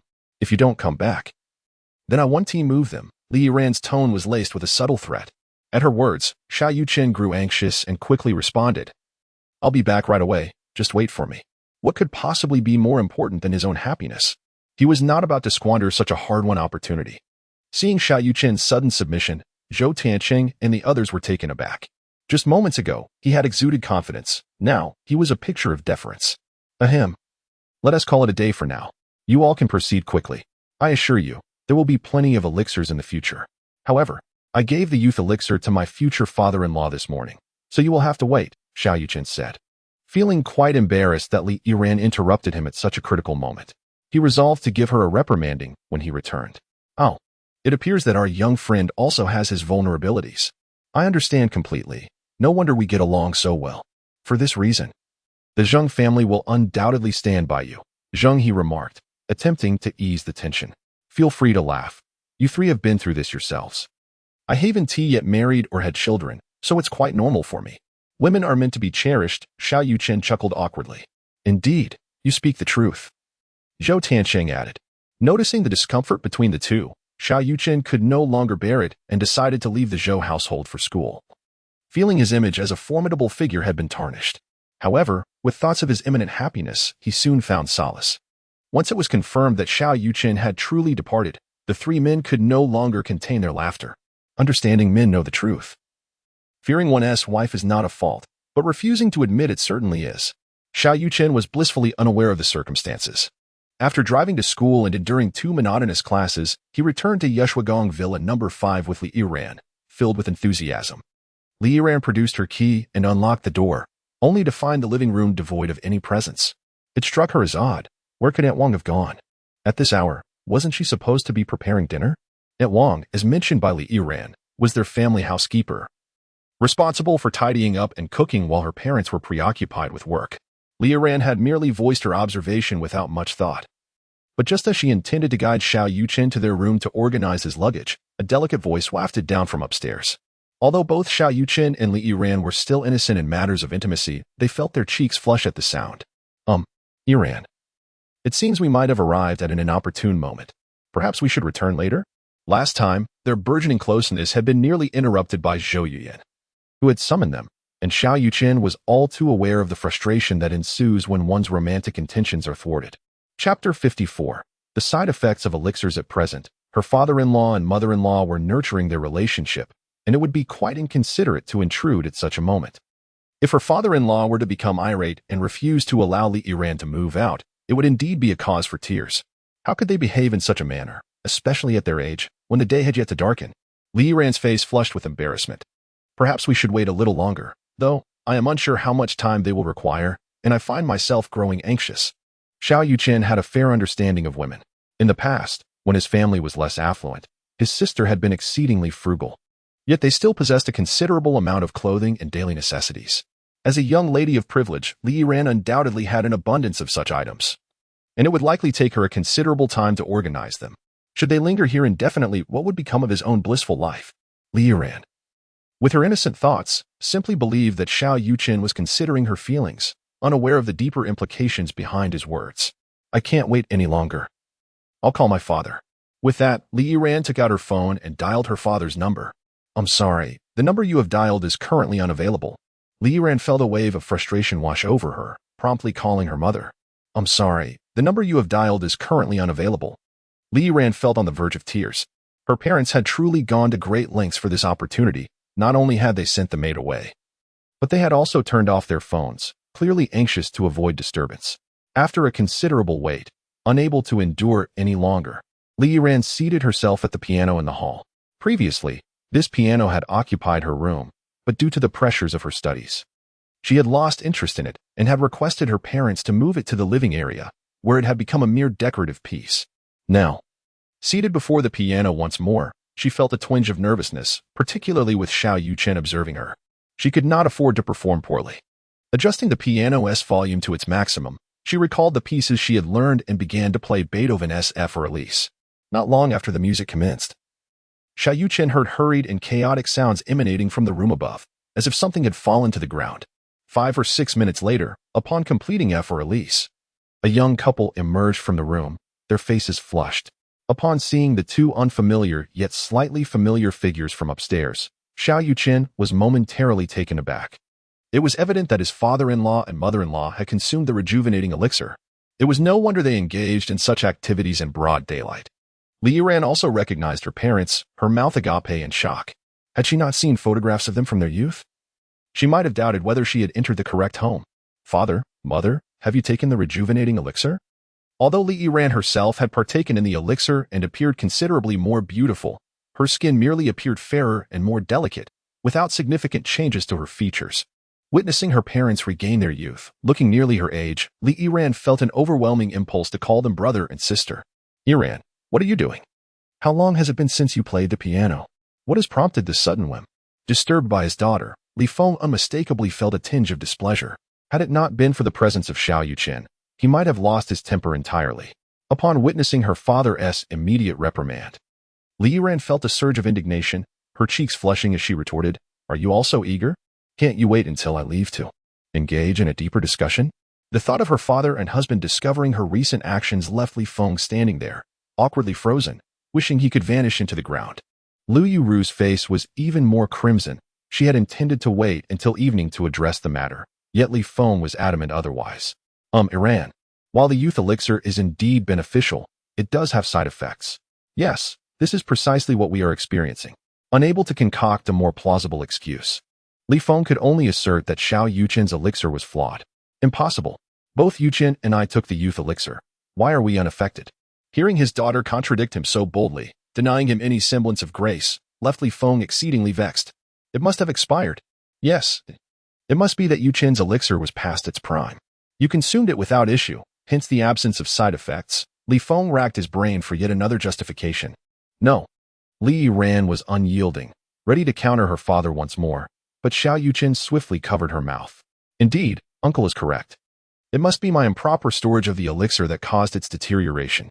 Although its efficacy remains, it has unfortunately led to these side effects. While Li Yiran could afford to disregard her father's feelings, Xiao Yuchen could not. The potential awkwardness in future encounters loomed large. Yes, Xiaochen is right. It must be so. By the way, Yiran, why are you both here so early? Did I not mention I would deliver your things this evening? To alleviate the tension, Li Feng hastily shifted the topic. The situation is such that Yiran has quite a bit to collect. She preferred to come over to sort things out herself. Leaving behind some items she wanted to need immediately, Xiao Yuchen interjected, concerned that Li Yiran might provoke her father's ire. Oh, very well then. You may tidy up at your leisure. Surely, you haven't eaten yet? I shall ask Aunt Lu to prepare something delicious for you. Li Feng felt satisfied with Xiao Yuchen's demeanor, but lamented his daughter's inability to alleviate his burdens. As she seemed utterly oblivious to his thoughts, a mere flimsy cloak against the chill, he felt as though his larger persona had been rendered ineffective, but fortunately, the exercise of his grand stature had granted him a resurrection card, allowing him the chance to cultivate a more petite version of himself. Uncle, Auntie, there is no need to trouble yourselves. I will cook for Yiran this evening. She quite enjoys my dishes. To spare the two adults any further awkwardness, Xiao Yuchen refrained from prolonging the conversation, instead leading Li Yiran back to her room to gather her belongings. After nearly 2 hours of diligent effort, Li Yiran finally packed everything. Observing the multitude of bags, Xiao Yuchen fell silent, astonished by the sheer volume of possessions one individual could amass. Fortunately, my car is an extended version, otherwise, it would hardly accommodate all this. After reflecting on this, Xiao Yuchen began assisting Li Yiran with her load, and half an hour later, he successfully loaded all her belongings into the vehicle. At last, under the watchful gaze of Li Feng and Lu Yuru, Xiao Yuchen ignited the engine. Observing the two whose faces still bore a slight flush, he courteously remarked, Uncle, Aunt, we shall take our leave now. You may return to complete the tasks you were engaged in. With that, disregarding Li Feng's thoughts, Xiao Yuchen pressed the accelerator and sped away, leaving Li Feng and Lu Yuru in a state of bewilderment amidst the wind. Upon returning to Li Shui Garden, Xiao Yuchen took 20 minutes to transport all the luggage into the room. As he re-entered the villa, an inexplicable sentiment stirred within Li Yiran. Although this was her home, the presence of Xiao Yuchen altered the ambience. It felt as if it had only now truly acquired the essence of a home. Yiran, this has always been your abode. You may choose whichever room you desire. Xiao Yuchen offered her the privilege of selection. After a moment of contemplation, Li Yiran replied, I shall reside next to Uxin. Chapter 55, The Art of Breaking Through on the Second Floor, Uxin remarked, with so many belongings. Moving to the second floor would be quite cumbersome. Why not reside on the first floor, next to me? Initially, Li Yiran was indifferent about her living arrangements, however. Upon sensing the somewhat lecherous gaze of Xiao Yuchen, she was acutely aware of his intentions. No way. I want to stay on the second floor. Who wants to live next to you? What if you sneak into my room at night? Li Yiran firmly declined. I have already met the parents. I am recognized as your fiancé by them. Isn't it quite normal for us to share space? Xiao Yuchen attempted to negotiate. You wish. Who would want to sleep with you? Li Yiran's cheeks flushed crimson. You agreed to move here for your parents, didn't you? Isn't it implied that you would be living with me? It's bound to happen eventually, so why fret over a day or two? Xiao Yuchen countered. I merely. Li Yiran found herself at a loss for words, unsure of how she had conceded to moving in, seemingly without any strong objection in her heart. Just what? Have you forgotten about uncle and aunt? If you reside next to Xin, wouldn't everything we do be overheard by her? Living on the first floor would afford us more privacy. Hearing this, Li Yiran's resolve wavered. Ever since Xiao Yuchen had defeated the Wang family and rescued her, her heart had completely belonged to him. It was evident that she would eventually become his woman. Indeed. Living beside Xin would pose certain inconveniences. Fine, I shall stay on the first floor, but do not get the wrong idea. It's merely due to the abundance of my belongings. It is not for convenience. Li Yiran concocted an excuse for herself. I understand. You are merely concerned about my well-being, Xiao Yuchen replied with an understanding smile. In that case, you can tidy up first. I am unsure how to organize your things. I will prepare dinner for you. As Xiao Yuchen departed, Li Yiran's heart raced, a sensation akin to a lump in her throat. She found herself harboring inappropriate thoughts about him. Li Yiran, what on earth are you thinking? You must not allow that fellow to have his way so easily. She admonished herself internally.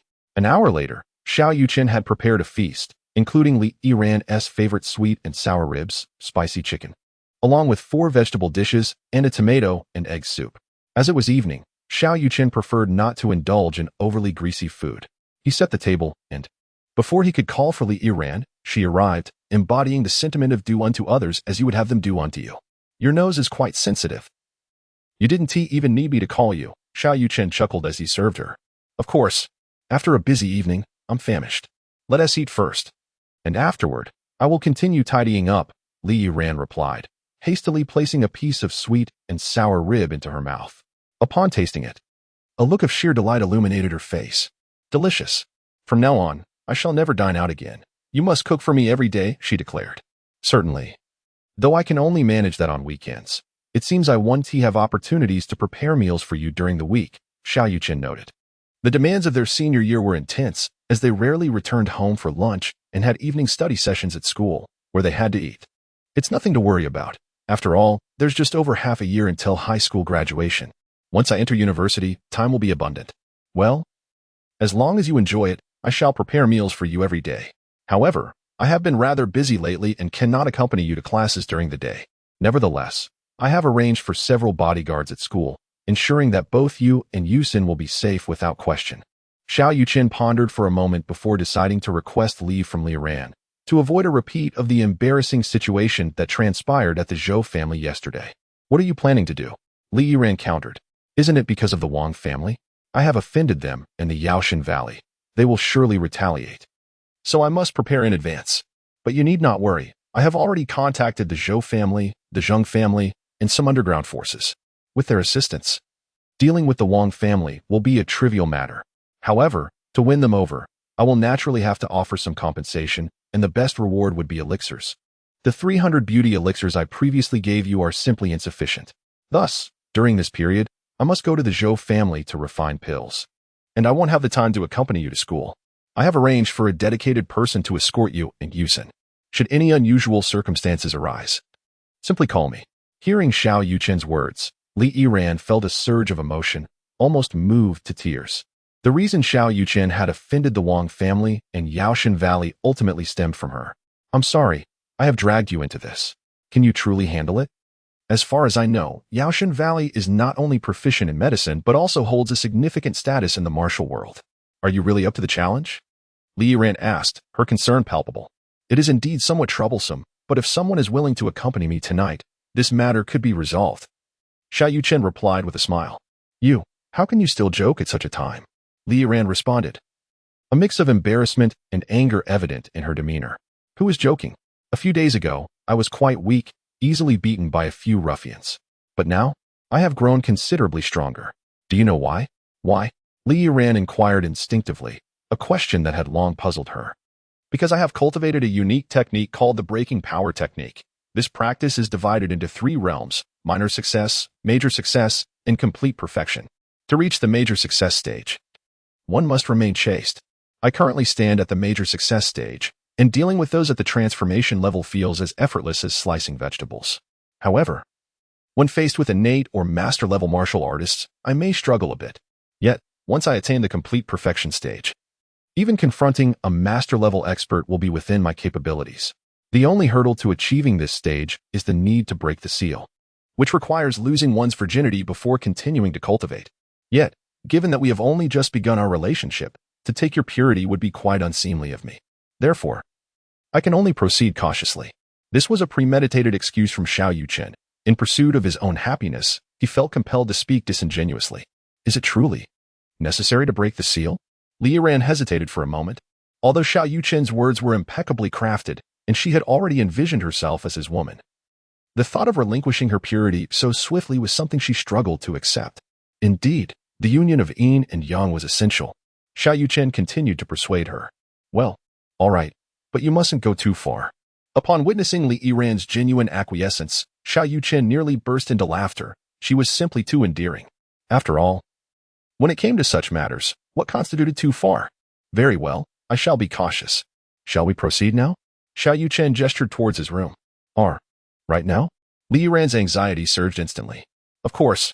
Shall we wait for Yusen to return? Xiao Yuchen retorted. Oh, you have a point. Then, very well. Xiao Yuchen could not let this rare opportunity slip away. What if Li Yiran changed her mind? With over an hour until his sister's return, there seemed to be ample time.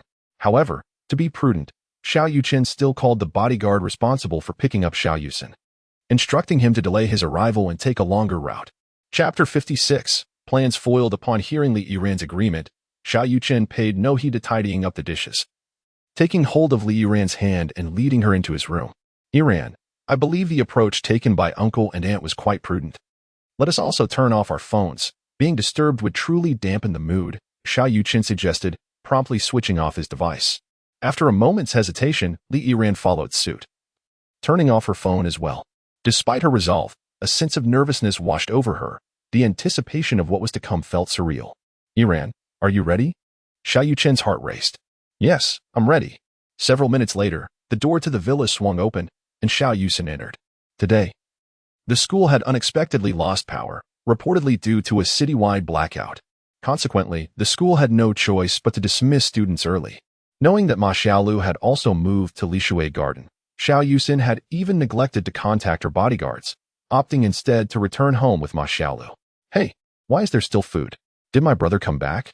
Xiao Yuchen remarked, sampling a bite of the warm dish, and settled down to enjoy her meal. However, after just a couple of bites, she was startled by an awkward noise emanating from her brother's room, her face flushing crimson. Brother? What on earth is he doing? Has he betrayed Sister Yiran?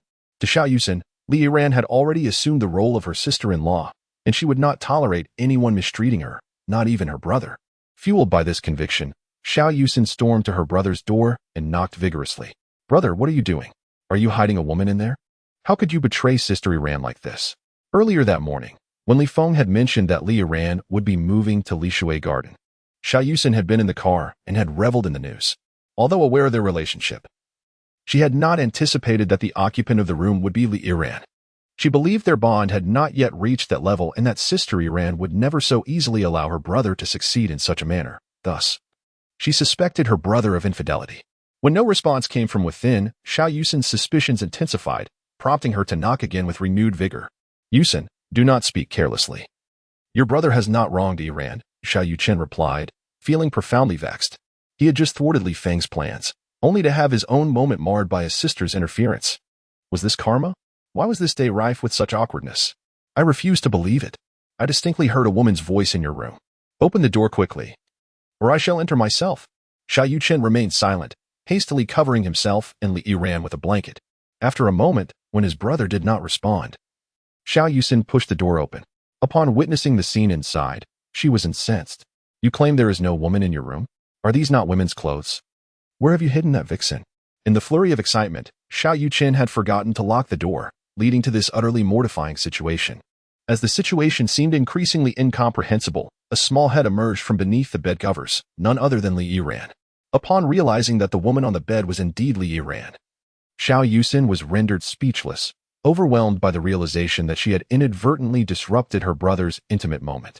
She felt an intense urge to slap herself several times. Sister-in-law, it's you. This is all a misunderstanding, truly. Please, continue. I'll step outside for some fresh air. Ignoring her brother's furious gaze, Xiao Yuchen hastily closed the door behind her, her cheeks ablaze as she dashed out. She herself was baffled by her impulsive intrusion into her brother's room. Although Xiao Yuchen had left, the atmosphere between Xiao Yuchen and Li Yiran was palpably awkward, extinguishing any lingering desire to continue. Xiao Yuchen felt a chilling emptiness within. The opportunity he had so painstakingly pursued had been shattered. Moreover, he worried that this incident would leave Li Yiran with lasting psychological scars, complicating any future attempts to seize such moments. Yiran, please don't blame Yuchen. She genuinely cares for you as my sister-in-law. Her actions were out of concern for you. And I must admit, I find myself a bit envious. Xiao Yuchen offered a sheepish smile, yet his words only deepened the crimson hue on Li Yiran's face. How infuriating.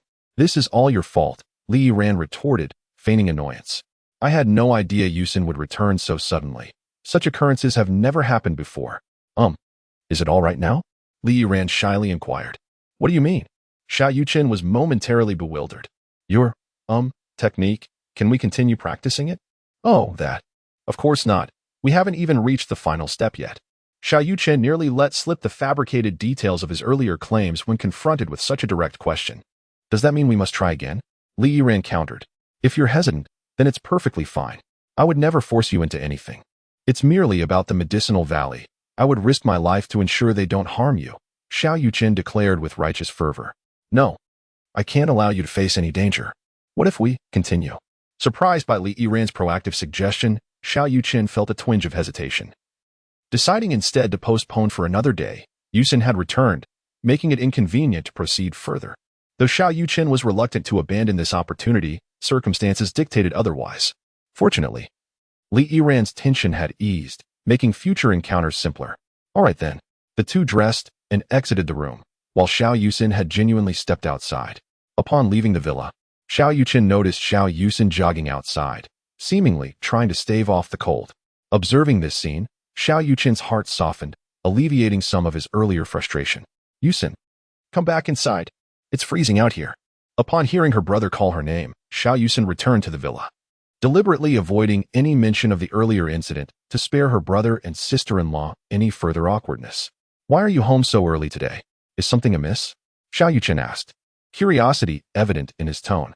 Oh, the school experienced a power outage. Apparently, many areas in Jiangxing are affected, so we were dismissed early.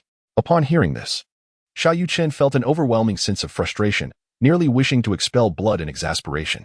Having resided in Jiangxing for several decades, he had seldom encountered widespread power outages. Just as he was on the cusp of achieving his goal, the power failed him, truly a stroke of bad luck. Oh, is that so? By the way, the school serves meals early. Brother will warm up the dishes. You should have some more, Xiao Yuchen remarked. All right, thank you, brother, Xiao Yuchen replied with a cheerful nod. I want to eat too. Just moments ago, Li Yiran had not yet satiated her hunger and was now led into the room by Xiao Yuchen. Feeling famished once more. All right, just a moment, he said. After warming the dishes, the two young women indulged in their meal once again, ultimately leaving not a morsel behind. As Xiao Yuchen began to tidy up the bowls and chopsticks, the doorbell rang. Xiao Yuchen eagerly went to open the door, and upon seeing Ma Xiaolu and her family, she joyfully ushered them inside. Hearing the sound of the door opening, Xiao Yuchen quickly stepped out to investigate, and he was somewhat taken aback to find that it was indeed Ma Xiaolu's family who had arrived. Chapter 57. The Wang family's counterattack. Xiaolu, what brings you here? Xiao Yuchen inquired. My parents are aware of your stay here and wish to express their gratitude for your assistance, Ma Xiaolu replied with a sweet smile. Her father's health had improved. They had moved into a villa, and with the 600,000 yuan from selling their house, their living conditions had markedly improved. The challenges her family faced had once seemed insurmountable disasters, yet for Yuchen, they were mere trifles easily resolved with a few words or a single pill. Although she understood that a romance with her senior was out of the question, she was content to be a good friend of Xiao Yuchen. Uncle and Auntie, you are too kind. It was merely my duty. In truth, Xiaolu's support has been far more significant to me, he said. Yiran, come here. Allow me to introduce you. Xiao Yuchen recounted Ma Xiaolu's story, and upon learning that she had saved Xiao Yuchen, Li Yiran treated the three with great courtesy. So you are Yuchen's classmate. That makes us all schoolmates. Do you board or commute? If you commute, perhaps we can go to school together, she said, shaking hands with Ma Xiaolu. Mom and Dad. This is Li Yiran, my senior and Yuchen's girlfriend. And this is my classmate, Xiao Yuchen, who is also Yuchen's sister. After they exchanged introductions, Ma Xiaolu's father was taken aback upon realizing that the woman before him was Li Yiran. He finally understood why his daughter felt inadequate and chose to withdraw. In comparison to this remarkable woman, his daughter seemed lacking in both lineage and background. With this realization, Ma's father abandoned any notions of matchmaking his daughter with Xiao Yuchen, as it was simply unrealistic. After a conversation with Ma's father, Xiao Yuchen learned that he had once been an executive at a company, possessing exceptional abilities and earning a commendable salary. It was no wonder Ma Xiaolu could attend Jiangcheng No. 1 high school. However, after falling ill, he had exhausted the family's savings and left his job. Now that he had recovered, he naturally wished to return to work. Otherwise, even with the 600,000 yuan, it wouldn't suffice for the family's expenses. Understanding Ma's father's intentions, Li Yiran promptly called her father, only to find that Li Feng's phone was turned off. Disheartened, she then attempted to contact her mother, Lu Yueru, with the same result. Is everything all right, Yiran? Did you fail to get through? Xiao Yuchen asked. My parents' phones are off, Li Yiran replied, feeling somewhat awkward, as she could easily guess what her parents were engaged in. Your parents certainly have abundant energy. Well then, we can try again tomorrow, Xiao Yuchen suggested. He could also arrange for Zhou Tanqing or Zhang He to help Ma's father find work, which might be beneficial for his career development. However, he preferred not to send such managerial talent to other companies, as Fashion Group was their own enterprise. One should not let good resources flow to outsiders. After expressing his gratitude for the job arrangements Xiao Yuchen had made, Ma's father took his leave, for it was already quite late. After spending some time in the living room, Li Yiran returned to her room to pack her belongings, and Xiao Yuchen proactively offered her assistance. Upon entering the room, Xiao Yuchen smiled and remarked, Sister-in-law, since you're already living with my brother, why bother tidying up? Just move into his room. Yuchen, please don't speak nonsense. Your brother and I are merely, well, after pondering for quite some time, Li Yiran found herself at a loss for words to explain to Xiao Yuchen. Just what? Am I to believe that what I just witnessed was an illusion?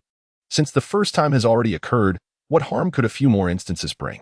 You may as well treat me as if I were invisible. Realizing that her explanations were futile, Li Yiran chose silence and continued to pack her things. As the two women departed, Xiao Yuchen, seated on the sofa, shook his head with a wry smile. The day's events had been excessively theatrical, leaving him with the impression of being targeted. First, he had mocked Zhang He for being henpecked, only to receive a call from Li Yiran that served as a resounding slap in the face. After visiting Li Yiran's home and inadvertently disrupting his father-in-law's plans, he found his own prospects similarly thwarted by his sister. Karma arrived with remarkable swiftness. The critical factor was that his father-in-law could still engage in battle that evening, while he remained uncertain when his own opportunities might arise. 3 days passed in the blink of an eye, during which the Zhou, Zhang, and Li families collectively imposed economic sanctions on the Wang family. Faced with the pressure from these three factions, the Wang family found themselves somewhat overwhelmed. Despite their vigorous resistance, the results appeared to be rather insignificant. As their partners began to sever ties, Wang Tianda grew anxious. The only person capable of simultaneously managing three families was Xiao Yuchen. With this thought in mind, Wang Tianda hastily contacted his sister, relaying the news of the deaths of Elder Ba and Yao Feng to Yao Shenggu. Under his sister's influence, Yao Shenggu dispatched 3 elders to Jiangcheng, preparing to take action against Xiao Yuchen. Their delayed arrival was a strategic decision to evade the scrutiny of the Martial Arts Association. According to the regulations of the martial arts world, practitioners of innate levels or above from hidden sects must apply for permission to enter third-tier cities. If they were merely visiting, the Martial Arts Association would not intervene but would monitor the conduct of sect members. However, for a sect like Yoshingyu, seeking trouble, the association would not remain passive. Though Xiao Yuchen had killed members of Yaoshenggu, the underlying fault lay with Yoshingyu itself for attempting to encroach upon the Zhang family's territory.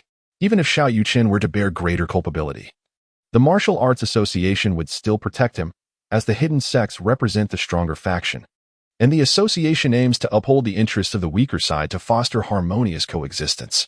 However, should a conflict arise between Xiao Yuchen and the Wang family, regardless of the outcome, the Martial Arts Association would undoubtedly side with the Wang family due to their immense influence in Jiangcheng, which is beyond the capacity of any individual to rival. This was also why Xiao Yuchen refrained from employing force to resolve matters with the Wang family. Of course, the primary reason remained Xiao Yuchen's insufficient strength at present. Once he reached the golden core, or even the nascent soul stage, he would be able to confront any entity, be it the Wang family, Yao Xinggu, or the Martial Arts Association, resolving disputes through sheer power and acting in accordance with his principles. In the span of merely 3 days, a multitude of changes transpired. Following that initial encounter, Li Yiran and Xiao Yuchen found themselves no longer ensnared by the shyness that once characterized their interactions. Yet, despite the passage of this brief period, Xiao Yuchen had yet to discover an opportunity to advance their relationship further. For the average individual, 3 days might signify the receipt of a modest paycheck. However, for Xiao Yuchen, it represented an extraordinary fortune, amounting to several hundred billion. Throughout these 3 days, Xiao Yuchen devoted himself to the art of alchemy, producing over 300 beauty elixirs. As his skills in crafting these potions grew increasingly refined, the quality of his elixirs soared, nearly reaching the level of high-grade or even exceptional varieties, thereby significantly enhancing their value. Additionally, he successfully created top-tier inner strength and body-refining elixirs. Notably, recognizing that most martial artists primarily harness external energy, Xiao Yuchen also formulated enhancement elixirs specifically designed to aid external energy practitioners in elevating their cultivation. With these potent concoctions in hand, the martial prowess of the Zhou family, the Zheng family, and the underground forces experienced a remarkable surge.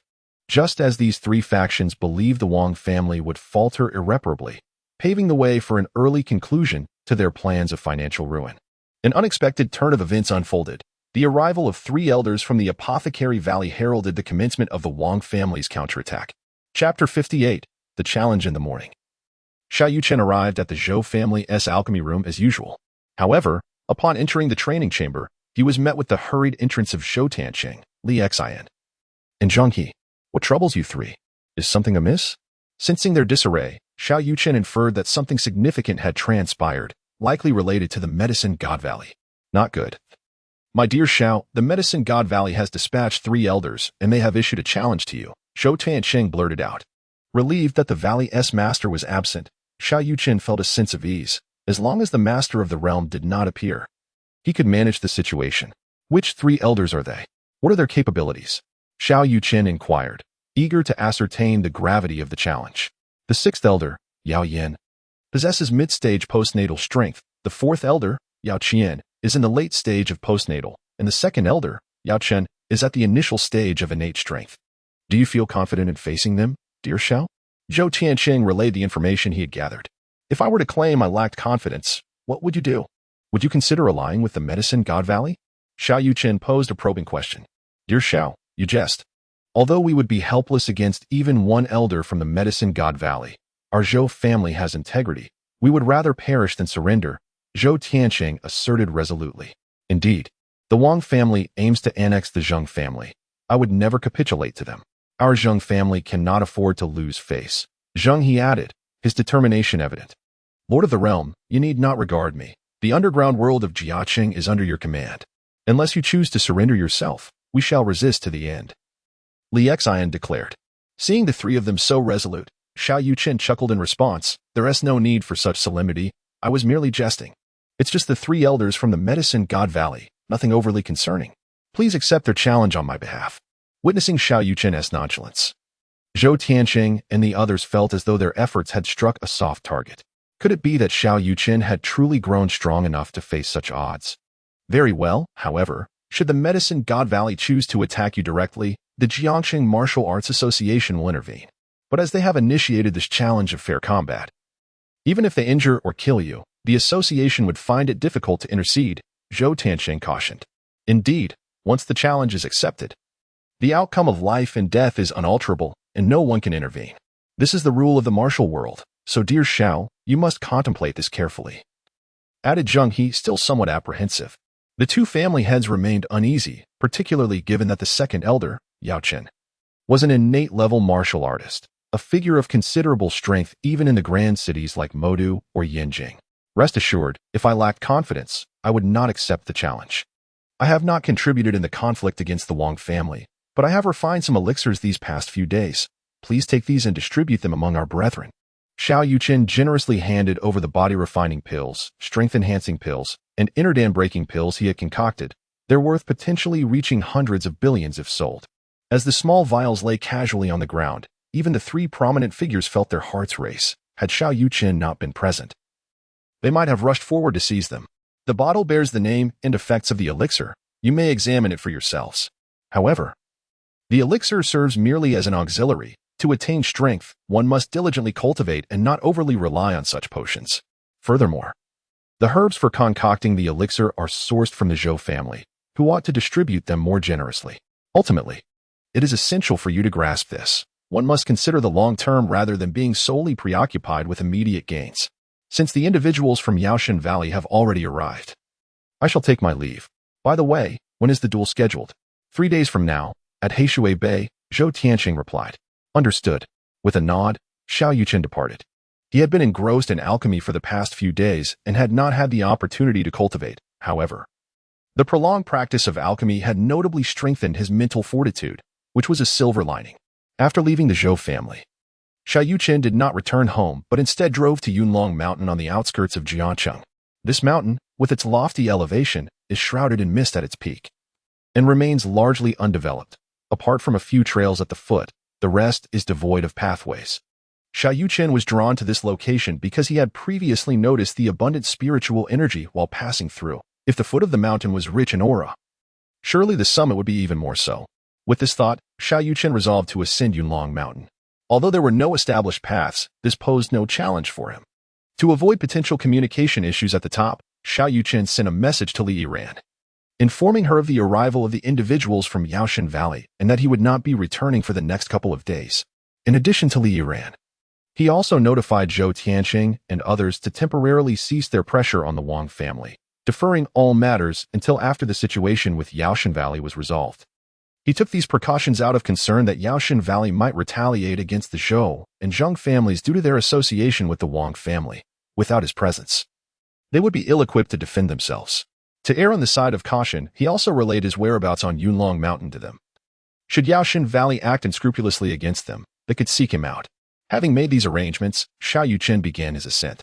Initially, he encountered some signs of human activity, likely left by mountaineering enthusiasts exploring Yunlong Mountain. But as he ventured past the halfway mark, such traces vanished. Beyond this point, the path became increasingly rugged and almost vertical, making the climb quite strenuous for Xiao Yuchen. How splendid it would be to reach the Golden Core stage, enabling him to fly with the manipulation of qi. Yet, it is said that upon reaching the Foundation Establishment stage, one could fly on a sword, though finding a suitable sword for such purposes is no simple task. Contemplating these thoughts, Xiao Yuchen pressed onward, and after over an hour of climbing, he finally reached the summit. The spiritual energy here was indeed abundant. After taking a moment to appreciate this, he began to survey his surroundings. Remarkably, he noticed that the temperature here was higher than below. Is it not said that higher elevations are colder? Intrigued, Xiao Yuchen extended his consciousness, only to be met with astonishment. His perception could only reach a distance of approximately 10 meters. How could this be? Previously, I could detect a radius of 100 meters. Yet now it is reduced to merely 10. Could it be related to this mist? No, that cannot be. Mist obscures vision. How could it possibly hinder one's spiritual perception? It appears that this is not ordinary fog. With this thought, Xiao Yuchen immediately became vigilant, grasping the detoxification pill in his hand. He was uncertain about the true nature of this mist. If it were to be a toxic miasma, he would need to ingest the antidote. However, after a considerable time had passed, he felt no discomfort at all. On the contrary, he sensed a subtle enhancement in his cultivation, despite not actively channeling any energy. In an effort to ascertain the essence of this mist, Xiao Yuchen ventured towards the area dense with fog. As he approached the heart of the mist, his astonishment only deepened. This mist was, in fact, spiritual mist. The formation of such ethereal vapor in the spiritually depleted realm of Earth was simply astonishing. The fog itself is composed of water vapor suspended in the air, existing between liquid and gas. Yet the mist before Xiao Yuchen was not mere water vapor, but rather spiritual mist. Chapter 59, The Mysterious Cave. The spiritual mist, a phenomenon resulting from a high concentration of spiritual energy, manifests as a floating entity that exists between gas and liquid. Should I absorb all the spiritual mist here, it would undoubtedly suffice for me to advance to the mid or even late stages of Foundation establishment. filled with elation. Xiao Yuchen felt as though he had stumbled upon a natural treasure. He had long suspected that the spiritual energy in this place would be abundant. Yet he was astonished by its sheer density. His absorption technique began to autonomously draw in the surrounding spiritual mist. Sensing the transformation within his body, Xiao Yuchen promptly settled into a cross-legged position, activating his absorption technique to fervently consume the spiritual mist around him. Regrettably, he had previously used up his 5-fold training speed experience card. Had he employed it here, the results would have been exponentially greater. Although a tinge of regret lingered in his heart, he bore no remorse for having consumed 2 energy-enhancing pills in one go. Without the enhancement of the 5-fold training speed card, he would have been unable to absorb the surging spiritual energy in his body in time, leading to his untimely demise. Despite the absence of the doubling card, Xiao Yuchen's absorption technique was exceptionally formidable. By evening, he felt the opportunity for a breakthrough approaching. Should he ascend to the 10th layer of the Qi refinement stage, his cultivation would experience a significant leap, equating to the late stage of innate martial prowess. Coupled with his absorption technique and unique constitution, even those at the pinnacle of innate mastery would find themselves at a loss against him. With these thoughts in mind, Xiao Yuchen continued to harness his absorption technique to draw in the spiritual mist, ultimately transforming it into pure spiritual energy that flowed into his dantian. Boom. The spiritual energy continued to gather, compress, and gather once more, culminating in Xiao Yuchen's successful breakthrough to the 10th layer of Qi refinement. Ding! Congratulations to the host for successfully breaking through to the 10th layer of Qi refinement. Reward: 1 Supreme Foundation Establishment Pill and Top-Tier Crafting Technique. Rewards have been placed in the system backpack, available for the host to retrieve at any time. Upon hearing this melodious notification, Xiao Yuchen was overwhelmed with joy. Indeed, there were additional rewards accompanying his breakthrough, and crucially, these rewards were precisely what he needed at this stage. Upon reaching the 10th layer of Qi refinement, he would require a Foundation Establishment Pill to elevate his cultivation to the Foundation Establishment stage, and the materials for crafting such a pill are quite rare. Initially, he had been troubled about acquiring a Foundation Establishment Pill, but to his surprise, the system had gifted him one, and it was of the highest quality, guaranteeing 100% success in breaking through to the Foundation Establishment stage. While the system typically dispensed lower-grade pills, it always provided supreme-grade pills at critical moments. Much like the Exceptional Body Refinement Pill in the Novice Gift Pack, and this Supreme Foundation Establishment Pill. With such a considerate assistance system, what could Xiao Yuchen possibly fear? What truly exhilarated him, aside from the Foundation Establishment Pill, was the acquisition of a skill that was essential for any cultivator. Previously, he had pondered where to find a sword suitable for flight. Now, the system had bestowed upon him the top-tier crafting technique. With this newfound ability, he could forge his own sword, and once he successfully established his foundation, he would be able to soar through the skies on his crafted blade. Contemplating this, Xiao Yuchen accessed his system backpack and retrieved the top-tier crafting technique. Upon successful extraction, a torrent of information surged into his mind. Half an hour later, Xiao Yuchen chuckled with delight. He had finally mastered the art of crafting. From that moment onward, he acquired an additional identity as a master of artifact refinement. After mastering the pinnacle of refining techniques, Xiao Yuchen refrained from consuming the Foundation Establishment Pill. Having recently ascended to the 10th layer of Qi refinement, his foundation remained precarious. Although taking the Foundation Establishment Pill could propel him into the Foundation Establishment stage, it would hinder his future advancements. Considering this, Xiao Yuchen continued to meditate, solidifying his cultivation, and only emerged from his practice the following morning. At last, his cultivation was stabilized, and it seemed to have slightly improved. He could no longer remain in this place. Otherwise, he would soon breach the Foundation Establishment stage. Gazing at the dense spiritual mist enveloping him, Xiao Yuchen fell into contemplation. How had this spiritual mist come to be? If only he could transport it away. The mist was not exactly liquid, making it challenging to carry off. Suddenly, an idea struck him. He could utilize absorption techniques to condense the mist into a liquid state, transforming it into spiritual liquid, which could then be stored in a jade bottle for transport. With this plan in mind, Xiao Yuchen unleashed a powerful suction from his palm, drawing the surrounding mist into his grasp. As the mist accumulated, it eventually transformed into droplets of liquid that fell into the jade bottle. A day passed, and through this method, he managed to fill 33 bottles with spiritual liquid. Fortunately, Zhou Tancheng had prepared an ample supply of jade bottles for his alchemical endeavors. Moreover, his system backpack not only allowed for the extraction of items, but also facilitated storage, akin to an invisible, intangible bag of holding. When all the spiritual mist had vanished, the surroundings became clear. Xiao Yuchen scanned the area once more with his spiritual sense, which now extended to approximately 70 meters. Though it still did not reach its maximum range. What was that over there? Why did it interfere with my spiritual probing? Summoning his courage, Xiao Yuchen ventured forward, soon arriving at the source of the interference. It was a cave, and he wondered what could possibly lie within. Why was it capable of blocking my spiritual detection? Cautiously, he circled around the cave's entrance, observing the dense underbrush. From this, he surmised that it had been a long time since anyone had visited this place. With a mixture of anxiety and curiosity, Xiao Yuchen stepped into the cave. However, after advancing merely a few meters, he was struck by an overwhelming pressure that rendered him nearly immobile. There was something peculiar about this cave. What could be hidden within its depths? Staring into the pitch-black cavern, Xiao Yuchen halted his advance. He sensed that proceeding further could lead to peril, as his strength was still insufficient. It appeared that this world was far more intricate than it initially seemed. How intriguing.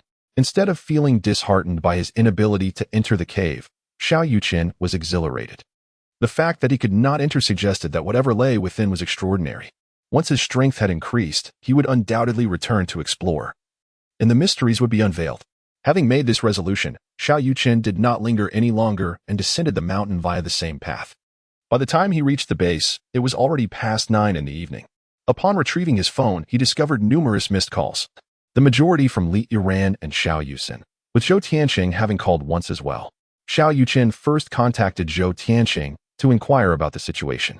It turned out that the previously languishing Wang family had, with the assistance of the Medicine God Valley, experienced a remarkable revival. Not only that, but the Wang family had begun to counterattack. Fortunately, they employed economic pressure rather than resorting to force. Otherwise, Zhou Tianqing and his allies would have been utterly defenseless. The Wang family's resurgence was facilitated by their alliance with the Qi family, another member of the 4 great families. Additionally, due to the esteemed reputation of the Medicine God Valley, many were inclined to support the Wang family, leading several smaller clans to align themselves with them. The collective strength of these smaller families, when united, was substantial and could not be underestimated. The Wang family not only regained their previous losses but also launched a significant counteroffensive against the Zheng family, the Zhou family, and Li Xian's underground forces.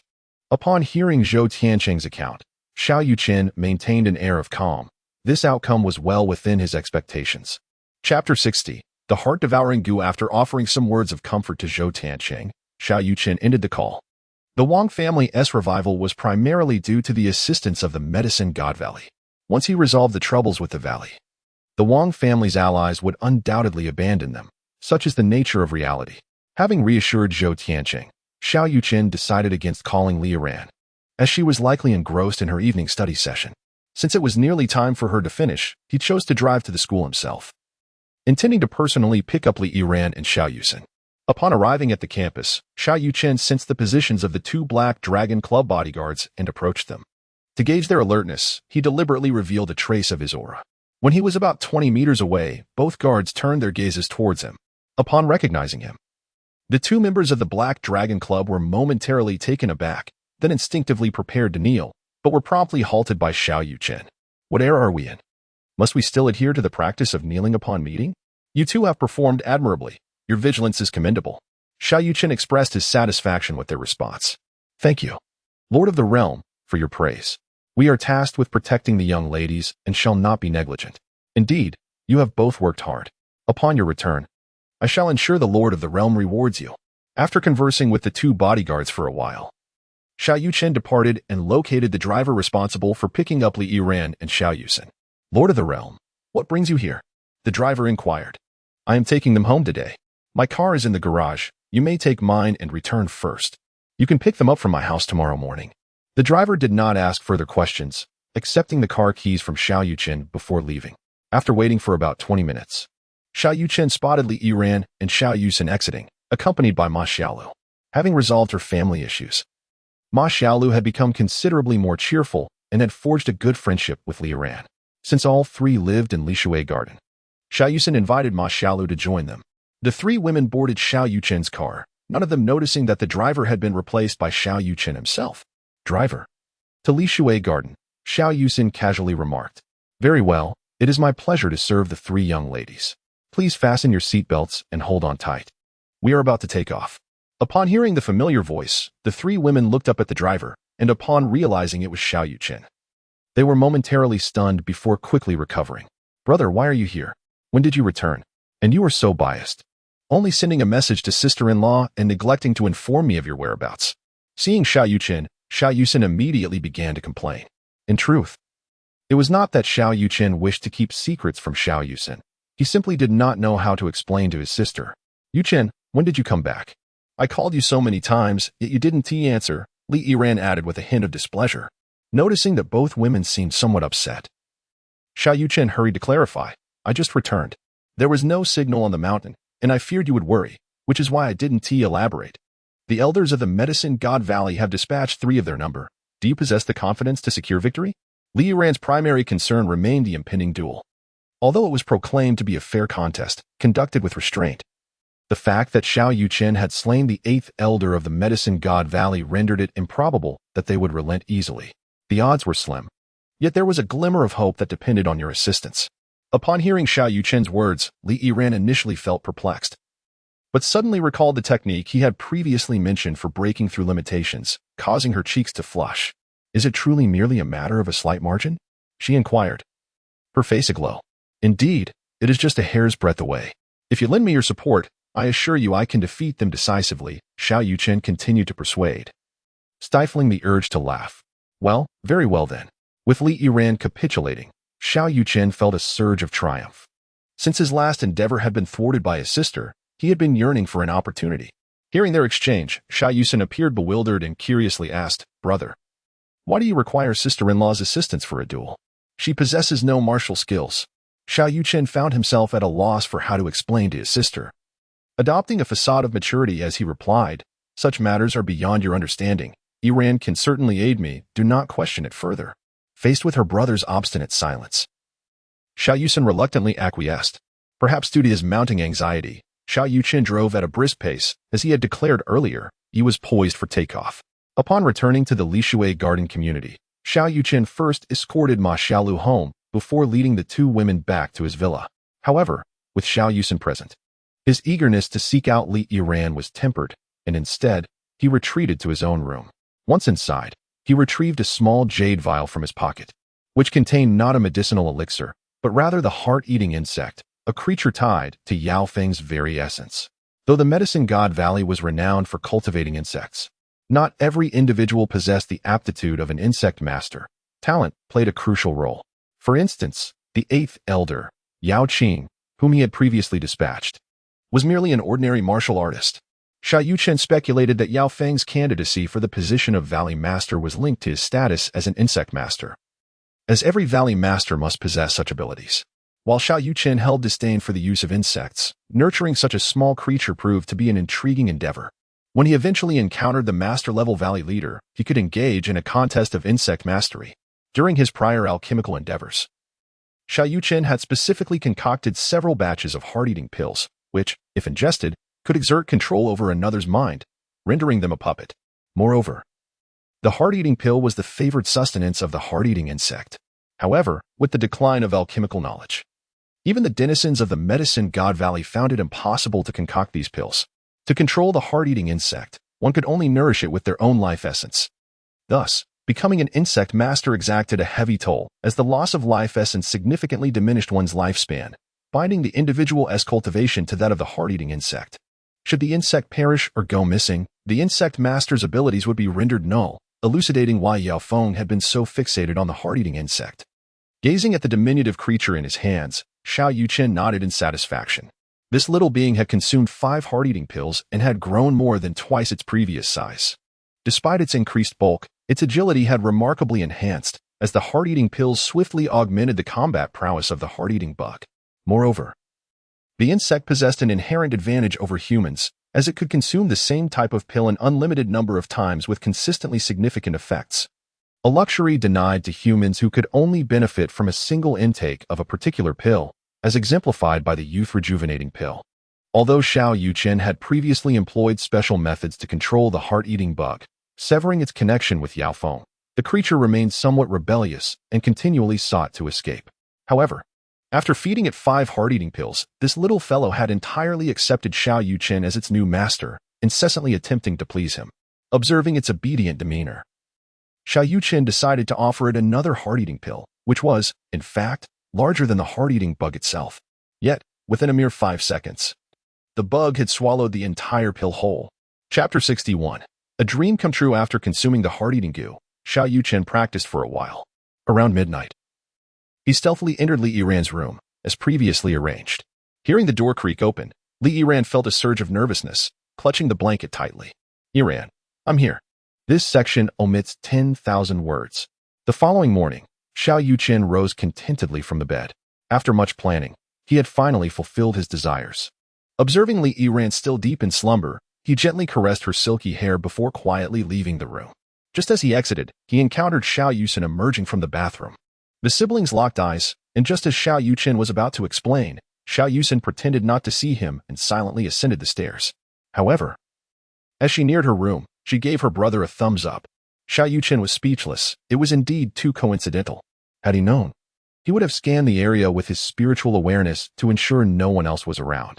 Now that the deed was done, he chose not to dwell on it further. He prepared a hearty breakfast for the two ladies, knowing Li Yiran had a taxing night and deserved something special. To avoid any awkwardness, Xiao Yuchen took only a small bite before heading out for his morning exercise. An hour later, Li Yiran's alarm rang 3 times before she finally awoke. Checking the time, she jolted upright, only to feel utterly drained. That scoundrel. I told him to be gentler. After struggling for some time, Li Yiran remained in bed. Just as it seemed she would be late, Xiao Yuchen entered to find her. "Sister-in-law, it's time for school." "The driver has arrived," Xiao Yuchen announced. "Ah, Yuchen, I'm feeling a bit unwell. I just called the school to take a leave. You all go ahead." Li Yiran replied weakly. "Sister-in-law, what's wrong? My brother really should be more gentle," Xiao Yuchen blurted out, revealing the previous night's events. Upon realizing Xiao Yuchen was aware of what transpired, Li Yiran's face flushed crimson, and she buried herself under the covers, uncertain of how to face her sister-in-law. "Sister-in-law, I was eavesdropping. It just so happened that I saw my brother leaving your room this morning when I went to the bathroom. Why don't you just move in with him?" Xiao Yuchen naturally defended her brother. "How could that be? I can't let that rascal take advantage of me. Last night." "Oh, how embarrassing." Noticing Li Yiran's mild reproach towards her brother, Xiao Yuchen quickly clarified, "Brother truly cares for you. He knows you had a tough night and specially prepared a loving breakfast. Today's meal is far superior to usual, and I brought it to you." Understanding her sister-in-law's current inability to move about, Xiao Yuchen took the breakfast into the room before heading off to school with Ma Xiaolu. Gazing at the lovingly prepared breakfast before her, Li Yiran felt her grievances dissipate significantly. Recalling the events of the previous night, her cheeks burned with a flush. She never imagined she would take such a step so swiftly. 20 minutes later, Xiao Yuchen finally returned from outside. He had intended to sleep a little longer, but upon hearing some commotion next door, he curiously entered Li Yiran's room. "Hey, Yiran, aren't you going to school today?" Upon hearing Xiao Yuchen's question, Li Yiran, who had already calmed down, suddenly erupted with anger. "How can you even ask that? Are you not aware of the reason I'm not attending? I've asked you to be a bit gentler. I can barely get up right now." Feeling embarrassed by Li Yiran's words, Xiao Yuchen scratched his head awkwardly. "My apologies. I'll be more gentle in the future. Let me give you a massage." With that, Xiao Yuchen attempted to climb onto Li Yiran's bed. "You know how to massage?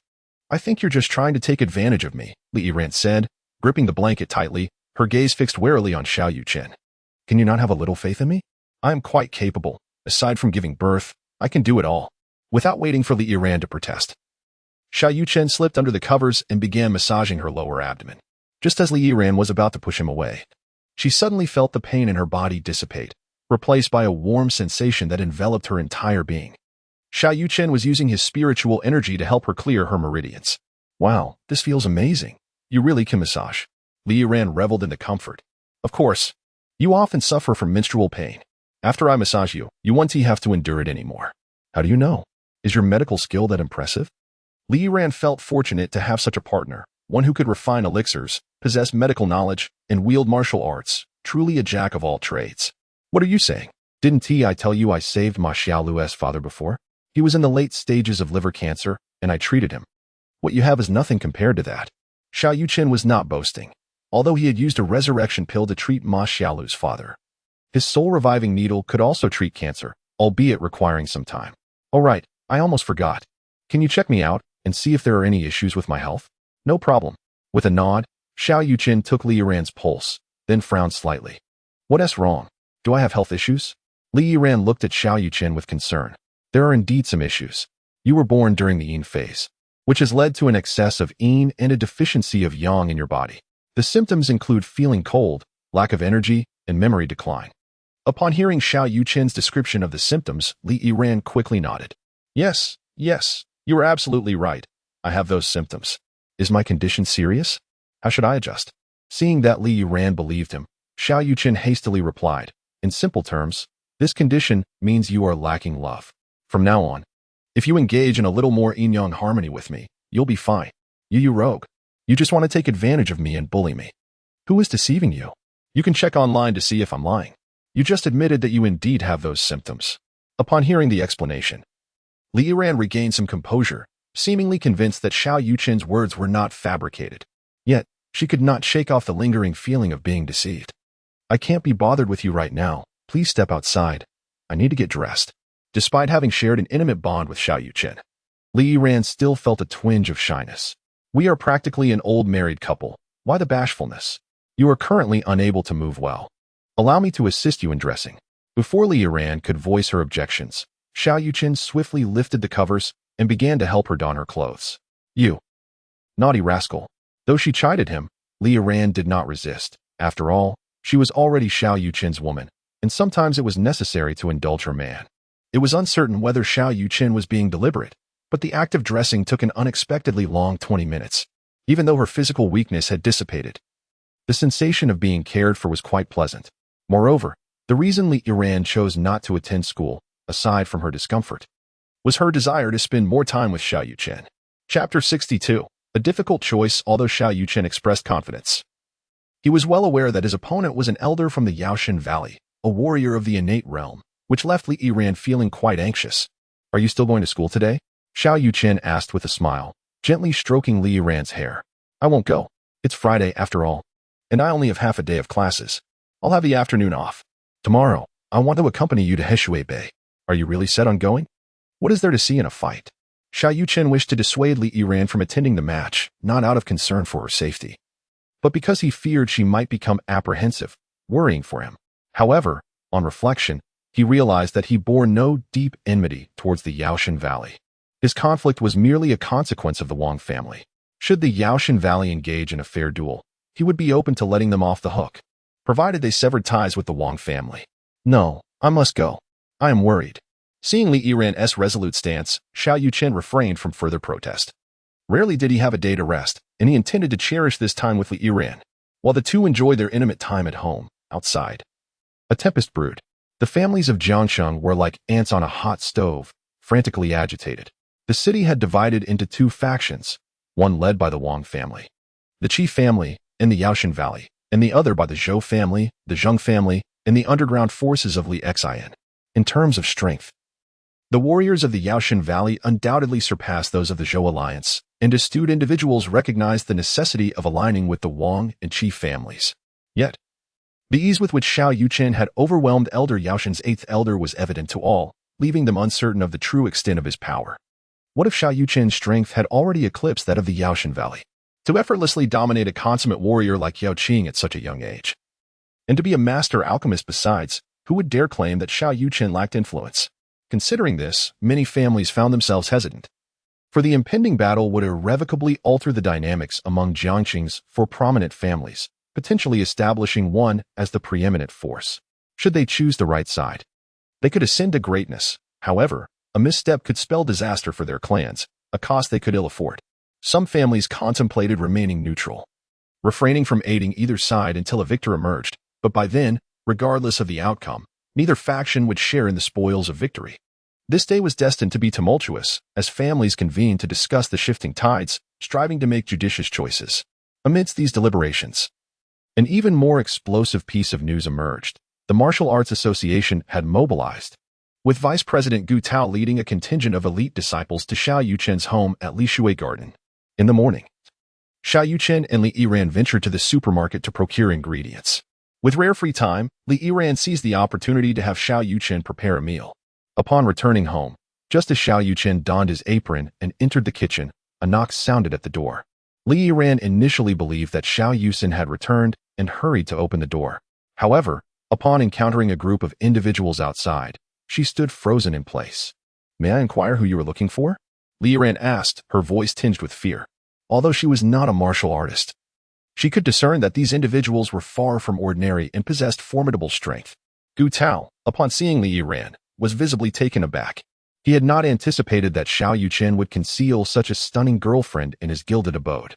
As the vice president of the Martial Arts Association, Gu Tao had never been in the company of a woman so exquisite. He wondered what merits Xiao Yuchen possessed. "We are from the Martial Arts Association. Where is Xiao Yuchen? Have him come out to see me," Gu Tao proclaimed, his tone exceedingly arrogant, as if he were a king addressing his subjects. Leaving no room for dissent. "The Martial Arts Association? What business do you have with Yuchen?" Li Yiran inquired, sensing the hostility emanating from the group. She understood that their intentions were far from benign and sought clarity regarding their purpose. "You need not concern yourself with that. Simply summon him," Gu Tao replied coldly. Had it not been for Li Yiran's beauty, he would have stormed in without hesitation, rather than engaging in idle chatter. "This is my home. How could Yuchen possibly be here? You ought to seek him elsewhere," Li Yiran protested, anxious for Xiao Yuchen's safety and determined to obstruct their advance. "My dear lady, do you take me for a fool? Do not presume that your beauty renders you immune to my actions. The Martial Arts Association governs all practitioners in Jiang City and maintains harmony within the martial world.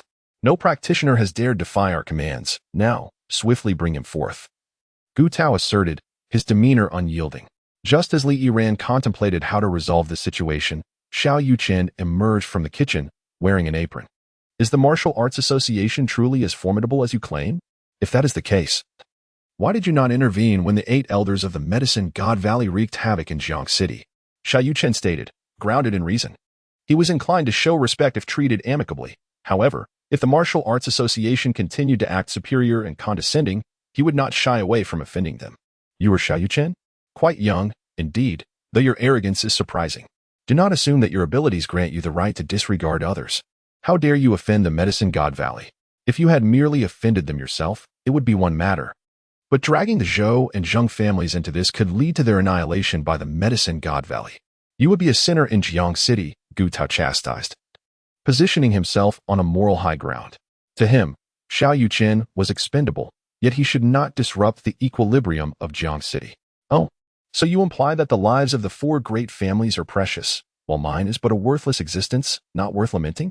Xiao Yuchen retorted, his temper flaring. The Martial Arts Association seemed to deviate from the rumors he had heard. "Is it not true? If you abide by the law, the Martial Arts Association would naturally protect you. Yet you have killed the 8 elders of the Medicine God Valley and a candidate for the valley's leadership. Your audacity is unparalleled. Should you perish, who else can you blame?" Gu Tao continued to expound, entirely unaware that murderous intent had begun to brew within Xiao Yuchen's heart. "Are you implying that I should allow others to slay me without retaliation, merely resigning myself to their mercilessness?" Xiao Yuchen countered once more. "If you lack the strength to defend yourself, who can you blame? Who is responsible for your absence of familial power to shield you? This world has always adhered to the law of the jungle. Is this realization only dawning upon you now?" Gu Tao remained unyielding, possessing innate strength at the early stage. On par with the 2nd elder of the Medicine God Valley, Yao Chun, he found it hard to believe that the youthful Xiao Yuchen could surpass him, especially with 3 postnatal warriors at his side. "Very well. According to your assertions, does my superior strength grant me the liberty to eliminate you at will?" Xiao Yuchen retorted with a smile. "Indeed, but do you truly believe you are worthy?" Gu Tao boasted arrogantly. Xiao Yuchen could hardly tolerate the arrogance of this man. With a swift motion, he transformed his hand into a claw and seized Gu Tao effortlessly. Had he not yet ascended to the 10th level of qi refinement, perhaps Gu Tao would have posed a challenge, but now, extinguishing his opponent was an exceedingly simple task. Chapter 63. The backing of Xiao Yuchen. Upon witnessing Xiao Yuchen daring to strike against him, Gu Tao wore an expression of utter disdain. However, as he felt the formidable force emanating from Xiao Yuchen's hand, he realized that he had seemingly encountered an insurmountable obstacle. Despite his utmost efforts to counteract that magnetic pull, it appeared to have little effect. He felt as though he had lost autonomy over his own body, being inexorably drawn towards Xiao Yuchen, who seized him with ease. The 3 martial artists of the postnatal realm witnessing this, hastily rushed forward to rescue Gu Tao, only to be sent flying by a single palm strike from Xiao Yuchen. It was at that moment that Gu Tao comprehended that his companions were no match for Xiao Yuchen. What do you intend to do? I am the vice president of the Jiangcheng Martial Arts Association. If you lay a hand on me, the association will not spare you, Gu Tao exclaimed, his voice tinged with desperation.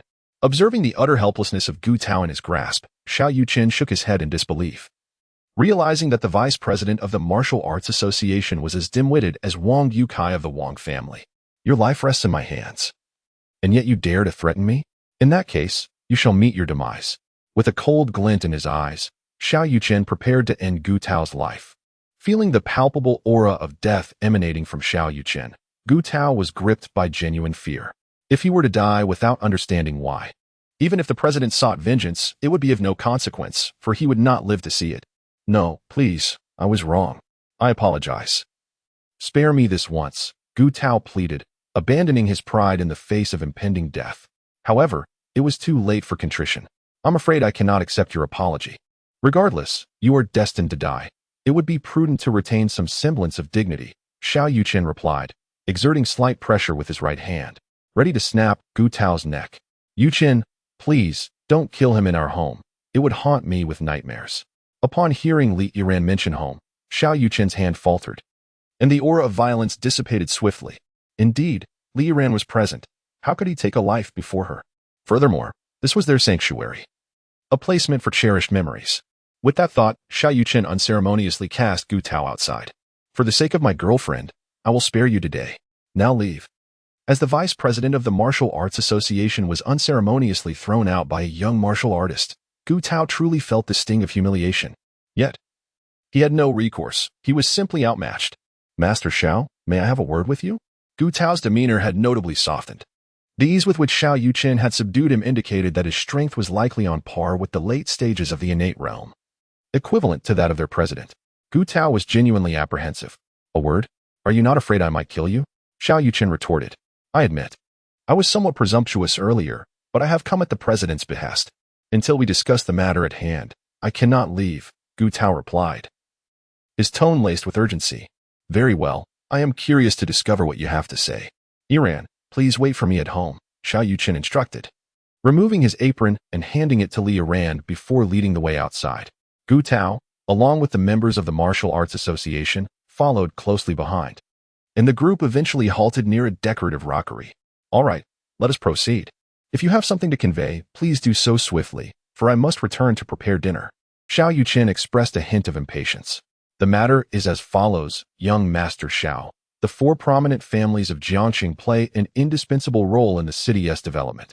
Although friction has arisen between these families over the years, the constraints imposed by our Martial Arts Association have limited their conflicts to mere economic competition, devoid of any large-scale martial contests.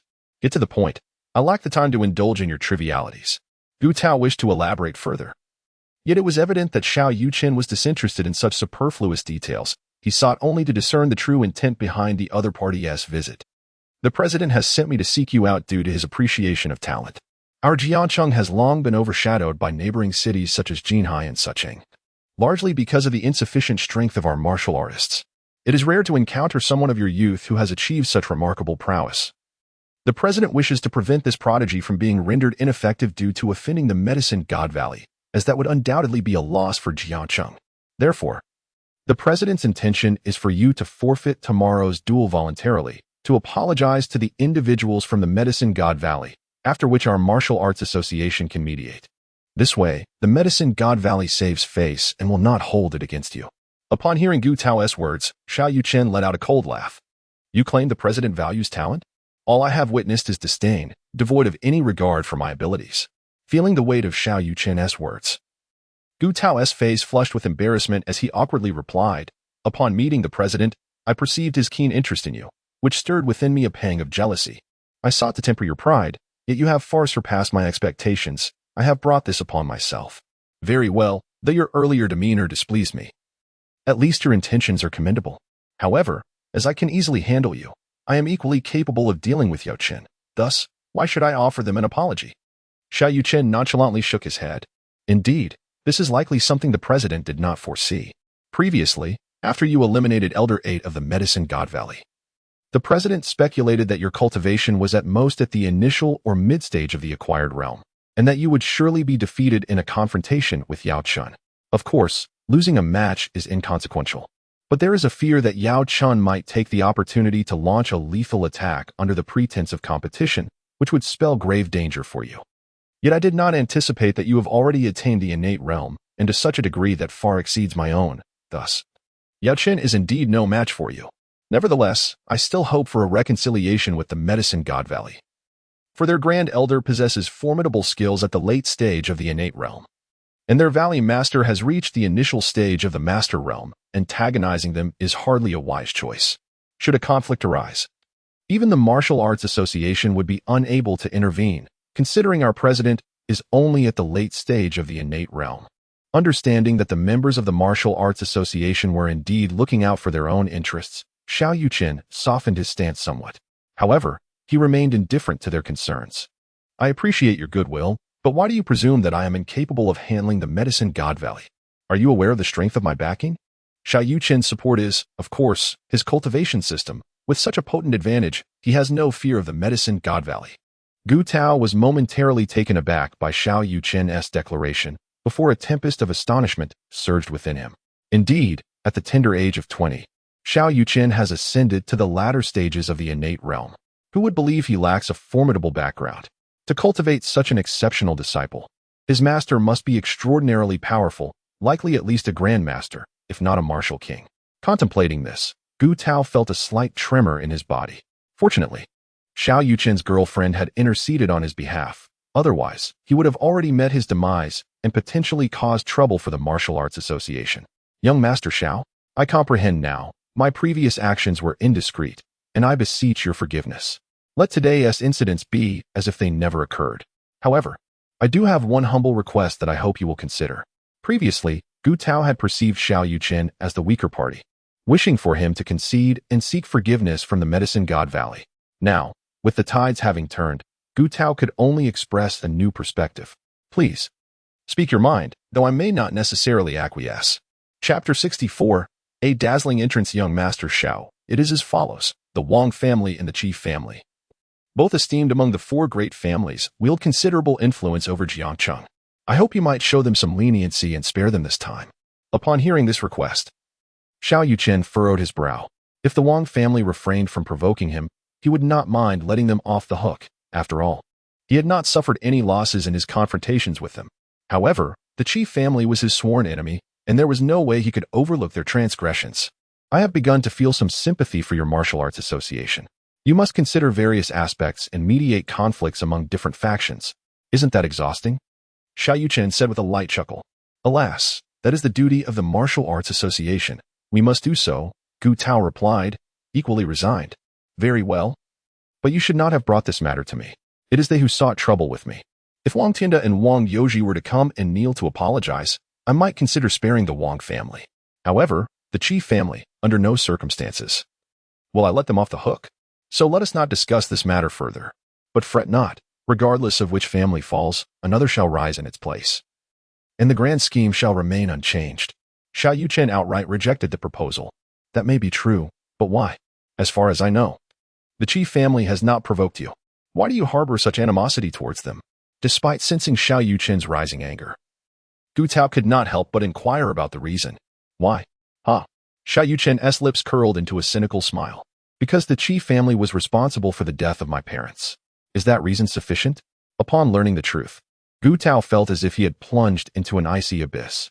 He understood there was no longer a need for him to remain.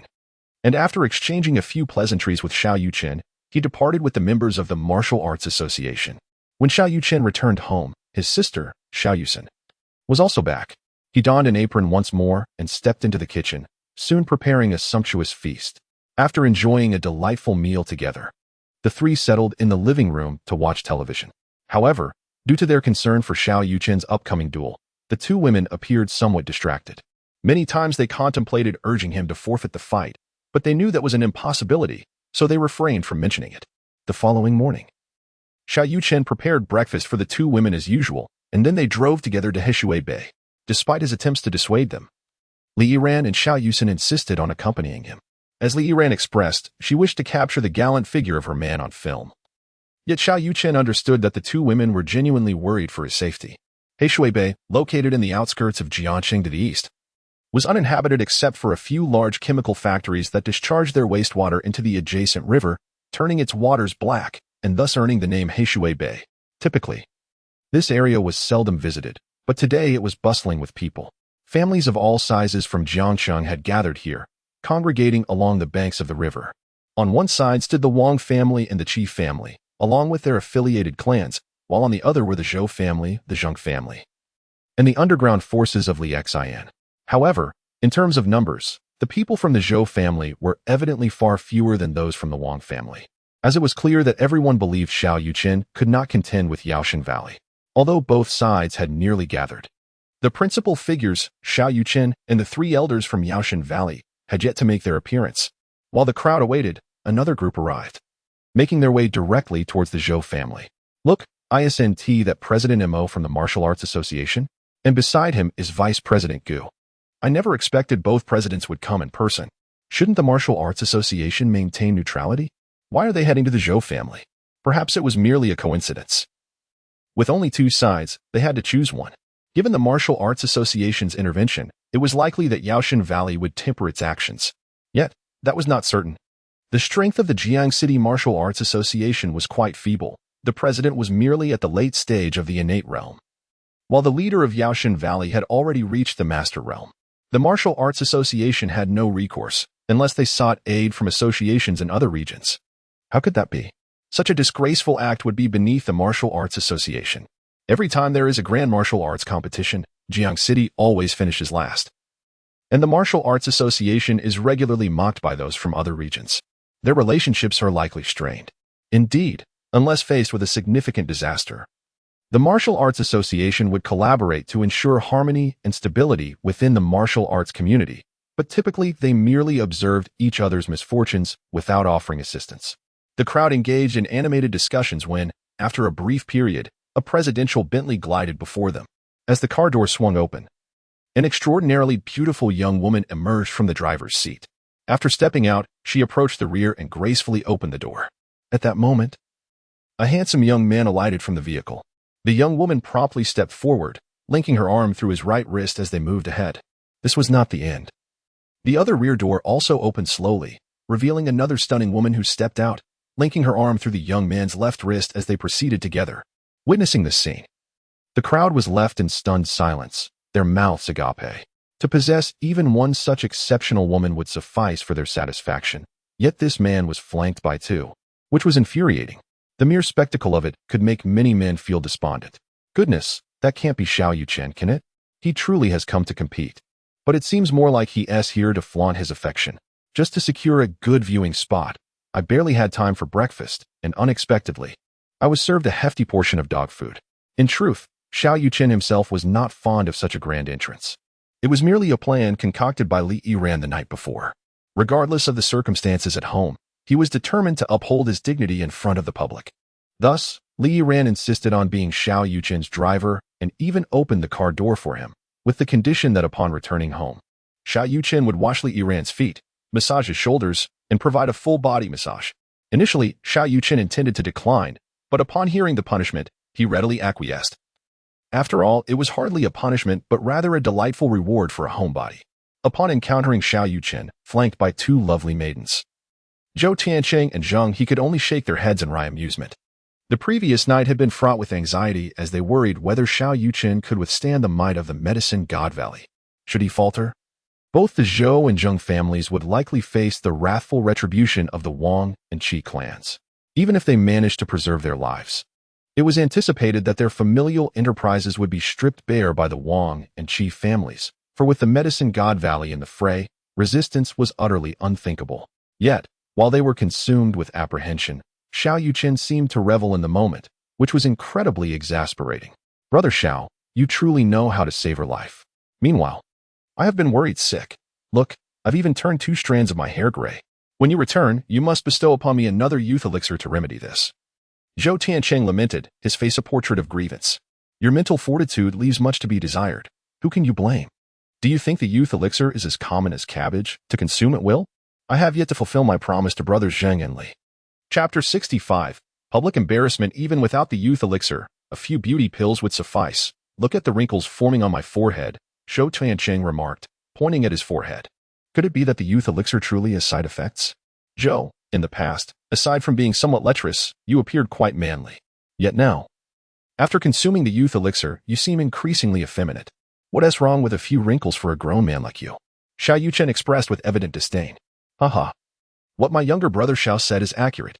It's rather amusing to witness someone of your age trying to feign youthfulness daily. Sometimes you even gaze into the mirror in front of us. It's infuriating. Zhang He concurred, while the group was teasing Zhou Tiancheng, Li Feng, and Lu Yuehu. Accompanied by the members of the Li family, approached Xiao Yuchen. Naturally, they could not miss the duel involving their son-in-law. Moreover, with the heads of the Zhou and Zhang families present, Li Feng sought to forge closer ties with them. Xiaochen, he ran. It's wonderful to see you. Li Feng greeted with a smile. Yes, uncle, please take care of your health and remember to exercise moderation, Xiao Yuchen casually remarked. However, upon hearing these words, Li Feng and Lu Yuehu's faces flushed crimson. Their son-in-law was indeed commendable, yet did he not consider their dignity? Ahem. Ma Xiaolu's father has already begun working at the Shanghai Group. His capabilities are truly impressive, and I have promoted him to department manager. Li Feng quickly shifted the topic. Oh, that is splendid. At last, his family's issues have been resolved. Once they concluded their conversation, Li Feng took the initiative to greet Zhou Tiancheng and the others. Due to Xiao Yuchen's influence, Zhou and the others treated Li Feng with great courtesy. After all, he was Xiao Yuchen's father-in-law. As they engaged in pleasant discourse, members of the Martial Arts Alliance approached the group. Young Master Xiao, allow me to introduce you to the president of our Martial Arts Association, Imo Hongsheng. President. This is young Master Xiao, Gu Tao introduced them. After returning home yesterday, Gu Tao had informed President Imo Hongsheng about the events at Li Shui Garden. To his astonishment, upon learning that Xiao Yuchen possessed comparable strength, President Imo was eager to meet him in person today.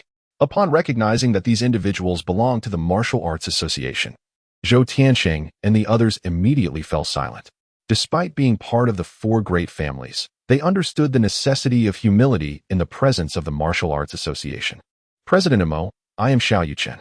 I appreciate your previous concern for me. I had a misunderstanding with President Gu Tao, but it has since been clarified. Acknowledging Gu Tao's description of President Imo as an upright individual, Xiao Yuchen was willing to lower his stature for the sake of friendship. Young friend Xiao, you are too modest. With talents like yours in Jiangcheng, how could our martial arts community not thrive? At the next martial arts competition, I hope you will showcase your skills and teach those arrogant individuals a lesson. The cordiality exhibited by President Imo towards Xiao Yuchen astonished Zhou Tiancheng and the others. With members of the Martial Arts Association present, even the people from Yaosheng dared not act recklessly. Indeed, as a fellow Jiangcheng resident, I would be more than willing to engage in a friendly contest for the honor of our martial arts community. As soon as the words left his lips, Xiao Yuchen suddenly sensed three powerful waves of true energy approaching from a distance. Without needing to look, he knew it was undoubtedly the three elders of the Medicine God Valley. However, these three individuals did not arrive by vehicle or on foot. Instead, they glided over the waves, making their entrance even more ostentatious than his own. When the trio was within 100 meters of the crowd, everyone caught sight of them. Look, the people from Medicine God Valley have arrived. Their entrance is simply spectacular. Is that some kind of lightness skill? It's unclear. But it is said to be a unique secret technique of Medicine God Valley. To walk on water, a martial artist must at least attain the mastery of a grandmaster. And clearly, they do not meet that requirement, yet they can accomplish it. Truly impressive. Witnessing the trio attract attention in such a manner, Xiao Yuchen felt a twinge of irritation and discreetly unleashed a hidden force. Thud, thud, thud. The three men suddenly slipped beneath their feet and simultaneously fell into the water. This spectacle left the onlookers momentarily dumbfounded. Just moments ago, they had admired the three for their impressive entrance, and now they had become drenched and comical, making it impossible to engage in any competition. Zhou Tiancheng could hardly contain his laughter, although he did not understand the situation. Witnessing the embarrassment of the Medicine God Valley's representatives brought him great joy. While Zhou Tiancheng remained puzzled, Imo Hongsheng, standing beside Xiao Yuchen, understood that this was a result of Xiao Yuchen's intervention. Previously, he had harbored doubts regarding Gu Tao's remarks, as Xiao Yuchen was remarkably young. and achieving the late innate stage at such an age seemed almost mythical. However, witnessing Xiao Yuchen's prowess firsthand, Mo Hongxing realized the truth. Effortlessly sending a practitioner of the early innate stage into the water indicated that Xiao Yuchen's strength had reached at least the late innate stage. Hearing the laughter from the crowd, the three elders of Medicine God Valley felt their dignity compromised and leapt out of the water, launching an attack toward Zhou Tianqing. Seeing the adversary strike at the onlookers incensed Mo Hongxing, who effortlessly neutralized their attack and retorted fiercely, "Yao Chen, what do you intend to do? You fell into the water yourself, and now you disallow others from laughing?" Due to his connections with the Wang family, Yao Chen was no stranger to Jiangcheng. Hence he recognized Mo Hongxing. Aside from the Grand Elder and their Valley Master, none could contend with Mo Hongxing. "Humph. President Mo, are you defending these people?" Though Mo Hongxing possessed superior strength, Yao Chen was undeterred, as he had some understanding of the situation in Jiangxing. Martial arts associations from other regions would relish the chance to see Mo Hongxing humiliated, and thus would not assist him. Without support from external martial arts associations, Medicine God Valley held no fear of the Jiangxing Martial Arts Association. So what? Your Medicine God Valley disrupts the rules of the martial arts community. And you expect me to refrain from intervening?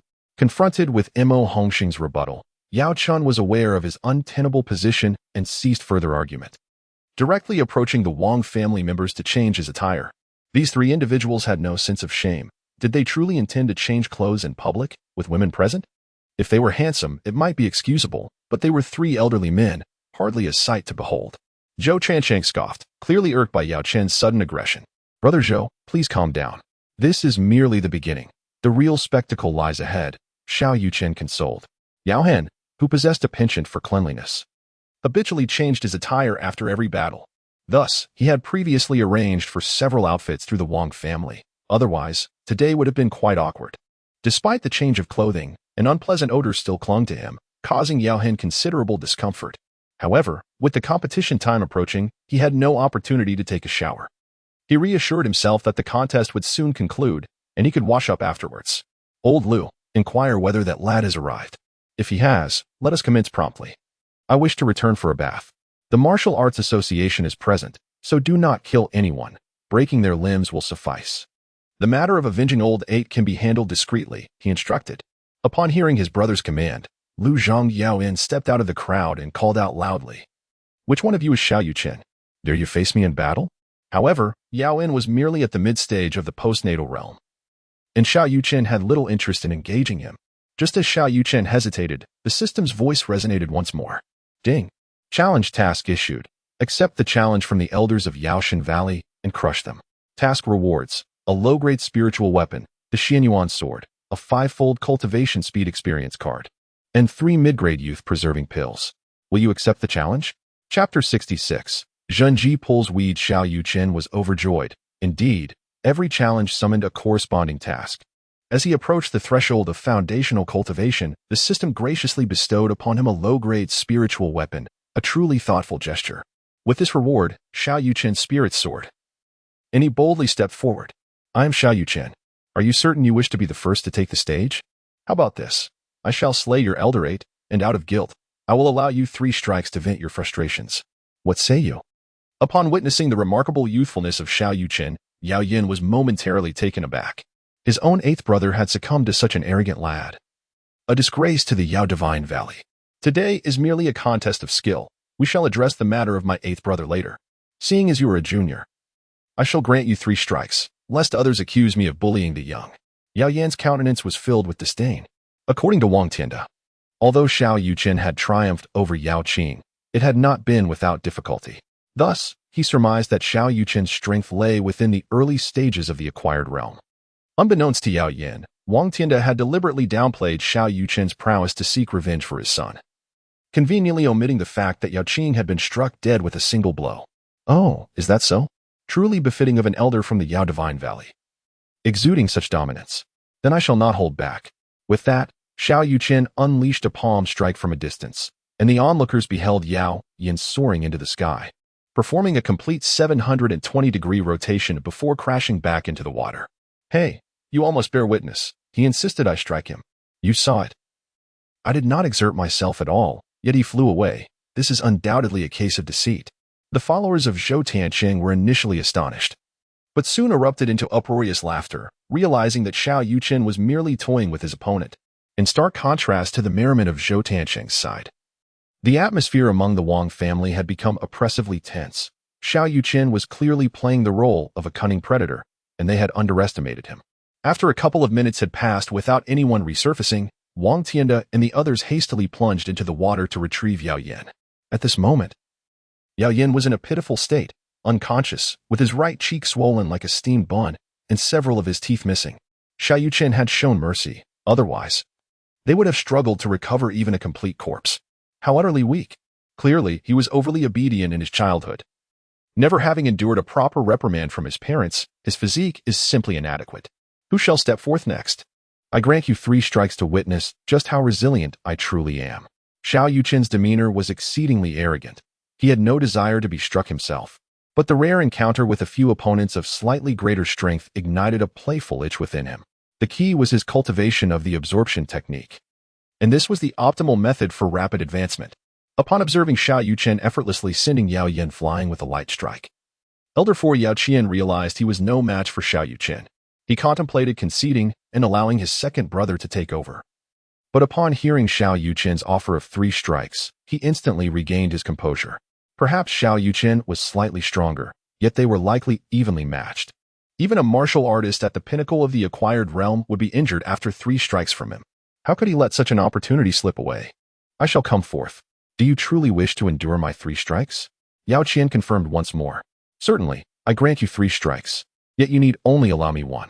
Although you bear the name Yao Qian, should I happen to injure you, do not dare to accuse me unjustly. I have always held a substantial regard for wealth. With no money in hand, what remains is but a life, contingent upon whether you can claim it. Upon hearing Xiao Yuchen's words, Zhou Tianqing and others nearly burst into laughter. Billions worth of elixirs offered freely, and he still claims to value money highly? Very well. I shall observe the extent of your resilience. Yao Qian, disregarding his pride, understood that winning today's duel would render others speechless. Should they falter, the reputation of Yaoshan Valley would be irreparably tarnished. Channeling his true energy, he unleashed a palm strike from afar, employing 80% of his strength as a means to gauge Xiao Yuchen's prowess. Witnessing the massive hand of true energy in the air, Zhou Tianqing and the others' expressions shifted. They could not fathom why Xiao Yuchen would voluntarily endure 3 strikes. Had his strength truly ascended to such heights? It had been less than a month since their last battle, and in such a brief span, even with a voracious consumption of elixirs, one could not reach a point of disregarding the attacks of postnatal martial artists. Bang! As Zhou Tianqing's mind wandered, the immense hand of true energy struck Xiao Yuchen, only to dissipate immediately. Observing Xiao Yuchen standing unharmed, not having budged an inch, Yao Qian was left astounded, as were the onlookers. How remarkably resilient. How could his body possess such fortitude? What manner of cultivation led to this? It was said that some martial artists, despite lacking in overall prowess, possessed formidable defensive capabilities. Could he be a body-refining practitioner? You claim he is of average martial arts level? Could one of such a level send Elder Lu flying with a single strike? Perhaps he practices dual cultivation, mastering both martial arts and body refinement. Yao Qian paid no heed to their chatter, suddenly regretting his earlier strike. It appeared that even with his full strength, he could not breach the opponent's defenses. However, there was no turning back now. He had no choice but to press on. Resolving himself, Yao Qian summoned all his true energy and launched another palm strike. Yet Xiao Yuchen remained steadfast, unmoving. Hey, have you not eaten? Can't you muster some strength? Standing idle while I strike you is quite the disgrace for Yaoshan Valley. Though Xiao Yuchen's words bore little physical harm, their insult was profoundly impactful. If this were to spread, how could he maintain his standing in the martial world of Jiang City? As this thought crossed his mind, Yao Qian's eyes blazed with fury. He retrieved a red pill from his pocket and swallowed it. Though Xiao Yuchen was unaware of the pill's nature, it was likely intended to enhance strength. Yao Qian's late consumption indicated that it must entail side effects, suggesting he was driven to desperation. Oh, unable to strike without drugs, is it? A novel approach indeed. But is 1 pill sufficient? Perhaps you should take a few more, lest you waste this final strike. After ingesting the pill, Yao Qian's expression twisted in agony, as if enduring tremendous suffering. Moments later, blood began to seep from his 7 orifices, rendering his appearance utterly horrific. His face was marred by bulging veins. reminiscent of writhing insects. Xiao Yuchen speculated that Yao Qian must have ingested a type of poison, one capable of unleashing latent potential. Xiao Yuchen sensed that Yao Qian's strength had ascended to the early stages of the innate realm, a remarkable increase of 2 tiers. However, it remained of little consequence to him. "You brat, prepare to meet your end." Yao Qian, seething with rage, unleashed his attack without reservation. The power of his palm in the innate realm vastly exceeding its previous might. Observing this strike, Mo Hongsheng furrowed his brow. Even he could not withstand such a blow unscathed. Could Xiao Yuchen truly endure it? The colossal palm of true energy descended like a meteor from the heavens, prompting the onlookers to retreat to a safe distance. The immense hand sent a wave of anxiety through Li Yiran and Xiao Yuchen. Had it not been for Li Feng and the others holding them back, Li Yiran would have charged forward. Boom! The enormous palm imprint crashed into the ground, creating a deep crater and sending dust soaring, obscuring everyone's vision. Just as the crowd speculated about the outcome of the strike, a voice emerged from the swirling dust. "This is akin to Chow Pai's wife entering the vegetable garden to pluck vegetables, even under the influence of drugs. You cannot harm me." Chapter 67. Turning misfortune into fortune. A serious matter was suddenly lightened by Xiao Yuchen's remark, causing the crowd to burst into laughter. Zhou Tianqing chuckled. "Look at Xiao, he is as sturdy as a mouse biting a cow's rear. Why is he so resilient?" Zhang Yi chimed in. "You ask me? Today, I too felt a small blade prick my rear. No wonder Xiao Yuchen is so audacious. If I possessed such strength, I would be even more brazen." When Xiao Yuchen emerged from the dust, unscathed, Yao Qian was momentarily dumbfounded. "Impossible. This cannot be. How can you be unharmed?" Xiao Yuchen, indifferent to the deranged Yao Qian, casually swatted him away as if swatting a fly. Yet, this seemingly effortless motion placed immense pressure on the drugged Yao Qian, who struggled to defend himself. But to no avail. With a sharp crack, Yao Qian found himself spinning through the air, landing in the water. At last, tranquility returned. "Now, it's your turn. Do you require me to grant you 3 strikes?" With Xiao Yuchen's gaze fixed upon him, Yao Qian felt an icy dread creeping up from his feet.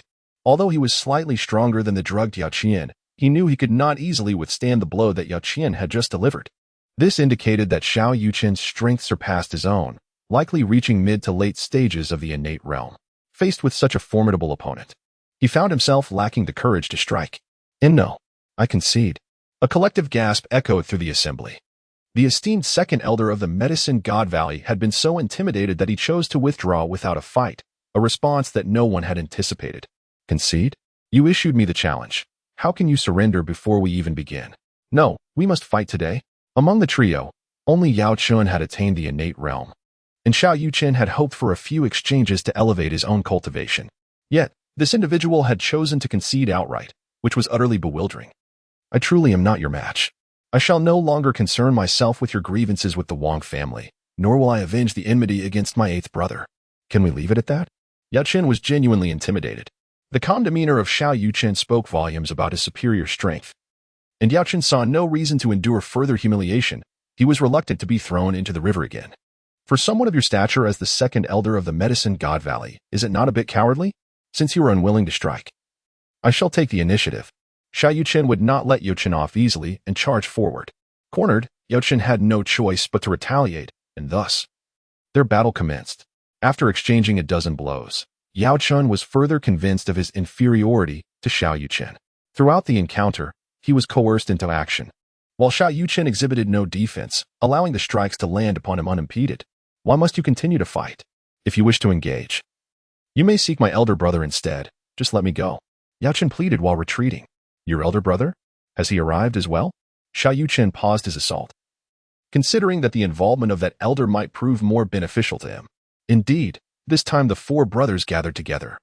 But the eldest brother insisted that the 3 of us were sufficient, choosing instead to remain hidden in the background. In a bid to save his own skin, Yao Qian readily revealed the whereabouts of his elder brother. "Second brother, you have truly disappointed me. You have tarnished the reputation of Yao Xinggu." Just then, an elderly man with a white beard and a wide brim had emerged from the crowd. It was none other than Yao Li, the grand elder of Yao Xinggu, who had been concealing himself among the masses. "Elder brother, it is not that I wish to evade the fight. As you can see, this young man possesses greater strength than I, and I am unable to contend with him. I must rely on your intervention." Upon seeing his elder brother's arrival, Yao Qian quickly hid behind Yao Li, adopting a demeanor that suggested his own embarrassment was of little consequence, while others bore the brunt of it. Previously, Zhou Tianqing had merely mocked him, yet this individual had immediately resorted to violence. Xiao Yuchen initially assumed that Yao Chen was the type willing to risk everything for the sake of pride.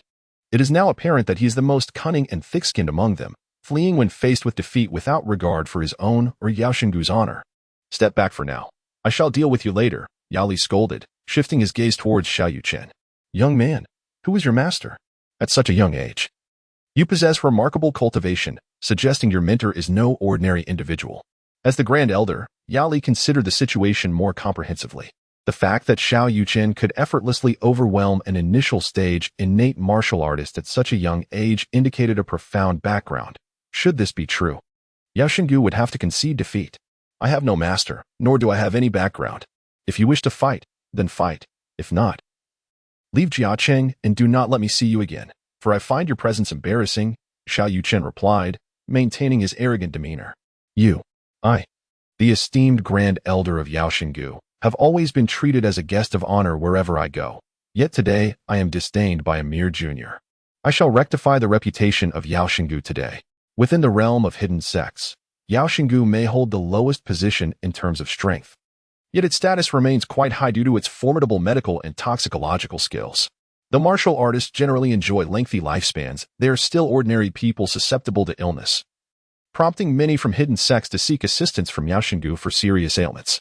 Thus, even ancient sects like Shaolin and Wudong dare not offend Yao Xinggu lightly. Very well. I too wish to witness the true strength of a late-stage innate martial artist. This time, Xiao Yuchen approached the matter with greater seriousness. Currently, he was at the 10th level of Qi refinement, equivalent to a late-stage innate martial artist in strength. However, since he practiced spiritual energy and had the formidable technique of energy absorption as support, he was more than capable of handling Yao Li. Having observed the previous battles, Yao Li suspected that Xiao Yuchen possessed some form of defensive treasure that rendered him immune to true energy attacks. Therefore, this time, Yao Li chose to engage in close combat rather than using true energy for offense.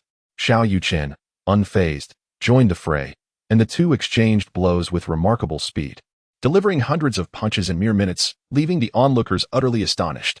Just how far can Xiao Yuchen go? Every time I anticipate his defeat, he astonishingly surpasses my expectations once again. What level of cultivation has he attained? Zhou Tianqing felt a surge of excitement from the very beginning. He sensed that Xiao Yuchen was extraordinary. Achieving inner strength at such a tender age now reveals to him just how profoundly mistaken he had been. Fortunately, he has always regarded Xiao Yuchen as a brother and endeavored to befriend him. Otherwise, the Zhou family's current brilliance would be unattainable, and after today, their ascent will continue unabated. Who could have foreseen this? Suddenly, I find myself wanting to express gratitude to Wang Tianda. Had he not sought to ally with the Zheng family against my younger brother Xiao, I would never have had the chance to befriend him. Moreover, the illness of Yu Jiao seems to have turned fortuitous, for it is through this incident that our Zheng family became connected to my younger brother Xiao. Zheng He also struggled to contain his excitement. Who could argue otherwise? Initially, when Qianbao offended the revered lord of the realm and was subsequently beaten, he sought my intervention. This led me to engage in a confrontation with the lord of the realm. It was during that duel that I lost to the Black Dragon Society, and in a fit of anger, I even struck Qianbao. In retrospect, it seems that Qianbao is indeed my harbinger of good fortune. Li Xian reminisced as well. Chapter 68. Incitement and division. Life unfolds in such a manner that when confronted with misfortune, one ought not to despair immediately. Rather, it is wise to pause and observe. For the tide of adversity may yet turn into fortune. When heaven is poised to bestow great responsibilities upon an individual, it first subjects them to trials of the heart, labors of the body, and privations of the spirit, disrupting their every endeavor. Without enduring a modicum of setbacks and trials, how could one possibly cultivate a resilient heart? Without such fortitude, even the most joyous occurrences may become unbearable. In stark contrast to the jubilant atmosphere surrounding Zhou Tianqing, the demeanor of Wang Tianda's group was grim and despondent. They could scarcely fathom the prowess of Xiao Yuchen. Even the Grand Elder's intervention had yielded no victory. Witnessing the fierce clash between the two, Wang Tianda and Qi Tian were gripped by fear, especially Qi Tian, who regretted his alliance with Wang Tianda. Should they falter today, the Qi family would undoubtedly face calamity. After exchanging blows for several rounds, Xiao Yuchen's brow furrowed deeper. he sensed a significant enhancement in his strength, as though he were nearing the threshold of foundational cultivation. This was precisely the outcome Xiao Yuchen had yearned for, yet an inexplicable feeling lingered, as if he were on the cusp of something profound, yet just out of reach. Sensing the transformation within himself, Xiao Yuchen initiated his counterattack, swiftly reversing the tide of battle. Observing Xiao Yuchen's escalating ferocity, Yao Li began to harbor thoughts of retreat. Although he had yet to unleash his full potential, it was evident that Xiao Yuchen was also holding back. My young friend, it has been ages since I have engaged in such exhilarating combat. Your strength truly exceeds my expectations. No wonder Yao Chen could not best you. However, our powers are comparable, and determining a victor will require more time. Perhaps we should call it a day and part ways. What say you? To preserve his dignity, Yao Li spoke in a low voice, likely audible only to Xiao Yuchen. What did you say? You concede? Did you not just express your desire to vindicate the Yao Divine Valley? Xiao Yuchen intentionally raised his voice, ensuring all present could hear. As anticipated, the crowd gasped in disbelief. The Grand Elder of the Yao Divine Valley had conceded? Was this truly the case? The onlookers could no longer maintain their composure. What had they witnessed today? The 4 elders of the Yao Divine Valley, engaging in a rotating battle, had actually lost? You, who concedes? I merely suggested that we pause for today and resume our duel another time. Yao Li, clinging to his pride, continued to resist the notion of defeat. If you have not conceded, then why propose a rematch for another day? Furthermore, you may not grasp this yet, but for me to achieve victory truly requires no convoluted strategy. Xiao Yuchen, unwilling to continue battling someone devoid of spirit, unleashed his full might and charged once more at Yao Li. Faced with this spectacle, Yao Li had no choice but to exert himself in earnest. Yet he soon discovered that he could not withstand Xiao Yuchen's onslaught. In a mere handful of exchanges, he was utterly vanquished. Is this how you seek to vindicate the Yao Divine Valley? Compared to your quartet, I find the 4th elder, Yao Qian, most admirable, though his strength is modest. He possesses the tenacity to truly fight for a victory against me. Yet you dare to mock Yao Chen. He surrendered without a fight, while you, feeling the inevitability of defeat, have lost your will to contend. This is merely a case of the 50 steps laughing at the 100 steps. What difference does it make? Had Xiao Yuchen uttered such words earlier, Yao Li would have surely countered, but now he finds himself bereft of justification. As the Grand Elder of the Yao God Valley, to be vanquished by a youthful junior is a humiliation he cannot bear. Yesterday, I assured my girlfriend that I would spare your lives today. Yet I do not wish to prolong the Wang family's false hopes. I shall extinguish their aspirations entirely. With that, Xiao Yuchen approached Yao Li, a pill manifesting in his hand. Consume this, and I shall let you go today. Otherwise, death awaits. Observing Xiao Yuchen's intent to control him with poison, Yao Li secretly chuckled. After all, his Yao God Valley is renowned as the foremost authority on toxins, and the antidote his master concocted can neutralize any poison known to man. What does he have to fear? If I truly ingest this, will you allow us to leave? Yao Li sought confirmation once more. Of course, I am a man of my word. Xiao Yuchen produced 3 additional identical pills, extending them to Yao Li with a smile. You may assist these 3 in partaking of them.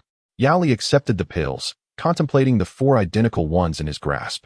They struck him as strangely familiar, as though he had encountered them before, yet the memory eluded him. Very well, I hope you honor your promise. Yao Li consumed 1 pill himself, then distributed the remaining 3 to the others, sharing their sentiment that, with an antidote on hand, consuming the poison posed no significant risk. Survival was paramount. Once the 3 had ingested the pills, Xiao Yuchen remarked with a smile, "It seems Wang Tianda concealed much from you. Did he fail to inform you how Yao Feng and Yao Qing met their demise? What do you imply? Were you not the one who killed them?" Yao Li's mind swirled with confusion. No, they indeed fell by my hand, yet I deem it necessary to elucidate. Yao Feng, self-proclaimed genius, challenged me to a duel, and in martial prowess, I utterly overwhelmed him. Then we engaged in a contest of toxins and antidotes. I consumed the poison he prepared for me. I am uncertain if you have tasted it, but I found it rather unpalatable, so I bestowed upon him a poor review. Merely possessing an unpleasant flavor would suffice. Yet the crux of the matter is that after consuming it, I casually ingested an antidote and suffered no ill effects. As a poison, how could it be deemed satisfactory if an antidote exists? Subsequently, he ingested my poison, which was, in reality, simply a cup of tea poured by the servant of the Zheng family. I had even ensured that the Zheng family head took a sip himself, and when Yao Feng consumed it, he met his end. Oh, and just before his demise, he ingested the antidote crafted by your valley's leader. But it was of no use. He perished from the poison. Can I be blamed for this? Upon hearing the initial remarks, Yao Li and his companions remained relatively calm. But upon learning that Yu Feng had succumbed to a mere cup of tea, they grew anxious. They could not fail to grasp Xiao Yuchen's implication that his poison was beyond the capability of the Yao God Valley to neutralize. Are you suggesting that Yu Feng, in a contest of toxins and antidotes, was ultimately poisoned by a cup of tea you prepared? Yao Li sought clarification once more. Indeed. So can he hold me accountable for this? His abilities were merely inadequate, yet Elder 8 did not believe it. He struck at me without provocation. And in the interest of self-preservation, I ended his life. Was that not justified? To put it plainly, you have merely been manipulated by the Wang family. Since I took the life of Wang Tianda's son, he seeks to employ others to do his bidding. Otherwise, why would he conceal such crucial information? Upon hearing this, Yao Li was consumed with fury. Wang Tianda's sister had married his third brother, Yao Kuan, and it was out of respect for him that they had come to assist. Yet, in the end, his brother was unwilling to take part and left them to handle it. Initially, they were perplexed by this behavior. But now the truth dawned upon them. Wang Tianda must have realized that Xiao Yuchen was not to be trifled with and, to err on the side of caution, refrained from sending Yao Kuan. Wang Tianda, come forth. Is what the young brother says true? Why did you withhold the cause of Yao Feng's death from us? Do you wish for us to engage in a mutual destruction, allowing your brother-in-law to seize control of the Yao Divine Valley? Chapter 69. The death of Wang Tianda. Upon hearing the words of the elder, Wang Tianda found himself at a loss for words. His brother-in-law had initially intended to come in person, but he had intervened, fearing that Xiao Yuchen's formidable prowess would overwhelm him. Elder, do not heed this boy's attempts to sow discord. The reason I did not mention Yao Feng is that his death was shrouded in mystery. Xiao Yuchen never touched the teacup. Yet, Yao Feng succumbed to poison. This was clearly an accident. He must have mistaken the poison for an antidote. Wang Tianda was still desperately trying to justify himself. Fool. Do you take me for a child? Would the people of Yaoshan Valley accidentally ingest the wrong medicine? In the past, out of respect for my third brother, we have shown you considerable forbearance, yet you have exploited our kindness. You deserve death. And no, elder, please. Yao Li wasted no time, delivering a decisive strike that reduced Wang Tianda to a mist of blood. He then turned his gaze toward Wang Tianda's son, Wang Yoji. Your father has played us for fools. You too shall not live. Let the Wang family be vanquished. Without allowing Wang Yoji a moment to plead for mercy, he was also struck down, along with several core members of the Wang family. Witnessing Yao Li's ruthless slaughter, Mo Hongsheng of the Martial Arts Association furrowed his brow, but ultimately chose not to intervene. The reasoning was simple. He was profoundly disappointed by the Wang family's actions and sought to cultivate a favorable relationship with Xiao Yuchen. Xiao Yuchen's extensive explanations were a stratagem to eliminate his adversaries. He had promised Li Yiran that he would refrain from killing today, but with Yao Li's intervention, he bore no responsibility. Moreover, Wang Tianda had brought this fate upon himself by toying with the people of Yaoshan Valley. With the Wang family eradicated, Yao Li's fury lessened somewhat. Reflecting on the pill he had just consumed, he could not help but inquire, young brother, I acknowledge our previous transgressions and extend my apologies. What precisely did you give us to eat? The heart-eating pill, Xiao Yuchen replied candidly. The four individuals had just ingested this very concoction, and their lives now lay firmly within his grasp. Should they attempt to resist, he could effortlessly summon their demise amid excruciating agony. The heart-eating pill? You mean we just consumed the heart-eating pill? Yao Li was taken aback, clearly aware of the legendary substance. Indeed. Do you think your antidotes from Yaoshan Valley can counteract the effects of my heart-eating pill? Xiao Yuchen chuckled lightly.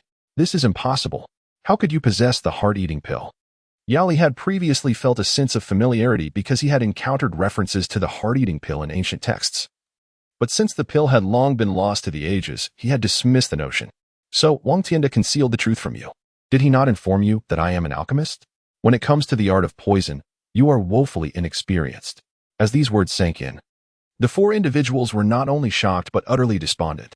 Having ingested the heart-eating pill, they had become mere puppets, incapable of escape even if their valley master intervened. Fallen into the hands of an alchemist, we concede. I only wish to know how you intend to deal with us. Yao Li, weary in body and spirit, seemed to age considerably in an instant. No, you are not ensnared by my hand. Rather, you have fallen into the clutches of Wang Tianda, who has deceived you. However, there is no need for you to fret unduly. Remaining by my side may not be detrimental to you. Upon hearing this, the four individuals brightened.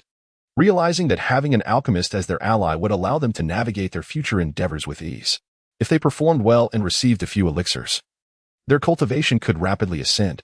Very well, we shall follow you henceforth, but I fear that the Valley Master will not take this lightly. If he learns of this, he will undoubtedly seek to trouble us. Yili expressed his concerns. At this remark, Xiao Yuchen merely smiled disdainfully. I intend for him to seek me out. You should inform the Valley Master that your entire force has been annihilated and urge him to come to Jiangxing to confront me. What? The Valley Master possesses the strength of an early-stage master, and when we departed, he was in seclusion, striving to break through to the mid-stage master. He will surely emerge soon.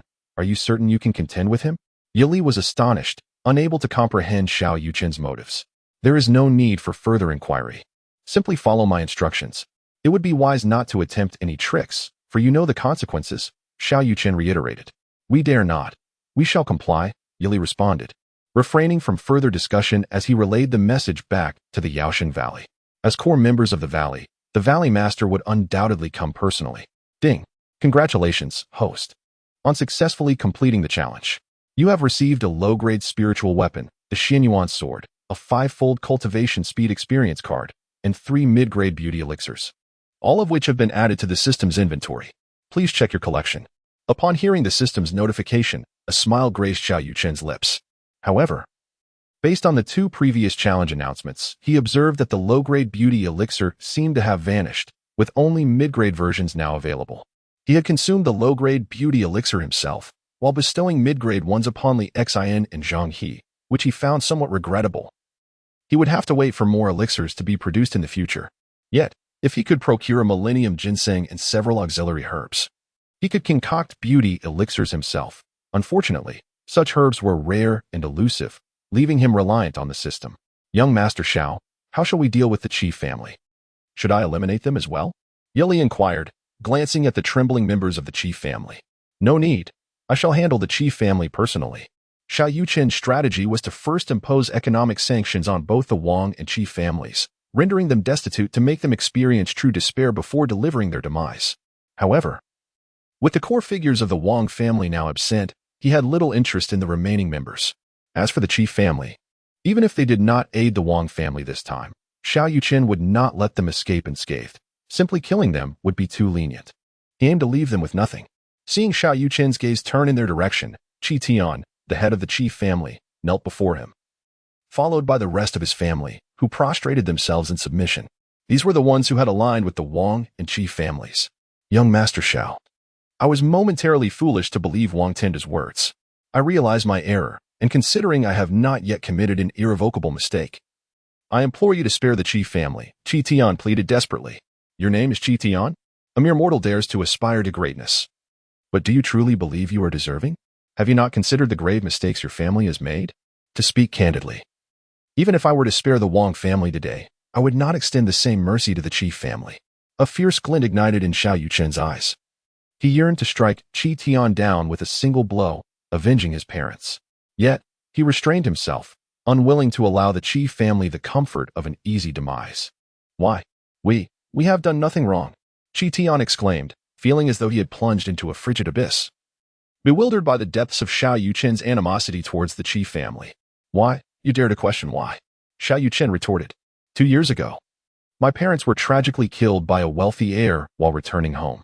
After extensive investigation, I discovered that it was your second son, Qi Shan, who was responsible for their deaths. Upon hearing Xiao Yuchen's words, Qi Tian collapsed onto the ground. He was aware of his son's involvement in the fatal incident but had dismissed it, believing the victim to be merely an ordinary wage earner. He had utilized his connections to resolve the matter, never allowing it to weigh heavily on his conscience. Chapter 70. The landscape of Jiangcheng. I never imagined that the individuals who met their tragic end in the car accident were your parents. I never anticipated that the Qi family would ultimately face its ruin in such a manner. Qi Tian appeared to age a decade in an instant. While he might have been able to rectify other matters, this calamity was beyond redemption. The Qi family was finished. Young Master Xiao, while my Qi family has indeed erred, the others are innocent. We are willing to relinquish all our assets to you, and my son Qi Shan and I shall take our own lives as an apology. Hoping you will spare the other members of the Qi family, who were unaware of the events and are blameless. Xiao Yuchen had initially intended to wage an economic war against the Qi family, to leave them destitute before addressing the true culprit. However, now that Qi Tian had voluntarily offered to surrender his family as wealth and sought death as atonement, what more could he say? Very well. But in addition to your deaths, your family's steward must also perish. If you three take your lives, I shall spare the others. However, I must make it clear, should anyone from the Qi family seek vengeance after your demise, I shall show no mercy. I trust they are wise enough to understand. Considering you are a man of honor, I grant you a day to settle your affairs. The Grand Elder will visit the Qi family. Do not attempt to deceive me, or I shall take matters into my own hands. Xiao Yuchen issued his final decree. From this day forth, the Wang and Qi families would be expelled from the ranks of the four great families. As for the remaining individuals, you are all prominent figures in Jiangqing. Harming you would yield no benefit to the city. I hope you will unite to foster the development of Jiangqing. Now, you may leave. In Xiao Yuchen's view, these individuals were driven by circumstances to make their choices. They acted in the interest of their families, and there was no wrongdoing in that. Soon, Yao Li followed the Qi family members as they departed, with others from different families following suit, leaving only Xiao Yuchen and his companions. Brother Xiao, your performance today has truly humbled me. In comparison, I feel as though I have lived like a dog these past decades. However, with the fall of the Qi and Wang families, the martial arts community of Jiangqing may face further decline. I hope Brother Xiao can offer assistance in the future. The speaker was Mo Hongsheng, who had not anticipated that Xiao Yuchen's prowess would surpass his own. He was certainly no match for Yao Li. As long as Xiao Yuchen remained, there was hope for the martial arts community of Jiangqing. Haha, President Mo, you are too kind. I am, after all, a native of Jiangqing, and I am more than willing to lend my support. Although the Wang and Qi families have fallen, I have secured the allegiance of the four elders from the Yaoshengu, whose strength far exceeds that of the Wang and Qi families. Jiangqing will now have experts of both acquired and innate realms. I refuse to believe that Jiangqing will remain at the bottom in the next martial arts competition. In truth, one reason Xiao Yuchen refrained from bloodshed today was his promise to Li Yiran not to kill. Additionally, he had intended from the outset to retain the elders of the Yaoshengu. The martial arts community of Jiangqing was too weak, even with his elixirs. Significant improvement in a short time was unattainable, particularly at the higher levels where there was a lack of acquired realm practitioners. To swiftly resolve the underlying issues, it was essential to forge alliances and employ various means to draw in support from outside. Furthermore, he bore no deep-seated enmity towards Yaoshengu, and there was no need for complete annihilation. Haha. Indeed, with the four elders from Yaoshan Valley joining us, the strength of Jiangqing will be significantly enhanced.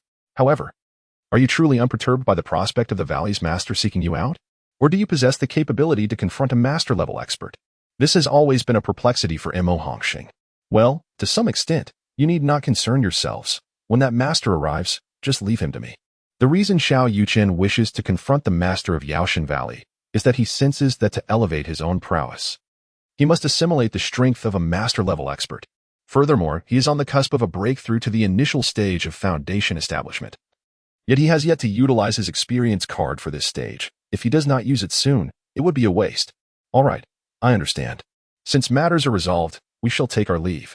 Here is my business card. Should you require my assistance, do not hesitate to call. After Xiao Yuchen accepted the card, Mo Hongsheng departed with his entourage, and Li Yiran and her companion approached Xiao Yuchen. Brother, you are so impressive. Yet, given your formidable strength, why didn't you reveal it from the outset? You caused me and sister-in-law unnecessary worry, Xiao Yuchen complained somewhat. Indeed, you must not take such risks in the future. Do you have any idea how anxious I was just now? Li Yiran exclaimed, playfully punching Xiao Yuchen on the chest. The onlookers observed this scene with a mixture of awkwardness and envy, especially Zhou Tanqing and Zhang He, who gazed at Li Feng with admiration. Although the Li family's strength currently pales in comparison to theirs, it is evident that the Li family is destined for a resurgence. Rest assured, I am not reckless. Had I lacked sufficient strength, I would not have dared to withstand their assault. Xiao Yuchen reassured the two women, then turned to Li Feng, uncle. With the core figure of the Wang family dealt with, the remaining members are no longer a threat. You should collaborate with the Zhou family, Zhang family, and Li family to divide the Wang family as territory. After today, the Qi family will become a relic of the past, and you may share their assets as well. From now on, Jiangqing will be dominated by the three great families, the Zhou, Zhang, and Li families, alongside Li Xin's underground influence. Xiao Yuchen spoke with the authority of a sovereign, delineating his dominion. Although the three great families do not include the Xiao family, it is well understood that Xiao Yuchen is the true ruler of Jiangqing. After the battle concluded, everyone returned home. However, Zhou Tianqing and the others dared not to relax. For the most significant challenge still loomed, the master of Yaoshan Valley. Though Xiao Yuchen claimed he could handle it, such a declaration seemed utterly implausible. Who would believe that a person in their 20s could contend with a master-level expert?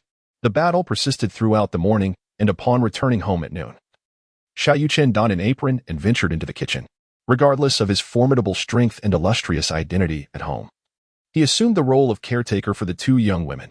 Yet, following their initial encounter, Li Yiran no longer exhibited the same reservations. Even when Xiao Yuchen held her hand in public, she felt no shyness. Seizing the rare opportunity of free time, Xiao Yuchen inquired after their afternoon plans post-lunch. Li Yiran pondered for a moment before responding, "How about accompanying me to Century Center Plaza this afternoon? Winter is approaching, and I need to purchase some clothing." Upon hearing these words, Xiao Yuchen curled his lips in disdain. The entire Century Central Plaza belonged to the Li family. Did one really need to spend money to shop there? Of course, one must spend money. Although the entire plaza is owned by my family, not all the boutiques within are ours. They merely lease our storefronts, Li Yiran elucidated. Sighing, Xiao Yuchen reflected. Suddenly, it seems that having too many assets is not necessarily advantageous. If one can acquire items without spending, how could there be any joy in spending? Convenience is key. But alas, the pleasure of spending may elude you.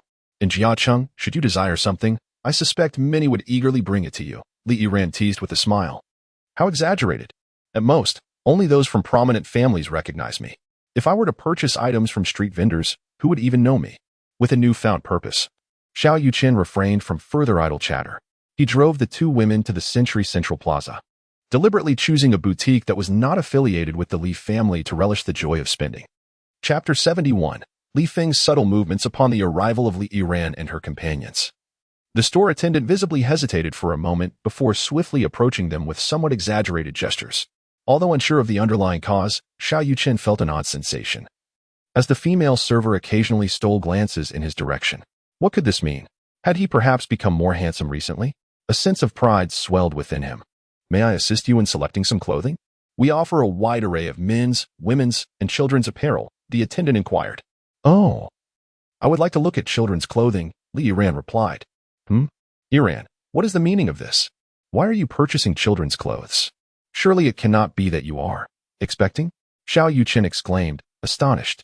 He recalled the singular occasion he had shared with Li Yiran, leaving him unprepared for the prospect of impending fatherhood. "What are you thinking? I merely wish to buy children's clothing, not infant garments," Li Yiran retorted. Her cheeks flushed with embarrassment as she shot him a disapproving glance. "Then, what is your purpose in purchasing children's attire?" Xiao Yuchen inquired, confusion etched on his face. "Actually, I am not buying for myself. As winter approaches, I intend to procure new clothing for the children at the orphanage." While scrolling through short videos on Douyin, I noticed the hardships faced by the children, who lacked adequate clothing. Upon further investigation, I discovered that there are several orphanages in Jiangqing. I have donated 50,000 yuan to each orphanage. Since I have some free time today, I wish to see them wearing the new clothes I purchased, Li Yiran explained. Hearing this, Xiao Yuchen felt a stirring in his heart. He and Yu Xian were orphans themselves, and they could relate to the loneliness and helplessness that these children experienced. In truth, their current lives were largely thanks to Li Yiran's generosity. Without her assistance, he would have been unable to support his sister's education. "Understood. Then let us purchase a greater quantity," he proclaimed, not waiting for Li Yiran's response. He turned directly to the attendant and instructed, "Please package all of the children's clothing here. I will take it all." "You wish to take everything? Would you not like to inspect them first?" the attendant asked, taken aback. "No need. I want all of the children's clothing packaged," Xiao Yuchen asserted with unyielding decisiveness. "Very well, sir. I shall attend to it immediately," the attendant replied, turning to head towards the children's section. Is the staff in this store granted such authority? They simply pack without first collecting payment. Are they not concerned that I might be unable to afford it? Li Yiran remarked, puzzled by the situation. Upon hearing this, Li Yiran too found herself perplexed. Coming from a family that owned numerous high-end clothing stores, she was well aware of the usual protocols. Purchasing such a vast quantity of clothing would typically incur a substantial expense. It was indeed peculiar that they would proceed to package the items without prior payment. This store is certainly not affiliated with my family. She should not recognize us, Li Yiran mused, equally bewildered, while the trio awaited the completion of their transaction. Another customer entered the store, prompting a different female attendant to assist them. This new patron appeared affluent, purchasing 3 outfits. It was only after the customer settled the bill that the attendant began to package the items. Both Xiao Yuchen and Li Yiran discerned a discrepancy in the treatment they received compared to that of the other customer, suggesting a distinct difference in the attendant's demeanor. After the guest departed, Xiao Yuchen summoned the waitress, who, to their surprise, was exceedingly courteous upon seeing them. Excuse me, do you recognize us? Xiao Yuchen inquired. No, I do not, the waitress replied, shaking her head. Then, if one were to purchase a substantial number of garments here, is it necessary to pay first before they are packaged? Xiao Yuchen continued her questioning. Indeed, that is the standard procedure in designer boutiques. Especially since many of our items are priced in the 4-digit range. We must use exquisite gift boxes for packaging. If we prepare the items only for a customer to suddenly decline, it would be a considerable waste of time, the waitress revealed without reservation. Is the children's clothing here quite affordable? Xiao Yuchen asked. Not at all. In fact, children's garments are often more expensive than adult clothing nowadays. Then why did the waitress not collect payment when I purchased all the children's clothing earlier and proceeded directly to package them? Xiao Yuchen's confusion deepened. Well, perhaps it is because you look like affluent individuals who would not deceive us humble servers, the waitress suggested. Upon hearing this, Xiao Yuchen was rendered speechless. Her entire outfit cost little more than 100 yuan. How could she possibly resemble a wealthy person? Furthermore, rules are rules, regardless of one's status. Matters should be conducted according to established protocols.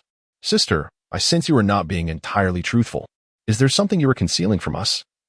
Or do you truly know who we are? Xiao Yuchen pressed further. Sir, please do not put us small servers in a difficult position. It is not easy for us to find work. I beg you to refrain from further inquiries, the waitress pleaded, surprised by the waitress's apparent fear of him. Xiao Yuchen was momentarily taken aback, yet he was determined to clarify the situation. What exactly are you afraid of? If you remain silent, I shall have to investigate this matter myself. Should I uncover the truth, your employment? Xiao Yuchen left his sentence hanging, but the waitress understood the implication. No, sir. I will speak. I will tell you, she conceded under pressure. Finally, the waitress divulged the truth. Li Feng had been troubled by his previous affront to Xiao Yuchen, and, in an effort to prevent a recurrence, had urgently convened a video conference, distributing Xiao Yuchen's electronic photograph across his various enterprises. All employees of the Shanghai Group were instructed to treat Xiao Yuchen with utmost courtesy. Although the boutique in question was not directly owned by the Li family, Li Feng had still sent them her photograph. To rent a space from the Li family, one must adhere to his regulations. Naturally, all of Xiao Yuchen's expenditures in the store would be charged to Li Feng. If the amount were modest, it would be deducted from the rental fee. If substantial, reimbursement could be sought from Shanghai Group. Hence, the waitress had been closely observing Xiao Yuchen, fearful of making an error. Once her identity was confirmed, the waitress ceased to mention payment. Regardless of Xiao Yuchen's purchases, they were promptly packaged. Upon grasping the entire sequence of events, Xiao Yuchen shook her head and chuckled wryly. Indeed, my only interest has been stripped away by your father. How infuriating. Hee. What makes you so exceptional? Even your future father-in-law has to put an effort to win your favor. Li Yiran chuckled behind her hand. Never mind, from now on, I shall only purchase items from street vendors. I refuse to believe that my money cannot be spent. Half an hour later, the waiter packed over 200 pieces of children's clothing and delivered them to Xiao Yuchen's car, which, despite its ample size, was filled to the brim. On the way, Xiao Yuchen also bought some fruit and then drove towards the Boai orphanage in the west of the city. This orphanage has been established for 30 years. The building appears somewhat antiquated, yet the facilities within are quite comprehensive, with many tables and chairs newly purchased, looking rather nice. Iran, I hope these tables and chairs were not bought with your donated money? Xiao Yuchen inquired. I'm not certain, but when I last visited, many of the facilities were still old. I sincerely hope the children's conditions can improve, which is why I donated. Upon entering the orphanage, Xiao Yuchen observed a young woman engaging dozens of children in a game of eagle-catching chicks. The innocent smiles on the children's faces reminded him of his own childhood. Chapter 72 Innocent Children. Upon the arrival of Xiao Yuchen and his companions, the young woman ceased her game and turned to them, inquiring whom they were seeking. However, before Li Yiran could respond, the children from the orphanage recognized her. Sister Yiran. She is the one who previously donated to our orphanage. Last time Sister Yiran visited, she brought us an abundance of food. The children exclaimed joyfully, rushing towards Li Yiran and calling her sister repeatedly. Seeing this group of innocent and adorable children once more, Li Yiran felt a surge of excitement and quickly distributed the fruits from Xiao Yuchen's hands to the children. Witnessing their happiness, the young woman approached the trio. Hello. I am Xiao, the new intern teacher. It is a pleasure to meet you. Hello. My name is Li Yiran, a senior at Jiangcheng No. 1 High School. These two are my alumni, Xiao Yuchen and his sister Xiao Yuchen. We came to visit the children, since this was Li Yiran's domain. Xiao Yuchen remained in the background, refraining from speaking. Greetings, and thank you immensely for your previous support of the Boai orphanage. That donation truly means a great deal to the children, Xiao expressed her heartfelt gratitude. Teacher Hua, you needn't be so courteous. It is our duty to assist. Li Yiran replied. By the way, winter is approaching. Upon hearing about the children's needs, classmate Yuchen has purchased some clothing for them. Let us have the children fetch it together. Li Yiran credited Xiao Yuchen for this act of kindness. Upon hearing this, Hua Xiaowei expressed her gratitude once more. With the children's help, over 200 sets of clothing were unloaded from the vehicle. The sight of these brand new garments filled the children with joy, as they had never worn such beautiful clothes before. Xiao Yuchen had initially intended to allow the children to select their preferred outfits, but when they arrived at the clothing, they hesitated, none daring to step forward. What is the matter? All these clothes are for you. Choose the ones you like. Xiao Yuchen urged again. Brother, can we really choose for ourselves? They asked. We have always worn second-hand clothes. Whatever others donated is what we wore. These clothes are so beautiful and new. We don't know which ones are nice. Could you just give them to us? Hearing the children call him brother brought tears to Xiao Yuchen's eyes. These children were both adorable and pitiful. They ought to possess the right to choose their paths in life, to have their own preferences and dislikes. Yet, the harshness of reality had compelled them to bury their thoughts deep within. For so long, they had lacked the privilege to select their belongings, to voice their likes and dislikes. They could only accept whatever was given to them, simply because they had no parents, no shelter to shield them from the storms of life. Children, your lives should not be this way. You have the right to choose your destiny. When faced with injustice in life, you also have the right to question it, for you are human beings, flesh and blood, with thoughts and feelings. These garments were purchased for you by your elder brother, granting you the right to wield authority over them. Although fate has played a cruel jest upon you, rendering you orphans, history has shown that those who achieve greatness often endure trials and tribulations.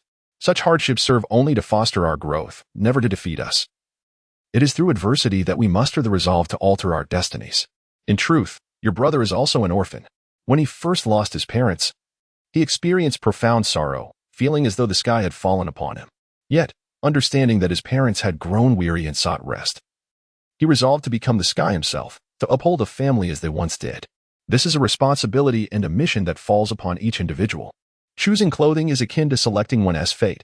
You must boldly advance and courageously take that first step.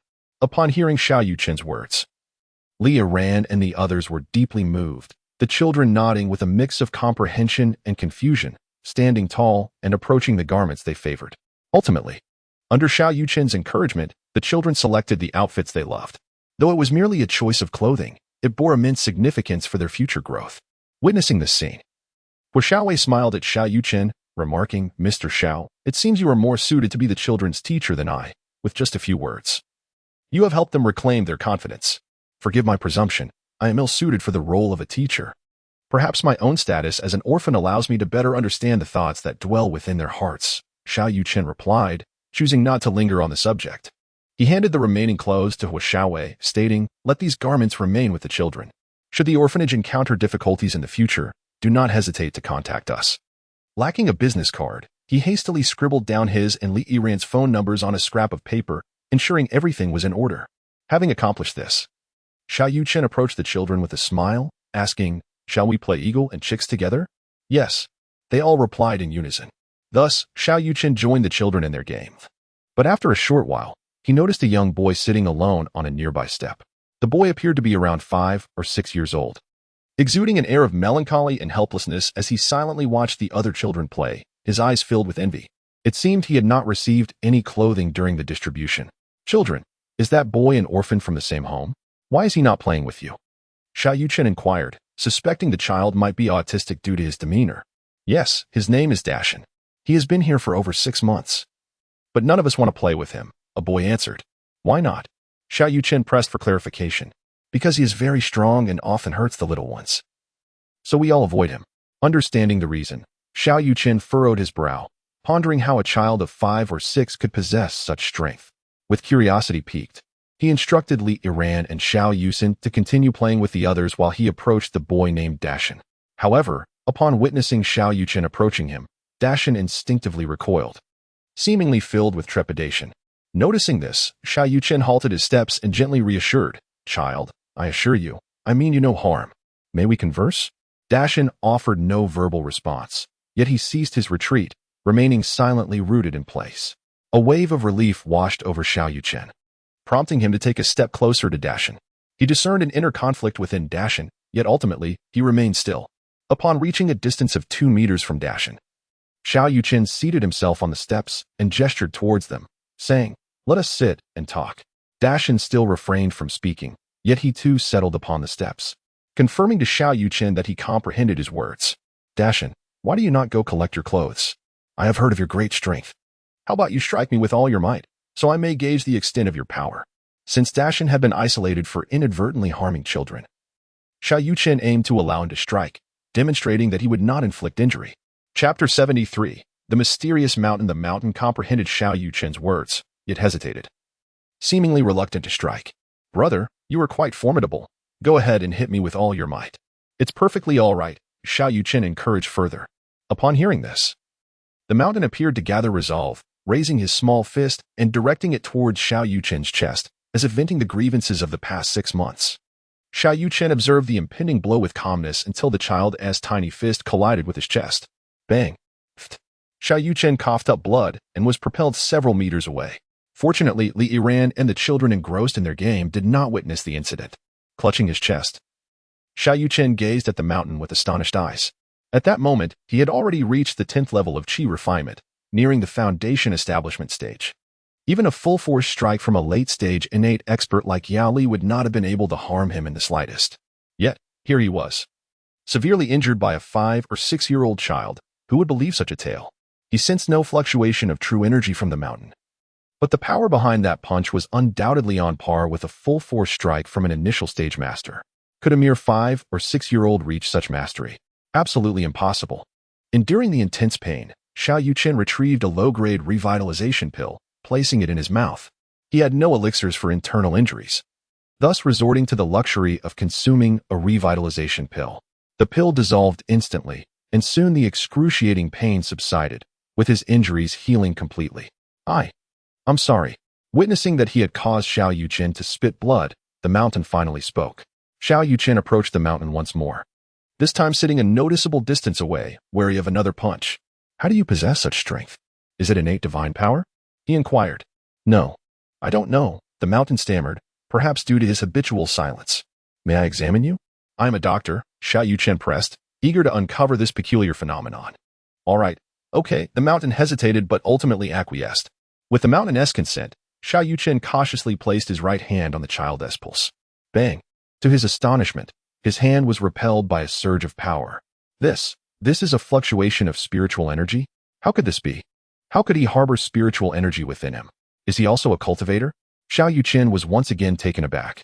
This time, Xiao Yuchen activated his absorption technique, preparing thoroughly, and placed his right hand on the mountain's pulse again.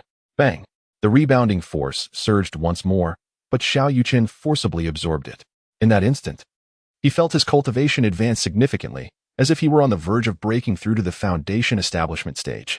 Despite forcibly checking the mountain's pulse, Xiao Yuchen was left speechless, engulfed in astonishment. Dashan's physique appeared to be extraordinary, distinct from that of ordinary humans, and within him was sealed a formidable power.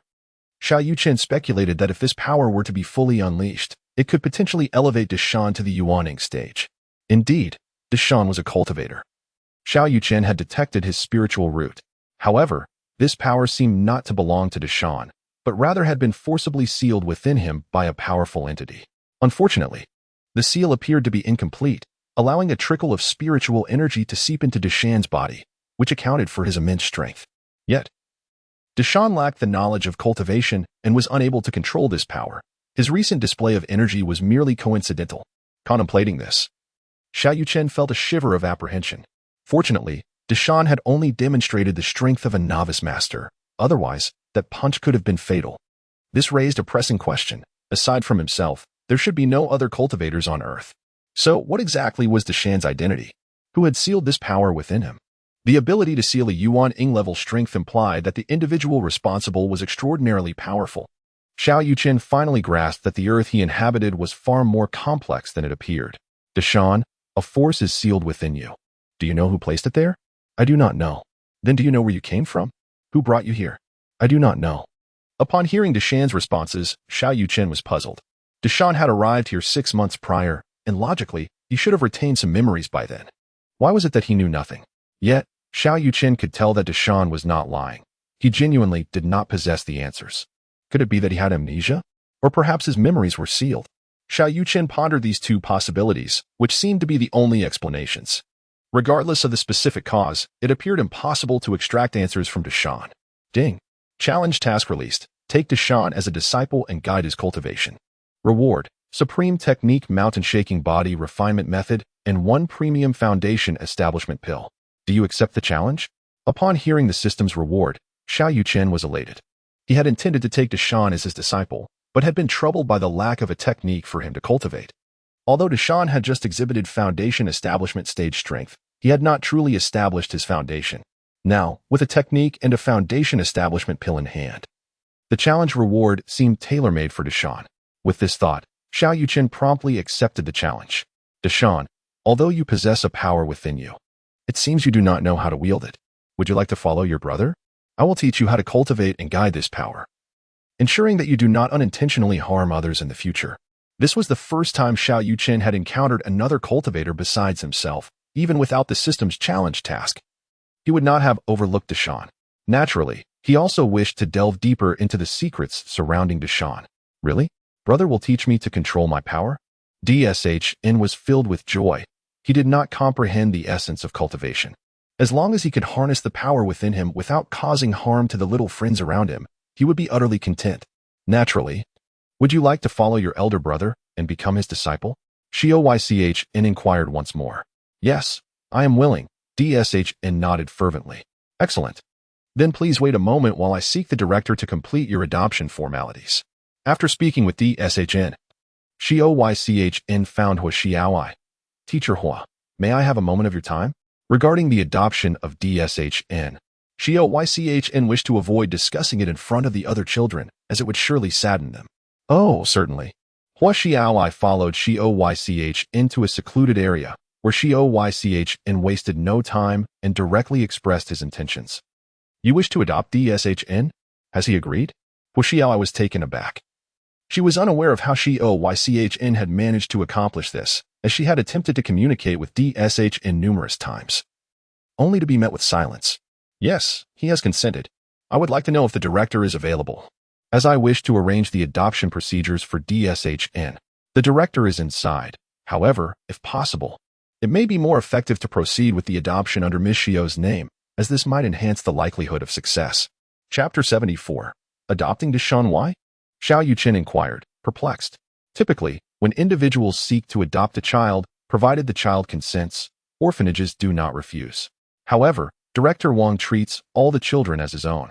To adopt from this establishment, one must possess impeccable character and be devoid of detrimental habits such as gambling or substance abuse, as this is a matter of responsibility towards the child.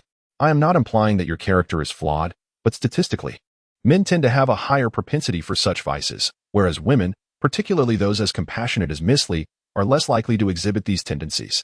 I believe the director would be more inclined to entrust a child to her. Upon hearing Hua Xiaowei's elucidation, Xiao Yuchen came to understand that the director's approach was indeed commendable, as it could alter the fates of many children. Previously, Xiao Yuchen had encountered similar news. A young couple, beset by life's pressures, found themselves unable to conceive. As they aged, they opted to adopt a boy, only for the woman to discover she was pregnant shortly thereafter. After having their own child, the couple began to resent the adopted boy, subjecting him to various forms of abuse.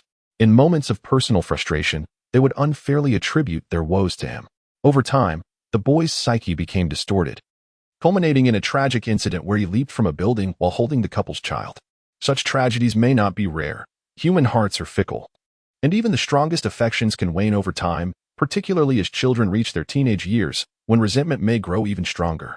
I understand now. I will discuss this with my classmate, Xiao Yuchen said. Classmate?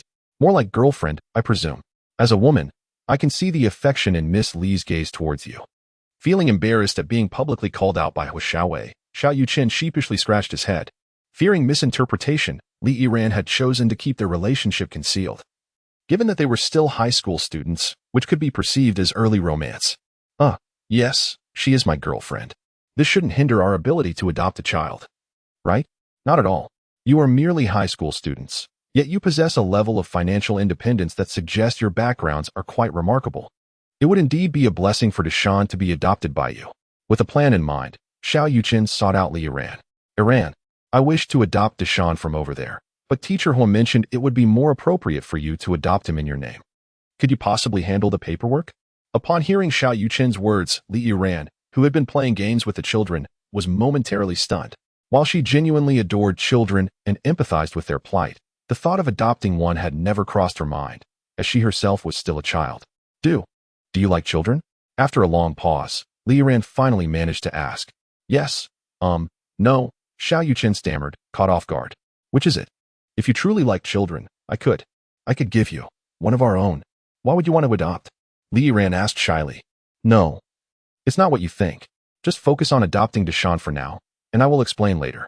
But let's keep this a secret from the other children. We should discreetly take Dashan away. This reflects the thoughts of Xiao Yuchen. The child, Dashan, typically prefers solitude, even if he were to suddenly disappear.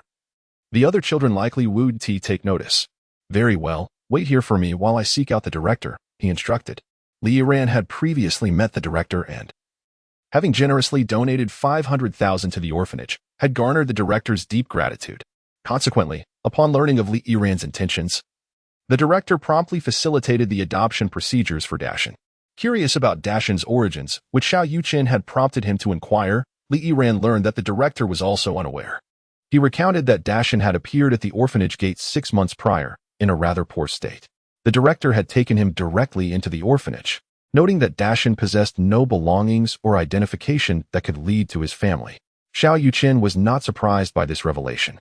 It was evident that someone had deliberately concealed the truth, and Dashan's amnesia appeared to be a calculated measure to prevent the exposure of his identity. After completing the adoption formalities, Xiao Yuchen sought out Dashan once more. Dashan, we will leave shortly. Wait for us at the entrance of the orphanage. And find us on your own, all right? He asked. Okay, brother, Dashan nodded. With Dashan's consent, Xiao Yuchen and the others embraced the children warmly before departing. Ding! Congratulations, host, for successfully completing the challenge.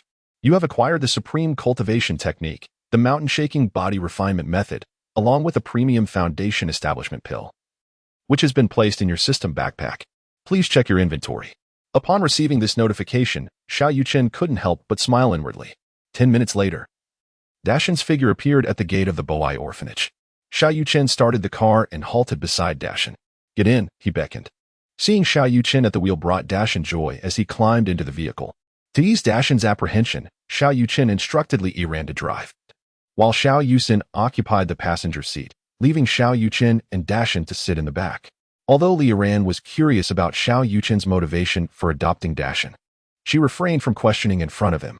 The quartet proceeded to a supermarket, purchasing numerous vegetables and essential items for Dashan.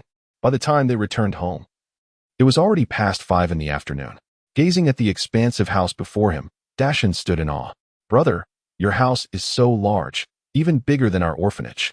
Upon leaving the orphanage, Dashan's demeanor seemed to brighten considerably, and he spoke more fluently than before. Do you like it here? Xiao Yuchen inquired. Yes. Dashan nodded vigorously. Then this will be your home from now on. Li Yiran and Xiao Yuchen will be your family, understand? Xiao Yuchen emphasized. I understand. I will always listen to my sisters, Dashan replied obediently. Such a good boy. I will run a bath for you. You can wash up shortly, Xiao Yuchen said, concerned that Dashan might be unfamiliar with the shower.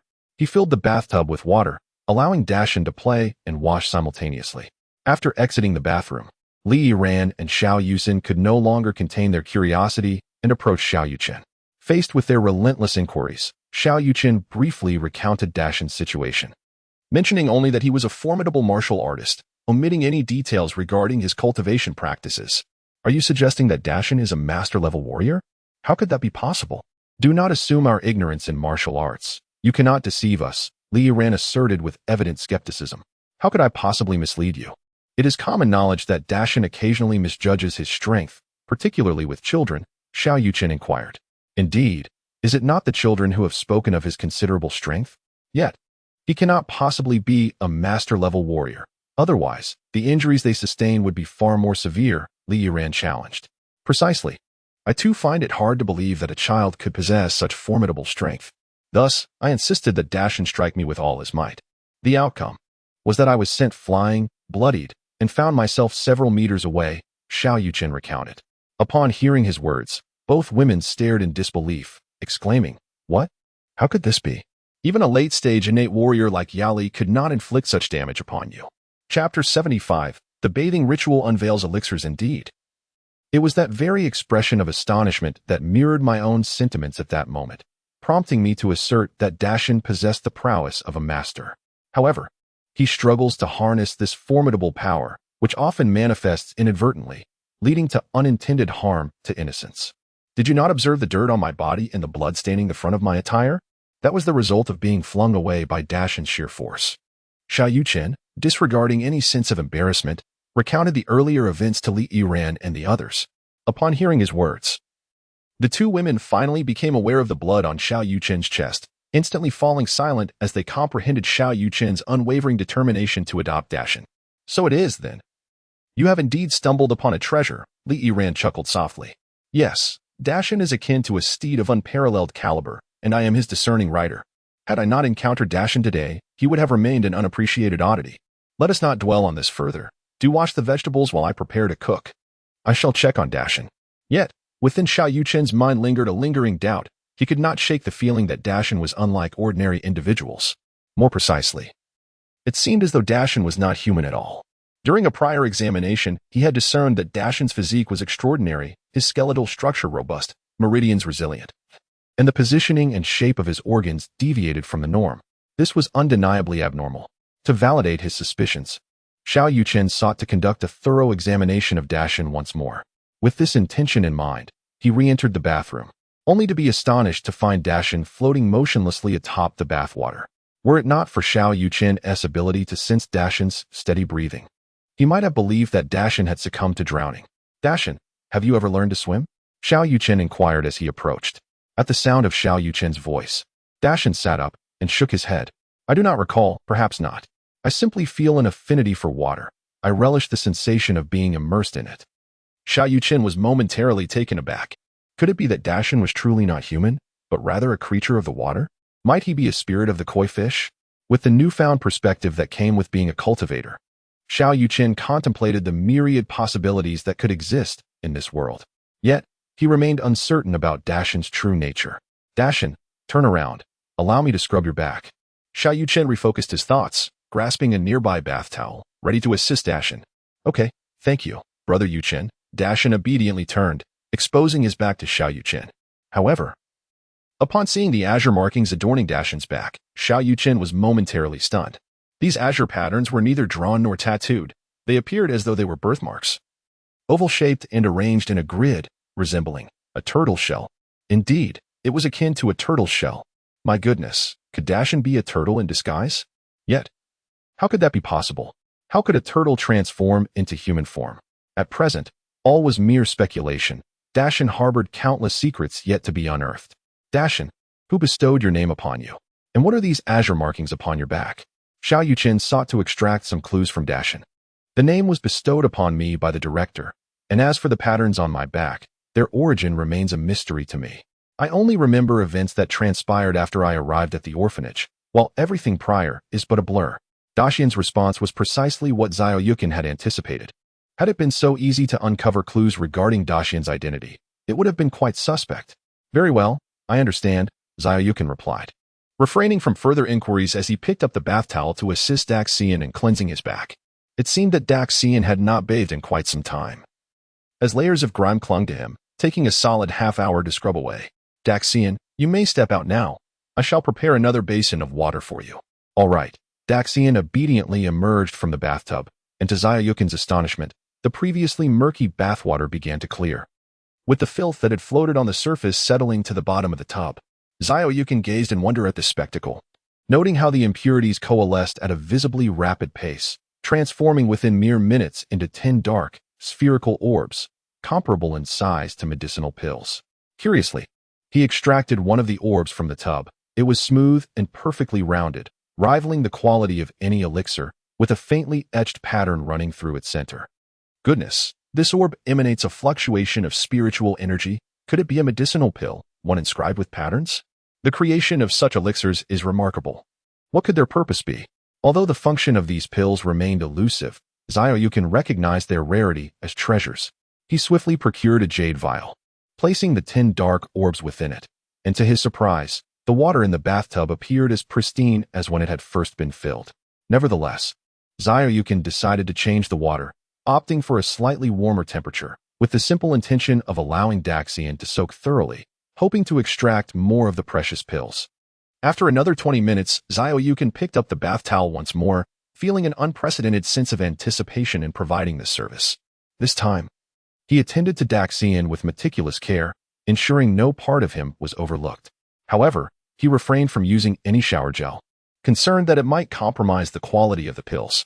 After a diligent effort, Xiao Yuchen succeeded in obtaining 3 additional patterned pills. Observing Xiao Yuchen treating the mud he had scrubbed off as a treasure, Daxian felt a surge of confusion. Brother Yuchen, what do you intend to do with the mud from my body? Xiao Yuchen did not respond directly, but instead posed a question to Daxian.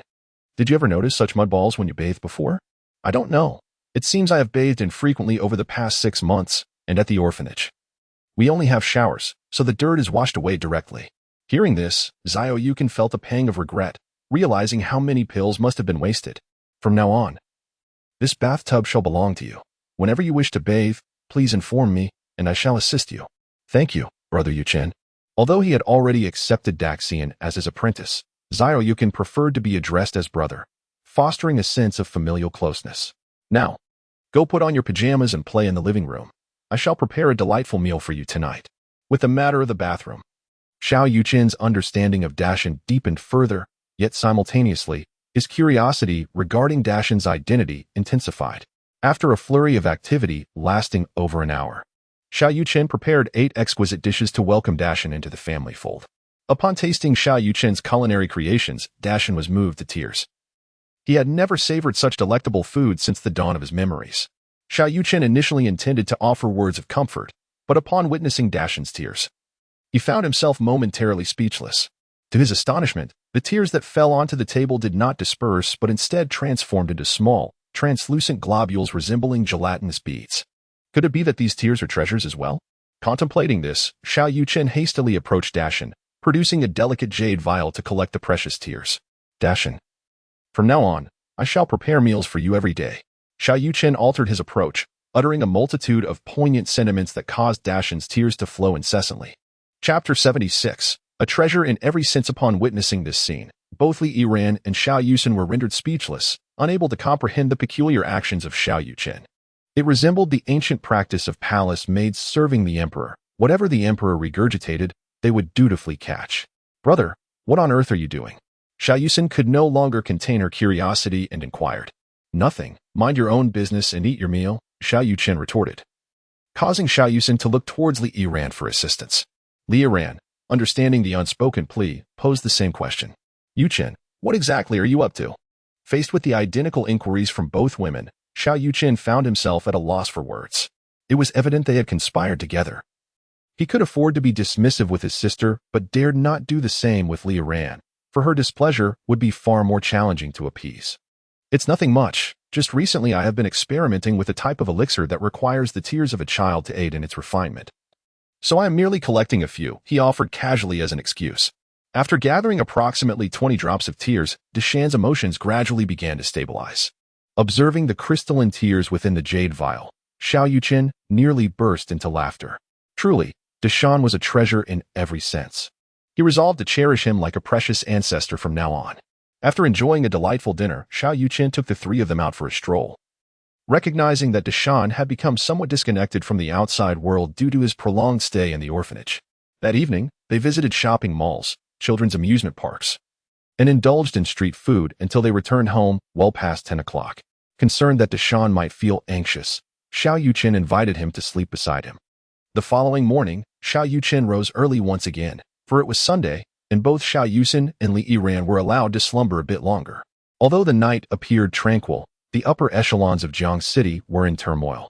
This was due to the recent division of the Wang family by several prominent clans, with the Li family rising to prominence as one of the three major families. Those smaller families that had previously relied on the Wang family were now like ants on a hot stove, desperately using their connections to seek out Xiao Yuchen's residence. They were acutely aware that he was the true sovereign of Jiang City, a fact acknowledged even by the Martial Arts Association regarding his standing within the martial arts community. Ding dong. Hearing the doorbell, Xiao Yuchen hurried to answer, mindful of the need to avoid disturbing the three slumbering within.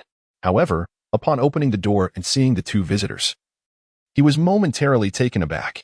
Qian Fuxing? What brings you here? The visitor was none other than Qian Fuxing, whom Xiao Yuchen had encountered in the parking lot while waiting for his sister. He had previously been a subordinate of Wang Youji, and his father was the president of a prominent bank. Brother Chun, I never expected you to remember me. By the way, allow me to introduce my father, Qian Jinxin, he said, gesturing to the man beside him. Xiao Yuchen glanced at Qian Jinxin, noting that the father and son appeared to be cut from the same cloth. It was hard to believe they were not related. Hello, please come in. What brings you here so early? Xiao Yuchen maintained a courteous demeanor, recalling that he had previously promised to allow Qian Fuxing to be his subordinate, though he had yet to visit the school and see him again. Dear brother Xiao, I have heard of your remarkable skills in alchemy and medicine. I happen to possess a ginseng that has matured for 5 centuries, which I find of no use to myself, so I wish to bestow it upon you. Upon seeing the ginseng, Xiao Yuchen's eyes lit up. Such ancient ginseng is indeed rare nowadays, and many high-grade elixirs require this particular herb. However, Xiao Yuchen is not a greedy individual, unsure of the other party's intentions. He would never accept gifts indiscriminately. Please, share your purpose first. I do not take others' possessions lightly. Brother Xiao. The matter is this. Although our previous relationship with the Wang family was close, it was merely one of collaboration. Now that the Wang family has fallen, I hope that you will not implicate my Qian family. Qian Jinxin, as the president of a major bank, had never exhibited such humility even in the presence of the heads of the 4 great families. After all, the relationship between the 4 families and the bank was mutually beneficial. Yet now, facing Xiao Yuchen, he adopted a lowly posture, fearing retaliation from the prominent families due to his previous closeness with the Wang family. Upon learning that his son was, in fact, Xiao Yuchen's subordinate, he hastened to bring his son along, seeking both Xiao Yuchen's forgiveness and an opportunity to ally with such a significant figure, believing that the standing of the Qian family in Jiacheng would surely rise in tandem. Mr. Qian, why do you say such things? Your son has already explained the situation to me, and I have agreed to accept him as my subordinate. Furthermore, you have not provoked me. Why would I take action against you? Xiao Yuchen has always been clear in his distinctions of favor and enmity, even with the Wang and Qi families. He never sought to eradicate them entirely. He held no disdain for ordinary, innocent individuals. Of course, we trust in your character, Mr. Xiao. Additionally, our bank is eager to establish a long-term partnership with you, and we hope you will consider this. Partnership? I am merely a high school student, as you surely know. How could we possibly collaborate? Although Xiao Yuchen had already gained control over Jiangxing, he genuinely sought friendship with everyone. Despite his capabilities, he never wished to meddle in the affairs of other families. Mr. Xiao, you are far too modest. It is well known that you are now the lord of Jiacheng. The prominent families heed your words. With just a single statement from you, our bank could secure numerous partnerships. Qian Jinxin lowered his tone and flattered him. Very well. In light of your son, I will speak with the heads of the other families, but how they choose to respond is beyond my influence. That is only natural. You need only recommend us to them. With the matter settled, Qian Jinxin took his leave, fully aware of Xiao Yuchen's power. Once Xiao Yuchen spoke, who would dare to refuse him? Wait a moment. This ginseng does hold some value for me. How about this? I shall exchange it for medicinal pills. Your son aspires to become a martial artist, does he not? I will gift him a body refinement pill. Though the body refinement pill does not enhance cultivation, it can improve one's physique and elevate innate talent for training. Consuming the body refinement pill would render him significantly stronger than an ordinary person. What? A body refinement pill? Are you truly offering us the body refinement pill? Qian Jinxin was quite taken aback. To him, the value of the body refinement pill far surpassed that of ginseng, and he felt he had struck a fortunate deal. Indeed, take it. I do not wish to take your possessions without recompense. Well then, I extend my gratitude to Brother Xiao. With the body refinement pill in hand, Qian Jinxin and his companion departed. As the time approached, Xiao Yuchen donned an apron and set about preparing breakfast. However, just as he entered the kitchen, the doorbell rang once more. Xiao Yuchen initially assumed that Qian Jinxin and his companion had returned, but upon opening the door, he was greeted by two unfamiliar faces. One was a middle-aged man, and the other was a sweet-looking girl who appeared to be around his age.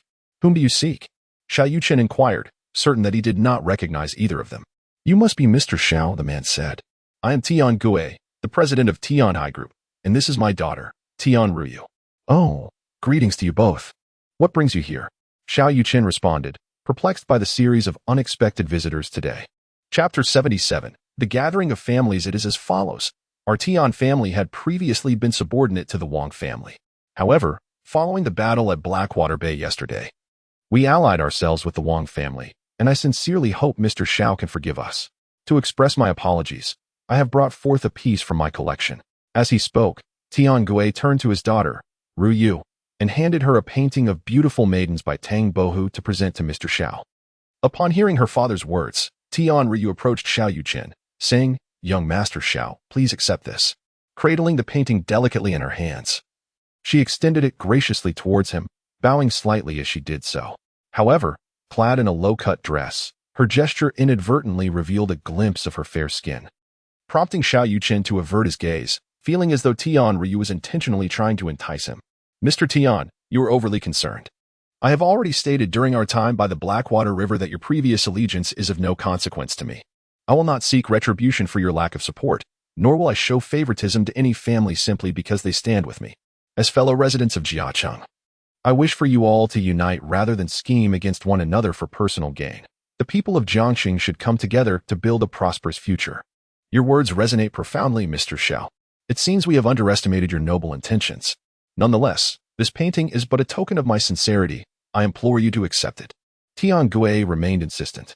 Perhaps Mr. Xiao would not let the Wang family's affairs tarnish the Tian family, but he was eager to cultivate a favorable relationship with him, hoping that his beautiful daughter might catch Mr. Zhao's fancy, thus elevating the fortunes of the Tian family. I appreciate your sentiment, Mr. Tian, but there is no need for the painting. I must confess, I lack an appreciation for art, and it would be a waste to gift it to me. Upon seeing Xiao Yuchen's refusal, Tian Gue sought to persuade him further when suddenly a chorus of screeching brakes echoed from outside, indicating the arrival of guests. Curious, Xiao Yuchen opened the door, only to be taken aback by the sight before him. Outside his villa stood over 20 luxury vehicles, all neatly lined up at his doorstep. Though they did not belong to the same family, they had all converged here at the same time. Recalling the earlier encounter with Qian Jinxin and now with Tian Gue, Xiao Yuchen surmised the motives of these visitors. Some feared retribution, while others sought to ingratiate themselves with him. The commotion roused Li Yiran and Xiao Yuchen from their slumber. They hurriedly peered through the window, their astonishment rendering them speechless upon witnessing the opulent convoy outside. One by one, the occupants of the vehicles began to disembark, with nearly every car containing two individuals, predominantly a man and a woman, though a few featured pairs of men. The one shared characteristic among them was the striking beauty of the women, likely the esteemed daughters of prominent families. Observing such a spectacle, Xiao Yuchen felt as though he were attending a fashion show in Zhou Tiansheng's training room. Did these individuals truly believe that beauty alone would suffice? The sheer number of arrivals felt akin to a selection process for a royal court. What era is this? What do they perceive me to be? As the crowd noticed Xiao Yuchen standing at the villa's entrance, they promptly approached him, each bearing their carefully prepared gifts. International trade groups Li Qingtian, Hualong groups Wan Iliang, and Tiancheng Entertainment Su Chancheng. We pay our respects to Mr. Xiao. The crowd exclaimed in unison, their demeanor profoundly respectful, almost kneeling before Xiao Yuchen. What brings you all here? Despite the presence of so many prominent figures from Jiangcheng, Xiao Yuchen maintained an air of calm detachment. Mr. Xiao, we were momentarily misled and placed our trust in the Wang family. We hope you can forgive us, spoke Li Qitian of the International Trade Group, clearly representing the assembly. As soon as he finished speaking, the younger generation from various families lined up, each bearing gifts, slowly advancing toward Xiao Yuchen, with many dressed in alluring attire. It resembled a fashion show, as though accepting a gift from any family would signify a tacit agreement to their daughter's future. Though Xiao Yuchen harbored no ulterior motives, he momentarily forgot to intervene, as this was indeed his first experience witnessing such a spectacle. Reflecting on the purpose of a fashion show, one might wonder who truly assesses the garments. It seems most are captivated by the models' faces and figures, providing men with an overt opportunity to indulge in lewd fantasies. Just as Xiao Yuchen's thoughts wandered, he suddenly felt a chill creeping up from behind, and upon discerning its source, he quickly halted the proceedings. Everyone, I've previously stated that regardless of your choices yesterday, I hold no grudge. Please, return home. As long as your hearts are with Jiangcheng, you shall always be my friends. Xiao Yuchen reiterated his earlier sentiments to Tiangue. Under normal circumstances, Li ran not to disturb Xiao Yuchen at this juncture. Yet given that these individuals were using their daughters to entice her boyfriend, she could not remain indifferent. Thus, after a meticulous preparation, Li Yiran stepped forward, gently linking her arm with Xiao Yuchen's in full view of the gathering, evidently asserting her claim. Xiao Yuchen offered an awkward smile. Having been caught in such a moment by Li Yiran, he found himself needing to offer explanations. The young women present halted in their tracks upon seeing Li Yiran, feeling a sense of inadequacy despite their own confidence as they compared themselves to her. Ah, are we here to witness a fashion show? Li Yiran remarked playfully in Xiao Yuchen's ear, her right hand pinching the soft flesh at his waist. No, you saw it yourself. I did nothing. And I had no knowledge of their arrival, Xiao Yuchen protested internally, feeling wronged. Humph, we shall settle this later. With so many eyes upon them, Li Yiran was determined to preserve Xiao Yuchen's dignity. Everyone, I have spoken my piece. It is time for you to leave, Xiao Yuchen urged once more. Mr. Xiao, your magnanimity is commendable, and you may not hold us accountable. However, your subordinates might harbor some discontent towards us, came the reply. Indeed, Mr. Xiao, the Zhou, Zheng, and Li families, in their quest to curry favor with you, will undoubtedly impose stringent criteria upon their selection of partners. Families like ours, which have previously maintained close ties with the Wang family, are likely to be cast aside. The loss of collaboration with the three prominent families is a burden we cannot bear. We implore you, Mr. Xiao, to intervene on our behalf. Upon hearing the representative's remarks, Xiao Yuchen seemed to grasp the gravity of the situation. He is not a businessman, and thus does not contemplate such matters deeply. However, the Zhou and Zheng families may very well have different considerations, and this scenario indeed holds the potential to unfold. I understand, please wait a moment. With these thoughts in mind, Xiao Yuchen promptly initiated a video call with Zhou Tiancheng, Zheng He, Li Feng, and Li Xian. Without allowing the four to inquire, he took the initiative to speak. The matters concerning the Wang and Qi families are concluded. My grievances have been resolved. I request that no further entanglements involve other families. I hope that your four families will set a commendable example for others and collaboratively advance the development of Jiangqing. The four were taken aback, bewildered by Xiao Yuchen's sudden declaration, and before they could respond, he terminated the video call. Chapter 78. Dissolution of the family. Dear friends, you can now rest easy. Take your gifts back. In Jiangcheng, there are several orphanages. If you have the heart, consider donating some funds to these institutions. Engage in acts of kindness, and blessings shall naturally follow. However, bear in mind that excess can be detrimental. Assisting children requires discernment. We must not allow them to believe that opportunities fall from the sky, nor should we lead them to expect that warmth will come unbidden in the cold.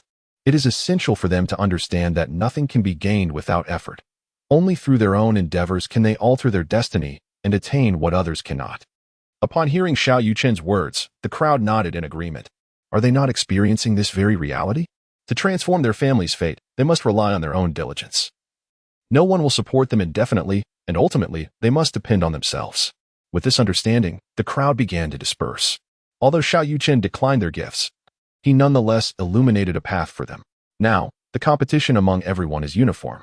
To stand out and become a partner of the Zhou, Zheng, or Li families, one must continually enhance the quality of their products.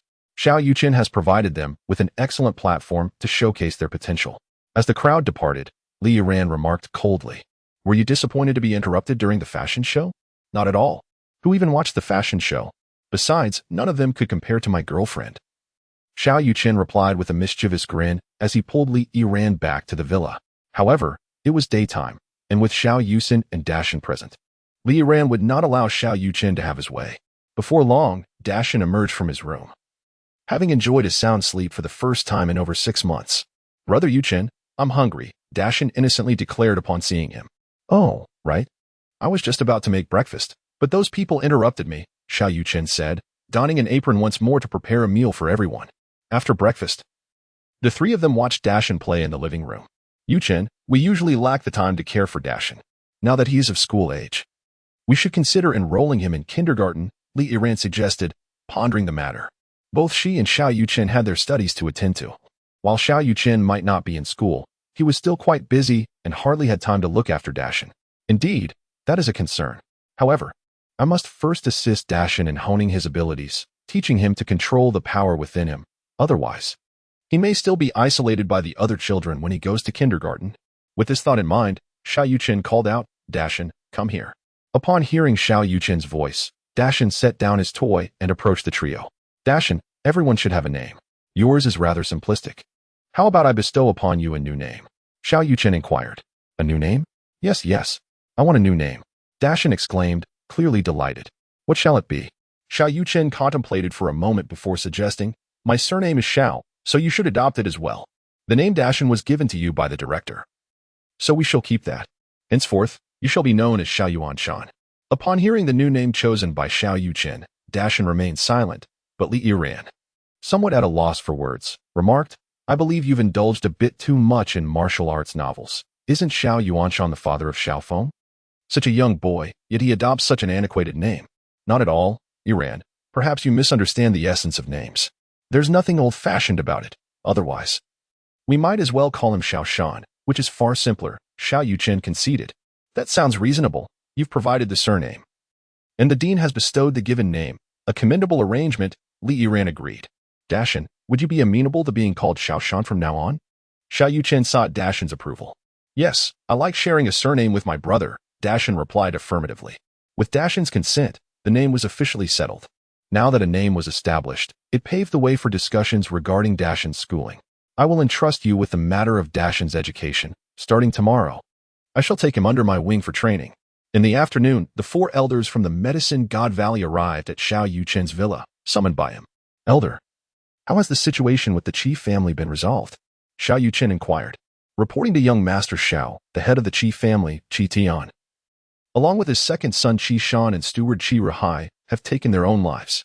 Before his demise, Qi Tian voluntarily surrendered the chief family's assets and disbanded the family, warning all members against seeking revenge on you, stating that their misfortunes were of their own making, reported Yao Li. Upon hearing Yao Li's words, Xiao Yuchen was deeply moved. It must be said that Qi Tian was indeed a man of honor, no less than Zhou Tiancheng and his ilk. Had they not provoked his ire, Xiao Yuchen might have considered sparing his life. "Understood. Let the Qi family's estate remain with them. Qi Shan has heired, and both he and his father have paid with their lives. Allow others a chance for redemption." "Indeed. The Qi family is currently attending to Qi Tian's final rites, and I shall inform them of your decision," Yao Li affirmed. With this matter resolved, Xiao Yuchen turned his gaze to Yao Qian. "The potency-enhancing medicine you consumed the other day has side effects, hasn't it? You should take this detoxification pill." Xiao Yuchen held a certain admiration for Yao Qian. This fellow was audacious enough to gamble his life for victory, and such loyalty was precisely what he needed in a subordinate. "A detoxification pill? Will this truly be effective?" "I have already taken the detoxification pill concocted by the Valley Master, and it proved utterly ineffectual," Yao Qian replied, scrutinizing the pill in Xiao Yuchen's hand. "My alchemical skills far surpass those of your Valley Master. His concoction can barely be considered a pill, merely a haphazard amalgamation of ingredients." For days, Yao Qian had been tormented by the goo worms within his body. He had consumed the Valley Master's detoxification pill to no avail. "Very well. I shall give it a try." Just as Yao Qian was about to ingest the detoxification pill, Xiao Yuchen suddenly sensed the heart-eating goo he had nurtured stir with agitation. Seemingly intrigued by the goo worms residing within Yao Qian, "Please hold on a moment," Xiao Yuchen quickly interjected. Although Yao Qian was puzzled by Xiao Yuchen's intent, he ceased his actions. Observing this, Xiao Yuchen produced the jade vial containing the heart-eating goo and, upon uncorking it, The creature slithered forth from the vial. Upon encountering the heart-eating goo, the four elders were taken aback. The method of cultivating goo worms was a closely guarded secret of the Medicine God Valley, and they were perplexed as to how Xiao Yuchen had acquired such a creature. As the heart-eating goo emerged from the vial, it immediately fluttered its wings and darted towards Yao Qian. Instinctively, Yao Qian attempted to resist, but Xiao Yuchen intervened and restrained him. Ultimately, Yao Qian stood motionless, watching as the heart-eating goo entered his body. Just when he anticipated being torn apart by the creature, a wave of comfort washed over him. What is happening? I feel as though the goo worms within me are rapidly diminishing, and my body feels considerably better. Initially uncertain, Yao Qian ultimately found that all discomfort had vanished. Subsequently, a small worm emerged from his body, appearing slightly larger than before. What kind of goo worm is this? It has devoured all the goo worms inside me. How astonishing! Yao Qian exclaimed with delight, as his body had finally returned to its original state. This must be Yaofeng's innate goo. It seems rather entertaining, so I shall keep it for nurturing. Chapter 79. Qinqin Group. Xiao Yuchen did not conceal anything. Upon hearing his words, the four elders were momentarily stunned. This is impossible. Yaofeng's lifebound goo worm could not possibly be so formidable, nor could it be of such size. At the mention of Yao Gan, the other three nodded in agreement. For as elders of Yaoshan Valley, they had indeed encountered Yaofeng's lifebound goo worm before. Originally, it wasn't the case. But this little fellow has consumed 8 heart-devouring pills over the past few days. Isn't it quite normal for it to grow a bit? Xiao Yuchen stated matter-of-factly. What? You fed it heart-devouring pills? That is truly a waste, Yao Gan exclaimed, feeling a pang of distress, even though the pills were not his own. What's so surprising about that? For you, it may indeed be extravagant, but for me, elixirs are the most inexpensive of commodities. Only a fool would nourish it with their own blood essence. Not only is the effect poor, but it also leaves one in a state that is neither human nor ghostly, binding one's cultivation to a mere worm. Does that not seem rather foolish? In truth, Yaoshan Valley was well aware of these matters. The legitimate method of nurturing goo worms involves the use of elixirs. Yet the techniques for refining those elixirs had long been lost, forcing them to adopt alternative methods. Nourishing goo worms with blood essence does have a significant impact on the host, yet many still aspire to become insect masters. This is because as the goo worms grow stronger, they also provide feedback to the host. Thus, generally speaking, insect masters can elevate their cultivation at a rate far surpassing that of ordinary individuals. Furthermore, utilizing goo worms in battle not only enhances the host's combat prowess but also allows for the potential to strike unseen, with ascending combat levels being a common occurrence. Very well, it seems we are the ones lacking in experience, and I have provided you with unwarranted amusement, Xiao Yuchen said, shifting the topic. He then turned to the four and stated, the purpose of summoning you today is to inquire about your relationship with the leader of Yaoshan Valley. Upon hearing this, the four felt a tightening in their hearts, a wave of foreboding surging within them.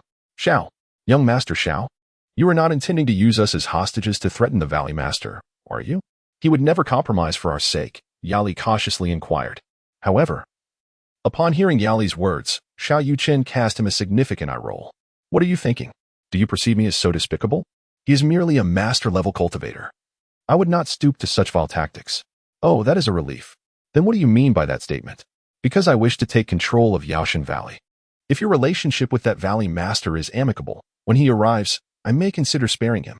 However, if your relationship is merely mediocre, then the outcome is uncertain, and I shall decide accordingly. Upon hearing this, Yali, who had just relaxed, became tense once more, exclaiming, You mean to say you wish to control Yaoshan Valley? How can that be possible? What is so impossible about it? If that Valley Master is willing to submit, I could allow him to continue managing Yaoshan Valley. However, if he refuses, I shall have no choice but to incapacitate him or even kill him. That is why I need to inquire about your relationship with him. It will determine my next course of action. If he is unwilling to submit, I will have the Grand Elder return to assume the position of Valley Master. Understanding that Xiao Yuchen was not jesting, Yao Li's expression grew serious. Did he truly possess the confidence to conquer the Valley Master? After all, the latter had reached the mid-stage of the Master Realm. The mid-stage of the Master Realm, indeed, posed a considerable challenge. However, it was not insurmountable. Upon hearing Xiao Yuchen's assured response, Yao Li was taken aback. He recognized that Xiao Yuchen was slightly more formidable than himself, yet he had assumed him to be merely at the pinnacle of the innate realm. Now he realized he had gravely misjudged him. On a personal level, we naturally do not wish for you to slay the Valley Master, as we have shared many years together, fostering a bond. In truth, I have a method to compel the Valley Master to submit. It may be worth a try. Hearing that Yao Li had a solution, Xiao Yuchen's eyes brightened. Deep down, he indeed hoped for the Valley Master of the Medicine God Valley to yield, for he was a master. What method do you propose?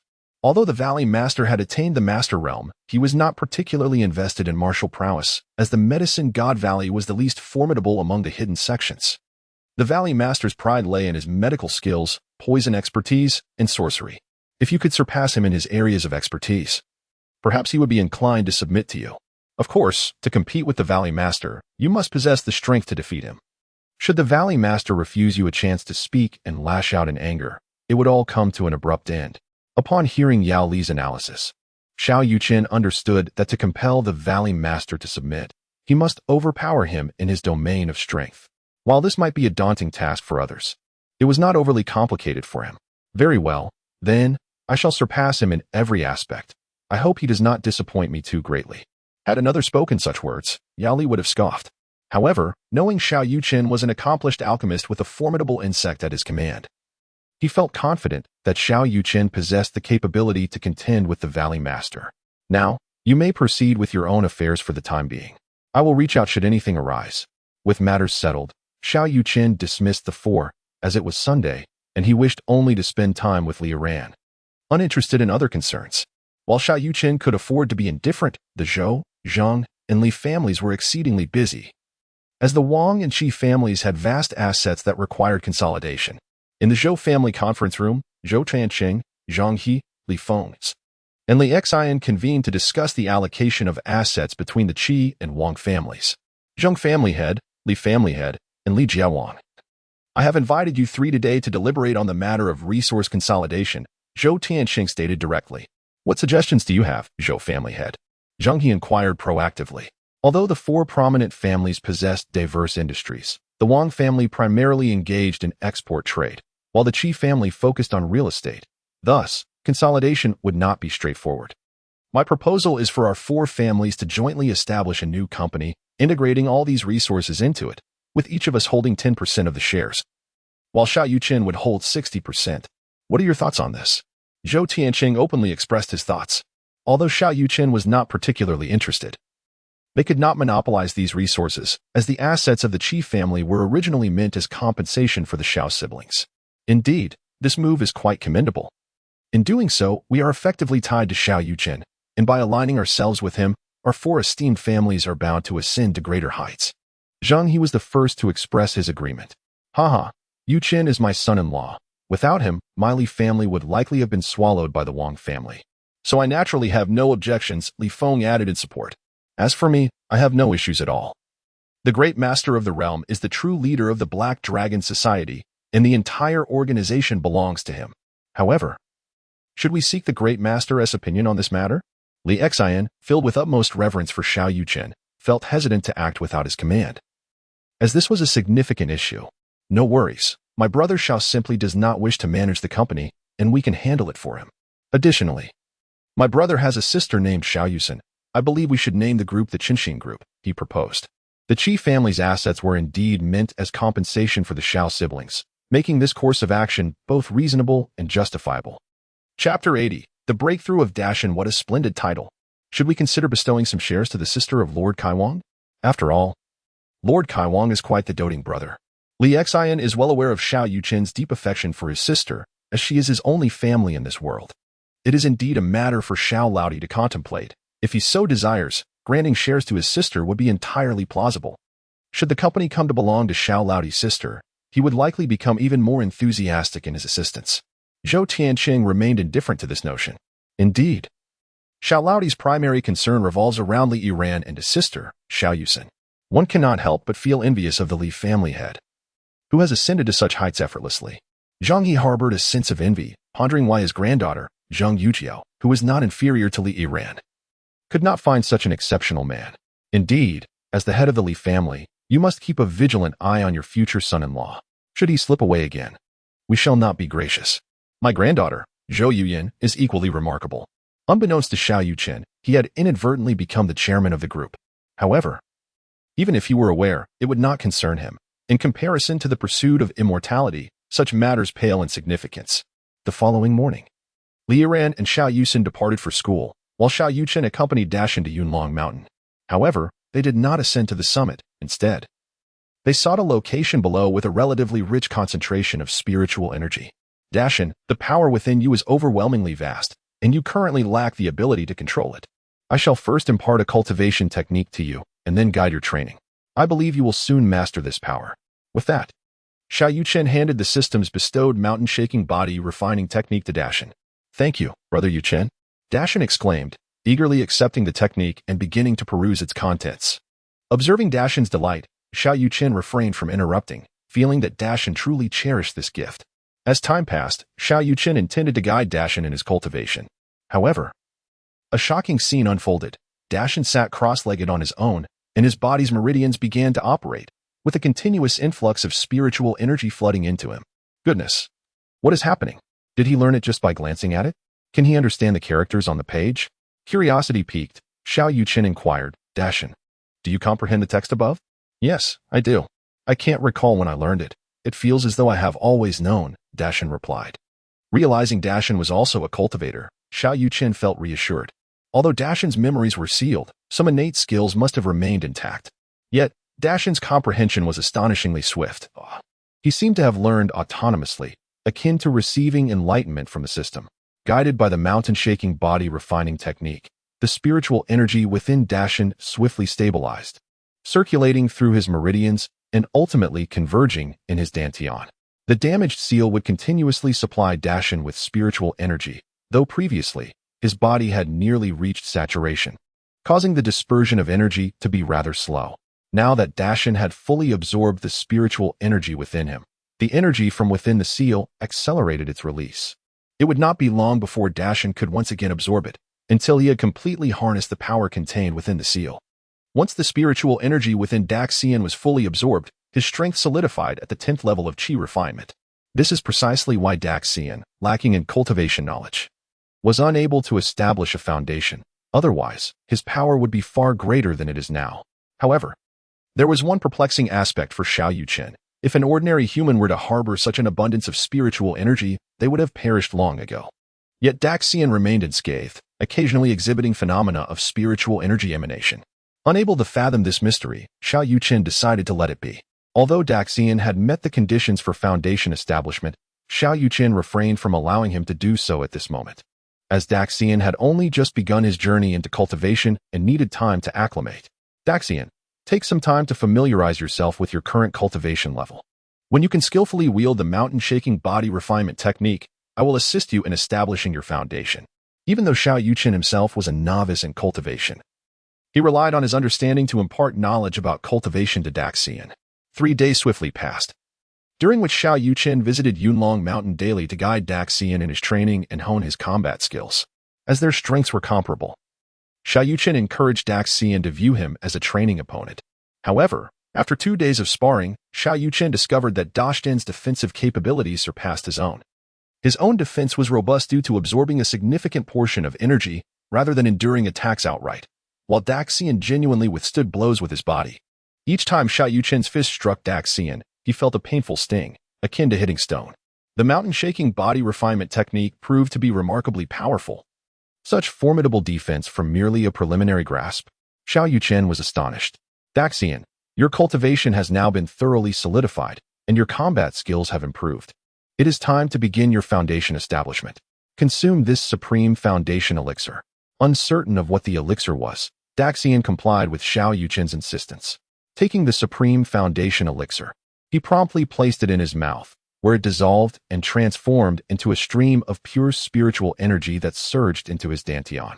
Daxian immediately settled into a meditative posture, operating the mountain-shaking body refinement technique to absorb and refine the spiritual energy. As more and more energy entered his dantian, it began to liquefy, ultimately leading to a successful foundation establishment. Alas, my disciple has surpassed me. It seems I must hasten my own progress. In truth, Xiao Yuchen had been ready to establish his foundation for some time, but had held back, sensing that something was still missing. Perhaps he would be prepared once the leader of Yaoshan Valley arrived. Brother Yuchen, I did it. Daxian exclaimed, brimming with excitement. Excellent. You have surpassed me. And from now on, I shall rely on your protection, Xiao Yuchen replied, affectionately ruffling Dashan's hair. Absolutely. Whoever dares to bully Brother Yuchen shall face my wrath, Daxian asserted, thumping his chest in confidence. Haha, Daxian, though we are cultivators harnessing spiritual energy, we find ourselves in a realm devoid of other cultivators. Thus, until you possess absolute strength, it is crucial that you do not reveal your identity as a cultivator, understand? DSHN nodded in a manner that suggested he understood, albeit not entirely. He was aware that he must heed the words of his elder brother, YCHN. I understand now, brother YCHN. I can control the power within me. Does this mean I can play with the other children? On that day, when Xiao YCHN visited the orphanage to engage in games with the youngsters, he noticed that DSHN longed to join them. However, fearing he might inadvertently harm them, DSHN could only watch from a distance in silence. Of course, YRN has already arranged for you to attend kindergarten. Once I finish my errands over the next couple of days, I shall take you to school. However, while at kindergarten, you must not reveal your abilities. Otherwise, the other children may perceive you as a monster. Do you understand? Xiao YCHN earnestly cautioned. Yes, I understand. I would never bully them. I only wish to play with the other children. With DSH and having made his breakthrough, Xiao YCHN decided not to linger any longer and drove home. Yet, upon his arrival, he received a call from YOL. Chapter 81. Who is truly incompetent? As Xiao Yuchen pressed the answer button, he was met with the urgent voice of Yao Li on the other end. Young Master Xiao. It's bad news. I just received a notice from the sect. The Valley Master has emerged from seclusion, and he has indeed broken through to the mid-stage of the Master Realm. Yao Li sounded anxious. Isn't that a good thing? I've been waiting for him for days. Just send a message to the sect stating that I have detained you, and he can come directly to confront me, Xiao Yuchen replied, unfazed and even somewhat exhilarated. Young Master Xiao, are you sure there won't be any issues? Yao Li inquired, still uncertain. None whatsoever. Just follow my instructions, Xiao Yuchen reassured him. After hanging up, he turned to Dashin and said, tomorrow, a martial arts master may come seeking revenge against my brother. You will join him to meet this master. And I wish to see whether the Master Realm is truly superior to the Foundation establishment stage. Through his battle with Yao Li, Xiao Yuchen had come to understand that the 10th level of Qi refinement could match the pinnacle of the innate realm. He was curious to discover if the Foundation establishment stage would surpass the Master Realm. All right, I will help my brother crush him, Dashin readily agreed. Seemingly indifferent to the opponent's strength, he merely understood the importance of obeying his brother's wishes. No need for that. Just engage in a friendly spar. I simply wish to ascertain whether the Master Realm is more formidable or if the Foundation establishment stage holds the advantage. Oh, very well, Dashin nodded in agreement. That evening, news of the Valley Master from the Medicine God Valley coming to Jiacheng began to spread. Previously informed by the Elder, the Valley Master was astonished, unaware that Jiangcheng had any warriors of the innate realm. Though puzzled, the Valley Master, having attained confidence in his strength at the mid-stage of the Master Realm, promptly decided to confront Xiao Yuchen and informed the Martial Arts Association to refrain from interference. Upon receiving the news, Mo Hongxing swiftly notified Xiao Yuchen and the 3 prominent families, urging them to prepare in advance. The following morning, Jiangqing buzzed with activity once again, as families of all sizes flocked to Heishui Bay, for the Valley Master had issued a challenge to Xiao Yuchen, with the venue set at Heishui Bay. Xiao Yuchen had intended to keep this from Li Yiran and Xiao Yusen, but Li Feng had prematurely informed Li Yiran, leading them to take leave from school in advance. Although Heishui Bay was crowded, unlike before, there were no opposing factions this time. Everyone stood united with Xiao Yuchen. As the appointed time approached, Xiao Yuchen drove up to face the crowd. Given that they were all allies, there was no need for a grand entrance, although Dashin had joined him in the car. Leading Dashin before the gathering, Xiao Yuchen had been training with him over the past few days, while the 3 prominent families were preoccupied with matters concerning Qinxin Group. They were unaware of Dashin's presence. Little brother Xiao, it's been a few days. How did you come to have a child by your side? Zhou Tianqing inquired curiously. Oh, this is my child with Yiran, Xiao Yuchen replied. Dashin was adopted by Li Yiran, making him her child in name. What? How could this happen so quickly? Do you possess some miraculous elixir that induces rapid pregnancy and growth? Zhou Tianqing was bewildered, and Li Feng was utterly astonished, having only been parted for a few days. Yet he found himself with an unexpected grandson. What nonsense is this? Such a miraculous elixir cannot possibly exist. His name is Xiao Shan. He is a child adopted by Yi Ran and me from the orphanage. Xiao Yuchen revealed the truth. Oh, I suspected as much. But, what? Did you say adopted? Is it not within your capability? Aren't you skilled in medicine? Can't you heal yourself? I'm still waiting to embrace my grandson. Li Feng was clearly struggling to accept this revelation. A child was the bond that held their relationship together. Without one, their connection might falter. Uncle, please do not jump to conclusions. How could I possibly be incapable? Xiao Yuchen replied, his expression darkening. It was absurd for a man to be doubted in such a manner. Could it be Iran? That shouldn't be the case. She has always been in good health. Li Feng felt a pang of anxiety. If something were amiss with his daughter, it could lead to a separation.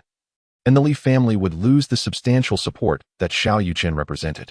Brother Xiao, do not fret. My granddaughter Yu Yan is certainly fit for the task. Perhaps you should consider her? Zhou Tianqing interjected hastily. Indeed, my granddaughter Zheng Yujiao is also entirely capable, Zheng He added, unable to restrain himself.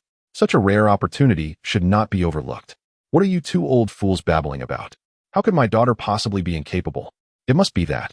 They are under too much pressure, which is causing this issue. Li Feng was genuinely anxious. All right, can you three quiet down for a moment? Aside from the fact that I cannot make a man pregnant, what ailment cannot I cure? Both of us are perfectly fine. I simply enjoy adopting children. Is there a problem with that? Xiao Yuchen was also somewhat irked. These three were indulging in far too much speculation. Did they expect him to divulge the reasons behind adopting Deshan? That would only hurt Deshan's feelings. Upon being reprimanded by Xiao Yuchen, the three immediately fell silent. For it was the first time they had witnessed him so agitated. Brother Xiao, it is our fault. We should not have meddled in your personal affairs. Yes, indeed. Brother Xiao, we apologize. As Xiao Yuchen calmed himself, he acknowledged their apologies and quickly responded, All right, let us put this matter to rest. Has that fellow not yet arrived? Not yet.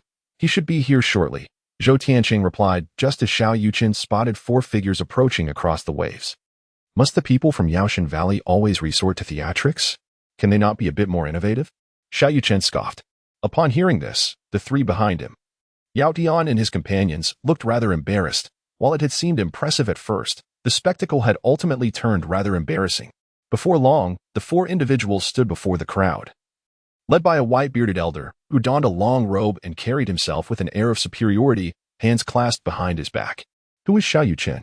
Step forward and bow to acknowledge your error. Do you dare detain an elder from Yaoshan Valley? Do you wish to court death? The elder's nostrils flared, clearly looking down upon those present. I am Xiao Yuchen. And you are? Please state your name. I do not engage with nameless individuals. Xiao Yuchen replied with a remarkably composed demeanor. Upon hearing Xiao Yuchen's response, the old man with a white beard narrowed his eyes slightly. He was taken aback to discover that the person who had detained the Grand Elder was so remarkably youthful. Could one truly attain the pinnacle of innate cultivation at such a tender age? How absurd, he thought, to the extent that even I am unacquainted with him. Has the illustrious Yaoshan Valley truly faded into obscurity, forgotten by the mundane world? Xiao Yuchen, upon hearing the old man's words, nearly erupted in laughter. Why do so many feel the need to put on a facade before making their entrance? Was the former Yaoshan Valley truly as formidable as they claim? It is no surprise that they share not only a similar entrance, but also identical lines. Yet, having remained secluded for so long, they cannot fathom the current prowess of Jiangqing. I could easily dispatch a mere child, and you might struggle to best them. At this declaration, the crowd was left in utter bewilderment. What does young Master Xiao mean by that? Is our Jiangqing truly so formidable now? Indeed it is. My son, at merely 3 years of age, can recite Tang poetry. What of that? My son at 3 can already call me father, a man proudly proclaimed. Goodness. If a child only learns to call father at 3, isn't that rather foolish? Chapter 82. The Might of the Mountain Get Lost. Your son is the fool. Your entire family is foolish. What do you mean? My son knew how to play house with the little ladies when he was just 3, calling wife incessantly. Upon hearing the remarks of the crowd, Xiao Yuchen nearly burst into laughter. Were these individuals genuinely praising their offspring? How outrageous. Am I to be insulted in my intelligence?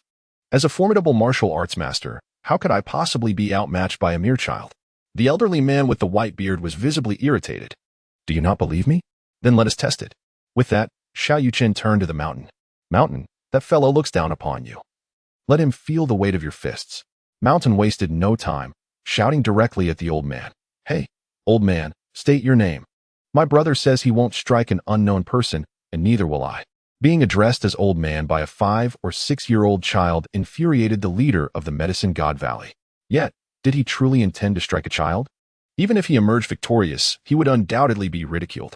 Seeing the old man silent, Mountain continued, "How rude. My brother asked you, and you didn't respond. I ask you, and you remained silent. If you won't speak, then I'll make you." The 3 clan leaders were stunned by Xiao Yuchen's audacity. Rather than stepping in themselves, they had sent a child to confront their opponent. What a bold maneuver. It seemed even more audacious than Xiao Yuchen himself, demanding the opponent state their name. While the statement carried minimal physical threat, its insult was profound.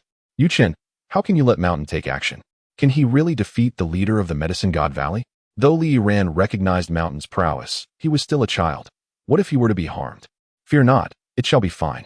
Xiao Yuchen offered no further explanation, content to observe the unfolding drama. As Mountain insulted him, the leader of the Medicine God Valley was about to retort when he saw Mountain stride across the water, approaching him. This scene astonished the onlookers. To walk upon water was beyond the capability of even those in the innate realm. Could this child truly be a master? A 5 or 6-year-old martial arts master? Reflecting on Xiao Yuchen's earlier words, the crowd finally grasped the truth. This child must indeed be a master. How else could Xiao Yuchen allow a child to take the stage? "Brother Xiao, from which orphanage did you adopt this child? Please share the address. I would like to try my luck." Yes. If we could acquire a few more talents like him, wouldn't our Zheng family become invincible?" Xiao Yuchen ignored the 2 elders' musings. Were they dreaming? Did they truly believe that foundational cultivators were as common as cabbages? It wasn't just Zhou Tianqing and his companions who were astonished. The leader of the Medicine God Valley, witnessing Mountain's approach, was rendered speechless, his lips twitching uncontrollably. "Why? How can you also walk upon water?" The leader stared in shock at Mountain. "Is that difficult? I simply took advantage of the water-escent attention to cross." Upon hearing Mountain's response, the leader found himself at a loss for words. Were it not for the child's age, he would have suspected Mountain was mocking him. And how could one take advantage of my inattention? The leader continued to inquire. "Just remain quiet before crossing the river and sneak across." Mountain innocently replied, You, I. The master of Yaoshan Valley truly finds himself at a loss for words. The bickering and dispute seem excessive even in a mere scuffle. Aware that the other party is provoking Brother Yuchen, Daxian's demeanor is decidedly unwelcoming. Observing this situation, the master of Yaoshan Valley realizes he can no longer remain passive. Otherwise, he would be ridiculed for being unable to best a mere child. With this thought, he casually unleashes a palm strike, exerting no more than 20% of his strength, merely to gauge the waters. However, upon witnessing the old man's casual attack, Daxian merely waved his hand, dissipating the force effortlessly. "Brother Yuchen mentioned your prowess. Is this truly all you can muster? Allow me to introduce you to my fist." Unfettered by the nuances of testing strength, Daxian, a mere child, launched himself with full force. Although the fluctuations of true energy around Daxian were imperceptible, his imposing presence astonished the master of Yaoshan Valley, who could no longer harbor any disdain and thus summoned all his strength. With a resounding thud, Daxian's small fist collided with the master of Yaoshan Valley's larger one, producing a dull echo. Both combatants staggered back several paces, their strength seemingly evenly matched. Goodness! Could this child be in the mid-stage of the master realm? But how is that possible, even with years of training from birth? Achieving such mastery in merely 5 or 6 years is implausible. While others were merely astonished, the master of Yaoshan Valley was engulfed by a tumultuous storm within. How could he be evenly matched with a mere 5 or 6-year-old? Has the martial arts realm in Zhangcheng truly reached such heights? Realizing he could not subdue his opponent with a single strike, Daxian grew anxious and charged forward once more, engaging the master of Yaoshan Valley in battle. After several dozen exchanges, neither could claim victory, yet the master of Yaoshan Valley grew increasingly alarmed, for his hand throbbed with pain, as though he had struck solid rock. "I cannot lose. If I am defeated by a child, I shall be the subject of ridicule henceforth. How can I prevail?" The master's thoughts began to race. Intense combat is the most effective means of enhancing a warrior's strength, and he had hoped Daxian would refine his skills through this engagement. Despite Daxian's formidable power, his lack of combat experience was a significant drawback. Although he could hold his own against the master of Yaoshan Valley, a cunning maneuver would undoubtedly spell his defeat. For Daxian's innocence rendered him naive. As the battle approached its climax, Xiao Yuchen contemplated recalling Daxian. Yet, before he could utter a word, a small insect darted from the master of Yaoshan Valley's hand, silently infiltrating Daxian's body. Daxian, be cautious. Although Xiao Yuchen had noticed the insect's emergence, the proximity between Daxian and the master of Yaoshan Valley prevented timely warning, and the creature had already entered Daxian's form. Seeing Daxian ensnared, Xiao Yuchen hastily retrieved a foundational cultivation experience card from his system inventory and activated it. Upon successful use, he felt his strength multiply several times over. Is this the power of the foundational stage? How I yearn for it. After completing his enhancement, Xiao Yuchen surged forward, embracing Daxian in his arms. Daxian, are you all right? At that moment, Daxian's complexion was somewhat flushed, his body radiating heat, akin to a kettle on the verge of boiling over. How disgraceful. To be a grand master of martial arts yet unable to defeat a mere child is already humiliating enough. And to resort to underhanded tactics, how shameless can you be? Xiao Yuchen seethed with indignation. Huh? Underhanded tactics? I am, after all, an insect master. Employing insects for attacks is quite natural, is it not? Initially, the onlookers were perplexed by Xiao Yuchen's sudden rush, but upon hearing the exchange between the two, they couldn't help but express their dismay. The leader of the Yaoshan Valley truly lacked shame. Release the insects at once, or face the consequences, came the warning. Xiao Yuchen had previously contemplated subduing the leader of Yaoshan Valley, but he swiftly reconsidered. Having an insect master by his side posed too great a danger. Chapter 83. The Misfortunes of Yaoshu Ding. Challenge task released. Defeat the master of Yaoshan Valley and consolidate Yaoshan Valley. Challenge rewards. 1 9-Dragon Universe Furnace. 1 Celestial Star Stone, 5 mid-grade youth-preserving pills, and 1 bottle of detoxification pills. Will you accept the challenge? Upon hearing the system notification, Xiao Yuchen felt an overwhelming joy. Indeed, engaging in combat would yield challenge rewards. Furthermore, he found the rewards to be quite satisfactory. He had long been without a furnace for alchemy. Thus, the probability of producing superior elixirs was rather low. With the 9-Dragon Universe Furnace at his disposal, he anticipated no further issues. Although he had never heard of this alchemical furnace, how could it possibly be inferior if bestowed by the system? Moreover, the youth-preserving pills had increased from 3 to 5. Was this a consideration for his potential needs? As for the Celestial Star Stone, it was also a valuable asset, serving as a material for crafting, which would aid in enhancing spirit tools. With these thoughts in mind, Xiao Yuchen unhesitatingly accepted the challenge in his heart. Haha, you boy. What do you think you are? I, Yao Shu, shall not be intimidated by your threats. You have slain the 8th elder of Yaoshan Valley and captured 4 of my elders. Today, I will certainly incapacitate you. Yao Shu's eyes glowed crimson. Disregarding his own dignity, for he believed that once he dealt with Xiao Yuchen, no one present would dare to object. What is your name? About to lose? Then you are certainly destined for defeat. Surely, the names of the elders of Yaoshan Valley are not all you're doing, are they? One is mad. Another greedy for wealth. And you, with your impending loss. What a peculiar collection of names. Xiao Yuchen could not help but chuckle. Wretch, you seek death. Yao Shu, incensed, unleashed a palm strike toward Xiao Yuchen. Big Mountain, focus your energy and seal your meridians. I shall assist you in teaching this old fool a lesson. Xiao Yuchen, aware of the time constraint on his experience card, was unwilling to squander further time and engaged in battle with the master of Yaoshan Valley. Bang, bang, bang. The two spared no effort, engaging in a fierce confrontation. Realizing that Xiao Yuchen's strength was nearly on par with his own, Yao Shu was once again taken aback. Previously, in a small place like Jiangcheng, those at the postnatal realm were invincible beings, yet he, a mid-stage master, could not sweep through his opponents effortlessly, which filled him with frustration. In his quest for swift advancement, Xiao Yuchen did not evade. Instead, he employed a strategy of exchanging injuries, resulting in Yao Shu sustaining damage while Xiao Yuchen remained unscathed, his power only growing stronger, having reached the pinnacle of the qi refining stage. Finally, realization dawned upon him. He had merely been a fraction short of insight before. Now at the peak of the qi refining stage, he sensed the opportune moment to break through to the foundation establishment stage. Noticing Xiao Yuchen lost in thought, Yao Shu revealed a sly grin, hurling a small vial at him before launching a palm strike from afar. The vial exploded before Xiao Yuchen, releasing hundreds of small insects that surged toward him. Xiao Yuchen had been on guard against Yao Shu. Upon seeing the swarm of insects, he conjured alchemical fire once more, forming a fiery shield before him. In an instant, the hundreds of insects were incinerated to ashes, falling to the ground.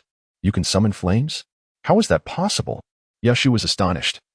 But Xiao Yuchen chose not to respond to his inquiry, instead retracting the alchemical fire. Why have you ceased to use your life-bound insect? Ah, I almost forgot. Your life-bound insect remains within my brother, does it not? Upon encountering Xiao Yuchen, who looked down upon him, Yao Shu retorted angrily. What are you so proud of? My life-bound insect has already entered your brother's body, and soon he shall become my slave. At that time, with a 2-to-1 advantage. I shall see how you can withstand us. Huh. You greatly overestimate your life-bound insect. Do you know how Yao Feng's cultivation was rendered useless? It was because I severed the connection between him and his life-bound insect. In my opinion, binding one's cultivation to a mere insect is an act of foolishness. And releasing it without absolute assurance is even more foolish. As he spoke, Xiao Yuchen produced a jade vial and released his own nurtured insect. Upon its emergence, the insect sensed its surroundings and promptly entered the body of Deshan. Witnessing this scene, Yao Shu's pupils dilated in shock. How can you control insects as well? The insect is Yao Feng's. I have nurtured it for several days, and now it is time for it to serve my purposes. After Xiao Yuchen's insect entered Deshan's body, he could distinctly observe the flush on Deshan's face gradually fading, with his body temperature returning to normal. What have you done? Yao Shu shouted in panic, feeling the connection with his life-bound insect weakening. Nothing much, just that my insect is a tad more formidable than yours. Before long, your insect shall be consumed by mine. No, it cannot be. How could Yao Feng's insect possibly be stronger than mine? Though reluctant to accept it, Yao Shu began to believe, for his connection with the life-bound insect was indeed growing weaker. Please, I beg you, make it stop. Yao Shu was genuinely distressed, trying to regain control over the insect, but it was evidently futile. I already granted you an opportunity, yet you failed to cherish it. I shall not extend a second chance. Moreover, even if my insect expels your life-bound insect, it will not survive. You, with a surge of fury, Yao Shu spat a mouthful of blood, realizing he could no longer sense his connection with the life-bound insect. His mid-stage mastery was rapidly dissipating, reducing him to the status of a mere ordinary person. Master, are you all right? Upon witnessing their leader spitting blood, the 3 elders hurried forward. Yao Li and the others wished to approach as well, but ultimately restrained themselves, for they were still captives. According to the plan, Xiao Yuchen intended to overpower Yao Shu in every aspect, compelling him to willingly become his subordinate. Yet, Xiao Yuchen had not anticipated Yao Shu's despicable nature. He could not tolerate such a base individual by his side, and now that Yao Shu's cultivation had been destroyed, it was a consequence of his own actions. Shortly after Yao Shu spat blood, a small insect flew out from Deshan's body. It was Xiao Yuchen's insect, now twice its previous size. Xiao Yuchen opened the jade vial, and the insect obediently flew inside. Since you have chosen to harm others in such a manner, you must be prepared to face the consequences. Your cultivation has been rendered useless. Now surrender your medicine god valley. Xiao Yuchen declared his intentions. You must be dreaming. My medicine god valley has a legacy spanning hundreds of years, with over 2,000 disciples within its confines. They will never heed the commands of an outsider. Even if I were to relinquish the medicine god valley to you, it would be futile. Yao Shu, having lost his cultivation, naturally does not wish to part with the valley. Oh, I never claimed I would become the valley master. Aside from the 8 elders I have slain, the remaining elders are still present, are they not? As long as I can exert control over these elders, it is tantamount to mastering the medicine god valley itself. Xiao Yuchen scoffed disdainfully. You. Haha. Yao Shu's expression faltered momentarily before he burst into laughter. Even if you manage to control them, what difference does it make? All disciples of medicine god valley have consumed the 5 poisons powder I concocted. Without my antidote, they shall perish. As for the 7 of them, they have all ingested the detoxification pills crafted from my life essence, though I no longer possess the ability to command them. If I were to perish, they would follow me to the grave. Thus, your efforts are destined to be in vain. Chapter 84. The integration of Yao Shenggu. Upon hearing Yao Shu's words, the 7 elders were momentarily taken aback, clearly unaware that the valley master had poisoned them. Haha. How does it feel? Are you disappointed? Yao Shu laughed maniacally, charging directly toward the pillar of the stone bridge. Yao Li and the others were startled, attempting to intervene but finding themselves too late. Just as Yao Shu's head was about to collide with the column, a powerful force immobilized him completely. Without my permission. You cannot even choose to die. Seeing Xiao Yuchen successfully control the valley master, the 7 elders breathed a sigh of relief. Release me, even if you control me. It is futile. I will not provide you with the antidote, Yao Shu threatened. You overestimate your poison. Do you believe I require your antidote to cure them? Those 4 have consumed my heart-eating pill, and your life essence is of no consequence. As for the other 3, they can be cured simply by taking my antidote. Your disciples may pose a challenge, but for a Dan master, it is not insurmountable. Given ample time, detoxification is a trivial matter for Xiao Yuchen. However, administering the cure to over 2,000 people will likely turn him into a potion-making machine for several days. That is impossible. The method for concocting the heart-eating pill has long been lost. Even as a Dan master, you cannot produce it. Yao Shu persisted in his final struggle. Believe it or not. Xiao Yuchen replied, disregarding Yao Shu. He turned to the 3 elders beside Yao Shu, narrowing his eyes. Among you 3, who is Yao Yuchen? Upon hearing Xiao Yuchen's inquiry, one elder trembled, a foreboding feeling surging within him. I am, the elder at the forefront admitted voluntarily, knowing he could not conceal the truth. I have heard you are Wang Tianda's brother-in-law. Wang Tianda has already been slain by my hand. Seek your vengeance upon him. And no, I dare not. I will divorce my wife upon returning and sever all ties with the Wang family. Due to his wife's whispered influence, Yao Yuchen had indeed contemplated seeking trouble with Xiao Yuchen. However, knowing that even the mid-stage Valley Master could not contend with Xiao Yuchen, he dared not make a move. Too late. Did you not conspire with Wang Tianda to plot against Yao Shengu? Individuals as cunning and patient as you should be eliminated promptly. Otherwise, one day you may stab me in the back. However, I shall not bully you. I grant you 30 seconds to escape. If you manage to flee, I will let you go. But if I catch you, it will only lead to your demise. And no, please. I truly. Yao Yuchen attempted to explain. But upon seeing Xiao Yuchen begin to count, he fled, glancing back repeatedly. Time's up. As soon as the time elapsed, Xiao Yuchen pursued Yuchen with remarkable speed. Initially, he had contemplated experiencing the thrill of flying with his sword before the time ran out, but after a moment's reflection, he abandoned the idea, realizing it would be somewhat unfair. Observing the direction in which Xiao Yuchen had departed, the crowd began to murmur, speculating whether Xiao Yuchen could catch up to him. However, nearly 2 minutes had elapsed when Xiao Yuchen emerged into view, carrying a person, none other than Yao Yuchen. With a resounding thud, Xiao Yuchen cast Yao Yuchen's lifeless body onto the ground, his gaze sharp as it turned to the other 2 elders. Do you wish to serve me? Or do you prefer to meet the same fate as him? Your subordinate, Yao Ting, and Yao Zhen pay their respects to the master. As Xiao Yuchen's words rang out, the remaining 2 elders fell to their knees before him. Your subordinates, Yao Li, Yao Chun, Yao Qian, and Yao Yan, also pay homage to the master. Observing the scene, Yao Li and the others hastily bowed in reverence, genuinely submitting to the man before them, who was undeniably more formidable than their valley master. In light of this, Xiao Yuchen produced 2 heart-eating pills and handed them to Yao Ting and Yao Zhen. Consequently, among the 8 elders of the Yao God Valley, aside from the 8th elder Yao Qing and the 3rd elder Yao Yuchen, who had perished at Xiao Yuchen's hands, the rest pledged their allegiance. Upon realizing he had lost control over the Yao God Valley, Yao Shu was consumed by despair, spitting out a mouthful of blood before collapsing, utterly devoid of life. As long as I do not activate these heart-eating pills, they will have no effect on you. I trust you will serve me diligently from now on, otherwise, you shall bear the consequences. We shall obey the master's command and never defy it. The assembly echoed in unison. I do not possess an abundance of detoxification pills. You shall remain in Jiang City for a few days. I will concoct a batch of detoxification pills, which you will take back to your disciples. From now on, the Grand Elder shall be the master of the Yao God Valley.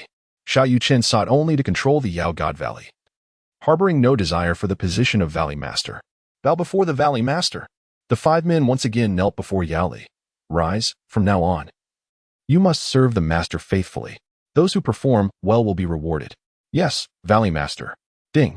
Congratulations, host, for successfully completing the challenge. You have received a 9-dragon cauldron, a celestial starstone, 5 mid-grade youth-preserving pills, and a vial of detoxification pills, all of which have been placed into the system backpack. Please check your inventory.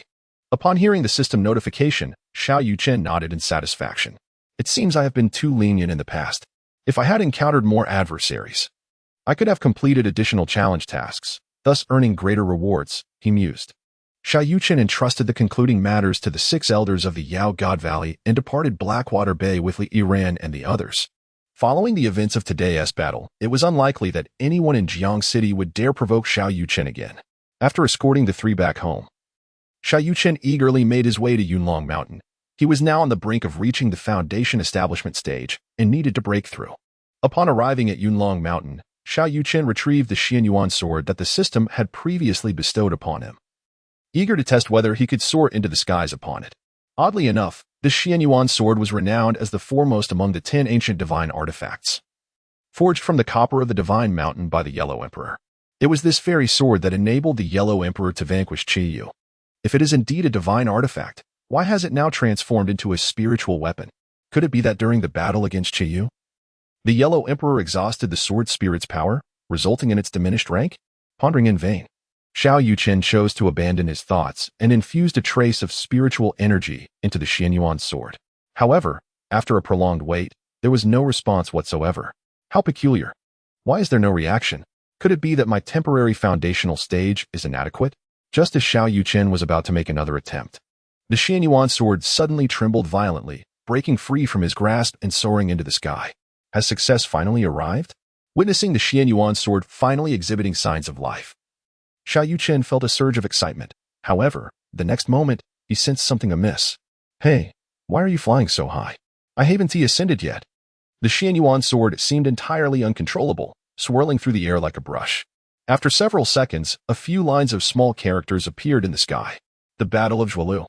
The Xianyuan broken, Guangxing reforged, the sword spirit vanished, seeking the sword spirit, returning to the peak, slaying demons, and eliminating evil, safeguarding our divine land. Xiao Yuchen read aloud the words in the sky. What does this mean? Isn't the Battle of Zhualu referring to the great conflict between the Yellow Emperor and Qiyu? It seems that after that monumental battle, the Xianyuan sword was shattered. And the reason it has descended to the status of a spiritual weapon is that the sword spirit vanished after its breakage.